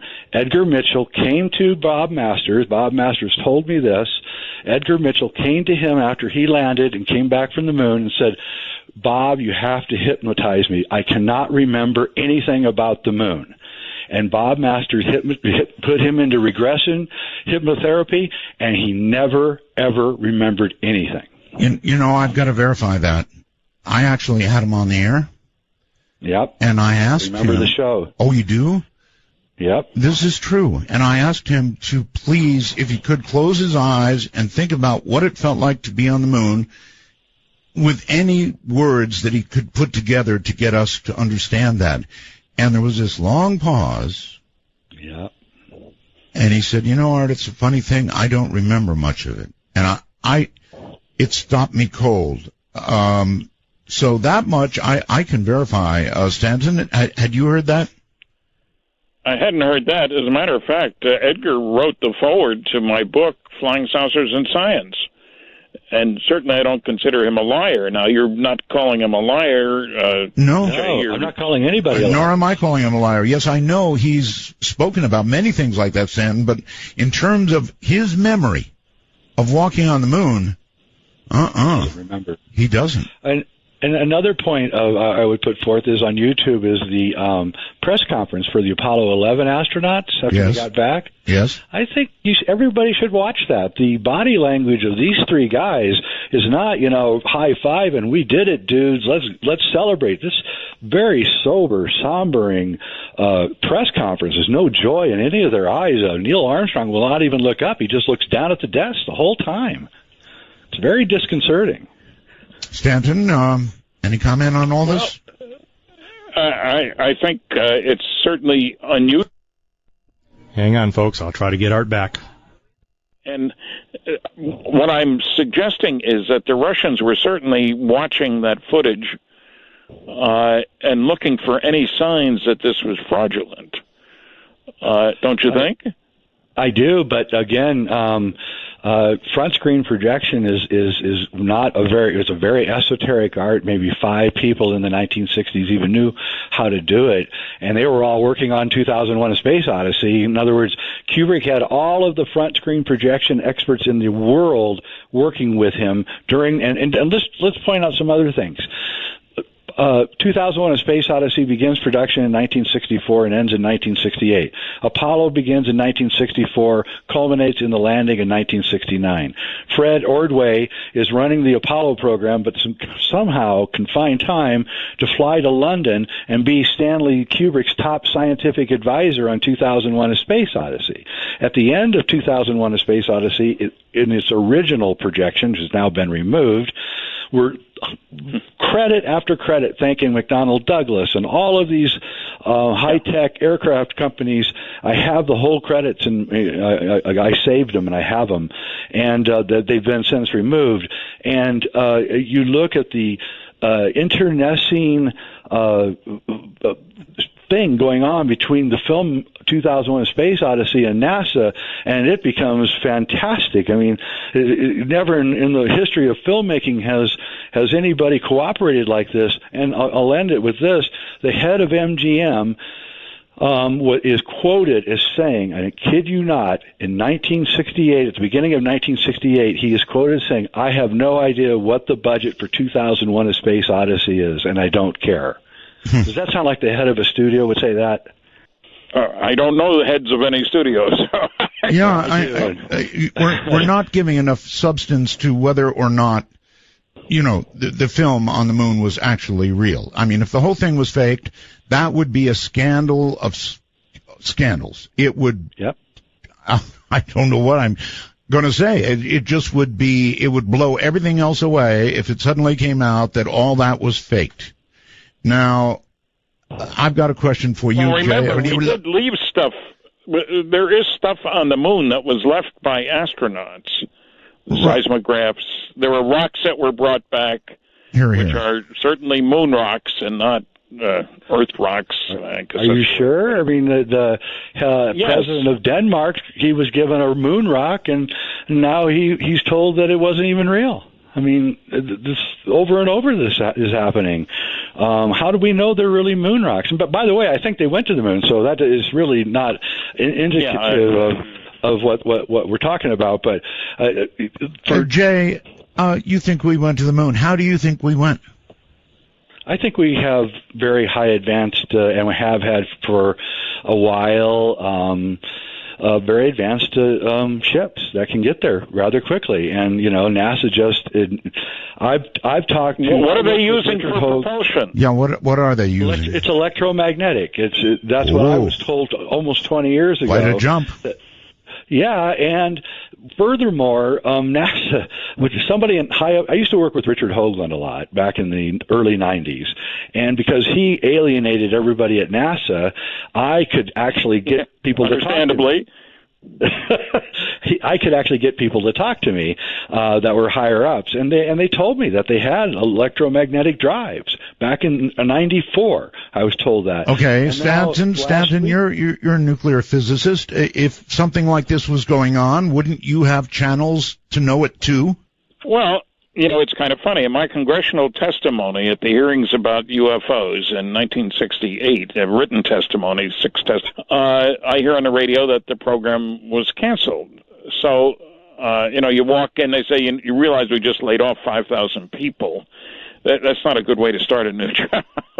No. And one of the things I did in the 3 months that they were kind enough to keep me there was a survey on government documents, a collection of information, a bibliography, if you will, using one key word, magnetoaerodynamics. And much to my amazement, I got 900 references, and about 90% of them were classified. Does that collection of information, a bibliography, if you will, using one key word, magnetoaerodynamics. And much to my amazement, I got 900 references, and about 90% of them were classified. Does that abstract? Does that propulsion get us from here to the moon? No, it doesn't. That's what I was, because it creates an ionized air plasma. Meteors do it all the time. Right. Right. And so there was even a study showing if you went to Mars, when you came back, if you used magnetoaerodynamic control instead of retro rockets, you'd save weight. Of course, we haven't gone to Mars. Well, maybe somebody says we have. Well, I guess some people are saying we have. Let's not take on Mars yet. We built cities. But Jay is saying we may have gone to the moon, but we did it with electromagnetic. And I would have NOSI technology. There's a difference between an artist's concept and a real photograph. And it's, in some ways, I guess that's what we're talking about, although I hadn't thought of it that way. And all kinds of proposals have been made for big money. And that's what they're looking at is artist concept, which is not the same as a photograph. And I feel that way about a lot of the so-called Nazi technology. They were looking at it, they were thinking about it. That doesn't mean they built it or were able to. There's a little thing called money in between and time. Maybe I should mention here that when I worked a long time ago at General Electric Aircraft Nuclear Propulsion Department in Cincinnati, in 1958, we spent $100 million. And that was the budget that year. And that was a lot of money in 1958. We employed 3,500 people, of whom 1,100 were engineers and scientists. Now, we're not talking 6 professors and 20 grad students. So there are a lot of, I'll call them huge programs that have gone on. The stealth aircraft, we spent $10 billion over 10 years, in secret, mind you. The A&P program, the data was secret, but the existence of the program wasn't.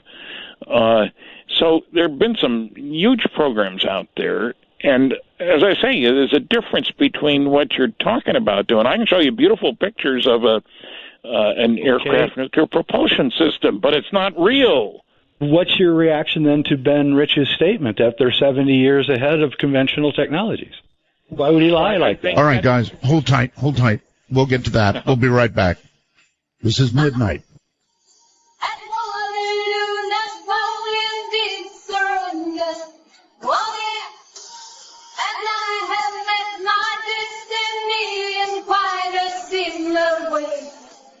The victory broke on the show. It's always repeating itself. Waterloo, I was defeated, you are Now, the mist across the window hides the light, but nothing hides the color of the lights that shine.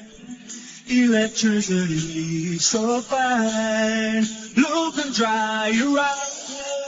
Midnight in the Desert spans the world. To call us from outside the U.S. and Canada only, use Skype with a headset mic if on a computer, and call MITD 55. That's MITD 55. All right, we had a little audio glitch. Sorry about that, everybody. I think everybody heard it, but it quickly got back. So anyway, we're rocking and rolling. And once again, back to Jay Widener and Stanton Friedman. Stanton, I believe, whatever you want to say, go right ahead. Okay, the point was made that Ben Rich said something, and I've heard different versions of what he supposedly said, how many years ahead we are, and also that he said we could send E.T. home. And again, I would make the distinction between what I think we can do if we continue on this path and what we are able to do tomorrow. And having worked for major corporations, I know that we like to talk about, just give us the dough and away we will go, if you'll pardon terrible poetry. And I think we don't pay enough attention to that distinction. Did Ben mean that if we decided to open the money faucet, that we could do this, that, or the other thing? Or did he mean that if you want a ticket, you can buy one tomorrow? And all kinds of projects that start and don't finish. A Cold War mentality was part of this. Oh, yes. And then, actually, if you don't mind, Stan, that brings up another question. If we faked all the footage from the moon, Jay, I'd be very interested to know, the Soviets, now the Russians really have some pretty good technology that rivals a lot of what we do. They would know it. Why wouldn't they blow that wide open? Well, they did, actually. Pravda was constantly saying that the moon landings were faked. Just nobody here was picking it up. I have the issues. Also, what people don't realize is that the Russians actually landed on the moon first, not us. Luna 4, I think it was, and it left behind reflectors for lasers and a bunch of equipment. And it wasn't manned, but it was there first, proving, of course, that you can go and land stuff without ever putting a human on the moon and get stuff and have it work. Yeah. So, but the Russians were, in some ways kind of, I don't know, they were impressed by what we were doing, but they didn't quite know how we were faking it. In fact, it was secretly completely hidden until... No, wait. Do you mean they were impressed? Do you mean they were impressed with our film capability, or they were impressed that we landed on the moon? They were impressed that they thought it was faked, but they were impressed, and they weren't sure how we did it. I mean, none of these articles ever say how they faked it. They just say, "Oh, look at the shadows; they're uneven," and they point out all these other things.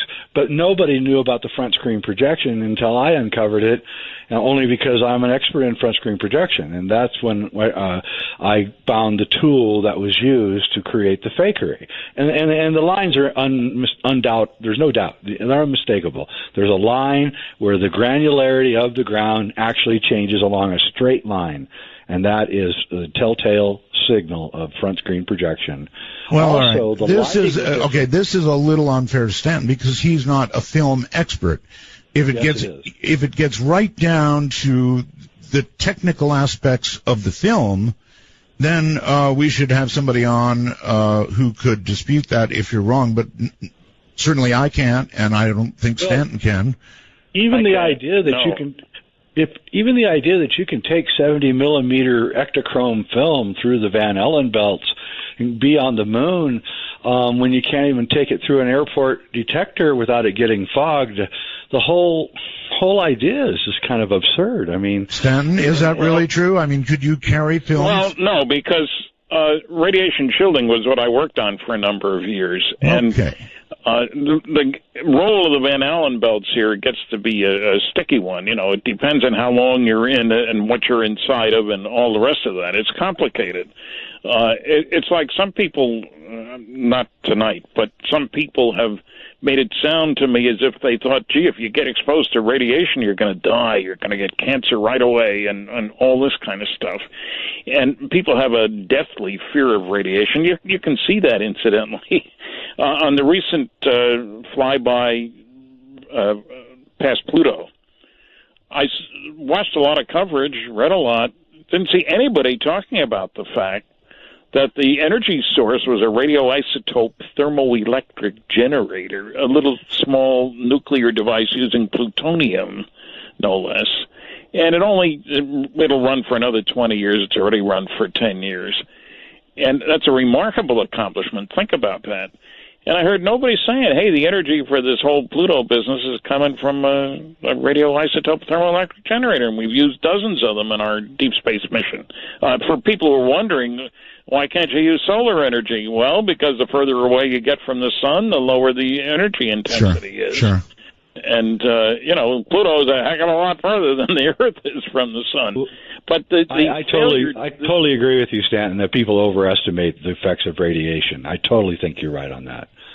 Their fear drives them, and I don't think that going through the belt is going to kill you. I don't mean that. What I'm saying is that sitting on the surface of the moon with your camera, with Ektachrome, film rolled into your camera, and it's 250 degrees in the sun above zero and 250 degrees below zero in the shade. How in the heck is that film going to maintain its stability? I mean, you can't put film into an oven at 200 degrees and it's just going to melt. And the whole idea is just, I don't know, it's just, as a photographer... Well, wait a minute, I thought you said that they sent back television signals. Television may be the wrong word in this case, but... no, that's television.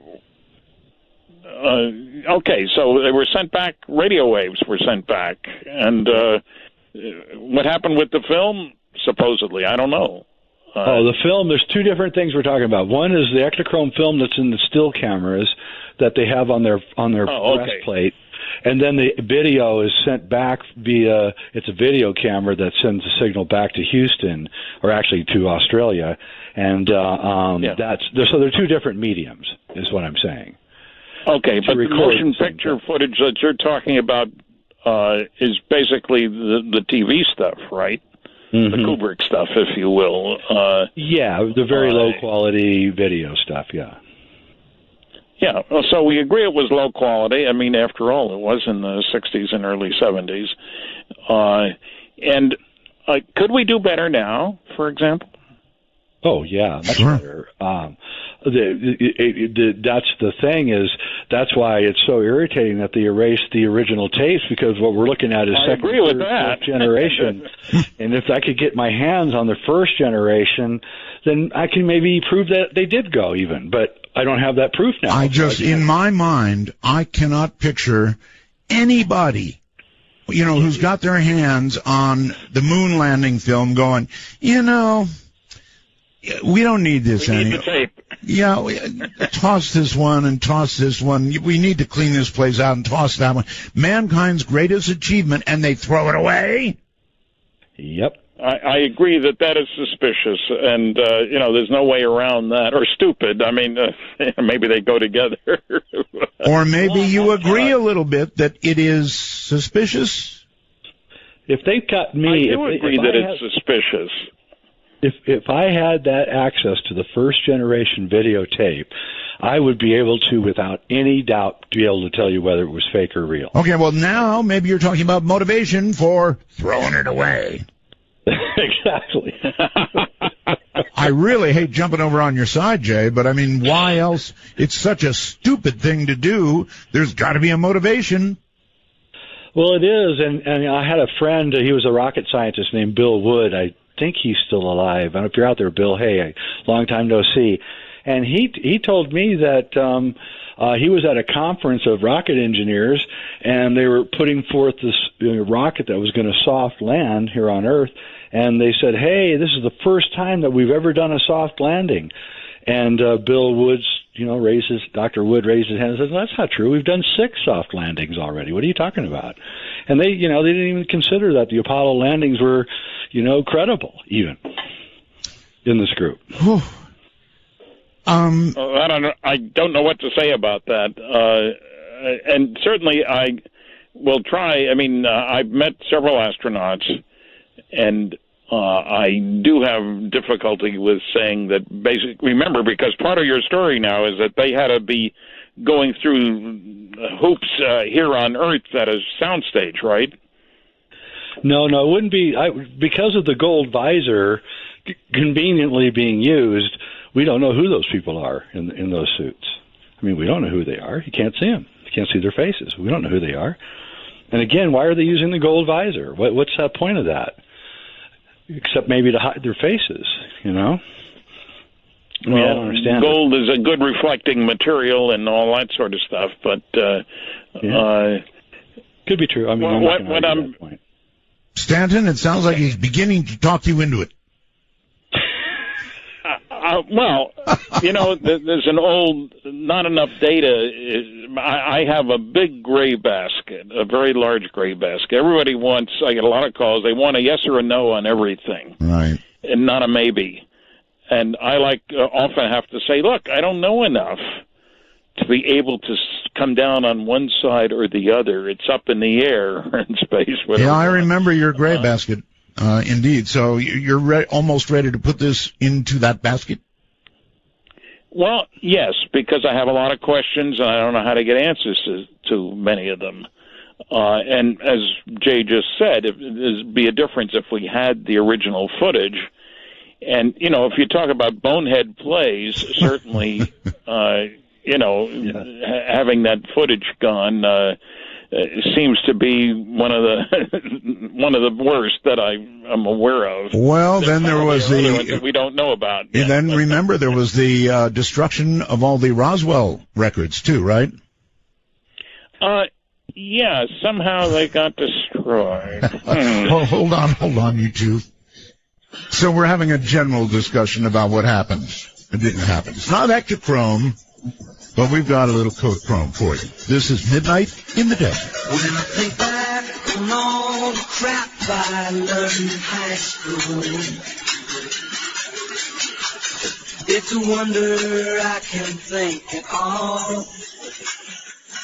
And my lack of education hasn't hurt me none. I can read the writing on the wall. On film, and we've got Stanton Friedman here. Keep wanting to call him doctor. Sorry about that. So let's see where we agree and where we disagree. We seem to be. Well, there's a point I'd like to make, Art. Fire away. To go back to Ben Rich and nuclear. When you talk about how far advanced technology is, I find that many people, a typical example is that we have nuclear-powered aircraft carriers. These exist now. They're operating out on the high seas there that can operate for 18 years without refueling. And people look at me like, what are you talking about? I say they're nuclear-powered aircraft carriers, and they operate without refueling. This makes an enormous difference on your tactics on the ocean if you don't need to worry about how much fuel you're using. That's an enormous impact. So that's part of what I meant about maybe it's technology that we are thinking about versus what we already have. In this case, many people are shocked. It's like people don't even appreciate the fact that nuclear-powered submarines, you know, we heard an awful lot about German U-boats during the war, what a threat they were to the convoys in the oceans and so forth and so on. But they could stay underwater for maybe a day because you need air for the diesel engines. Taking care of the people is easy. Air for the engines is not. Now we have submarines that can go around the world underwater. And when they go past a beautiful island, they take periscope leave, as one guy put it to me.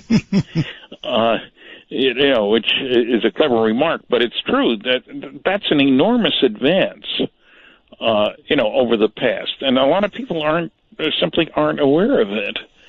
And what we're talking about here, Jay said we have jumped, even back then, we have jumped ahead to some sort of, electromagnetic drive, some sort of something that wouldn't get us from here to the moon, and we had it back then.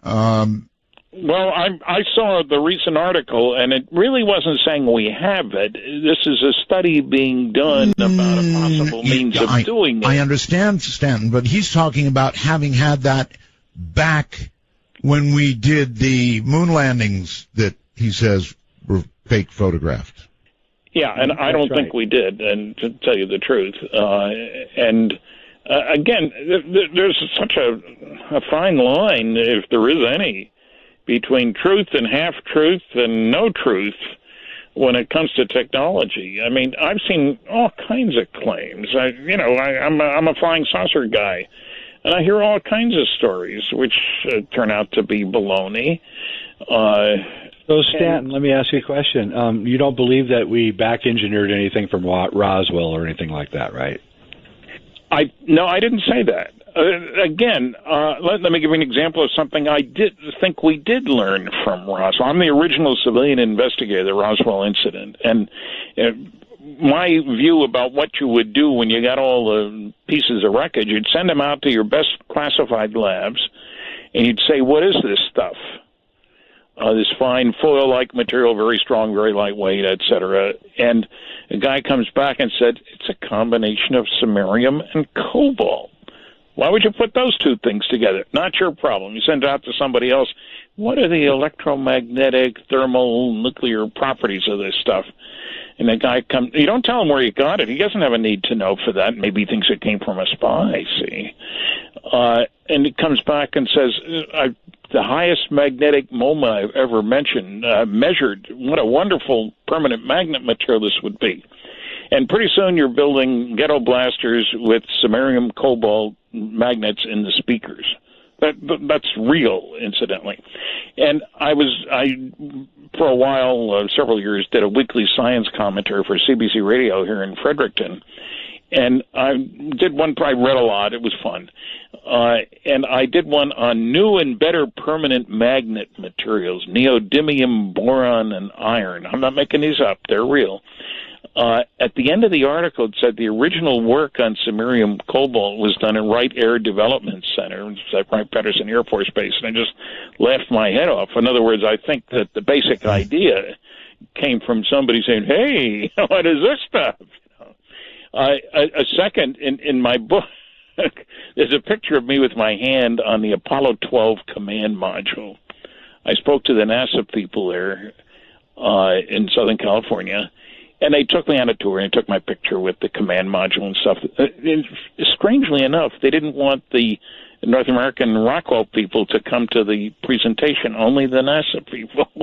Don't ask me to explain that because I don't have an explanation for it. But and the point was that they were very interested on the one hand, and on the other hand, who knew what the real stuff going on was? And I didn't. Well, all right. Again, we're closer to it. That, but we're in more agreement than disagreement. Do you both believe it is possible? This is a straight-out question, that from the crash at Roswell, we built something that could take us to the moon and back real quick. No, I don't believe that. No?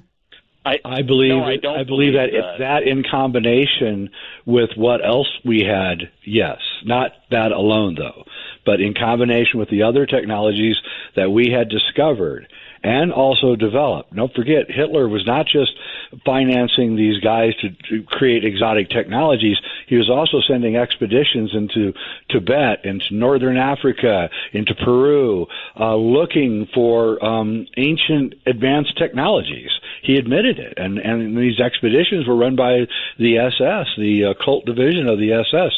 So he was making a major plan to try to recover as much of the past as possible and apply it. And when you take that and then you add the Roswell stuff, 1947, hey, by 1955 you could be really far advanced, especially with the backing of the United States, which was the richest country on earth.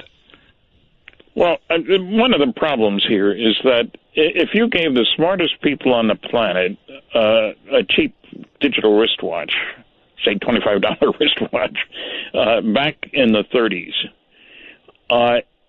he would know it was a watch, and he'd know there's a battery there, but he had no way to examine the chip, or certainly no way to duplicate it.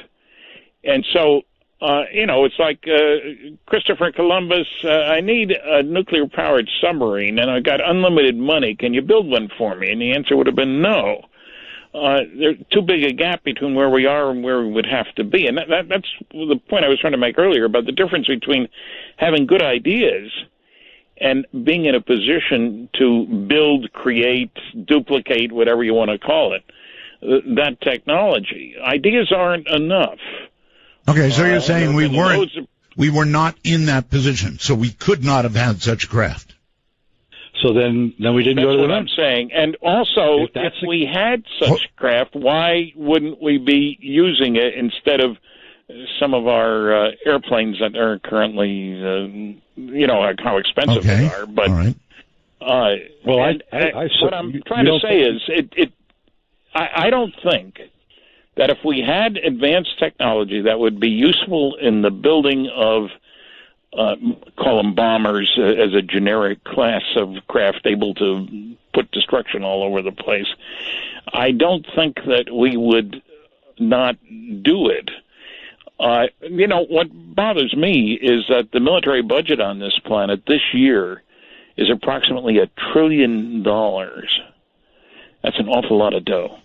That tells you something about the people on this planet. And I think if we had the kind of technology that would enable you to build a bunch of fancy vehicles, aircraft in particular, I think we would. And so, there's a disconnect, in other words, between the idea of, well, we've got all this technology, but we're not using it, or we're hiding it.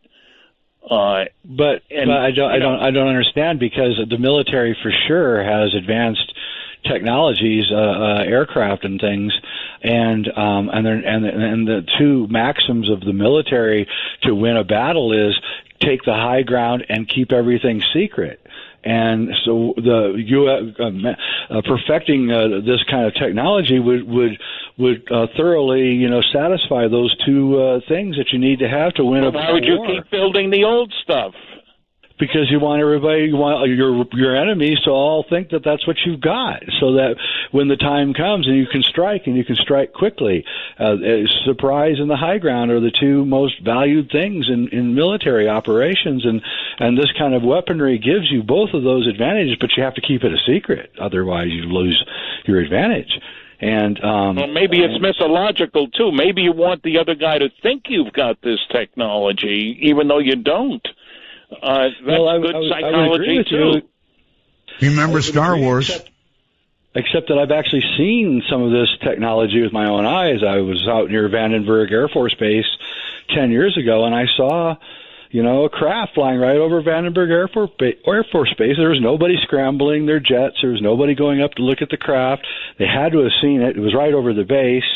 I'm sure it was military. Well, now you're off into different territory. You're off into ufology, and I think we're all with you here. That could have been why they didn't scramble something. I don't know. Well, maybe all I'm saying is that it's in the military's advantage to keep these things a secret. I think we can all agree on that. How advanced they are, I don't know. If Stanton, I had a clearance for 14 years, and I have. There are some limits on what secrets you can keep, even though there are plenty of secrets that have been kept. One of them is to cover up the mistakes you make. Well, isn't that true? Yep. You don't want people to know because, whoops, look what we did.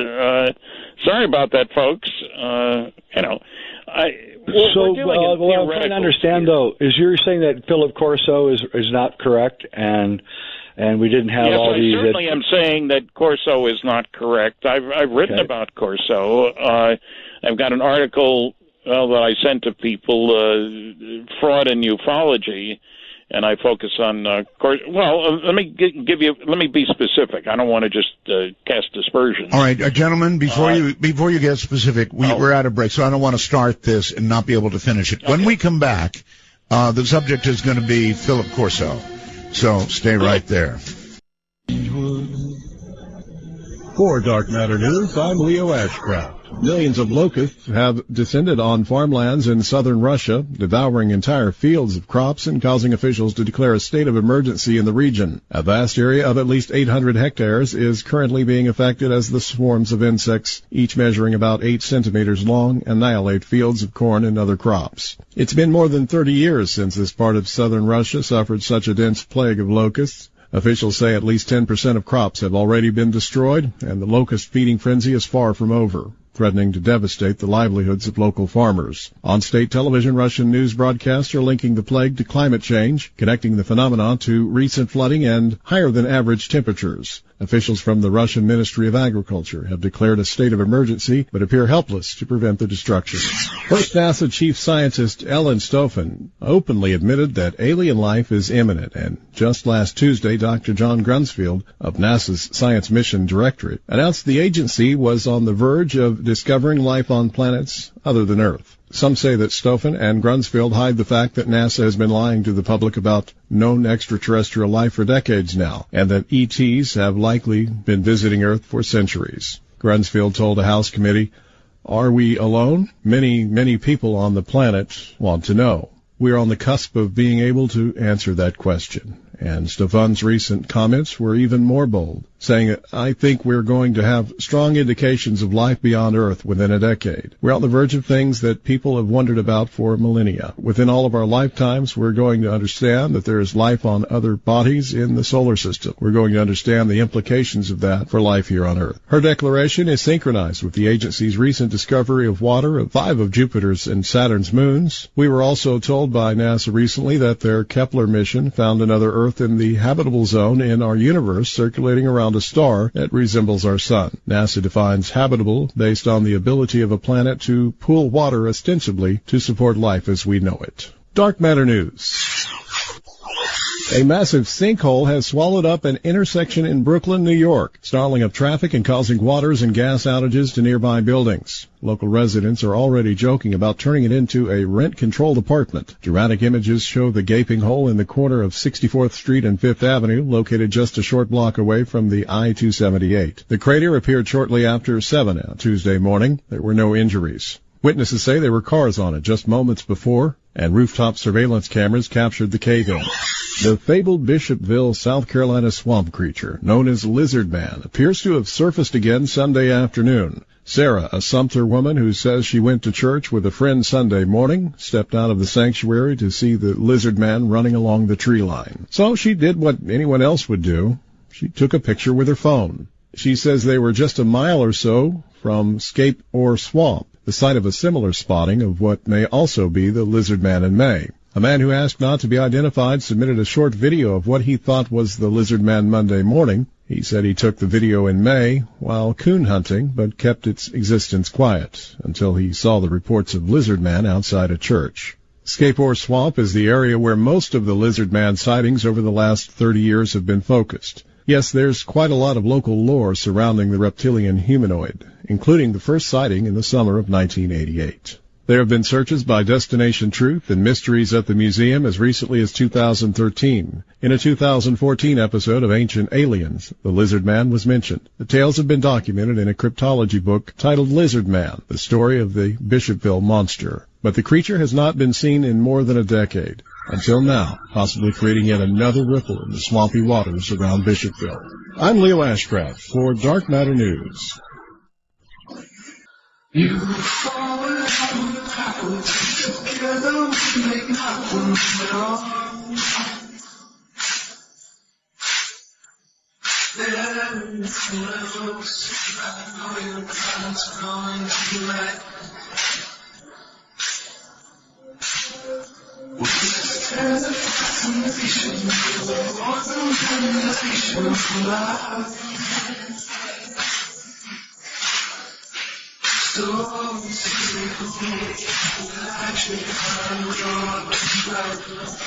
Take a walk on the wild side of midnight. From the kingdom of Nye, this is Midnight in the Desert with Art Bell. Please call the show at 1-952-225-5278. That's 1-952. Call Art. Well, it is digital. Sten Friedman, nuclear physicist, is here. Jay Widener, film expert, and more. And the subject would appear to be Philip Corso, and I'm good with that. I interviewed Philip Corso, actually in a series of interviews, and boiled down, his contention was, we took the information from the crash at Roswell and parceled it out to American industrial giants to build many of the things that we now enjoy. Do both of you agree with that premise? I do. But that's what he claimed, yes. Okay, so that's not agreement. You think that's exactly what he did. You believed Philip Corso, Jay, correct? Yeah, I listened to your interviews all those years ago. Yeah, okay, all right. Well, Philip, Philip was pretty convincing. Stanton, what do you have to say about him? Well, I did meet him more than once, but I checked on him. And let me tell you some of the things I found. For one thing, he claimed in the book The Day After Roswell that he had been a member of the National Security Council under Eisenhower. Right. That's pretty high as far as advising to the president. You know, you don't get higher in the NSC. Well, I checked with the Eisenhower Library. I've been there many times.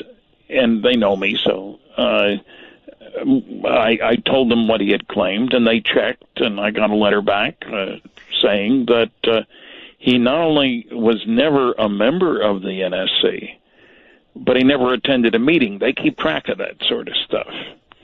And I sent a copy of the letter to the lawyer, Peter Gersten, for whom Phil had signed a sworn statement about his background. Right.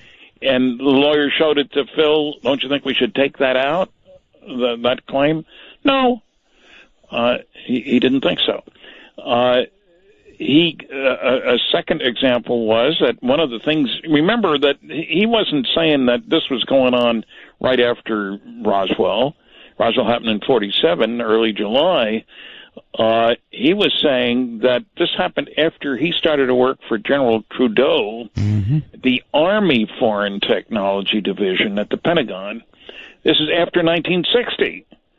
So first of all, you have to think that, gee, what they left that wreckage lying around. He said he got a filing cabinet of Roswell materials, and that was his job to parcel it out. Right. A couple of things that he took credit for. There are no references in the book, which I find very frustrating, of course, were things. One, a guy got a Nobel Prize for work done years before Corso came along.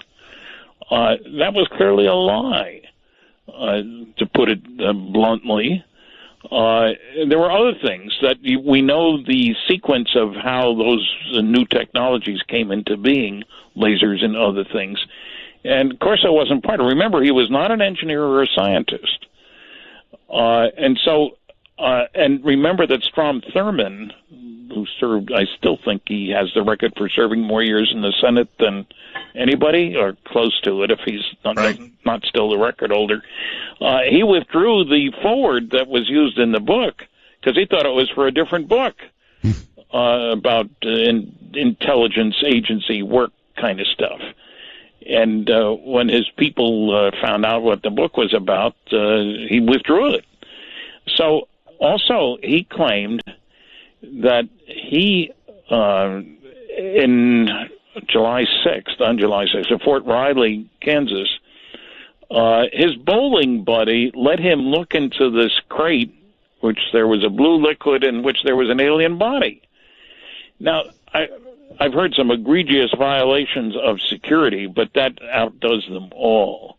There is no way that's going to happen. It's like saying you're driving around with nuclear weapons in the truck and you park outside a McDonald's and leave the truck open. Okay, but you cannot prove that did not happen. The other stuff, I guess, the dates are wrong. The dates are wrong. We know the date when Rancher Brazel came into Roswell. Right. And that was the 6th. And we also know that if there's one thing the 509th had at Roswell, the 509th bomb group, they're the guys who dropped the atomic bombs, you know. If there's one thing they had was airplanes. Why would they put stuff on a truck? I mean, they put nuclear weapons on airplanes. They certainly trusted them enough to be confident. Right. I'm just trying to make a distinction between what you have proven are lies and what you speculate just couldn't be. But if you can prove one lie or two lies, then you can call it all into question. That I agree with. We did a radio program, you know about radio programs. I'm here, he's there, and the host is someplace else. Yes. Just like now. And I asked how he knew the date of July 6th. I asked, did you have a diary or a notebook? I was hoping he had something like that, because that would be great. Well, I know when I was transferred there. It turns out that was in March or April. The date makes no sense, and like I say, I worked under security for 14 years, and the idea of a bowling buddy in the military letting you look in a crate that has an alien body in it that is sitting around unguarded, it just doesn't make any sense to me. Okay, all right. At all. But in terms of flat-out lies, his work with the government that you documented, that one does seem to be simply untrue. Jay, any comments? Well, no, actually, it doesn't surprise me that he's caught fibbing a couple times. I read the book, and I wondered sometimes when I was reading it whether it was all the truth or not. But I just want to get one thing clear here. You're saying that there's not really been much back engineering of anything. That all those statements are well, no. He was saying Philip Corso didn't tell the truth. Now, look, if somebody lies, I'm sorry, but if I was an attorney and I was in court, I would have the whole damn thing thrown out successfully if I proved he lied. Yep. Well, there's another part of this, too. I started to say before about when I spoke to the NASA people, what I wanted to get at and didn't, my problem, was that the shape of the command module, and like it came home to me when I got my hand on it. It's a round, blunt body. I always thought, most people thought, that a high-speed aircraft has to have a plain nose, sharp wings, highly streamlined, like the X-15 or something like that. And we wind up with a round, blunt body coming back at 25,000 miles an hour. Mm-hmm. And then, of course, I checked and found that we did do wind tunnel tests in 47 of round, blunt bodies. So I think some smart person said, hey, if these guys are able to go this fast with something that looks like that, maybe we ought to look into it. So I think, and there may be other subtle things, maybe not so subtle, that have been done, in the course of the Cold War that we learned from. Remember, I'm giving as it happens, I'm giving a paper Saturday in Nova Scotia, Liverpool, Nova Scotia. Everybody's welcome. In which I talk about crash saucers from Roswell to Shag Harbor, which is also in Nova Scotia. I talk about 5 different events, and who knows how many more there were. They got better at covering things up. So I'm not saying we haven't been stimulated to look in new directions, that we haven't directly learned specific things that could be of interest. I certainly hope we did. If you got that much wreckage, there ought to be people. I mean, I think that was one of the functions of Operation Majestic 12, is to coordinate the efforts that, how do we find out useful stuff here? You don't parcel that out to 20 different places. So, and I've got a book, Top Secret Magic, that goes into that. And, I don't know if we, certainly, you and I never talked about this, I don't think, about General Carol Bolender. No. It's an incredible tale. He was an Air Force general, an engineer on a lunar excursion module. Jay, bear with me. I said lunar excursion module. And he was asked in 1969, after the Condon Committee people had recommended in early 69 that Project Blue Book be closed. He was asked, had no previous connection with Blue Book, Air Force Project Blue Book, what should we do about Project Blue Book? And he wrote a memo, which we didn't see until 10 years later, and I think then it was inadvertently released. On the surface, it didn't look spectacular until you looked at what it said inside. In the memo, he said, and his memo resulted in the closure of Project Blue Book at the end of the year. He said, reports of UFOs which could affect national security are made in accordance with JNAP, Joint Army Navy Air Force Publication 146, or Air Force Manual 55-11, and are not part of the Blue Book system. That's an extraordinary statement. It is. It is. And 2 paragraphs later, he says, if we close Project Blue Book, the public won't have a place to report UFO sightings. However, as previously noted, reports which could affect national security will continue to be investigated using the procedures established for that purpose. Mm-hmm. And yet the Air Force, for umpteen years, has been saying, Blue Book was it, that's it, no national security, nothing. Oh, I know. All right. Well, I decided I'd try to talk to him. So I located him. It's easier to find generals with unusual names than John Smith, for example. And I talked to General Bolender, retired by this time, and I said, it sounds to me like you're saying that there are 2 separate communication channels here. One for reports that could affect national security, and I just heard one, I told him, about a saucer going down the runway at a Strategic Air Command base where nuclear weapons are stored. By definition, that's a problem for national security. And then the other problem, if my wife and I are walking down the street and see a saucer go by, big deal, happens all the time. He agreed with me. 2 separate communication channels. And so that's extraordinary, and most people are totally unaware of Bolender's statement. All right, you brought up the New York Times. Yeah, you brought up the LEM, right? Lunar Excursion Module. Yes. A main argument of those who believe we never went to the moon is made that the astronauts in their suits could not fit into the LEM. Have either one of you heard that? Oh, yeah. Oh, yeah? As in you believe that, Jay? Well, I mean, I've looked at the lemons at the Smithsonian, and what the conspiracy theorists on that front are saying is that with the backpack and the suit and everything, they can't get through the small opening. That's right. And I don't know if that's true or not. I'm trying to imagine two astronauts putting on those suits inside the LEM, because they'd have to be both have to be on before they open the hatch. Right.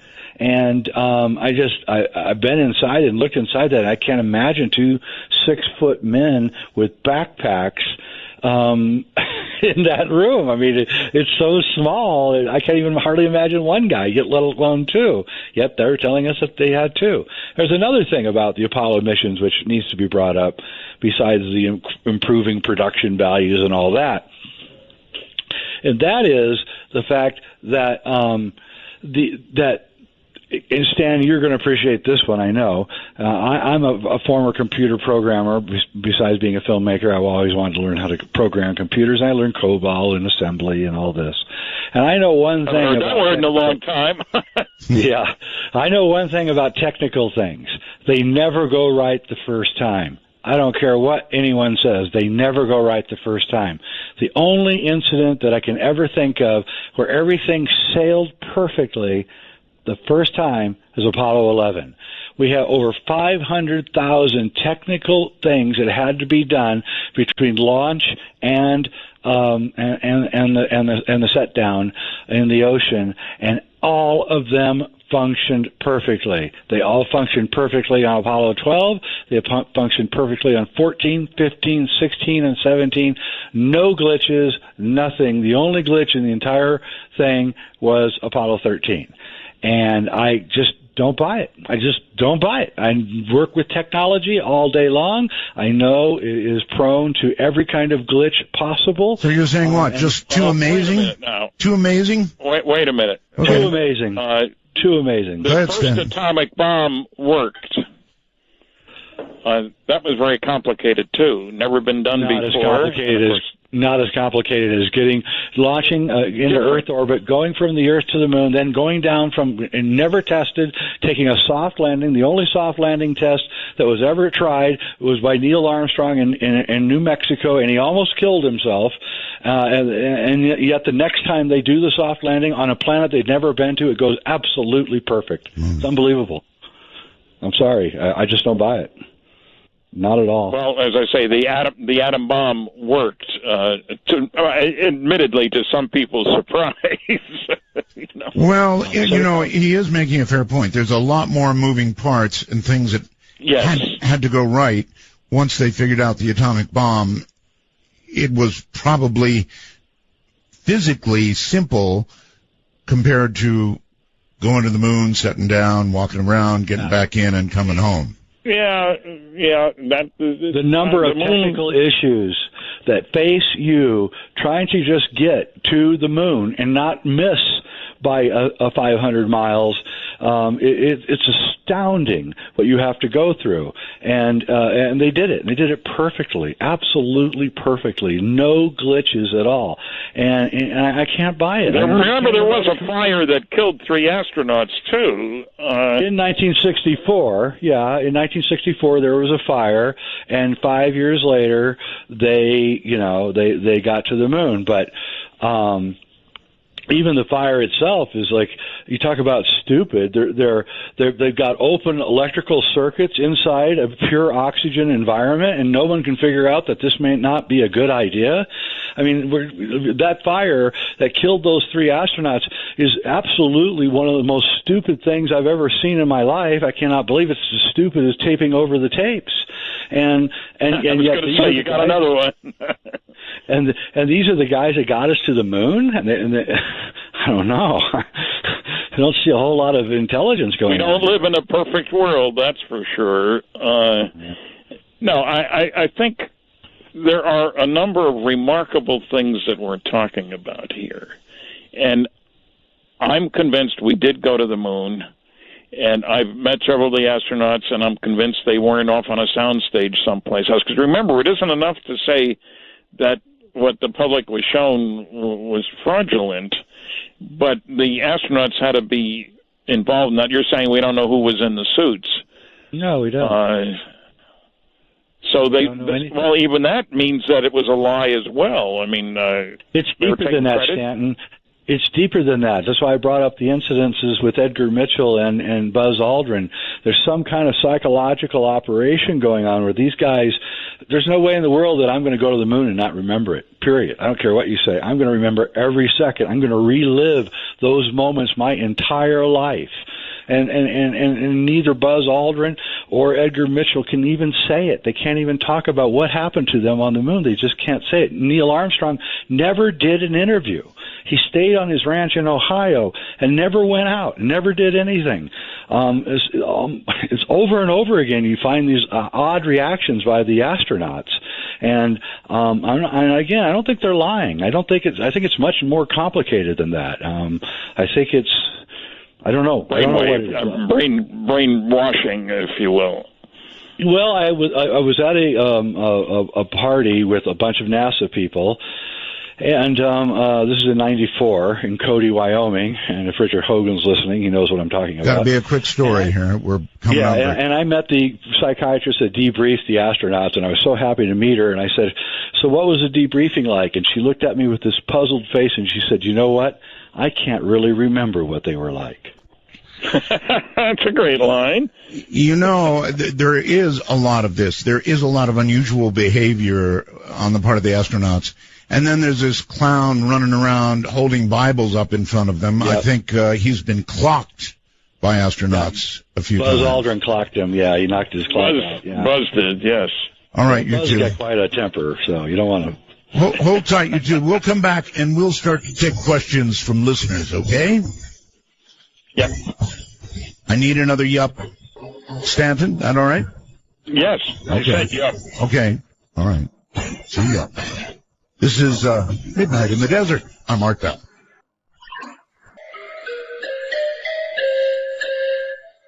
To initiate a dialogue sequence with Art Bell, please coordinate your phalanges and call 1-952-225-5278. That's 1-952-CALL-ART. Well, okay. There it is. That's the public number. Let me read it to you again. We're going to open up the lines now. We have two very distinguished people here. Stanton Friedman, a nuclear physicist, and Jay Widener. Actually, anything you want to ask is fair game. Obviously, we've been concentrating on the moonshots. What an amazing story that is, huh? If you want to call in by Skype, we are in North America, MITD 51. Just put that in, MITD 51. You can call us. Outside the U.S., anywhere else in the world, you can call us at MITD 55. MITD, that's Midnight in the Desert. Gentlemen, we're back on again. There is just one thing before we begin taking the calls that I want to ask about, and this goes to you, Jay. You think that NASA has found out something about our sun. Now, that's something that I would think Stanton would be familiar with since he deals with things nuclear. It's nothing but a big nuclear fission reaction, I believe. So what fusion, I'm sorry. So what is it that we found out? Well, this is actually how I got started on my whole journey years ago. I discovered a monument in the south of France, which I proceeded to decipher, which is actually in my first two books.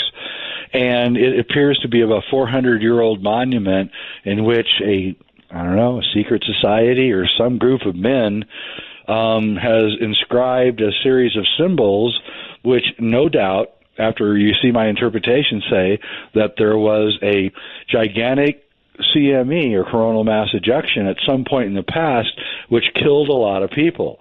And they're warning about it in the future. And in fact, it's I believe it's a group of Freemasons, and that this may be one of the tenets of Freemasonry is to keep this memory of this outburst from the sun alive, and also pass it down into the people of the future. And when my first book came out in 1999, I was actually criticized by NASA for being a fearmonger, and I actually got in some debates with NASA. And then about 2004. all of a sudden NASA changed their mind, and they began warning that there was this chance that we could be thrown into the 6th century BC, in the flash of an instant by a coronal mass ejection frying everything up, which I had not really talked about. I was talking about the human part of it. And so now NASA's in full tilt boogie about coronal mass ejections and protecting nuclear power plants, because if they get fried, the radiation is going to go crazy, and which I'm gratified to hear and see. But at the same time, I think it's really a really big concern that we should have, and we're not doing enough to protect ourselves from this. It's going to happen. It happened in 1859, and it's going to happen again. And we're a wired society, and we're going to pay deeply when this happens. And I think we should take care of it. All right. Here's somebody I think might agree with you from Cleveland, Ohio. Something about Freemasons. Hello? Yes. Hi. Hi. I've heard various thoughts and conspiracy about Freemason being involved with the Buzz Aldrin thing and the flag being brought to the moon. I wonder what your guests thought about that. Well, I don't know of any connection between Buzz and Freemasons. I've met Buzz, but I don't know whether there's a Freemason attribute or connection at all. Do you, Jay? Well, actually, yeah. Again, this is Buzz's words, not mine. Buzz has admitted that he performed a Freemasonic operation when he was on the moon. Now, I don't believe he went to the moon, so I don't believe the story, but why would he be performing a Freemasonic operation if he wasn't already a Freemason? Why is he saying this? And I'm just telling you, this is widely reported. It's not some speculation or something. Yeah, I'm a Freemason, and I'm so thankful for you guys' thoughts on that. Thank you. Right. Thank you very much for the call. And let's go to Jason on Skype. Hello. Hello, Art. So I had a question about how the flags in the disturbance on the moon got there if we never landed there, and the fact that several countries also tracked the Apollo missions via radar to the moon. So if we never went, how would they be able to track that? And India's probe, China's probe, and Japan's probe all spotted the disturbance on the moon. So I never said we didn't go to the moon. I said that we didn't. What we were shown is fake. Right. So there's a big difference. All right. Yeah. All right. I don't think we're going to get a big argument on that. There should be an argument, though, about whether we went to the moon as you suggest we did, Jay, or whether we went to the moon as we were told we went to the moon. I mean, were we lied to? Stanton, do you think we were lied to about all that? I mean, about the whole damn thing. I don't think we had a different... no, I guess the simplest answer is no, okay? I don't think we went there in a fancy electromagnetic propulsion system or an unspoken about system. Right.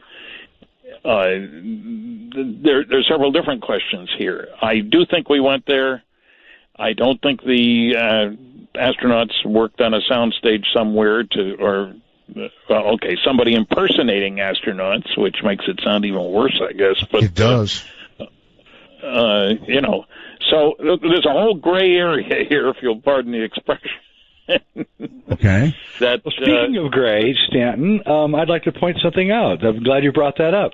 When the Chinese sent the jade rabbit, to the moon a year ago or whatever, they took pictures of the moon's surface. You agree that's probably true, right? But the surface of the moon is brown in those pictures, not slate gray like it is in all the Apollo photographs. And I haven't heard anybody explain why is there such a huge difference in the color of the moon between the two operations, especially when you consider that the astronauts were shooting ectochrome, which is far superior to digital. So I don't know. I'm glad to hear you say that last thing. I get people telling me we live in a digital world and everything's more advanced than it was before, and I say, hey, no. I used to use slides. They got better resolution than my PowerPoint does. Film is so much better than digital. There's no way you can compare the two ever. All right, very quickly, outside the country, Lee L. Hello. Hello? Lee L. Hi, or whatever your name is, you're on the air or you're not. Hello? Yes, hello. Hello, can you hear me? Yeah, I hear you. So go ahead. Hi, pleasure to speak to you. Good to speak to you. Where are you? I'm actually in Coventry in the UK. It's actually my 40th birthday today, so it's really Happy good birthday. to get through to you guys. Okay. Okay, so how about if I play sort of devil's advocate with what Richard C. Hoagland would probably say afterwards? Sure. And obviously we've got two problems here. We've got a lot of the pictures and video that they really look fake, and it's really difficult to say that the whole moon landing could have been faked, from the whole operation with NASA and such. So how about when they landed, there was some talk of a conversation that they saw things following them around, and that it was cut at that point, and that was maybe where they cut to Stanley Kubrick's sort of pre-film, just in case something happened. Well, that's exactly right. That's exactly right. They pre-filmed it in the 60s, mid 60s, and it was just they pre-filmed it to ensure that if anything went wrong, they had this film. And then slowly, especially when I believe Nixon came in to the picture, he's like, I've just become president. I'm 1 year into my presidency. I'm damn well not going to have this kind of disgrace happen in front of me if these guys die on camera and I have to get up and do their eulogy. I'm not going to have that. So you can't assure me that this is going to go 100%. So we'll go with the film. And if it goes 100%, then we're fine. And if it doesn't, then no one will ever know. And this is the guy that did Watergate. And come on. We got a double cosmic Watergate here, huh? All right.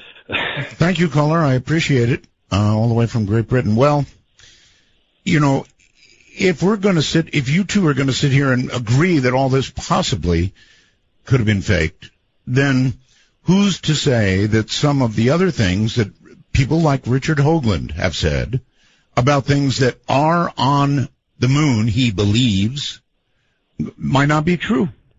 Well, they are true. There's stuff all over the moon. And anybody who sits and examines the aerial photography of the moon, which is where Hoagland is right.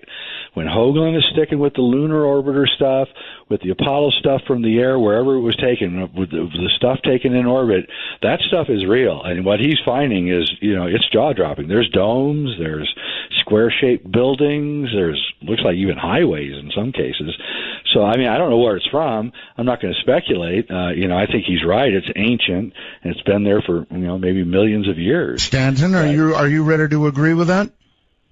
Well, I'm ready to say that the lunar orbiters, the recent ones, have shown footprints on the moon, implying that we had been there. Somebody had been there. Somebody with shoes. Tracks and so forth. Mm-hmm. Well, yeah. Well, again, I totally agree that we went to the moon, so I'm not going to argue that point. Okay. Yeah, but how we got there is a big difference between you two. Yeah. I'm impressed with the Saturn V. It's a big old monster. Yes, it sure is. Do you know that they actually got rid of all the blueprints to the Saturn V, and none exist at all to this day? You know that? No, I didn't. No, I didn't know that. Yeah. I didn't know it, but the lunar orbiter, all of the videotape of the lunar orbiters, beautiful imagery of the moon, all that tape is rotting in a McDonald's in Pasadena, California, an old McDonald's that's been closed down. It's just rotting in there. There's no air conditioning. This magnetic tape is all falling apart. NASA doesn't care about these images. It's a crime. I'm sorry. I'm probably giving cans of it out to people ordering quarter pounders. On Skype, you're on the air with these two. Hello. Hello, Art, and those two. Clarification, or actually a correction, the Apollo 1 fire was in January of 67, not 64. Okay, get good and close to the mic on your computer, please. Okay, the other thing, now let me understand it. We landed on the moon, but what we saw on Earth was fake. Is that the premise? That's Jay's premise, yes. Okay. Yeah. Well, earlier, I think it was Jay who mentioned something about Kubrick supposedly faking the footage. That's right. I sent you an email about a film called Room 237, which explores that, and it's on Netflix and Amazon if you want to check it out. Jay, you know about that? I'm the star of the film, so yeah, I know all of it. Yeah, I guess you do. Okay, well, check that out, Art. I think you'll be kind of fascinated by the questions that it raises and also the explanations that it offers. All right. So that's my 3 cents worth for tonight. Yeah. All right, thank you. He's got a great point because we never touched on it, and I don't think we should on this show, but maybe some other show. But in 237, what they do is they cover all of these people's opinions of the movie The Shining. And my opinion of the movie The Shining, which I believe it closes the case, is that every time that Stanley Kubrick deviates from the Stephen King book, he's telling you the story about him having to fake the Apollo moon landings. And I have the case I make is deadly. And even Christiana Kubrick wrote me and told me how impressed she was by my case. So there you go. All right. What did Vivian say? Christina. Vivian, Vivian won't talk to me, and Vivian is a Scientologist living in Texas, and she won't talk to me. This is Stanley Kubrick's daughter, and she won't talk to me. Yeah. Okay. Sorry. Johnny. I haven't talked to her either. Johnny on the international Skype, you're on. Hello, Johnny. Johnny Webb, it says. Are you there? Yes or no? Hello? Yes, can you hear me? Yes, I've got you now. Go ahead. Thank you. Yeah, the question to your panel is the Van Allen radiation belt. I understand, along with Gus Grissom, Van Allen was killed in a car crash with his wife. Can they explain how today we still get through the Van Allen radiation belt? I don't think Van Allen was killed in a car crash. Was he, Stanton? I don't think I don't know, but again, the radiation levels, as long as you don't stay in the wrong place for too long, unshielded, et cetera, are not deadly. In other words, it's something you have to take into account.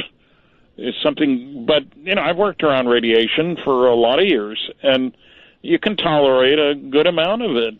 You sleep in the same bed with somebody for a year, you get a measurable dose of radiation from them. Why they use suits in Fukushima, for instance? Why are these spacesuits so good for the Van Allen but not for Fukushima? Entirely different situation.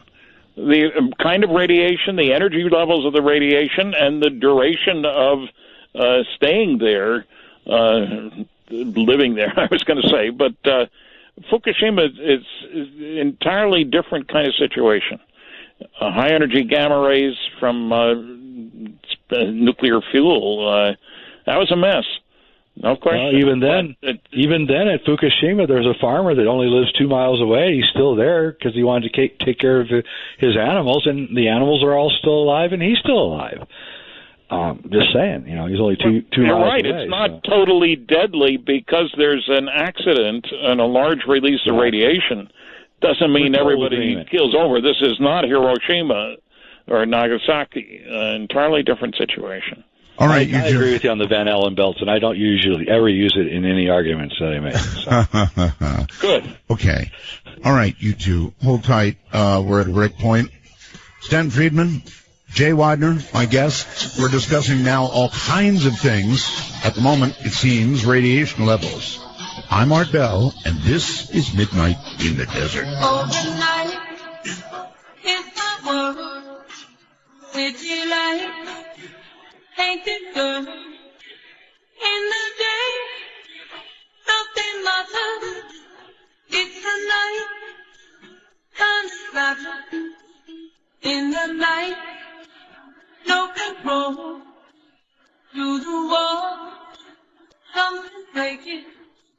Wearing white as you're walking down the street of the soul.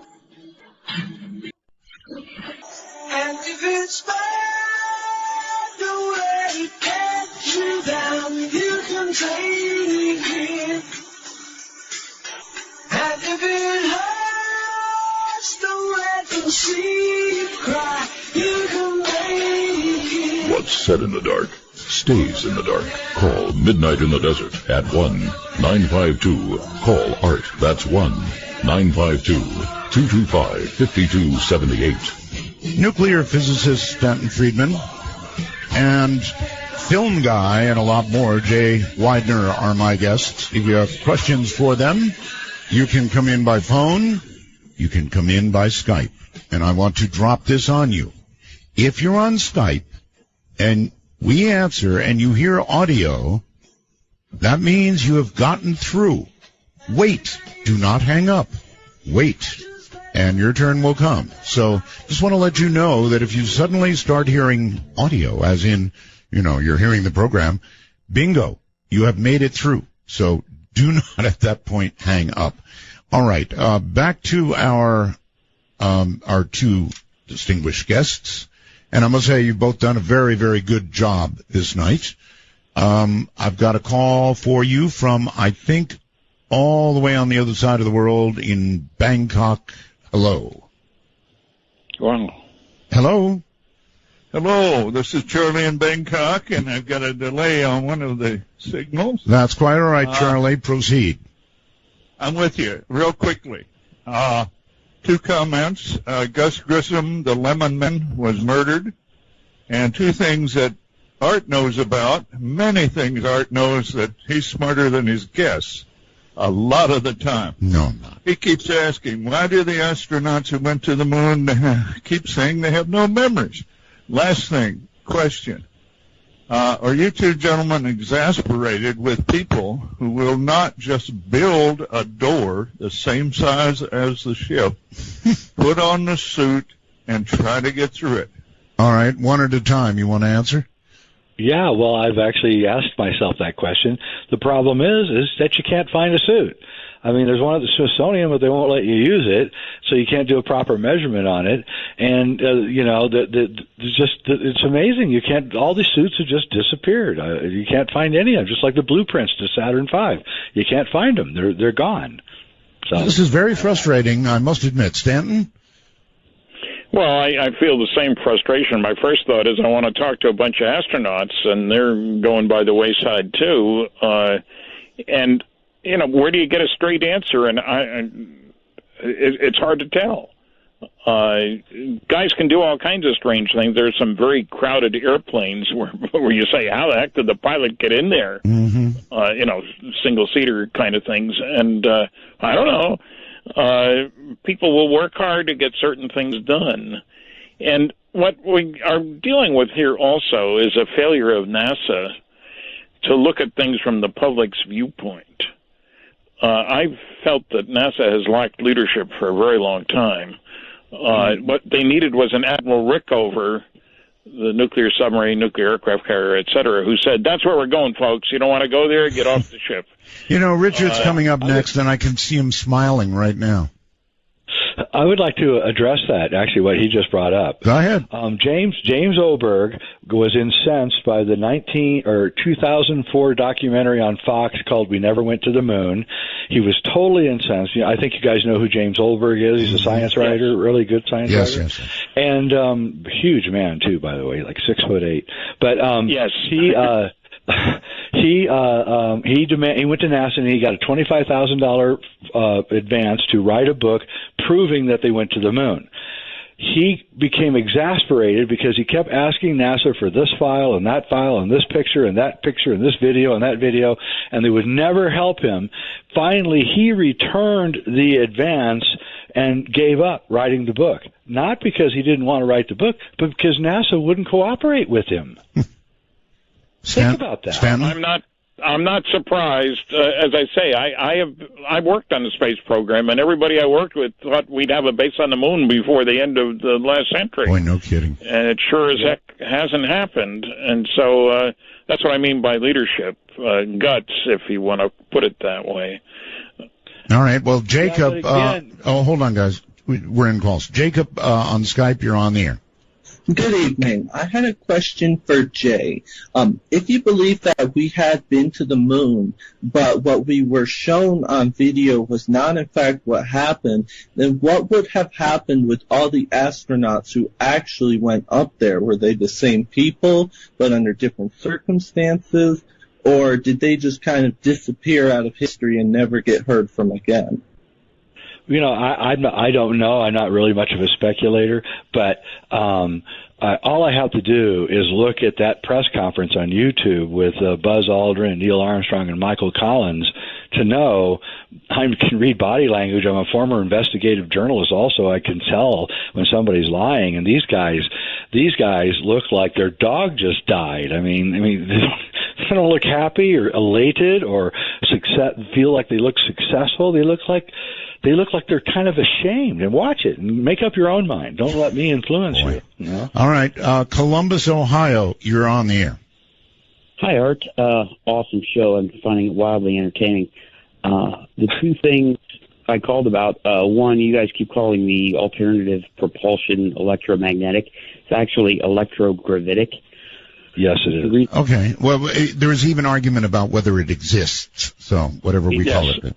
If you go read any of Townsend Brown's work, it's all children's toys, basically. I mean, so much has been kept. But I'm a professional photographer, and my question, I saw a while back they sold one of the Hasselblads they claim went to the moon, and there was no shielding on that camera whatsoever. And, if you shoot a lot of film, you know that radiation obviously is a problem because of airports and X-rays, but heat also plays a big role, and unfiltered sun on a camera like that full of film would just nuke it. So did they have any kind of, I haven't seen any, but did they shield those cameras in any way when they took them up there? No way. No, if you go to the Hasselblad site, Hasselblad provided the cameras, they actually show you the cameras. They're just regular Hasselblads, unshielded. And you're right. Unshielded cameras in 250-degree heat. It's actually, that's the most ridiculous thing I've ever heard as a photographer. I know there's no way that this can happen. But you bring up another point, which I really want to talk about, which I haven't yet, and that is the composition of the photography on the moon. Now, the astronauts had the camera on their chest. They could not look through the viewfinder. They were just clicking away. But if you look, and I've been to Houston, I've gone through the entire photo archives of NASA's Apollo missions, and you look, and it's one stunning photograph after another. It's just, and then you think about, Stanley Kubrick got hired by Look magazine to be their top photographer when he was 19 years old.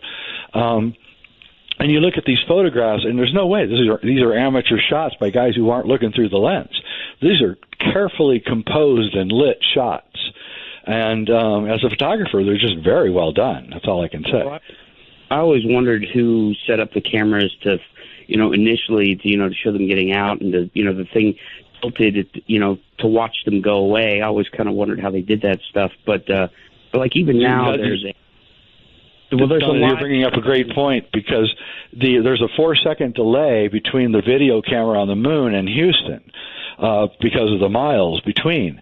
And yet when the rocket takes off, the camera follows it perfectly. All right. On that note, 4-second delay. Yeah, on that note, we've got a break. Just about destroyed the entire American space program by now. It's only one segment left. Perhaps save it. Imaginary lovers never turn you down. When all the others turn you away, they're around. It's my private pleasure, midnight fantasy. For Dark Matter News, I'm Leo Ashcraft. A drone dropped a package of drugs into a prison yard while inmates were outside, sparking a fight. It contained almost 1/4 ounce of heroin, over 2 ounces of marijuana, and more than 5 ounces of tobacco. Smith said there had been instances of drones breaching security, and the agency is taking steps to increase awareness and improve drone detection. Video footage showed the drone over recreation yards immediately before a fight began. An investigation determined the drone dropped a package intended for an inmate on the North Recreation Yard, and it was then thrown over a fence to the South Recreation Yard. Last year, the Mansfield Post of the Ohio Highway Patrol increased efforts to watch and catch criminals who throw contraband over prison fences. Picture, Oklahoma. It's a ghost town and former city in Ottawa County, Oklahoma. Formerly a major national center of lead and zinc mining at the heart of the Tri-State Mining District. Over a century of unrestricted subsurface excavation dangerously undermined most of Pitcher's town buildings and left giant piles of toxic metal-contaminated mine tailings heaped throughout the area. The discovery of the cave-in risks, groundwater contamination, and health effects associated with the chat piles and subsurface shafts, particularly an alarming 1996 study which showed lead poisoning in 34% of the children in Pitcher. This eventually prompted a mandatory evacuation and buyout of the entire township by the state of Oklahoma and the incorporation of the town, along with the similarly contaminated satellite towns of Treese and Cardin. An F4 tornado, which destroyed or damaged 150 homes in May 2008, accelerated the exodus. The town ceased official operations on September 1st, 2009. A new comet is currently making its inaugural trip to the inner solar system from the Oort cloud, where it likely originated. New images show a tremendous amount of dust streaming away from it, along with strange blobs that have attracted the attention of astronomers.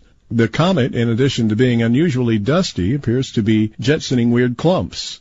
Their explanation is that since the clumps are moving directly away from the sun, it appears they are being driven by the solar wind. The fact that the clumps do not change in size as they blow away suggests they are being held together by a magnetic field of the solar wind. This means they are likely charged particles or ionized gas, which are sensitive to magnetic fields. Likely candidates are ionized potassium and sodium that have been roasted out of the rocks on the comet as it passes close to the sun. Another possibility is the clumps are dust in the process of exploding. If true, this could explain why comet tails have lines that make them appear as if they're combed.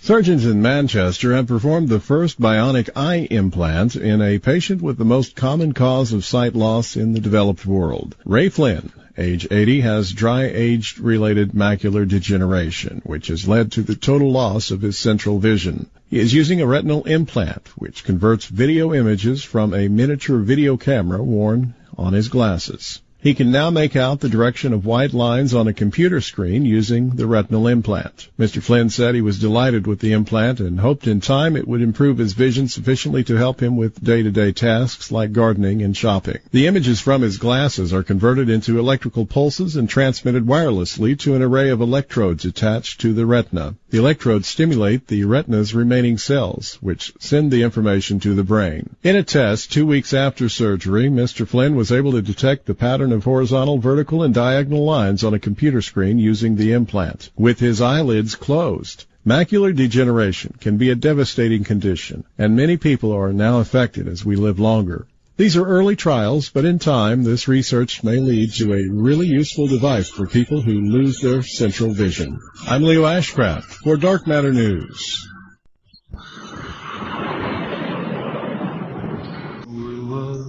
No one could save me but you. Strange what desire make foolish people do. I never dreamed that I'd meet somebody like you. Wanna take a ride?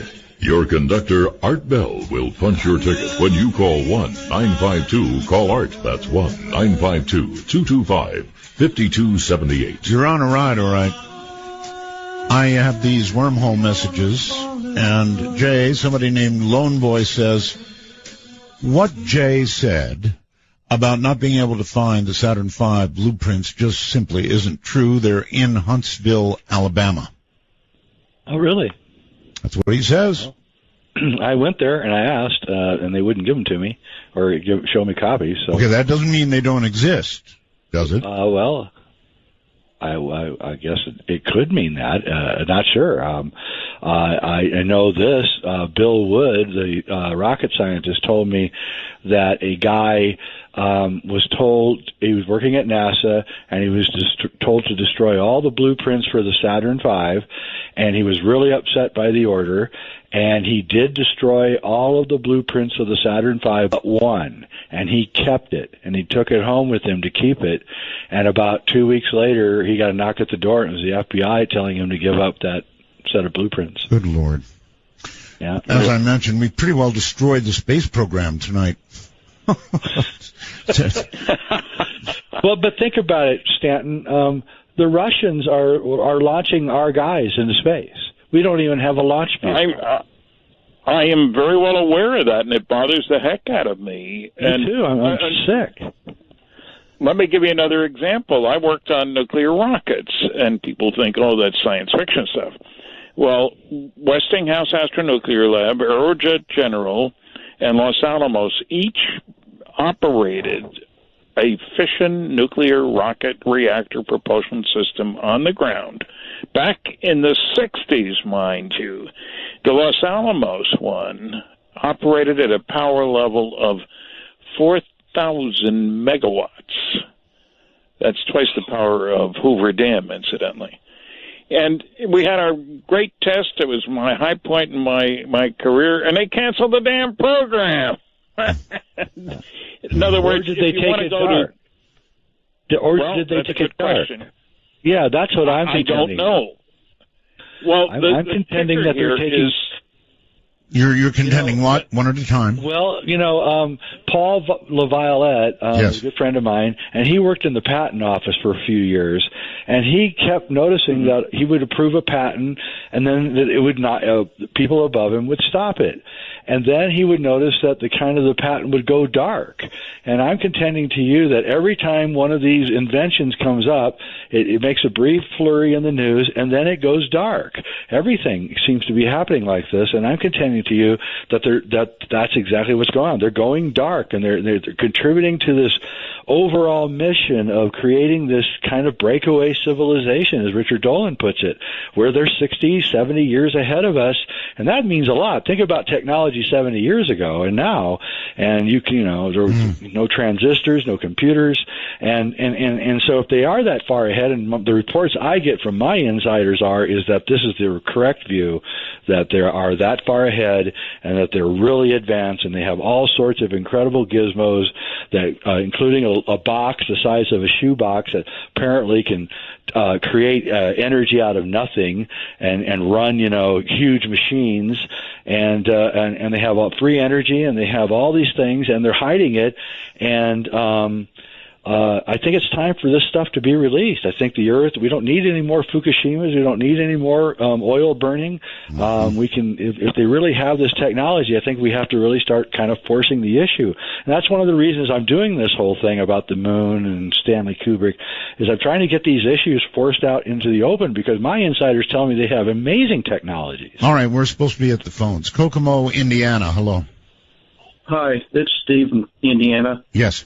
And Art, it's a pleasure talking to you. And Mr. Friedman, I followed your career for years, and I'm entitled to agree with you.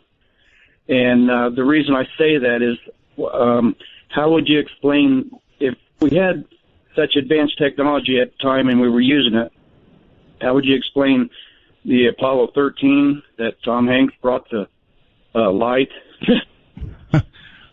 What do I have to explain? You got some smart astronauts doing clever things. Okay. I didn't say that wasn't real. I didn't either. So. Yeah. All right, there you go. Agreeing again. Let's see. Let's go to Tim on Skype. Hello, Tim. Hey, how's it going? It's going okay. Awesome. Good to talk to you, Art. Unless you're at NASA, they're probably ticked. An asset. Yeah, I am an asset. Yes. So? Okay, so this question's for Jay. Jay, I know you're a filmmaker, and I'm aware of your stance in the world, which is amazing. We need that, actually. People need to hear what Jay has to say. He's got a lot of great things to say, and it's not just him.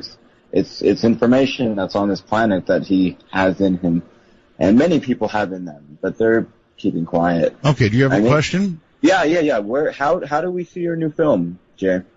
The Last Avatar. Oh, The Last Avatar? Yeah, Avatar opened yesterday on Vimeo, and you just go to thelastavatar.movie.com, or if you want to watch it, you just watch.thelastavatarmovie.com. Okay, it is a story of what?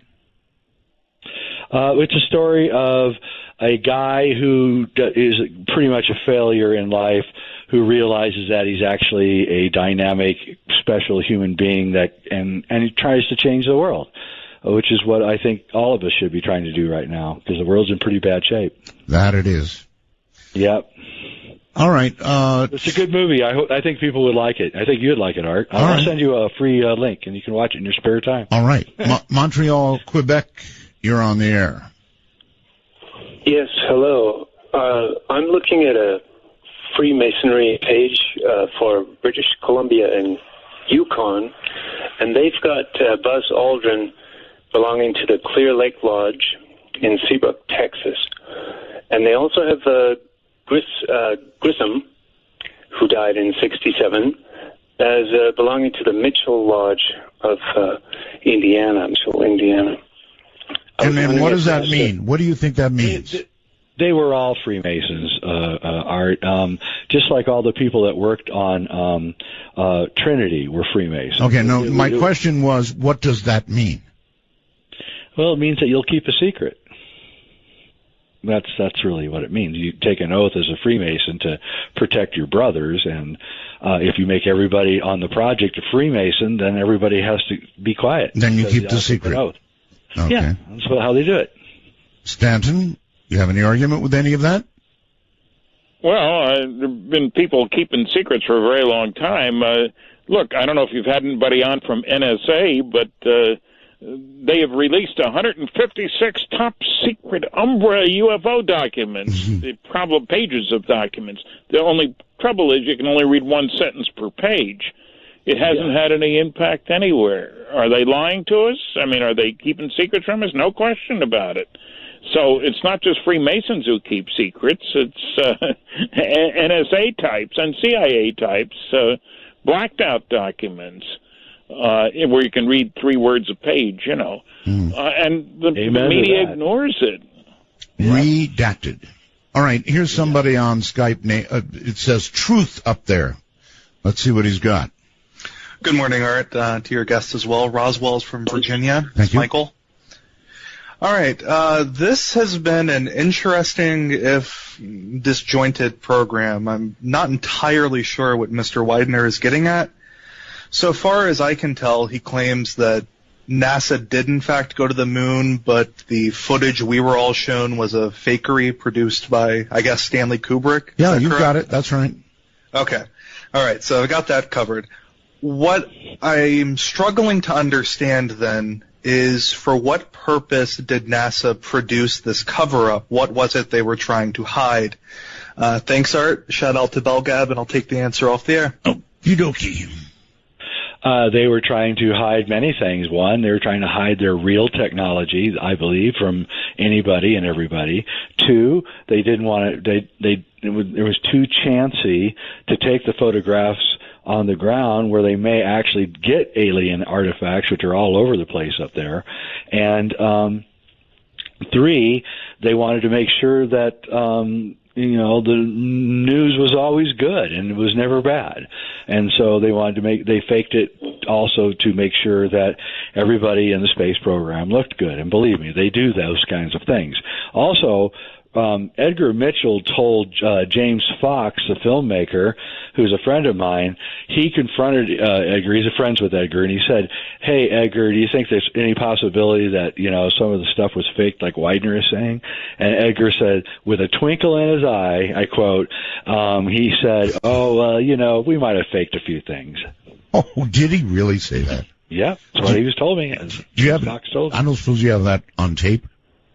No, but he'll say it. I bet James Fox will say it. I mean, he said it was just matter-of-factly to him. So, we might have faked a few things. Yep, with a twinkle in his eye. Twinkle. Fort Smith, Arkansas. You're on air. Hello. Yes, this is Mike from Fort Smith. Right. A couple things here. I just want to make a comment about the moon. Why isn't that none of these other nations have landed any of their astronauts or cosmonauts on the moon? And then I've got a short story here of something I've seen in 2011. Okay, well, I'm sorry. I don't have time for the short story, but I do have time for the question, and it's a good one. Why? Yeah, it is a good one. Yeah, why haven't some of the other technologically advanced and advancing nations, we have many of those right now, landed somebody on the moon, or will they? Well, China expects to. I know. China's working at it. It's difficult. And India, too, I think. And Japan.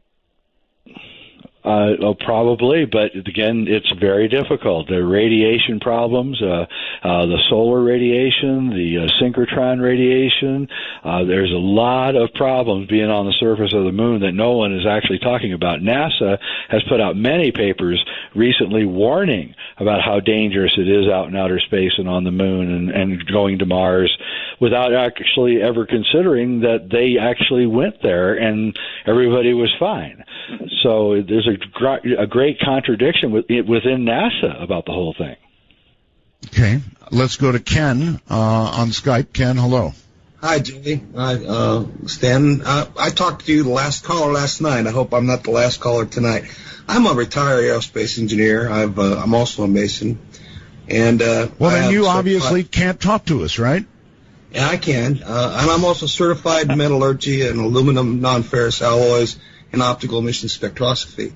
What I wanted to tell you is there's a connection. You mentioned about the 400-year CME warning that was on, Jay.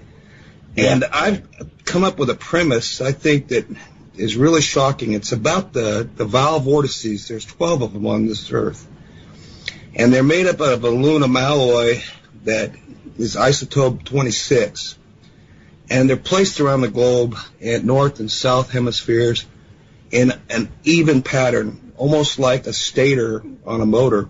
And I've been trying to correlate that with what we're seeing with the sun CME, the noises in the atmosphere and the grinding noises that Linda was talking about last week. Yeah. And I don't get it. Everybody's talking about the sun. The sun is now going quiet. We're coming out of the sun cycle.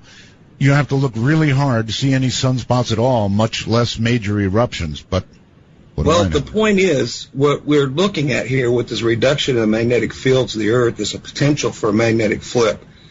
And I think that those valve vortices were placed there intentionally. Okay. And it had to be created from a high-intensity gamma proton ray beam directed from space to coordinate that kind of pattern.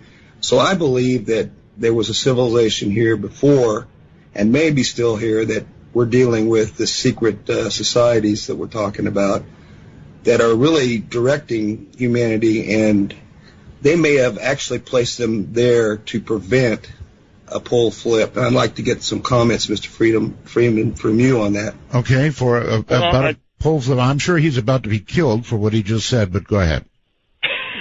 I worry about things like that, like CMEs and so forth, and also the fact that we've had a planet here for over 4 billion years, and our recorded history is really very short, and I don't see that we're any smarter than the Greeks were. We know some things they didn't know, but no more intelligent. Greek literature is not children's literature, for example. So I think we are living in a world in which we are quite ignorant about the past. And I think there may very well have been advanced civilizations here. Now, we may be somebody's colony, too. It's a penal colony. They dumped all the bad boys and girls here, and that's why we're so nasty to each other. I can't find another good reason for us to be so nasty. So I think we've got a lot to learn. And, you know, many of things that we accept today were rejected for a long time, not because they were wrong, but because people thought, well, I'm so smart, if that were true, I would know about it, and I don't. Kathleen Martin and I did a book on Science Was Wrong, 14 chapters, each one stimulated by some smart guy saying something stupid, like man will never fly, said a great astronomer. That was 2 months before the Wright brothers' first flight. The English astronomer Royal said space travel is utter bilge a year before Sputnik. The vaccination would never do anything about smallpox. You know, there are a whole bunch of these. The original title was supposed to be, It's Impossible, Isn't It? Well, tonight's show has been more like man didn't fly. Well, not really, because I'm saying that they did. I know. Yeah. I know. Yeah. It's just, I don't know, it's very frustrating because you two have agreed at least to the point that I'm a little depressed. Not depressed that you agree, depressed what it means. With what it means, you know, it means they lied to us. Well, they do lie. Wouldn't be the first time. Yep. Hey, look at the Air Force report on Roswell. Yeah. Hey, all the way up test until dummy, Snowden. None of which were launched until 6 years after Roswell. But they put a big fat report saying that explains the talk about bodies associated with Roswell. And they got away with it in the New York Times, too. Stanton, you two, I've got to go. Thank you both very much. The show just ended way before I wanted it to. Stanton, I'll have you back. Jay Widener, I'll definitely have you back, too. So thank you both, and good night. Thank you. Good night. Thank you. Good night, all. Wow. You know, when you do a program like this, you never know what to expect. And trust me when I tell you, I didn't expect any of this. But then again, that's live radio for you. From the high desert to the world, all of you, thank you, and good night. Ooh, I listening to you.